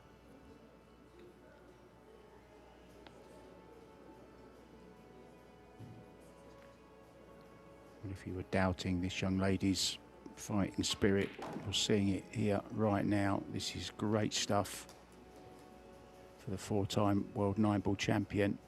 She's got a 5th title in her sights.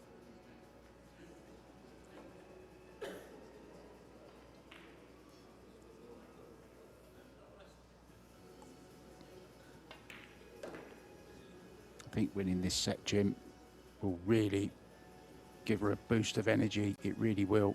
The old adrenaline will start to flow again. Tiredness will go out the window. We'll deal with that later on. Let's get this job done.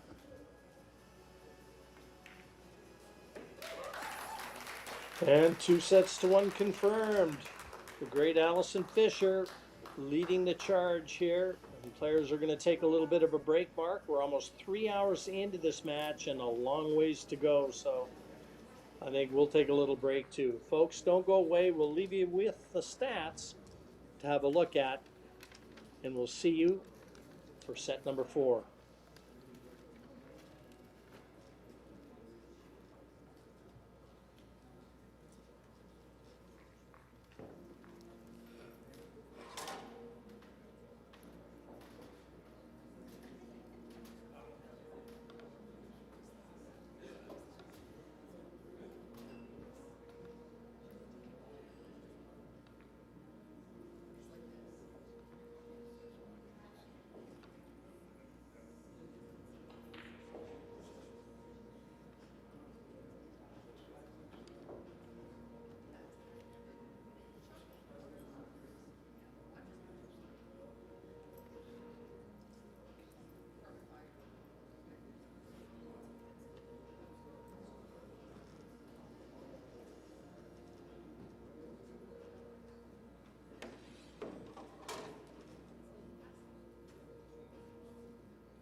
Well, welcome back, guys, to the Riverfront Hotel here in sunny Florida.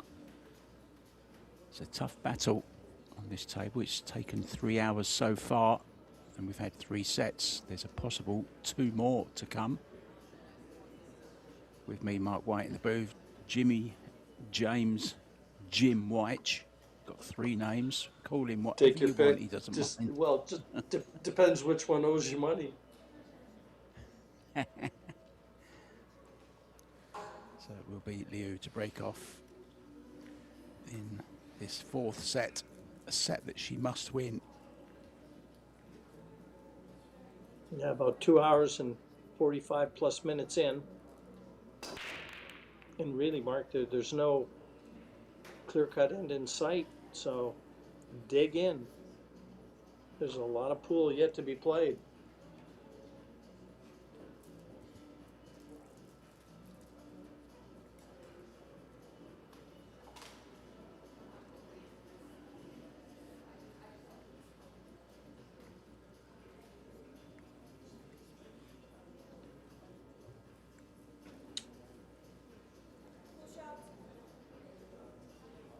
She's going to push. Yeah, nothing much doing on the 2. Does go, but I think she was maybe thinking of being a bit more aggressive.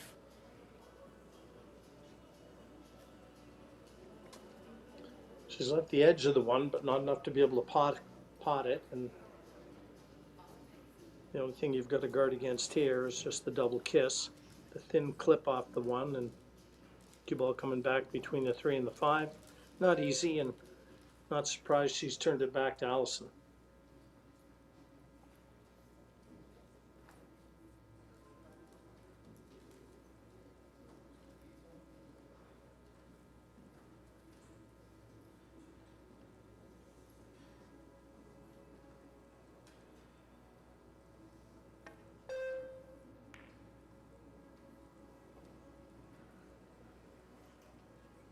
Done about as good as she possibly could there, Jim, I think. It's not a bad shot, is it, that she's played there? Well judged.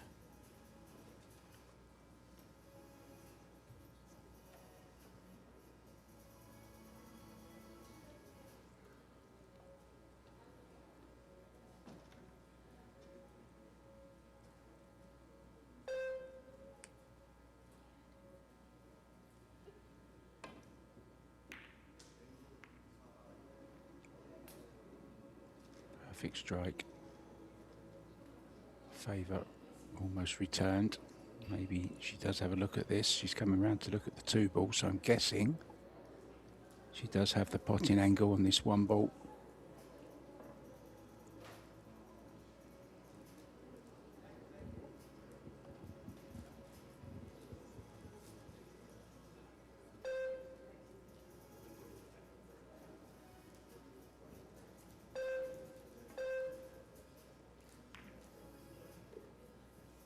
Oh, played that well. Held it. Did she? Did she ever, Mark? What a shot. Dialing long distance there. And she's got an angle on this 2. Play it in the side pocket. If she can drop onto the 3, well, she'll have done the hard work. And 3 will pass the 4 into the bottom corner if she elects to try and go off that side cushion, get behind the 3 to the bottom right.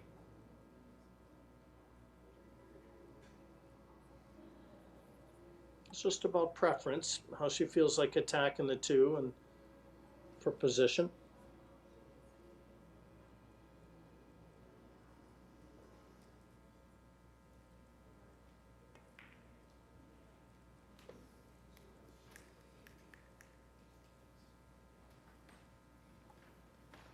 Yeah, called it well, Jim. That's what she's playing. She'll have to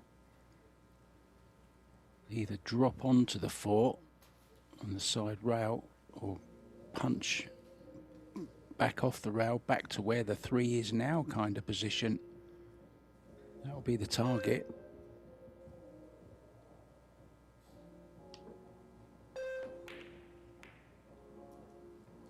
Yeah, never got close. Had a bit of luck, has she? Oh, she certainly has. That's a roll and a half there.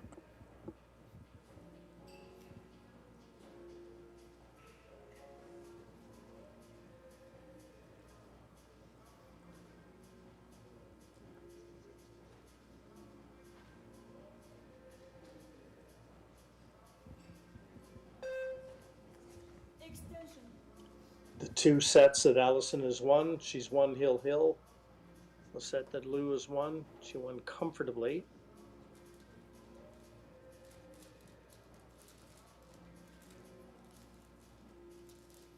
Jasmine Ocean is out. She's beaten in straight sets 3-0 by Zhao Feng Fu from China, and she will meet Christina Tkach in the semi-final.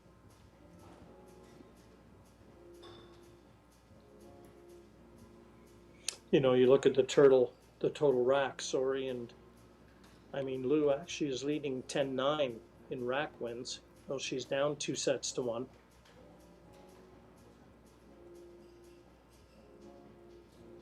Yeah, interesting concept that, isn't it? The sets, you can actually win more racks and still lose a match, technically, mathematically.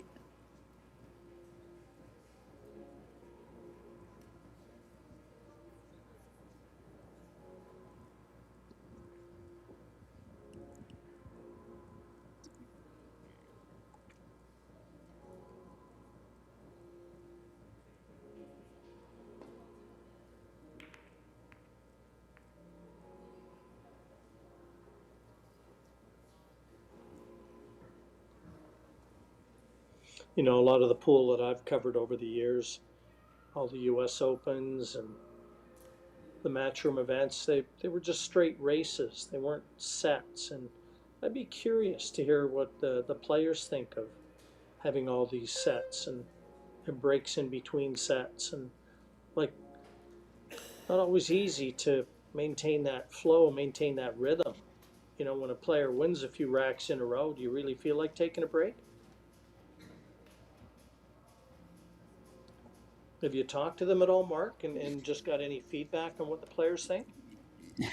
Yeah, to be honest, they're a little bit more popular now than they were at the start. They were hated at the start, and I wasn't a fan of them when the Pro Billiards series first started. I get it from the point of view where it's something different, Jim, because every other tournament is just a straight race. I do like it, but I don't like it for a World Championship. I think it should be a straight race personally. You know, the Pro Billiards series should be separate from world titles, in my opinion. But, you know, at the end of the day, Jim, there's big prize money on offer, and that comes because of sponsorship, and sponsorship comes of numbers, and there's plenty of people that watch it, and they are the ones that pay the bills, the viewers, by buying the products that they see advertised. So it's a tough one. It's a tough one to call. I think there's a place for both, but World Championship should be a straight race to 8 or 9 or something like that. Just my opinion.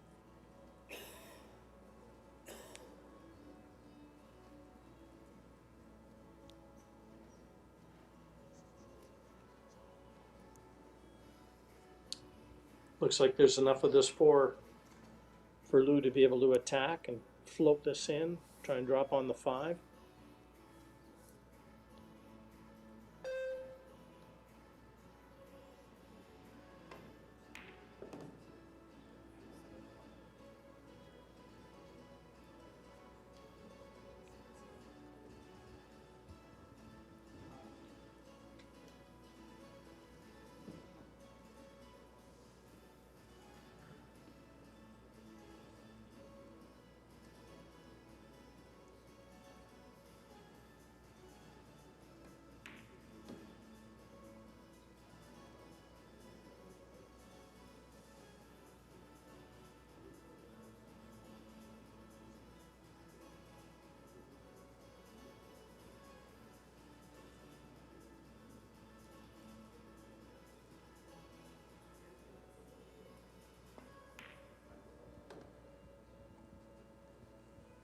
just to add to that, Jim, variety is the spice of life, I've always believed. There's a place for everything, and people vote with their eyes, and there's good numbers of people watching. So that's, at the end of the day, all that matters. And the players are happy because there's big prize money, 50 grand for this tournament.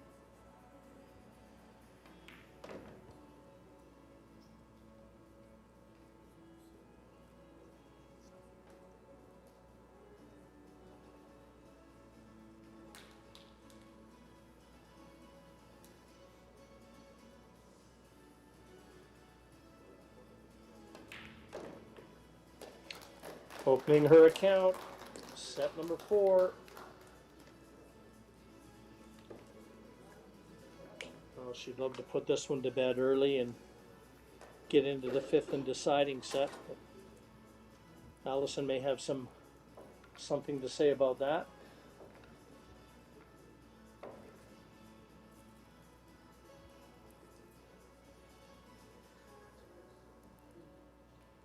And the ladies singles, is there any more ladies singles play this evening, Mark? No, Or I is don't it believe there continued tomorrow? is. It's continued tomorrow, 11 a.m. I think, are the women's semi-finals. And then the final will be tomorrow evening at 7:30.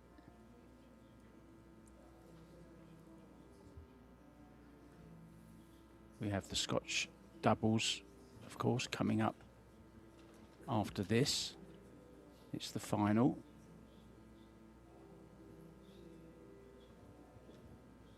I mean, it's scheduled directly after this.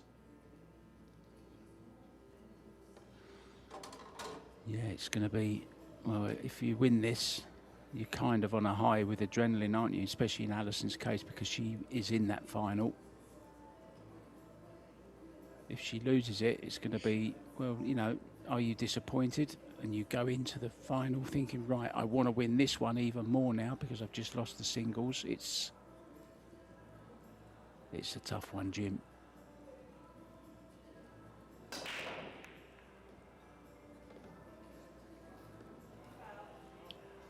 Well, and you've got to take into account the fatigue factor, Mark. Common sense. It's going to be a lot of pool, a lot of match pool, you know, high focus, high concentration, and for prolonged periods of time, you know, the mental fatigue, never mind the physical fatigue.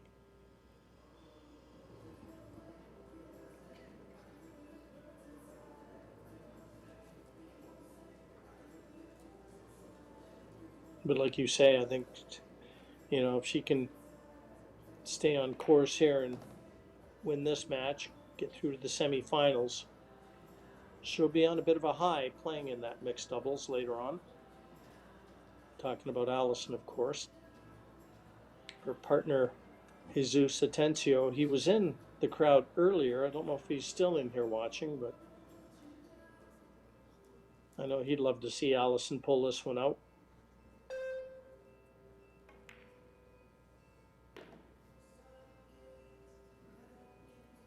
Oh, she's still in here fighting, mate. Well, there's no quit in her. She is like a bulldog. You don't get to where she's gotten to in this game when you throw in the towel early. She is tenacious. Yeah, she's the Duchess of Doom. I think that nickname says it all, Jim. One of the best nicknames out there, in my opinion. Very, very applicable as well to the young lady. Duchess because she is a very, very nice and lovely person, and she is an MBE as well. Kind of one off a Duchess for me, that is. Certainly a dame of the sport.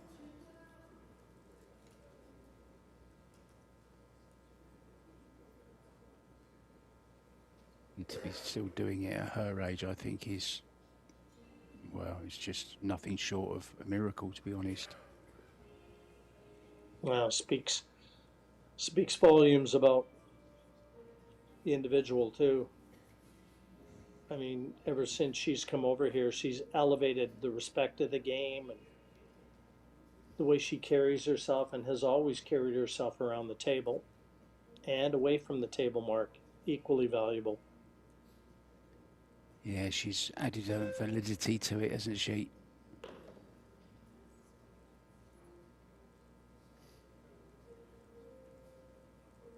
Validating the sport, elevating it as well.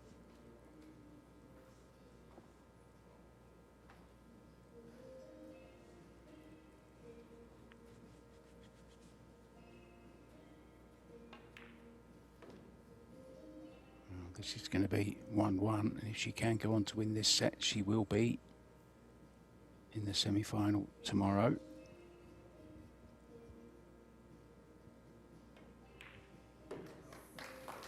And 1-1 confirmed.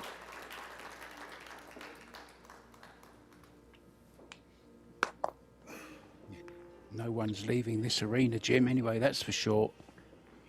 Well, actually, there's a few more bodies that have come in. You know, it's winding down to the business end, and more people are coming in to catch a glimpse of some of the stars they've only ever seen on TV. And again, your stats to have a look at, see if anything jumps out at you that can be a testament to how close this match is. I can barely see them, to be honest, Jim. Not with my eyes. I need your eyesight for that. Allison to break then, 1-1. Fourth set, leading 2-1.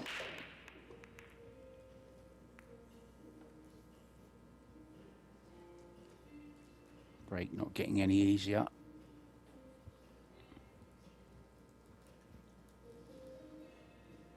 A lot of effort goes into the break as well, don't forget. Putting your whole body into it.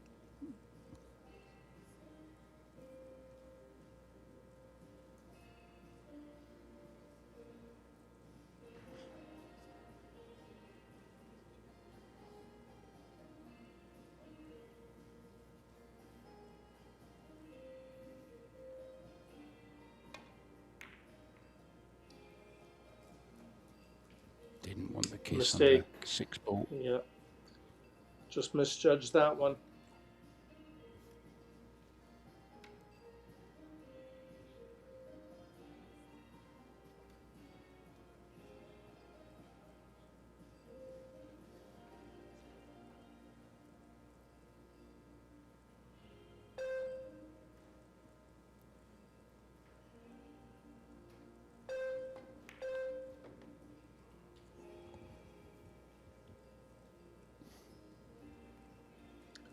Deep draw shot here, Mark. Get back closer to the 3.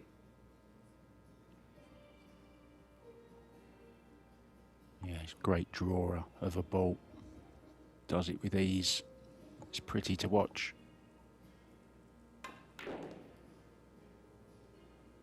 Timed it beautifully again. He's going to have to jack up on this one though, Jim.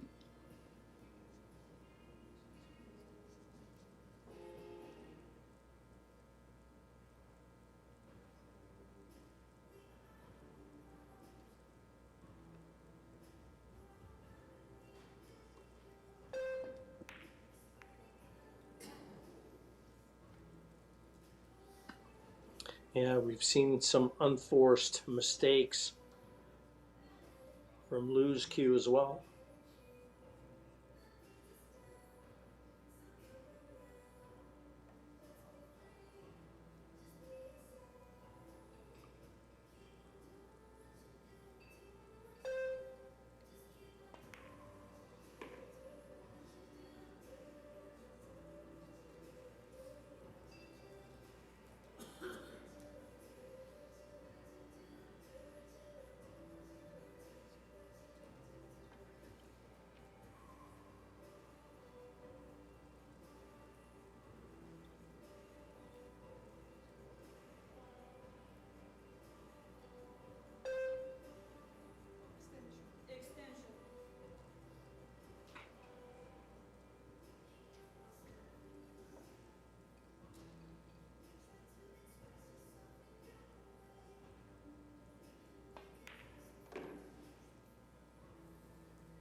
Pretty good shot. Had to show some cue power there.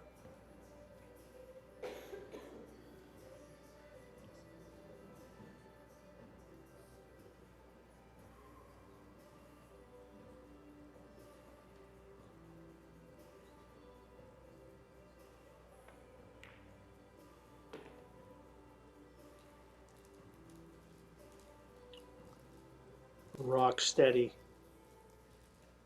And again, a little more cue power required. This 8 is as straight as it looks. Straight back for the 9.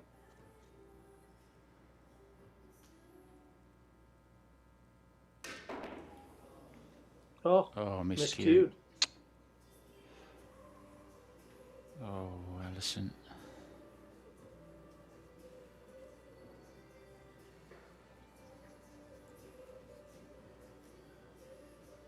Yeah, she could have just, easy to say after the fact, but she could have just drawn it just a little bit and not try and get too close to the 9. It was a big shot, Jim, to play.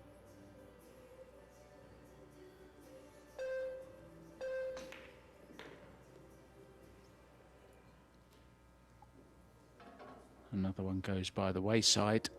One that Ali should have won. It's going to go to the young Chinese lady.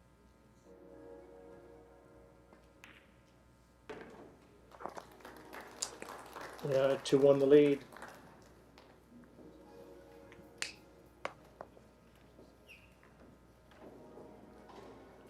Alison definitely had one of that rack by the throat, and just, again, she hasn't even looked at the tip of her playing cue that she miscued, and normally a player would go back to the table, or back to the chair, sorry, and lay their cue on the table, have a look at it, maybe just rough up the edge, for sure chalk it, you know, try and get rid of that bald spot after the miscue.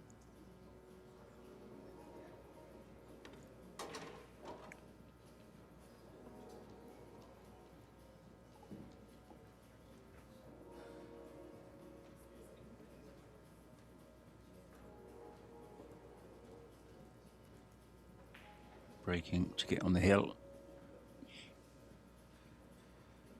in this 4th set.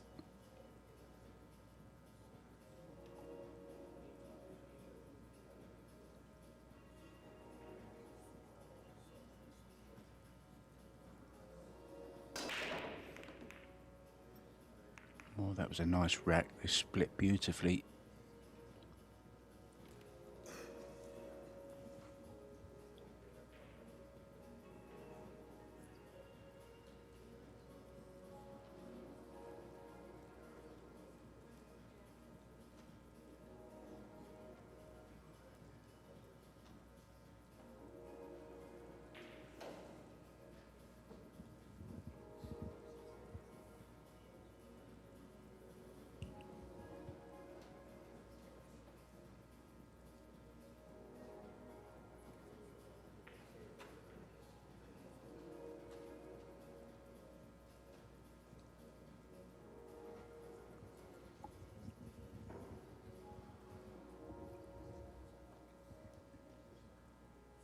Decisions.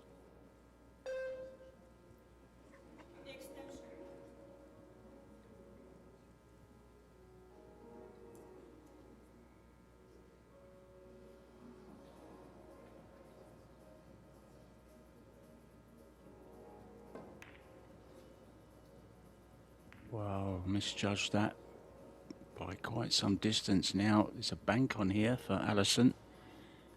She wants to take it on.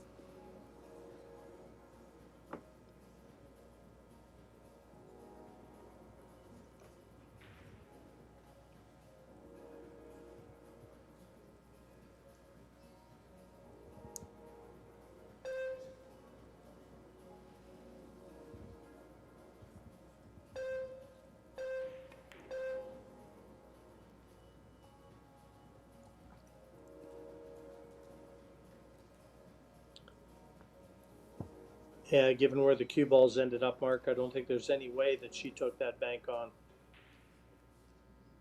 No, all out safety. Got good cue ball and good 2-ball.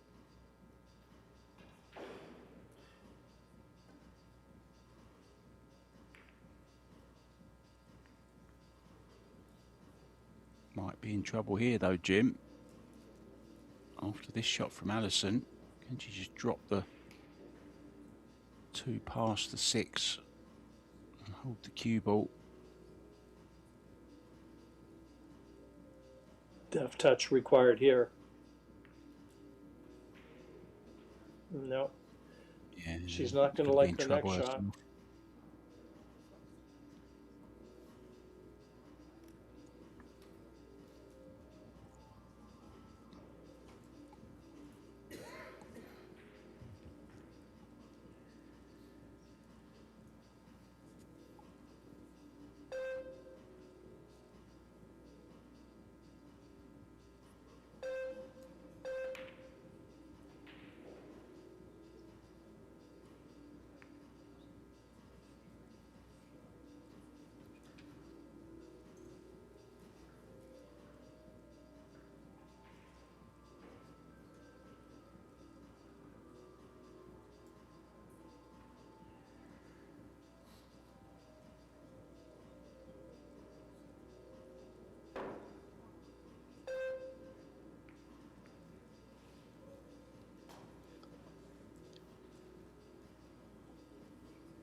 Still a pretty messy table, Mark. Even though she's left a chance, Alison's got to feel like she'll be out of her chair again in this rack. It'd be some effort if Lou were to secure it here.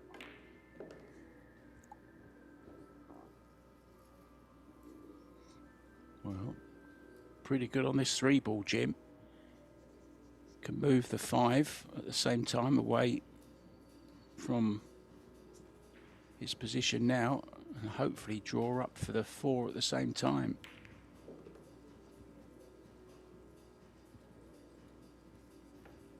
One good shot here. Yeah, that was useful for sure. She's matured the situation. Still a lot of work to do, but pumping that 5 into the open helps.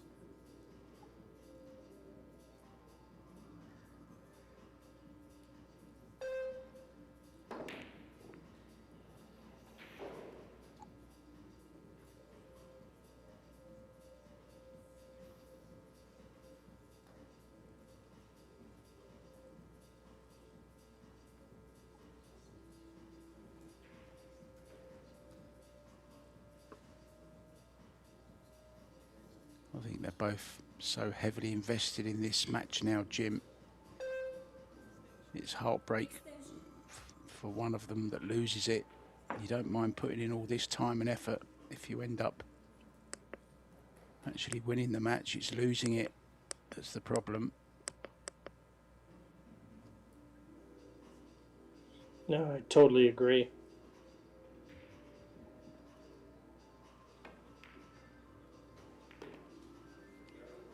I mean, both players now, they've invested so much into this one. Now we're well over 3 hours in play.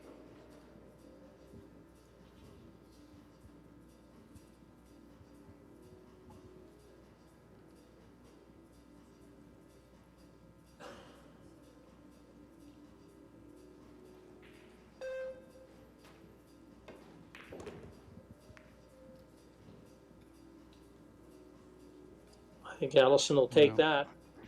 She's just got to make sure she clears the 9. Just in the middle of the table, right about where she's standing. That's the line she wants to be on.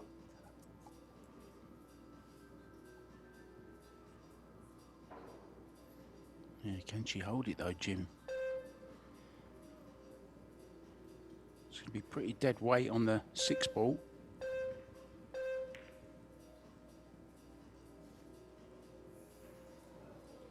Yeah, I didn't like that shot. She could have gone forwards, you know, a lot more and gone the other side of the 9 and put a full stroke on it. I don't know. I don't like that. It's so easy to decelerate on those shots.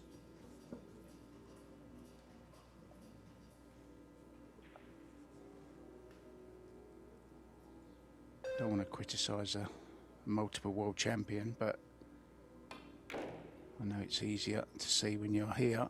But this is what I thought Alison might do, try and go through that side of it, Jim. A lot more room for error. Well, that's for sure, but it's kind of a preference, personal preference shot. Allison wanted to have the angle to come off the side to cushion off the 7 to get up for the 8, and she preferred that shot to this one. But she wouldn't have been able to get as close as Lou got to the 7 anyway. Either way, Mark, she'll tell you she shouldn't have missed the 6. Yeah, if it goes in, there's no discussion, is there?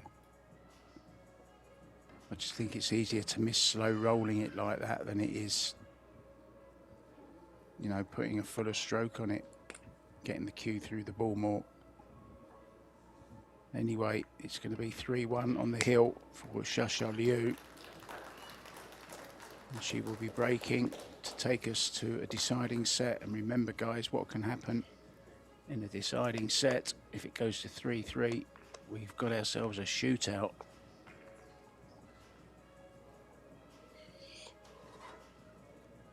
Yeah, we start moving a little closer to the edge of our seats.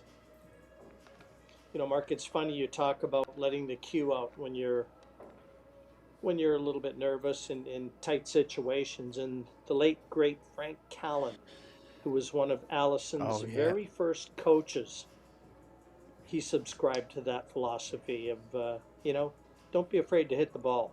If you're feeling it a little bit, let the cue out. Yeah, I remember Frank from Blackpool. Very, very good coach. Taught all the big names back in the 80s.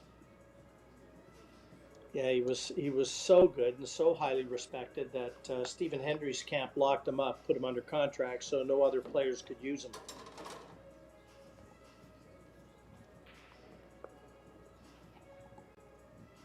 Allison was one of his first students.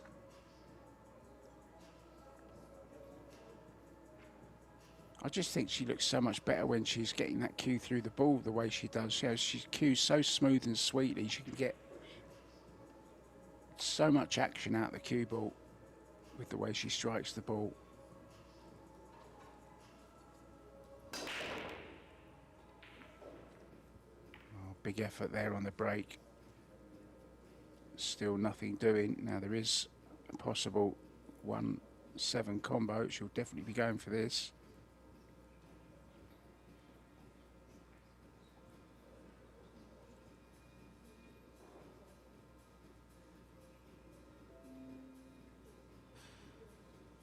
Mentioned Christina Zlateva earlier on there. She is sitting next to the guy in white in the front row. She does a lot of the players' social media for them. I know she does a lot of Alison's social media and also Kelly Fisher's.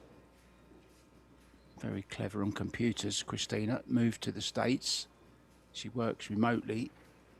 She's not a full-time player. She still holds down a full-time job and does other stuff for other players. Now, anywhere but straight.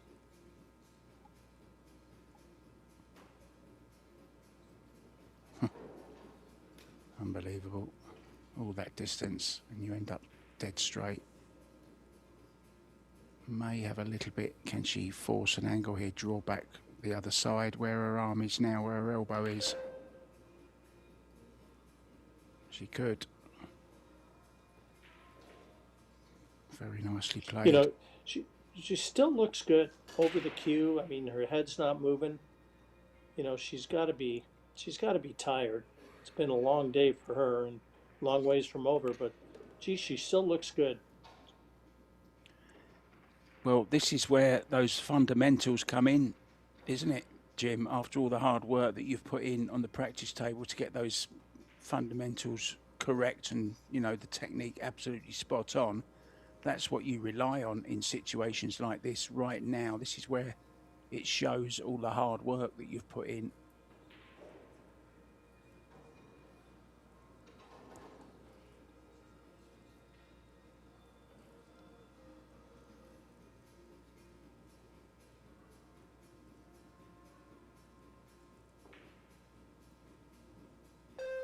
looks very glamorous, flying around the world and playing in beautiful arenas like this. What you don't see is the hours of toil and sacrifice that these players put in a room with just a table in it, and it's you and the balls doing the drills day in, day out. That was a nice shot, played that well. A bit of snooker knowledge there, playing the perfect little nudge. You know what else can make Alison very intimidating is with the amount of effort she puts into each and every shot. You're sitting in your chair thinking, you know, I'm tired, and you look like you've just got out of bed.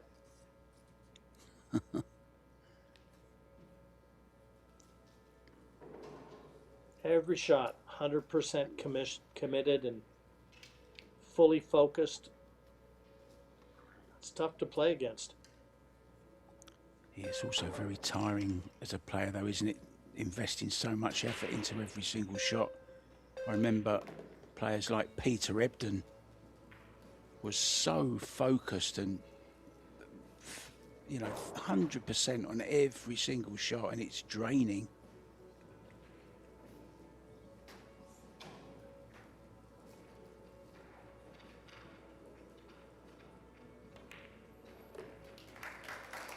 Well, she pulls one back. 3-2, still she trails in a set that would put her through to the semifinals.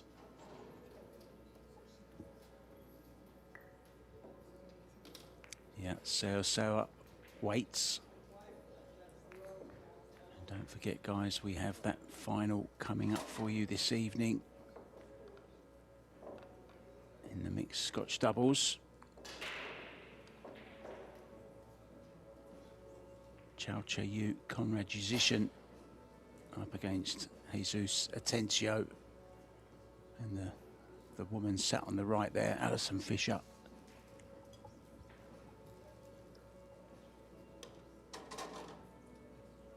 I'm not sure how much rest she's going to get, Jim, in between that match later and this one. It won't be too much, I don't think. Get yourself showered and maybe grab a little bite to eat, have a little sit down and a relax and a meditation maybe for a few minutes. Well, she probably won't have to hit many balls on the table, Mark. She's going to know it like the back of her hand. But yeah, they've got to give her a chance to grab a bite to eat and just, you know, relax for a while. They couldn't possibly ask her to come out, I'm going to say less than 45 minutes to an hour.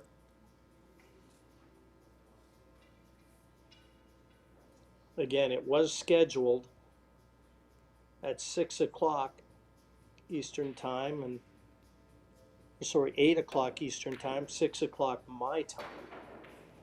And that's literally 20 minutes away. So there's no way that match is going to be off on time.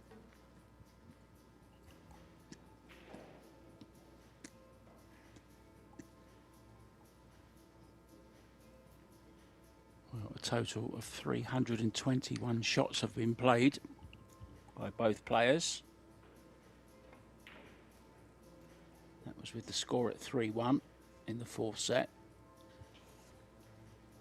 I'd love an update on that at some time as we get further into this match, especially if we go to a fifth and deciding set, guys. It's quite the ride, this game, isn't it?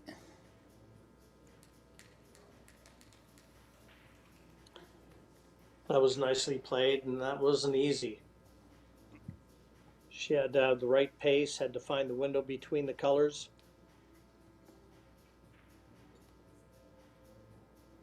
Gilt-edged opportunity now for Alison.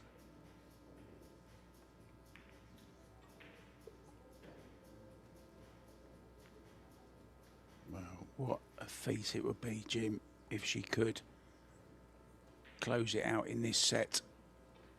It would be just an unbelievable performance from an incredible athlete. Must feel like running a marathon after 4 or 5 sets of total commitment and concentration. She's queuing as good as ever now. What angle does she have on the 5?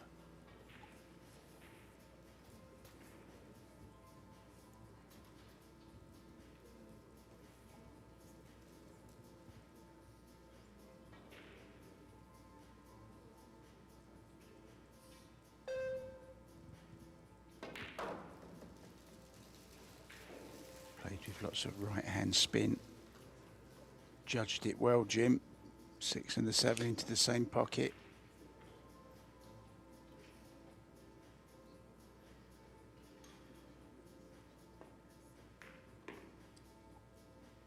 Well, she's misjudged that one slightly. Unless it goes by the 9, I don't think it does. Well, we know what's happening if it doesn't. Cue ball's going to be stuck behind that 9 ball. It definitely doesn't go. So a little bit of a misjudgment there with the pace.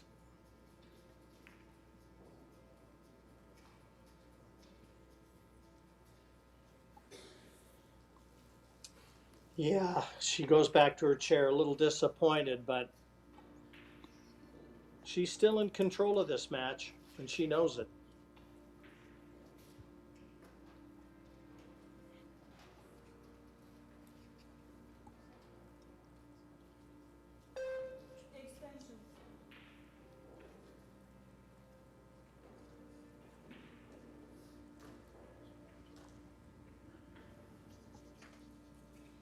We're only 15 minutes away from the due start of the final. That's definitely not happening.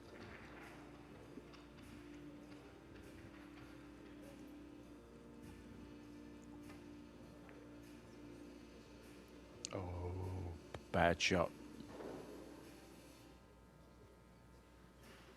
Having said that, Jim, how straight is it? Does she have any angle? She's got to judge the pace for the 8 as well. She's gonna have to try and pinch this a little bit and cheat the pocket, because it is just off straight, but she can force it to the right hand side of the pocket and get up for the 8. Wow, what a shot she's played there. Terrific Not shot. too bad. Not too bad, is it? Not too shabby.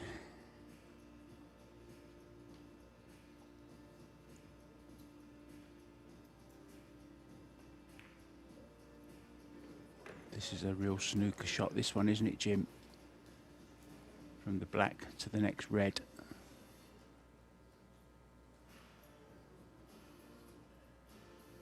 Well, what a woman. She is digging deep. I'll tell you, all that experience, all that fight. Alison Fisher has got it all, and she's got it back to Hill, and she hasn't lost a Hill set in this match. She'd love to close the deal right here.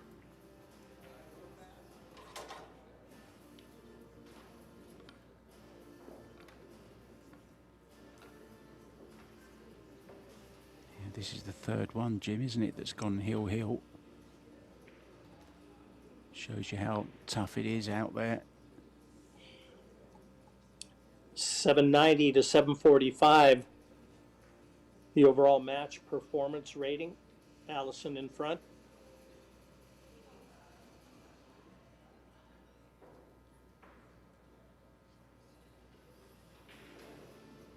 All the other statistics pretty close.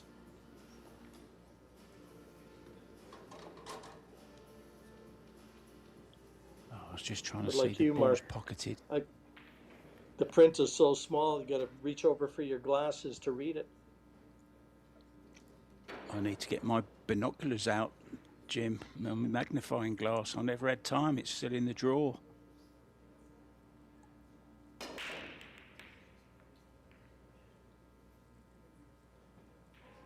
Needs a bit of luck here. Needs it to go safe. The 2's gone. Well, it is on. 1 is possible as well, but a bit risky, especially Hill.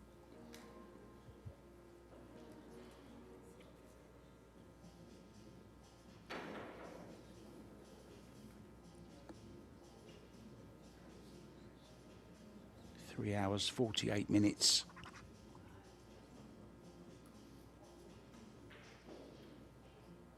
$108 balls pocketed for Alison, 85 for Shasha.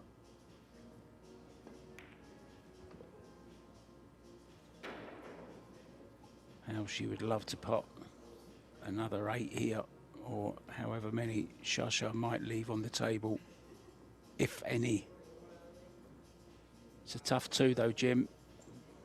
Hasn't got to worry about position too much. 3 is hanging over the top right corner. So has to put all the concentration into this one. Draw to the side rail.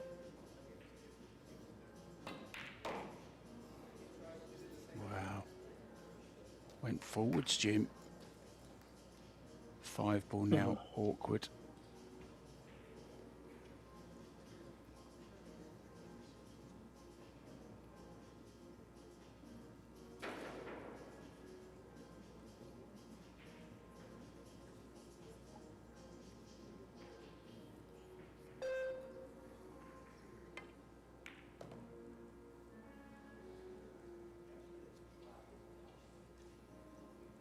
Any angle? No. Shake Yeah, of her the body head, Jim. language. Yeah, her body language. Her shoulders went down, Mark. I think that told us everything. So, where can she lay that cue ball to contain Allison?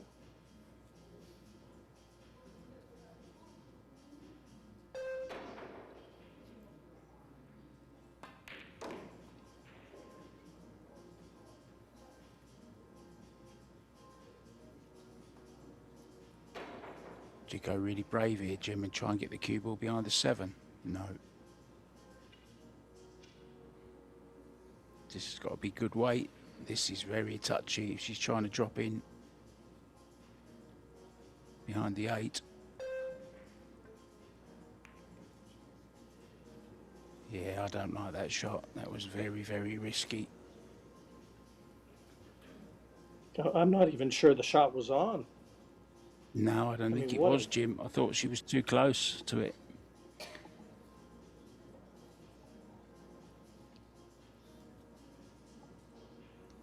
Could cost her the match, you know, that shot.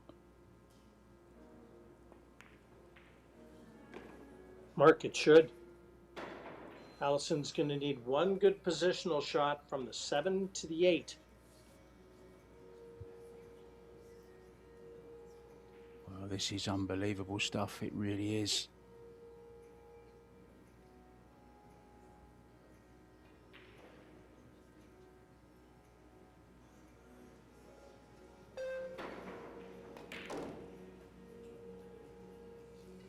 Needs a good angle on this 7.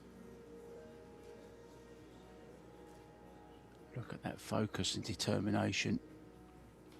What a fighter. What a battler. Yeah, the moment's arrived.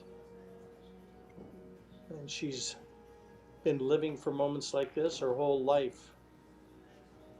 And she knows just how to embrace them. Low cue ball. Uh-oh. Well, you know what? This isn't the toughest jump she's going to face.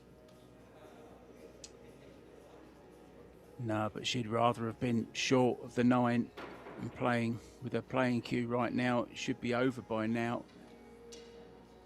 Still could be.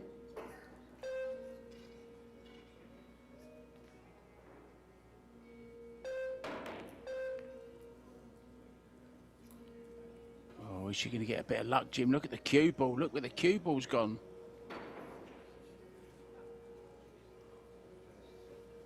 Oh, has her moment gone? Yeah, she's just got to go over the edge of the 9 as well. So it's all about whether or not she can get that cue ball anywhere near the 9. But you've got to favor her to get this 8. Yeah, and watch the side pocket with a cue ball as well.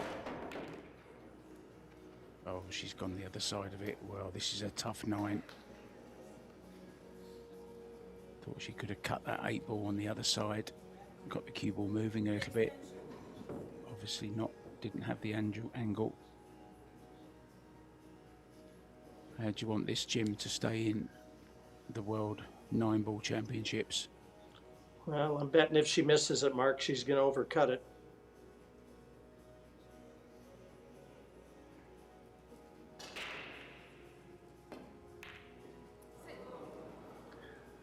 Yeah, slight overcut. Oh, look at this, Jim. Oh, this is a touchy one as well along the rail. Does she take it on? I think she has to, doesn't she? Well, I'll tell you what, that's not a bad roll in fairness for Lou, because the way she played it and both balls tracking up to that end of the table, this should be a lot easier for Allison than it is. But my word, this is a tough shot. Yeah, so much so she doesn't even take it on. And she leaves that cue ball right on the cushion. She makes sure that if Lou is going to win this rack, she's going to have to come with a big shot.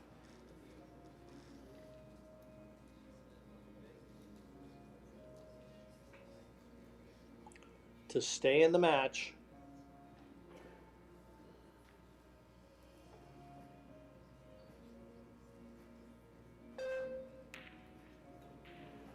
No, it's not there. Oh, and she's going to leave a much easier one for Allison now. She's on the cushion. But you'd expect Allison her to Fisher. make this one. Yeah, you do. And I'll tell you what, she just keeps adding to her legacy, Mark. What a win this would be. Hall of Famer.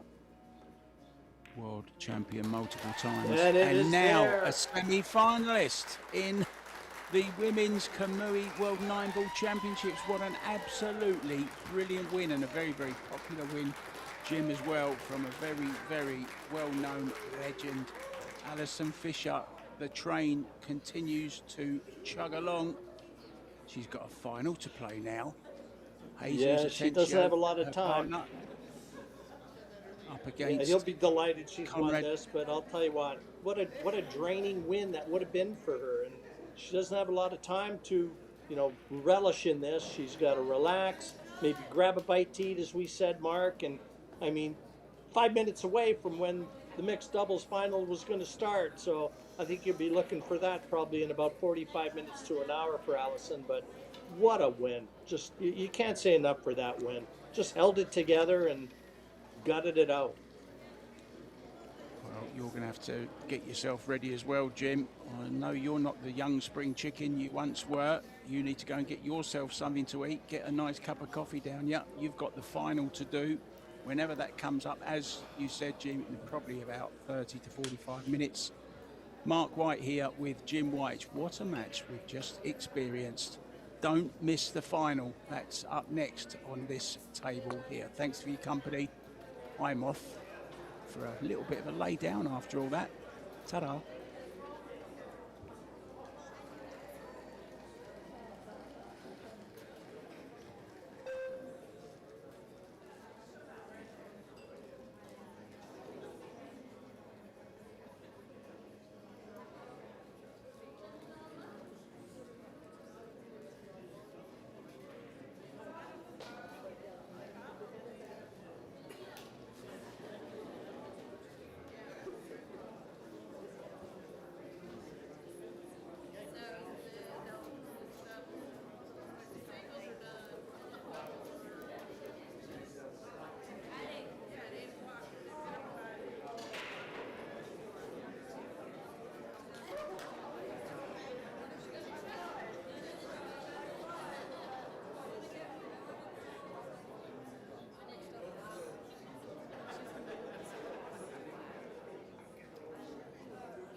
evening, ladies and gentlemen.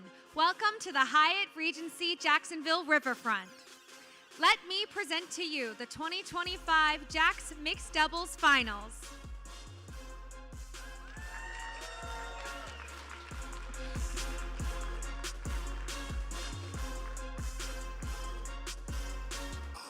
"32 teams entered this tournament.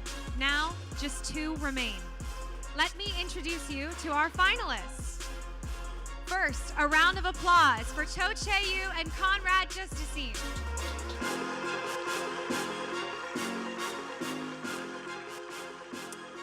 And another round of applause for their opponents, Allison Fisher and Jesus Encencio.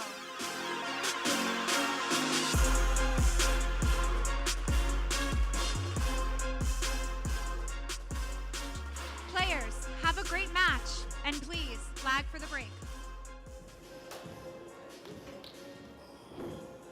Well, thank you very much, and a very warm welcome, everyone. Good evening.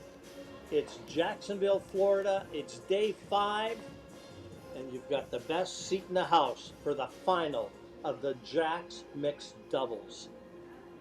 What an event this promises to be. What a match.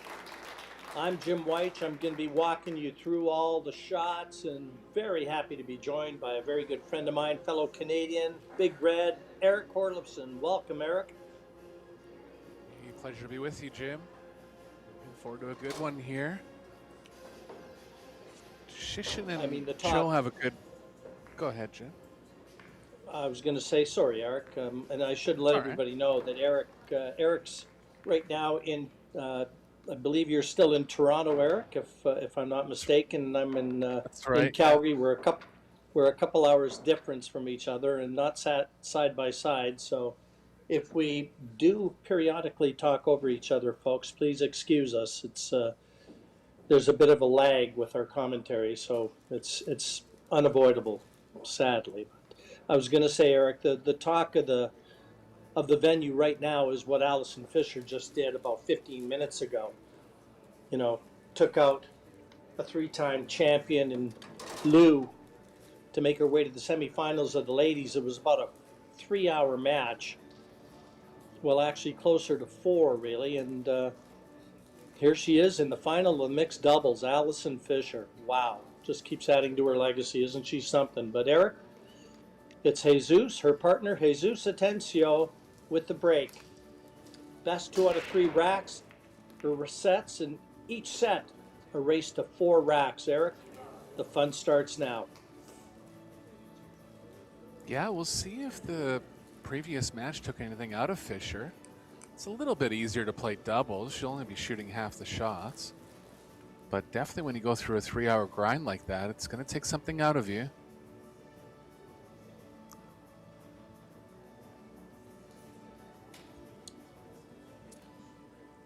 Yeah, a lot of doubles, mixed doubles, and doubles matches. Players are mic'd. They're not, so we have to kind of wing it as to what we think they're saying to each other.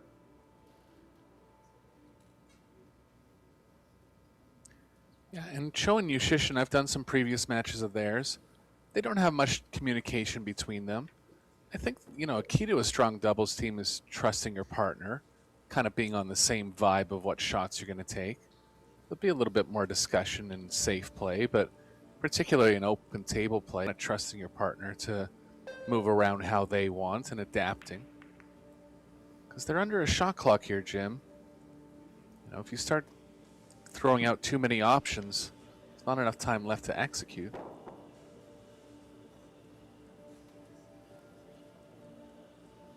Yeah, it's always 2 minds thinking as one, and I mean, communicating, not always when you're at the table, when you're in the chairs. Just trying to keep each other on the same page. Stay calm, relax, stay in the moment. Easier said than done. Atencio, known as one of the strongest jumpers on tour, starting out with one here, and he's got it. He's trying to run into the 7 to hold for the 3. Still at the table. Might just choose to lay onto this softly, Jim. Can Push the 3 into the 6 possibly. Yeah, full contact on that 7 would have been ideal, Eric, but you're getting a glimpse of how strong he is with the short cue. Yeah, he's the player with the least experience in these final type situations, but I dare to say he's the most talented player of the 4. Just won a World 9-Ball Tour secondary event a couple weeks ago. From South America originally. Moved to the States now. Will eventually be getting citizenship and playing full-time out of the U.S.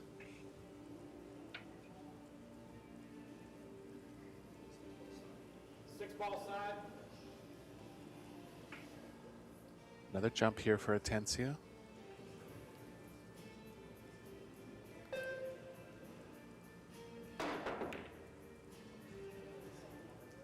Just created some distance. We'll leave a look at the 3, but a long one.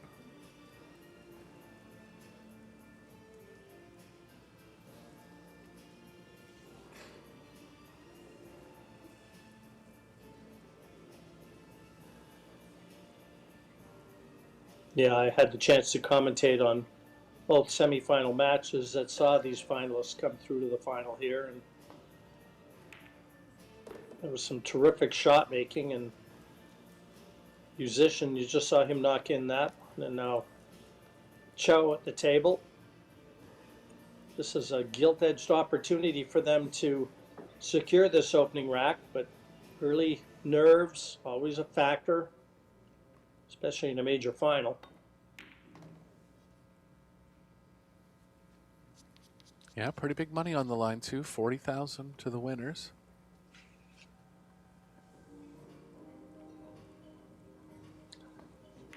This pair took out former champions Alex Kazakis and Kelly Fisher, and in short order, 4-1 and 4-0 to book their place in the final.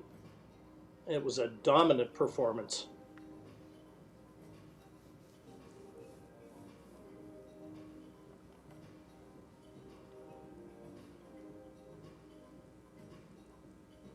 Joe can get off the rail here.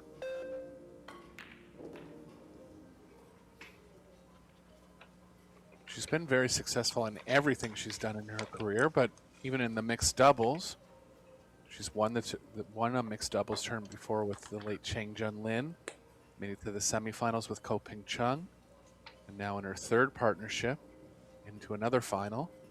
So it definitely works well in team settings.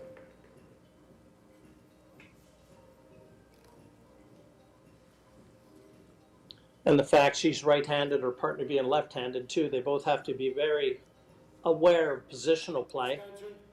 Because a left-hander might play position a little differently than a right-hander, where he might not have to, or she might not have to stretch out over the table. Yeah, I've played doubles with Alex Pagulayan before. There's about 1.5 feet between us. It was kind of funny. The position I was playing him, he would never even consider it. And knowing Alex, he'd be thanking you. He was cool about it.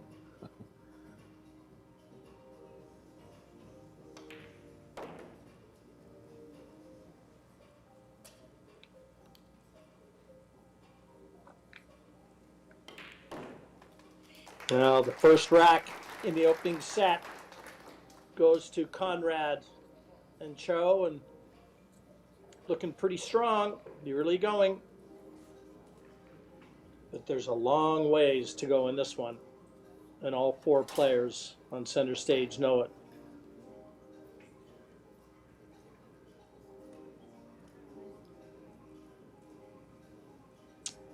It only really took the one real chance, Eric, didn't it? And that was enough for them to bring it home. Yeah, this is what I saw from them in the semifinals too. It's hard to make Atencio and Fisher underdogs, but I really like this team of Yushishin and Cho. Not too much communication, just seems natural, like almost like one player is playing most of the time.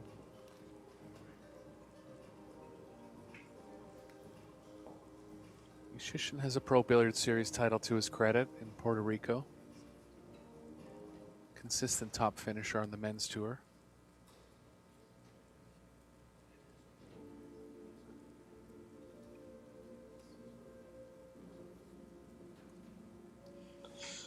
I see Jesus and Allison just chatting, and Jesus was actually in attendance watching Allison as she won her quarterfinal match against Lou in the ladies singles. And I know if I'm him, I'm praying for my partner to win that match. I want my partner coming into the doubles final in a very positive frame of mind.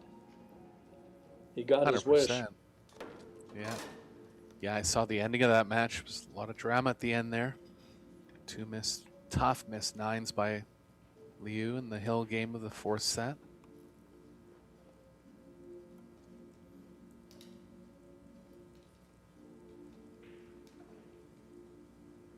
Going from the side rail, looking for the one in the side here. A little bit sharp. Nothing down. First offensive chance for Fischer and Atencio.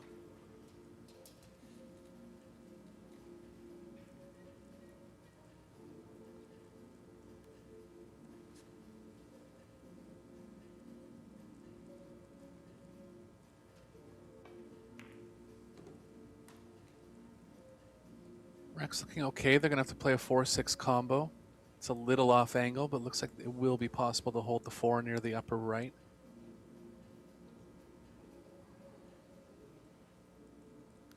Going to want a good angle on the 4 to avoid going behind the 9 with the cue ball or anywhere near the 9.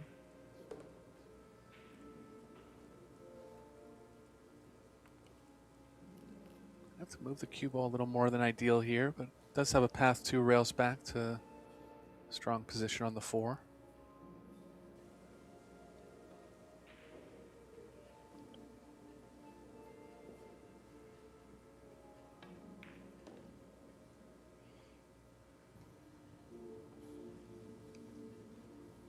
Yeah, this is where it could get a little tricky, Jim, if you're off angle going into this combo.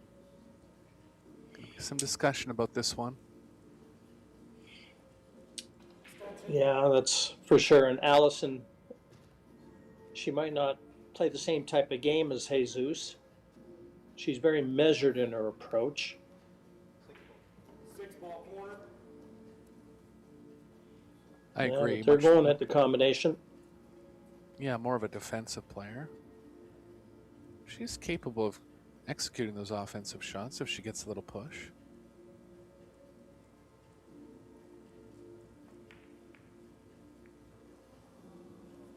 Slightly undercut. Looks like only a carom available for Cho here. Gonna have to find a way to free the cue ball up from the corner pocket.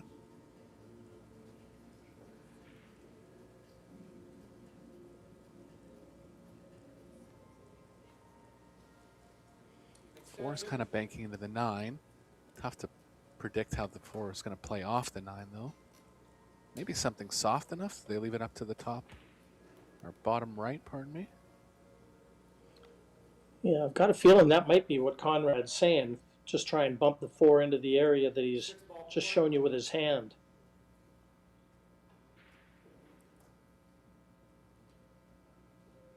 Only problem with that is I feel like she has to draw it just a little bit. It's going to take a little more speed. See what they come up with here.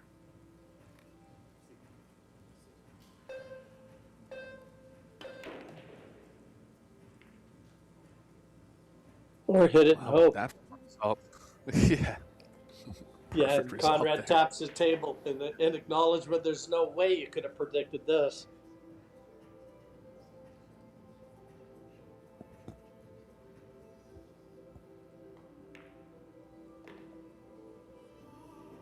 Yeah, Pretty prime easy position finish once again.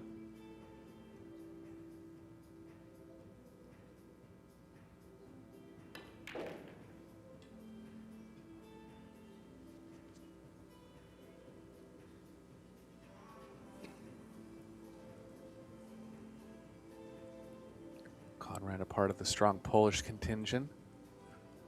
There's about 10 world-class players from Poland now, believe it or not, Jim.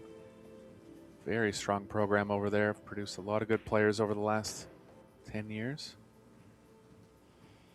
Yeah, I've seen a number of them, and I was in Puerto Rico when Conrad won the event there. Might not be household names, but they certainly are in Europe and growing globally.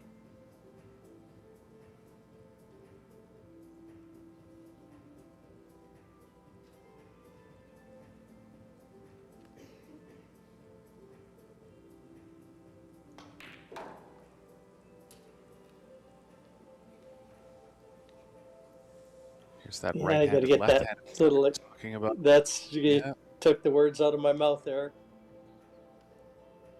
I mean, left-hander could just cue at this comfortably, and Cho has to reach at it.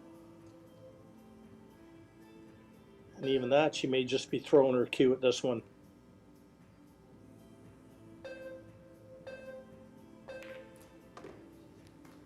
And she did, and threw it accurately, 2-0. Well and truly off the mark here in the doubles final. And as you said, Eric, 40,000 up top, 20,000 each. Pretty good 5 days pay. No doubt, and the women had a chance at the Women's World 9-Ball Championships. Allison's still in that tournament and into the semifinals. Men also had a 30,000 first prize tournament to play in, so this Pro Billiard Series is developing very nicely. Going to be 8 events in 2026, 4 in North America, 4 in overseas.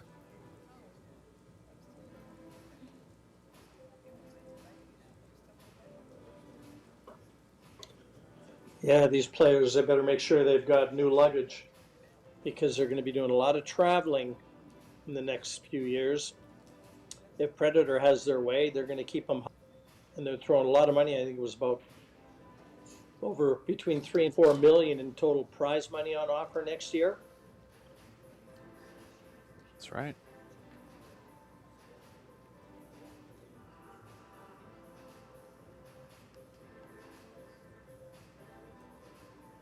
Cho's improved the power on her break in the past year, playing a lot on the Pro Billiard Series, recognizing that with the hand rack, she had to find a way to kind of generate some more power. Consistent ball's not always going in. There's the 6, almost went. Nothing down.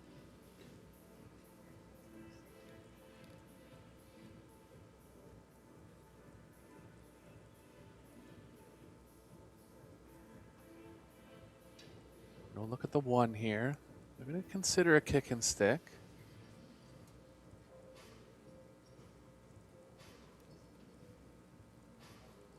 I like it. I like the kick and stick here with the team. They're going to try to tempt the opposing team into the same shot. I like taking this.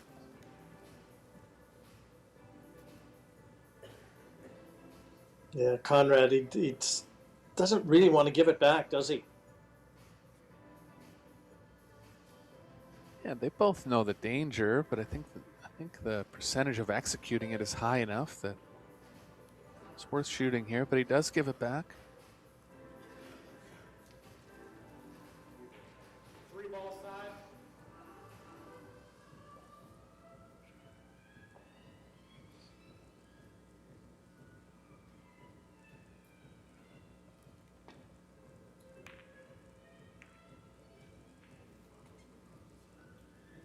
Decently hit. Looks like he hasn't left a full pocket on the 1. Possible offensive chance.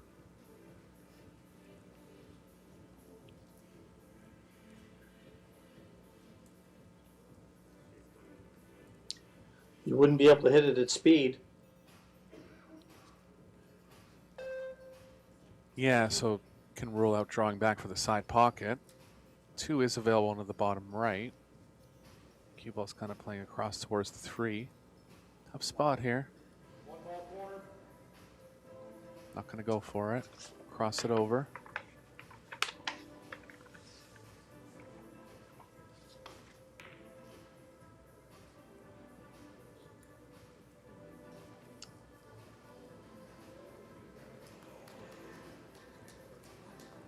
Great shot from the pair there. Conrad couldn't have hit that one any better. Yeah, Marries that's his exactly cue the ball area. to the 9. Yeah, exactly the area he was trying to get into. Did his best possible. Multiple rail kicks now for Fisher. One ball corner.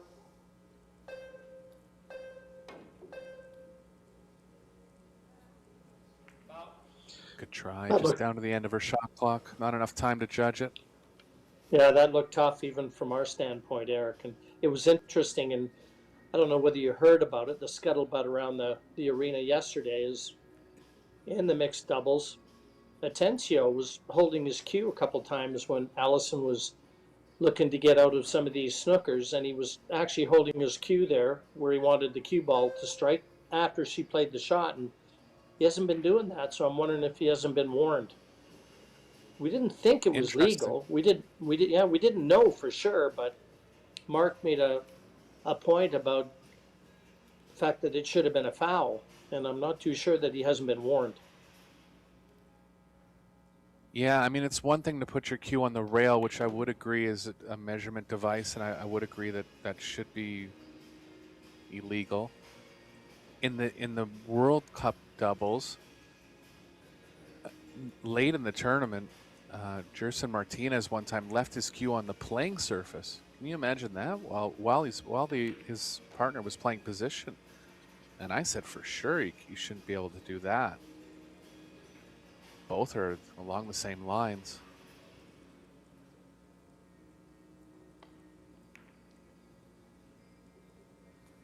They didn't call a foul that time. But yeah, little things that they'll notice and start to make amendments in the rules for. Players will be notified. Well, we'll certainly keep an eye peeled, and as this final unfolds, we'll see if Atencio does come to the table and try and give Allison a little bit of help in that regard. Not that she doesn't know her way around the table, believe me. Yeah, well, that's the other part of it too. I don't think it's really necessary for a partner like Allison. Looks like he has just enough of the 6 here. Gonna be contacting the 8, obviously. Looking for.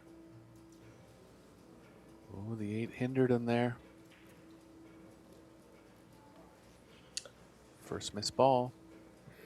Yeah, I've seen that pocket refuse balls a lot in the matches I've commentated here already, Eric, on table 1. I know Savannah Easton, she'd like to take a hacksaw to it.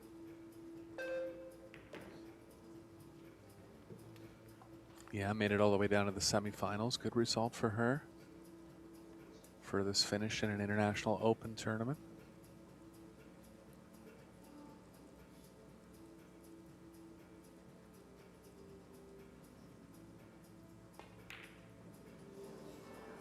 Ugh.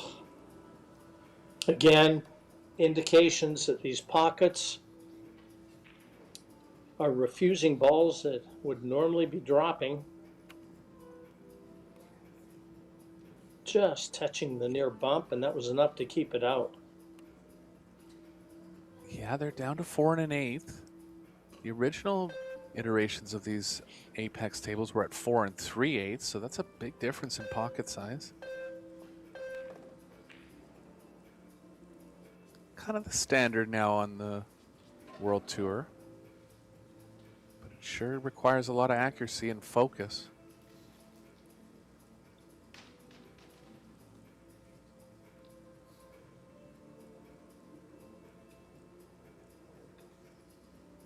Too straight here, Jim.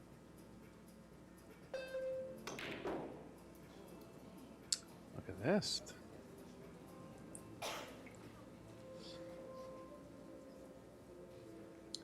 At speed, you better be accurate.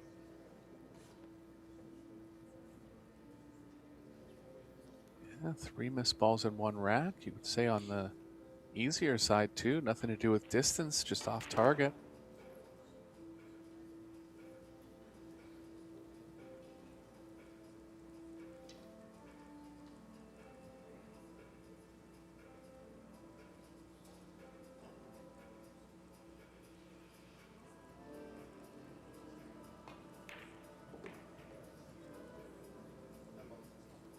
corner.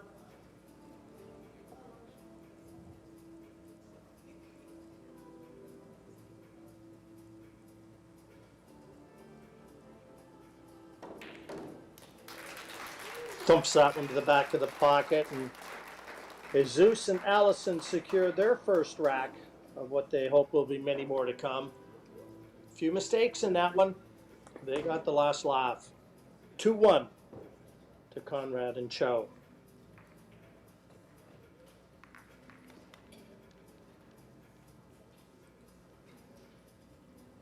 Yeah, pretty big turnaround there. Chance to go 3-0. Now back at 2-1.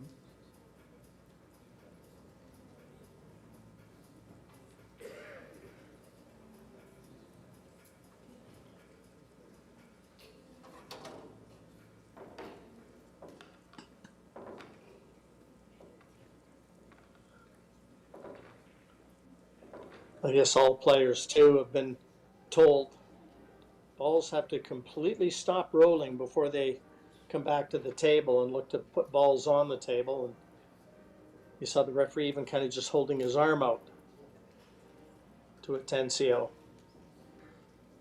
Eric's, they've been calling me James. That's what I'm called when I'm in trouble. You know that. We'll have to we'll have to correct them on that one.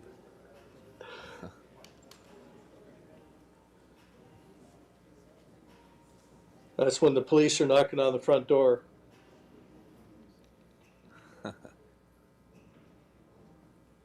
Rack number 4, 2-1 the lead. Or in the case of Allison and Jesus, the deficit.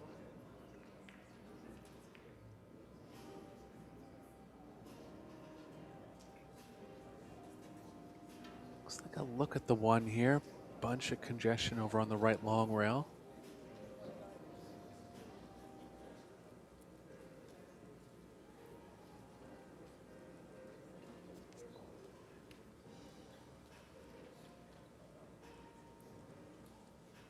Definitely going to be some safe play in this rack. Both teams won't mind fighting to be first on the 2. Get a good angle on it. You could bank it around and stick the cue ball behind the 9.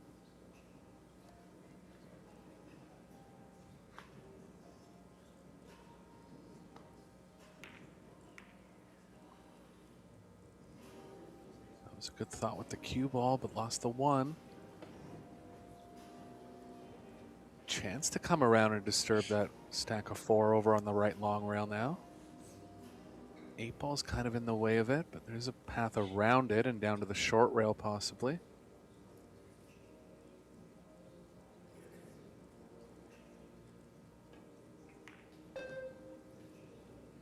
Just gonna lay up and get that 2 out of there.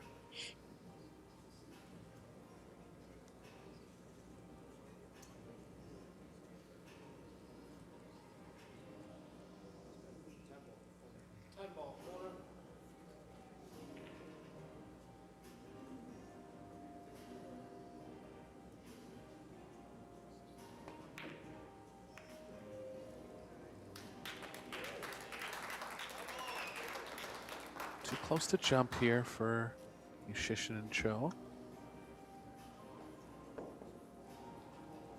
So they might have to go 3 rails underneath it. 2 or 3 rails underneath it. Long stretch for Cho here. Yeah, and tough to negotiate these type of escapes.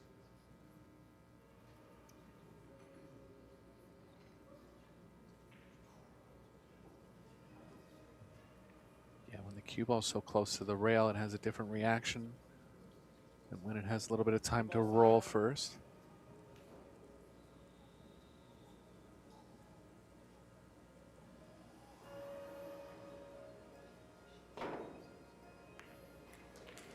Shot, did all she could.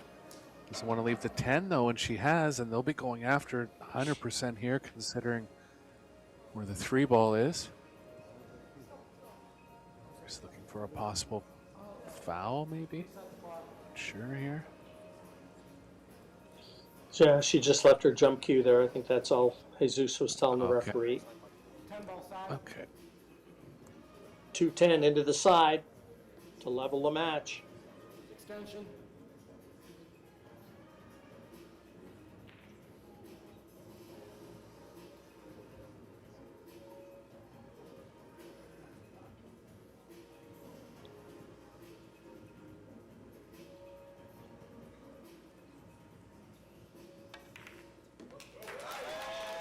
And 2-2 secured. Jesus and Allison fighting back. And they'll break in rack number 5.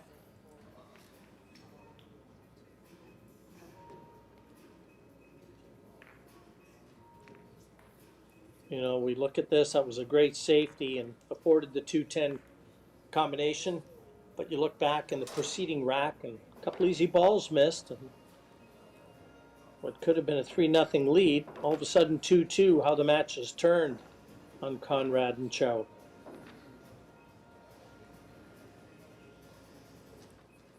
Yeah, every game big in these races to 4.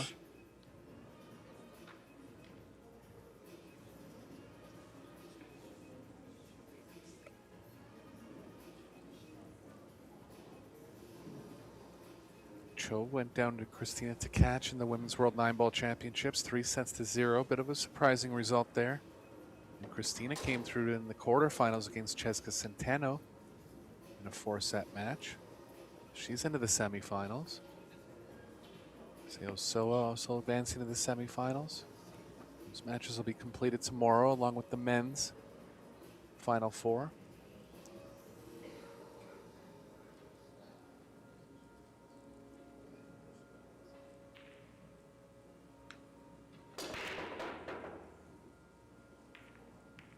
Pop on the cue ball, Jim.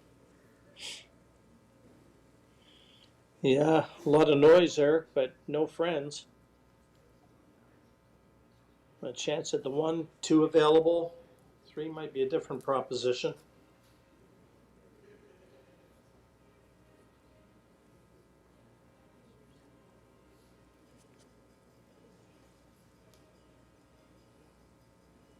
Yeah, I don't think there's any room over on the left long rail to get at the 3 and be able to pocket it.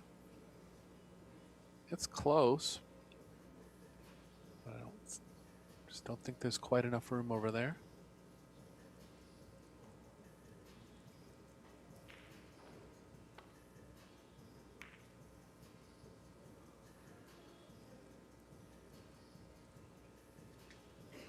There's another instance where being left-handed would help. Right-handed, tougher to get at this comfortably.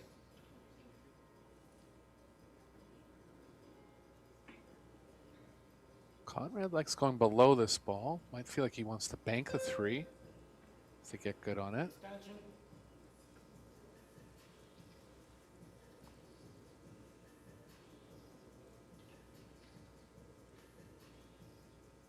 Taking their extension. A lot of different possibilities here.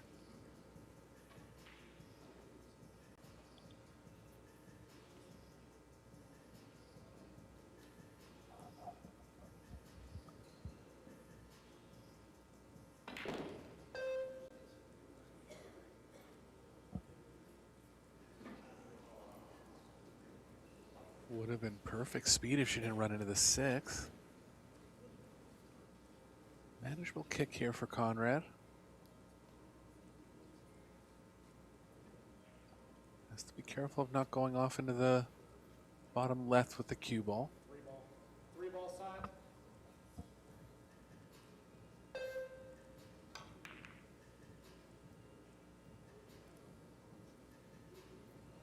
Eric, I think he'll take that result. Yeah, nothing offensive for Allison and Jesus here.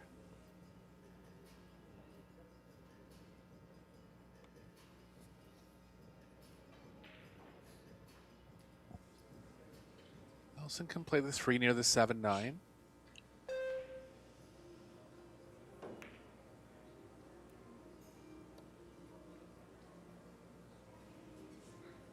Well, she wanted to try and duck behind them. But Cho can float this in, and natural path of that cue ball is going to head over towards the 4. 3-ball corner. So just needs to focus her attention on knocking this 3 in.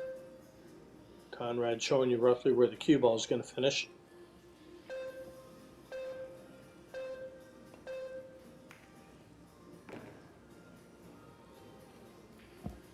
Nicely played.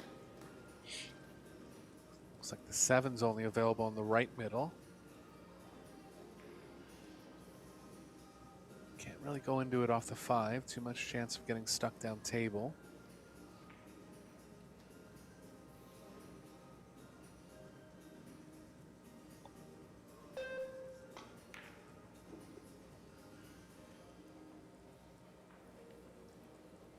Guess you could risk it, Jim.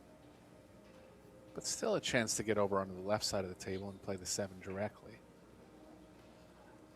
Yeah, I think it would just too risky, Eric. Better to try and come down and see if you can leave yourself angle on the 6 to be able to attack that 7.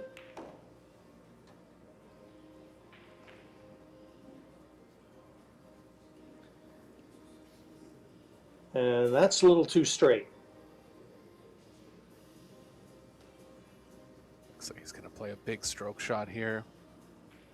Bottom right spin. Swinging the cue ball back up the table.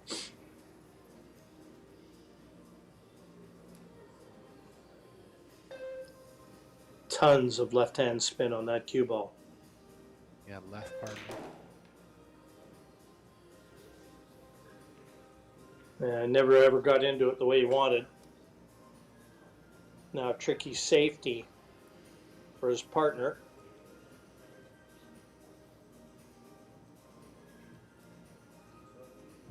You can kind of predict where the 7 ball is going to end up. Unfortunately, it's not in the safest place. Just calling it there for insurance. Surprised they're going to risk opening up the 7 so much. Oh. No, with the call on the 9 on the side. Okay. Shot.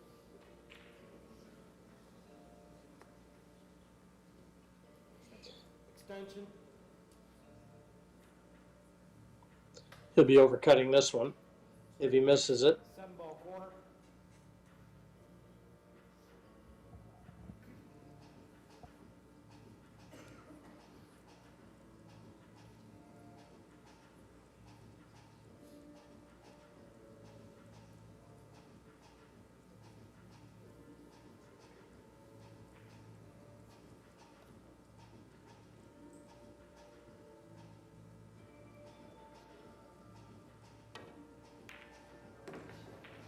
Got it, Jim. Right into the throat of the pocket, Eric. Great effort, that one from Jesus. You mentioned how talented he was. I saw glimpses of it in his match yesterday. 8-ball side. Yeah, started out in South America. It's kind of tough to break into the North American scene coming from there, but found a way to make it over, and looks like he's going to become a citizen. He's going to be on tour full time now. I think he's one of these players that could become a consistent winner. Has a bit of a slip stroke. You have to look close. But he's so talented, he kind of throws the cue at the ball. Probably do it here. Can't really see from this angle.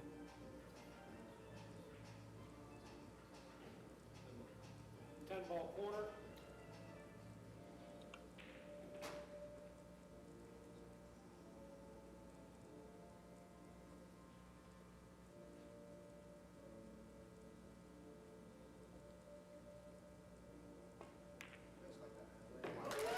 Well, it was all musician and you in the early going. They looked like they were going to race away with this first set. They've been pegged back, and how 3-2 now. Allison Fisher and Jesus Atencio to the hill.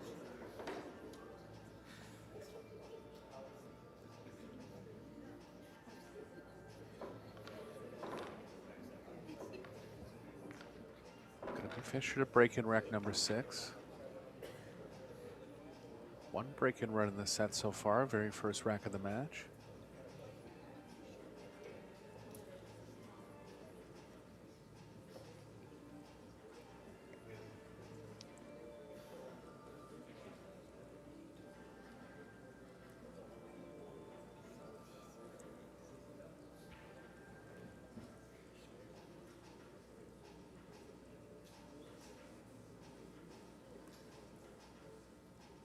Any picks for the women's 9-ball tomorrow, Jim?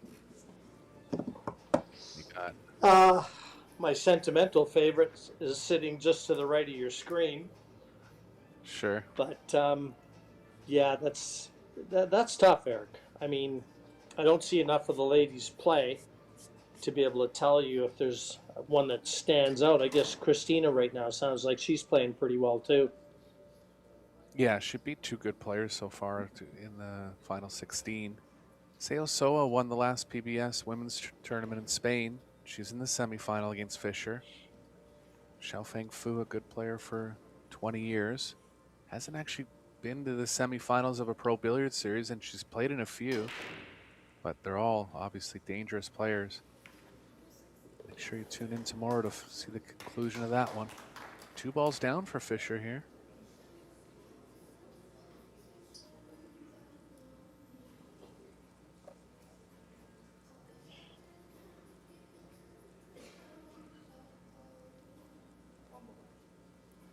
Pretty natural position, nothing much in their way. Long distance.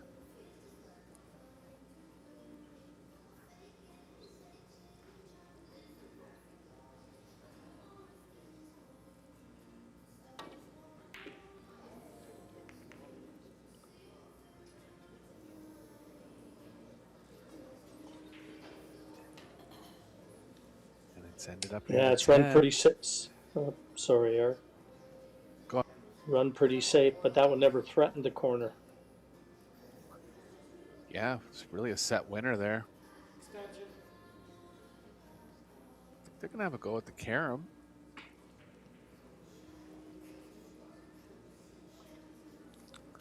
Actually, looking at the combo, I'm very surprised because the carom could play the one, possibly play the one safe over onto the right long rail.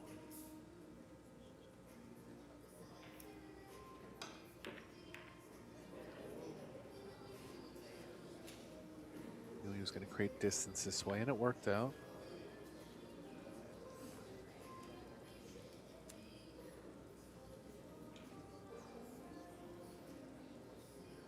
Don't believe they have an edge here.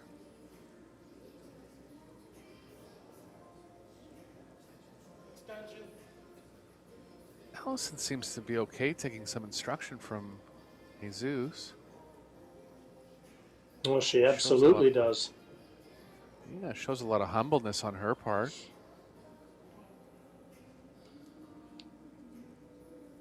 Well, you don't want your partner to be intimidated by your legacy. I mean, you want to bring him or her into the match as much as possible, and Allison certainly knows that. And that's not to say she isn't humble, Eric. She's got a lot of humility, but she's never ever stopped being a student of the game. She knows you never stop learning, not in this game, and you never know when or from who your lesson's going to come. Good call.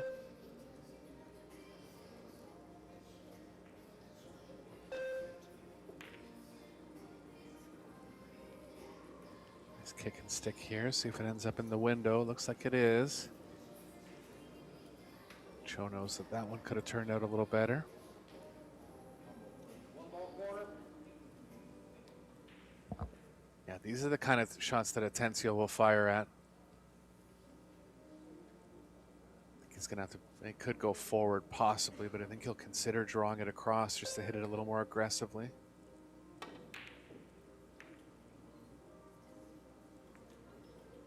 Try. No prizes for guessing where they're going to be playing their next shot from.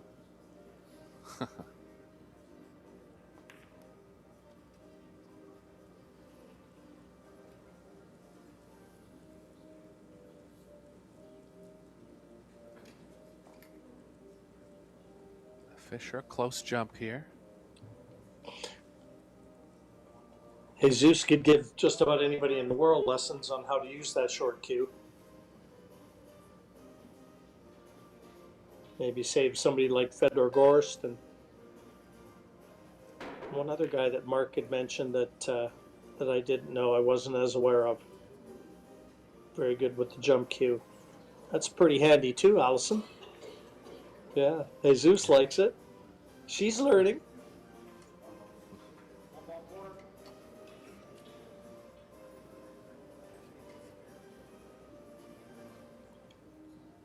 Decent chance to Yeah, kick it something in else. here. Sorry, Eric. I was going to say very quickly is we see this kick from Cho, but you never stop having fun either. You know, you see Allison Jesus laughing there. I think that's the ticket to success. 100%. And in matches, you can even see Cho and Yusishin having smiles on their faces too. You're gonna see you're gonna start to see a little bit of a different persona from these players now that they're kind of making a little bit more money too. You know, back in the day, everyone was so on the grind, so serious, just kind of fighting for every dollar. These players are taken care of to a certain extent now, under decent sponsorship, playing for real prize money. So they don't have to, you know, be as serious as they were in the past, I think.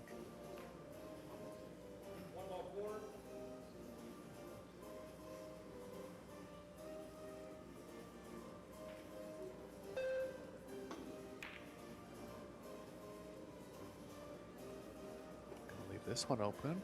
So it gets behind the 8. Did. You know, interesting statistic from Michael Salmon, our stats man. You know, this is quite interesting, really. I mean, as the score sits 3-2, you know, the average out or average shots to win a rack 7.5 for Conrad and Cho, but Allison and Jesus 2.5.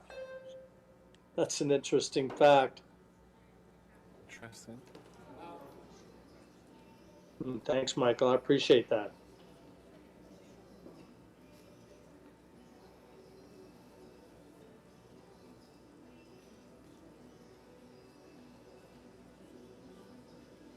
Ball in hand, chance for Cho and Yushishin now to force Hill.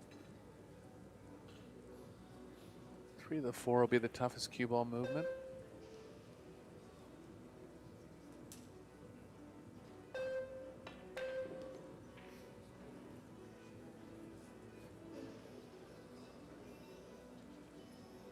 A little straight, but can still cheat the right long rail and get the cue ball going off the rail, so Cho can draw straight back off the 3.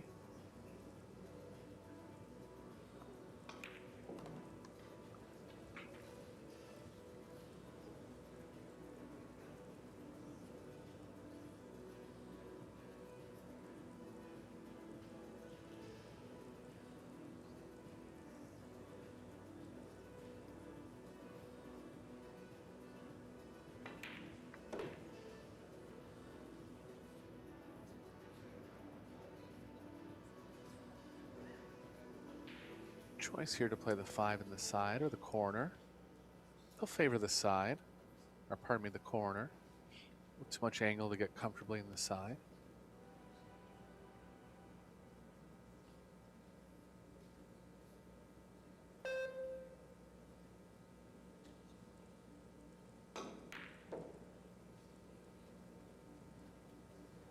Was able to get into it. Easier pocketing now for Cho.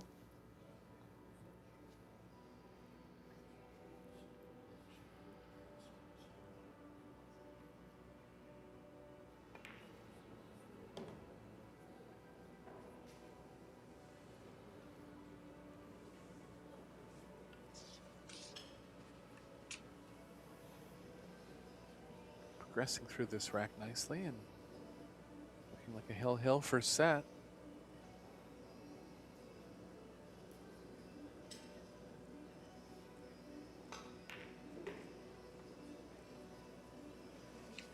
Basically error-free except for that one rack where they missed 3 balls in one game.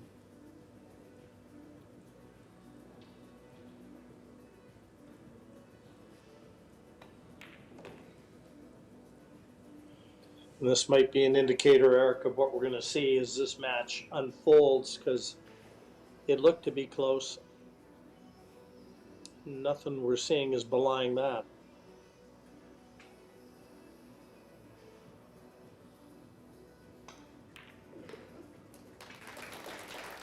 And hill it is.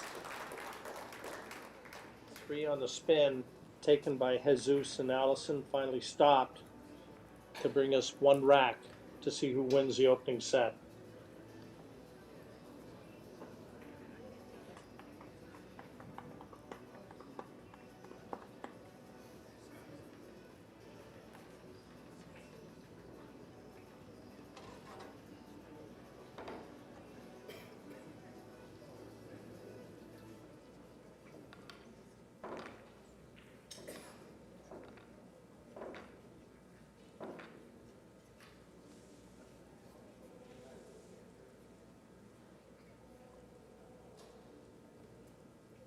And Conrad with the break.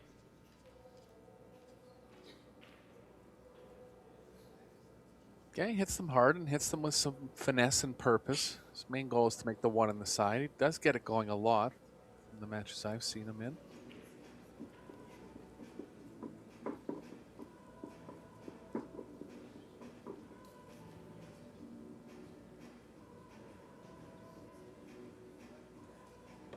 One of the most successful players in the Pro Billiard Series was Fedor Gorst. I'm sure he'll be back. But he always broke from the side rail, even though he's capable of hitting them real hard from the middle. Just kind of had the feel and the speed to make the 1 on the side often enough. Shishin goes with a similar approach.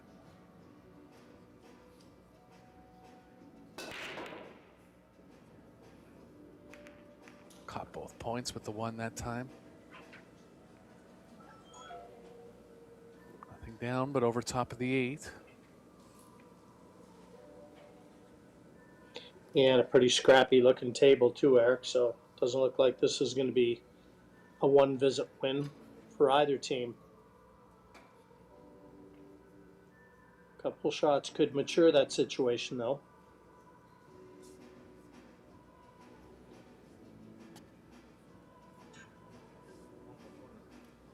Yeah, the 2, 3, 5 are the toughest balls on the table, but if either team is able to get straight on the 2, it actually lies well for position on the 3. This shot from Tetsuya. No offensive Yeah, result, that was but almost. I was going to say that was almost tremendous, and he almost deserved position to the 2, but certainly got a chance to take the initiative with a good aggressive safety.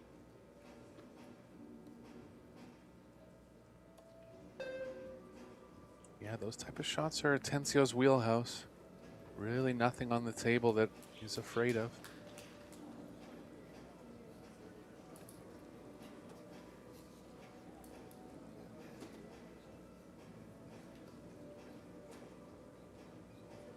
High percentage hit here for Cho and Yushishin.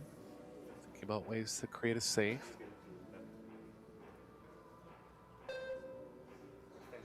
Extension.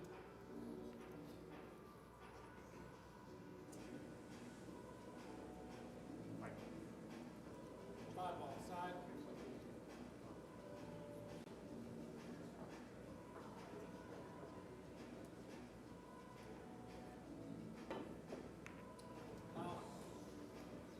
Missed the whole ball. Ball in hand. Chance for Fisher and Atencio to close out the first set now.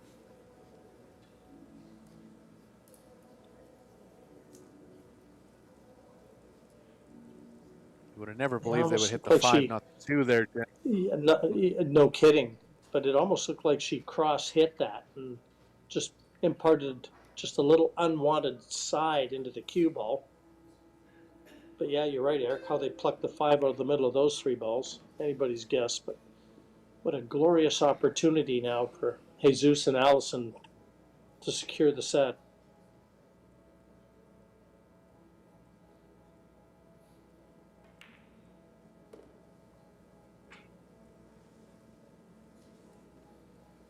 Everything's there. Open table play. Just the 1 cue ball moving from 6 to 7, but 7 pretty near the pocket.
good, Jim. Yeah, not putting a Lines foot wrong at all.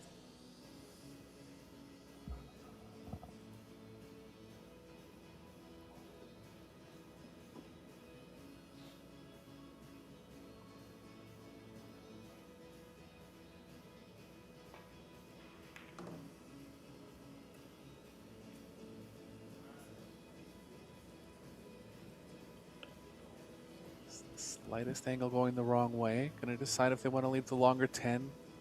Tencio says no problem. Extension. For the first Pressure on this set. one, Jim. Set writing. 10 ball quarter.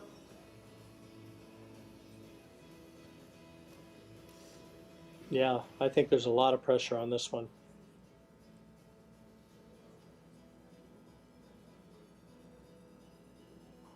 And I think the amount of time he's taken tells it.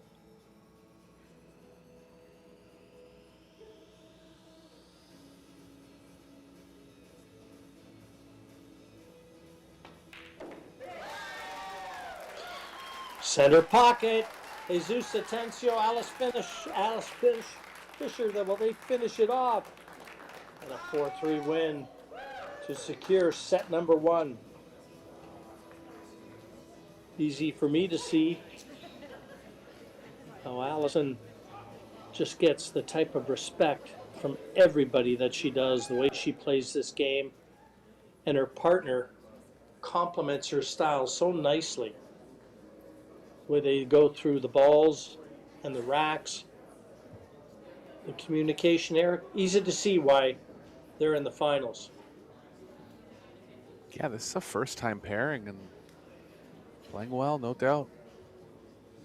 Players going to go for a break. We'll take a little break ourselves, and we'll be back for set number 2.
Welcome back. Settle back in just as we are. Set number 2 of the mixed doubles finals, the Jacks mixed doubles finals. Coming to you from Jacksonville, Florida, Riverfront Hyatt Regency in the beautiful state of Florida.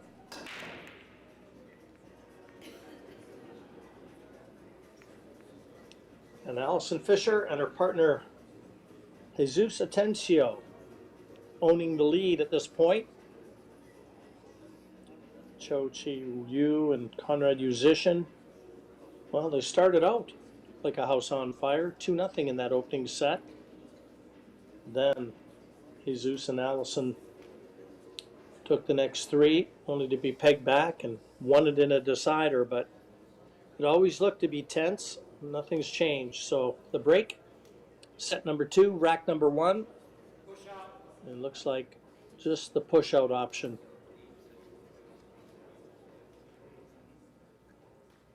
Yeah, gotta be careful here. Easy blockers with the 4-6-9. Almost pushed right into the pocket, Jim. Just having the laugh about it. Yeah, and Allison doesn't even want to look. Just walk very carefully back to your chair. Yeah, they got that one back fast.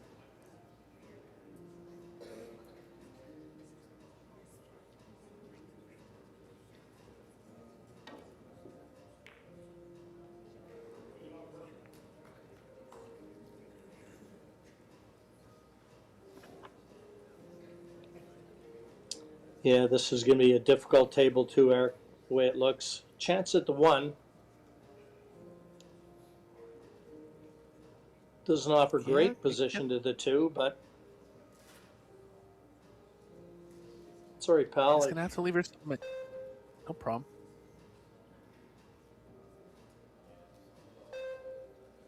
He's going to have to leave her some angle here.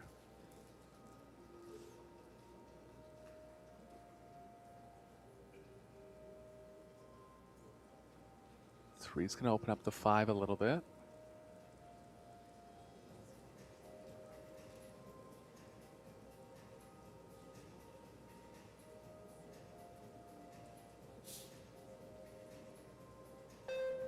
It's a high quality first set.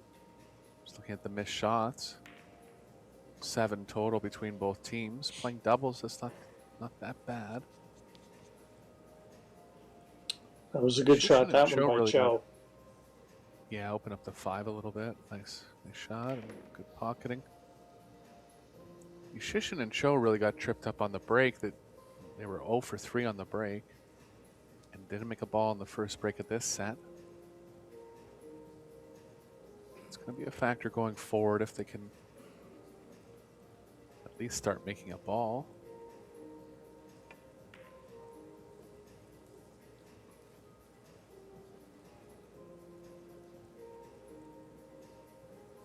Straight back now for Conrad. 8 ball's going to have to be played in the bottom right.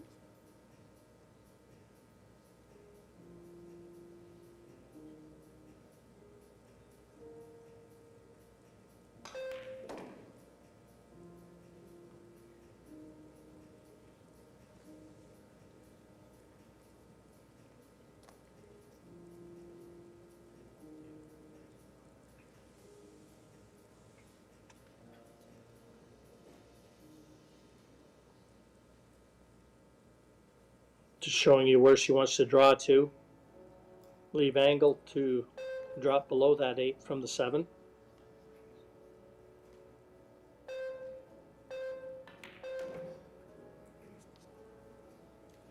And nicely played.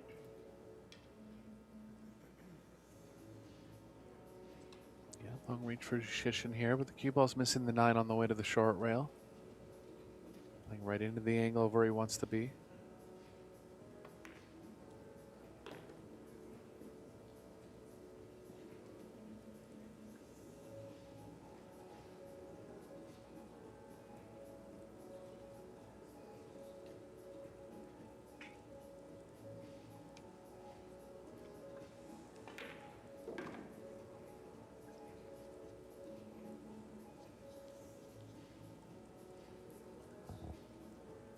Start here for Chonyu, likely getting through a tough rack.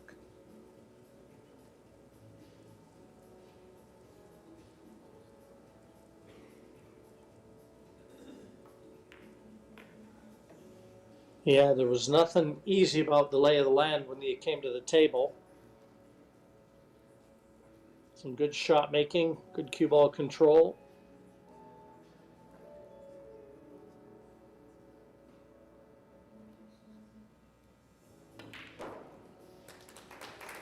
And that's the reason they secure the opening rack in set number 2.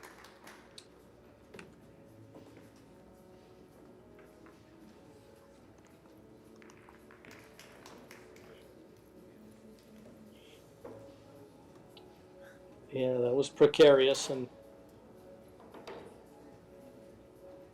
from that point, though, it was all smooth sailing for Conrad and Cho.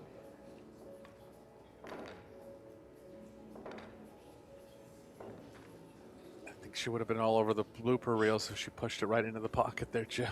But avoided that one.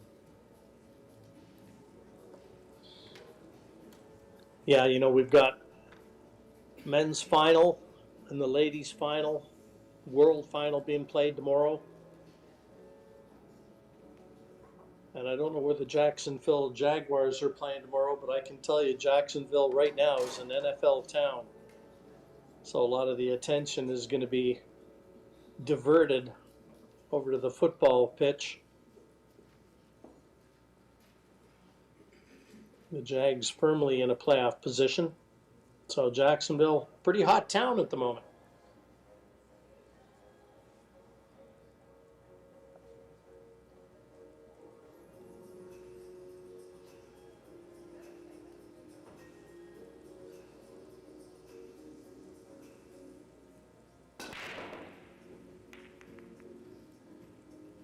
Good square hit from Musician. Three ball's got a chance, not going to drop. Chance for Allison and Jesus now.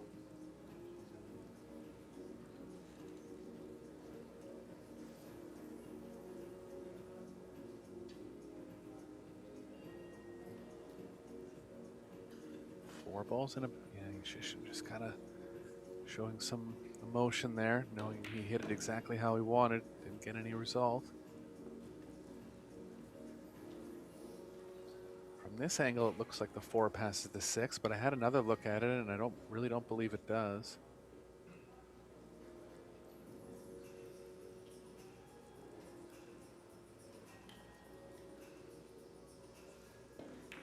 Find a way to get the cue ball underneath it. It is available to both top pockets. Maybe the side, Jim. Cue ball's control has to be pretty tight there.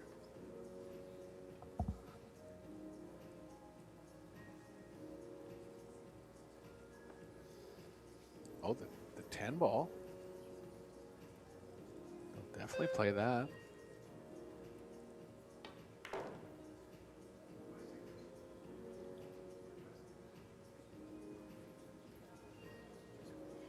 For 10.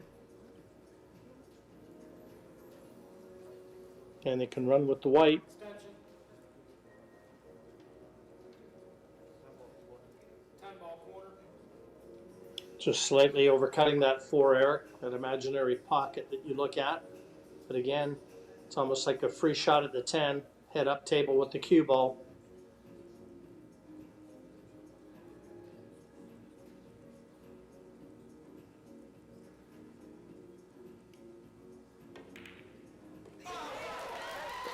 They'll take it. Cue ball into the safety range and 1-1 for the 4-10 combo, and they're loving every minute of it. Why not? They're in the driver's seat in this one. Yeah, Allison really turning back the clock this week. She actually hasn't been in competition much in the last 6 months, so really just using her experience and will to win. Turning out to be a great week for her.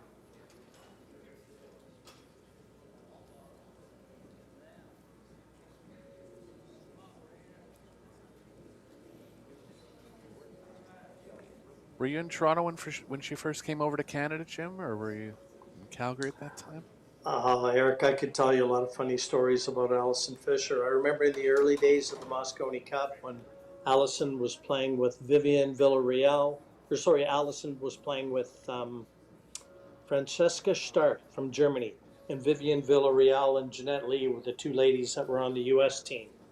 And Barry Hearn popped into the commentary box, and I said, "This is a perfect layout for you, Barry, because every time you need a point for Team USA, you just slide the women in." Because Allison and Francesca had no chance against Vivian and Jeanette, no chance. Right. And I mean, nowadays, I wouldn't be saying things like that, would I? How many years did they involve women in the Moscone Cup? It was the first few years. I'm going to be Okay. early 90s. So, yeah, they were all played close to where Barry and Matchroom were located in Romford.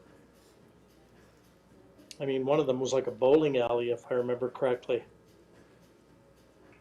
Wow. Definitely giving my age away, Art. It's okay. We like the stories. I didn't even know women were ever included in the Moscone Cup. Interesting knowledge there.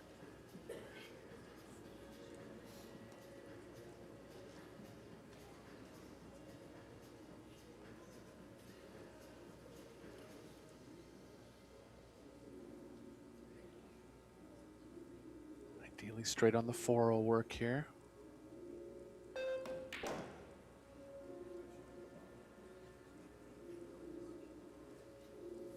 Looks like the 7 passes the 8 down to the bottom right and possibly the top right. So the options for that ball. Yeah, it definitely goes top right.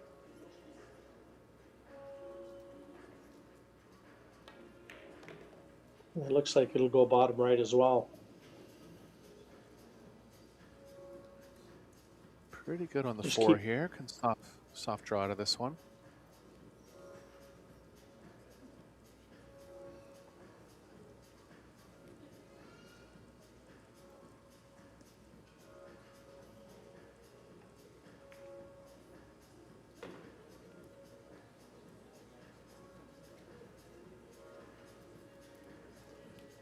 Just to take the lead back in the second set now.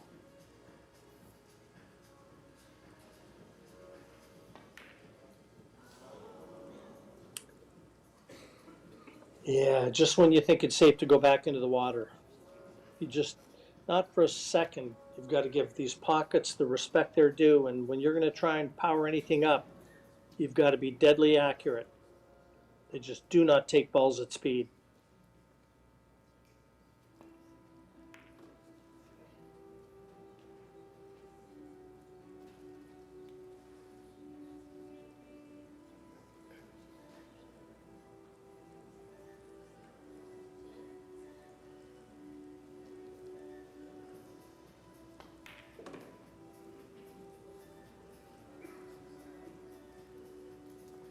Good on the 7 here. Roll through. Might be clipping the 8 a little bit. Might have a thought of drawing back. Draw plays the safest.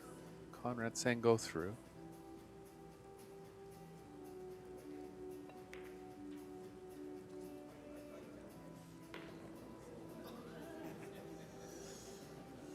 She had to cheat it to that side of the pocket, Jim, and there was a bit of a second of worry there.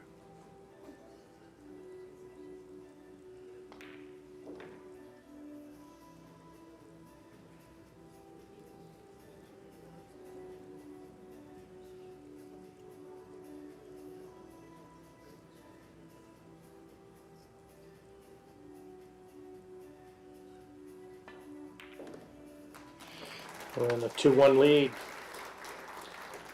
in favor of Conrad and Cho.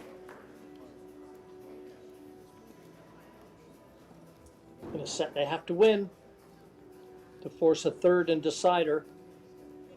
And remember, if we get to that third and deciding set, if the score happens to get to 3-3, then imagine the shootout for all the cash.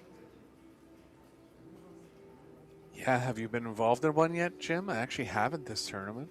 I know they've had a few over the course of the event. Yeah, we were.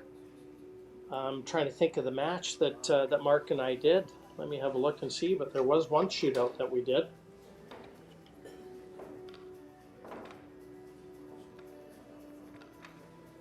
Yeah, one of the longest shootouts in history happened this year at the World 10-Ball Championships. Alex Kazakis and Shane Van Boning went to 13 innings in the semifinals. I heard.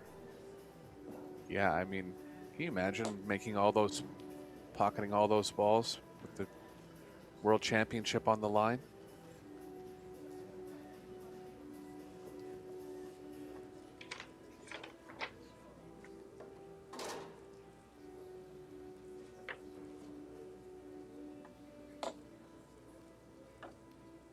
Show to break now.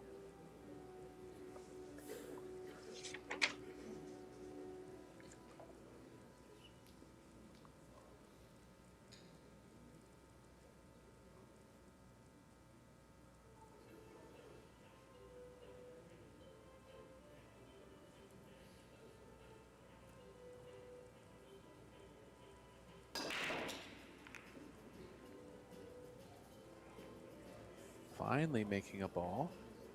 First time they made a ball all match. And of course, no shot.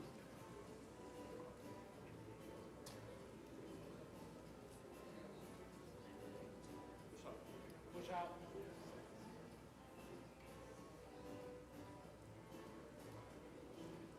Gonna push to leave the right side of the 2 here. Be up to both teams to see how high of a percentage safe they feel like they can play.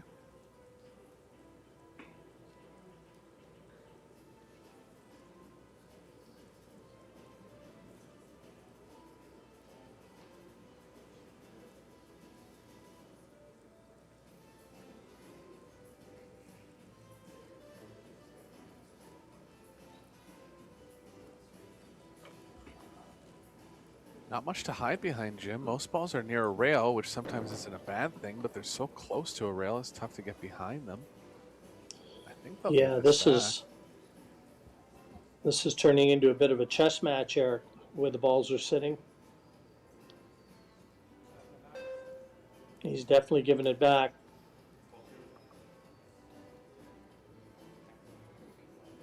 Conrad has an immediate plan, which is good. Still have their extension, but good quick communication there. It's an underrated thing when you're playing doubles. Communicate in time for your partner to get down, understand the shot, and execute. And see here, she's only at 8. Got the extension still. Yeah, very valid point you make, though. When you come in and you've got a plan.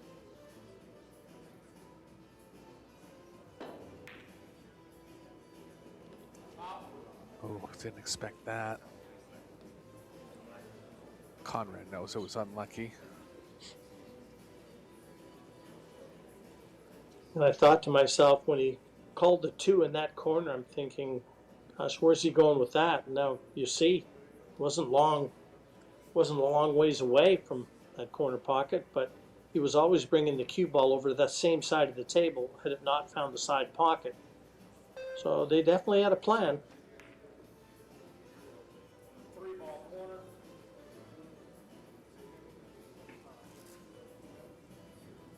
Decent rack here for Atencio and Fisher now. They'll want to hold straight enough on the 5 that they can draw up the right side of the table. If they have to cross it over for the combo, that could be okay. Might actually play off the 9 here. Oh, Now as he tied up the 6. I believe he has.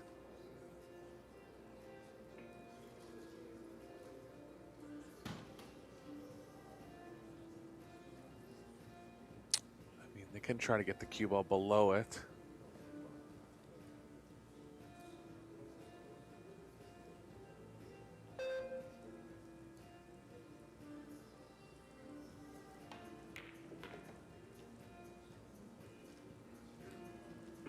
I don't mind taking a shot at coming below it here, Jim. Even if they don't get perfect, a lot of safe options from short rail position. They're thinking Yeah, they about only the did. carom. Yeah, the only danger, Arcos, is he's got to hit this with a lot of speed, and it shrinks the pocket, so he's got to be accurate.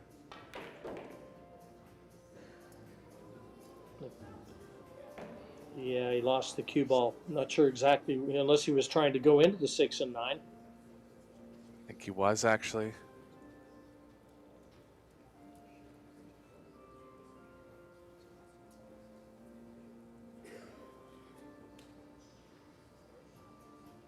Yeah, he likes those big stroke shots, Jim, and live by the sword, die by the sword sometimes. It's a good weapon for him in the long run. Might have been a little bit aggressive there.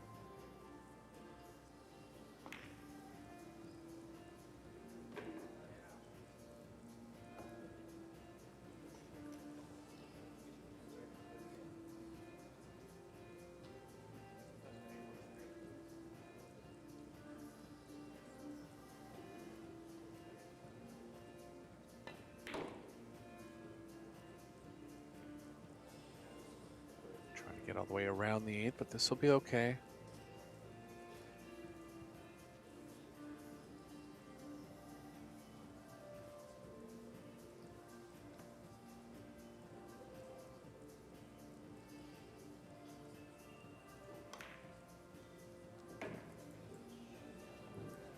That was a better shot than it looked. That pocket has been very unsympathetic. That one never looked out.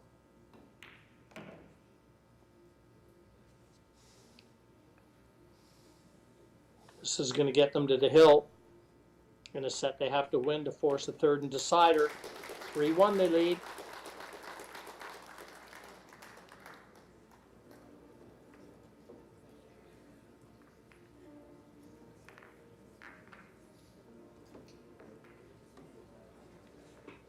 Finally got a ball in their previous break.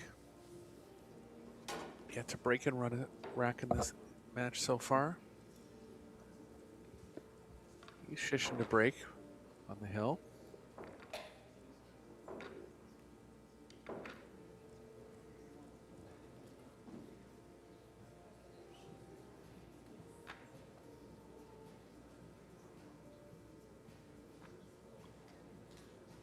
Out of the 19 breaks that Conrad and Cho have had on the TV table, 13 of them have been drive, and they've never fouled on the break. So I think it's fair to say it really hasn't been a weapon, but at least they haven't given cue ball in hand.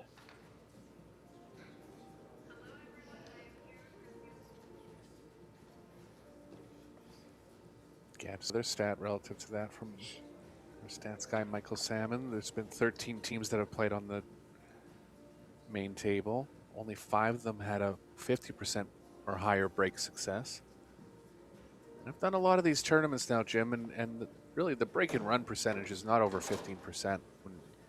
Even if you're playing a money match and you're hand racking your own, you got to be a world-class player to get anywhere near 30 to 40%. I think when Shade and Federer played their race to 120, they were using a template and they were at 40%. 10 ball, just a tougher game overall. He went for the cut break this time, trying to change it up, and he got the 4-railer. Well, at least he had the peace of mind to change his strategy here, and it worked out.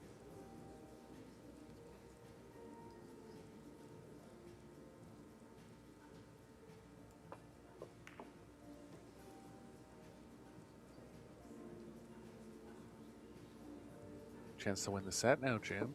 Rack's looking okay. Yeah, and just as you talk about the low percentages of the break and runouts. Right.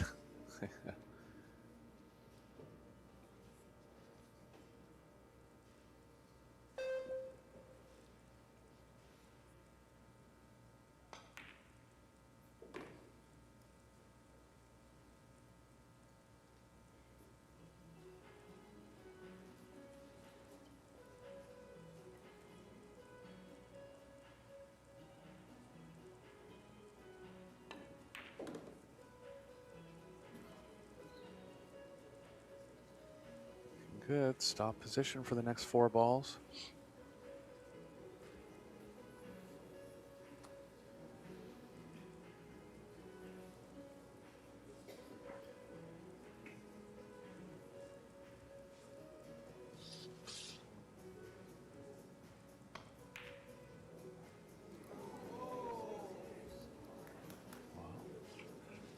Spoke too soon. Sure, and Atencio still alive in this second set.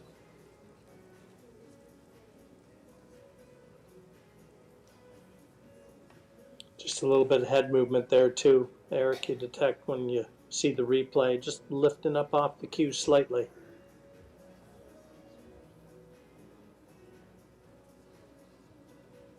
What's your take overall on the tightening the pockets, playing rotation? I mean, That's funny. tightened them. Mark and I were, yeah, they Go have. ahead. Mark and I were talking about that a little earlier, Eric. And I mean, something I don't want to see it turn into a game of snooker on a pool table. I like seeing balls being made. I think the people at home like to see balls being made. These real good players, they make the game look pretty easy, and rightfully so. They're that talented.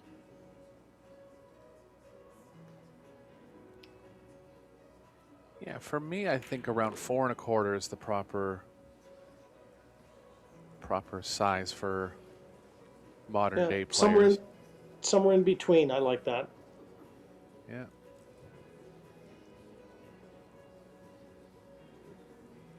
I mean, Matchroom is all the way down to 4 inches. This is 4 1/8. Matchroom is even, World 9-Ball Tour is even tighter.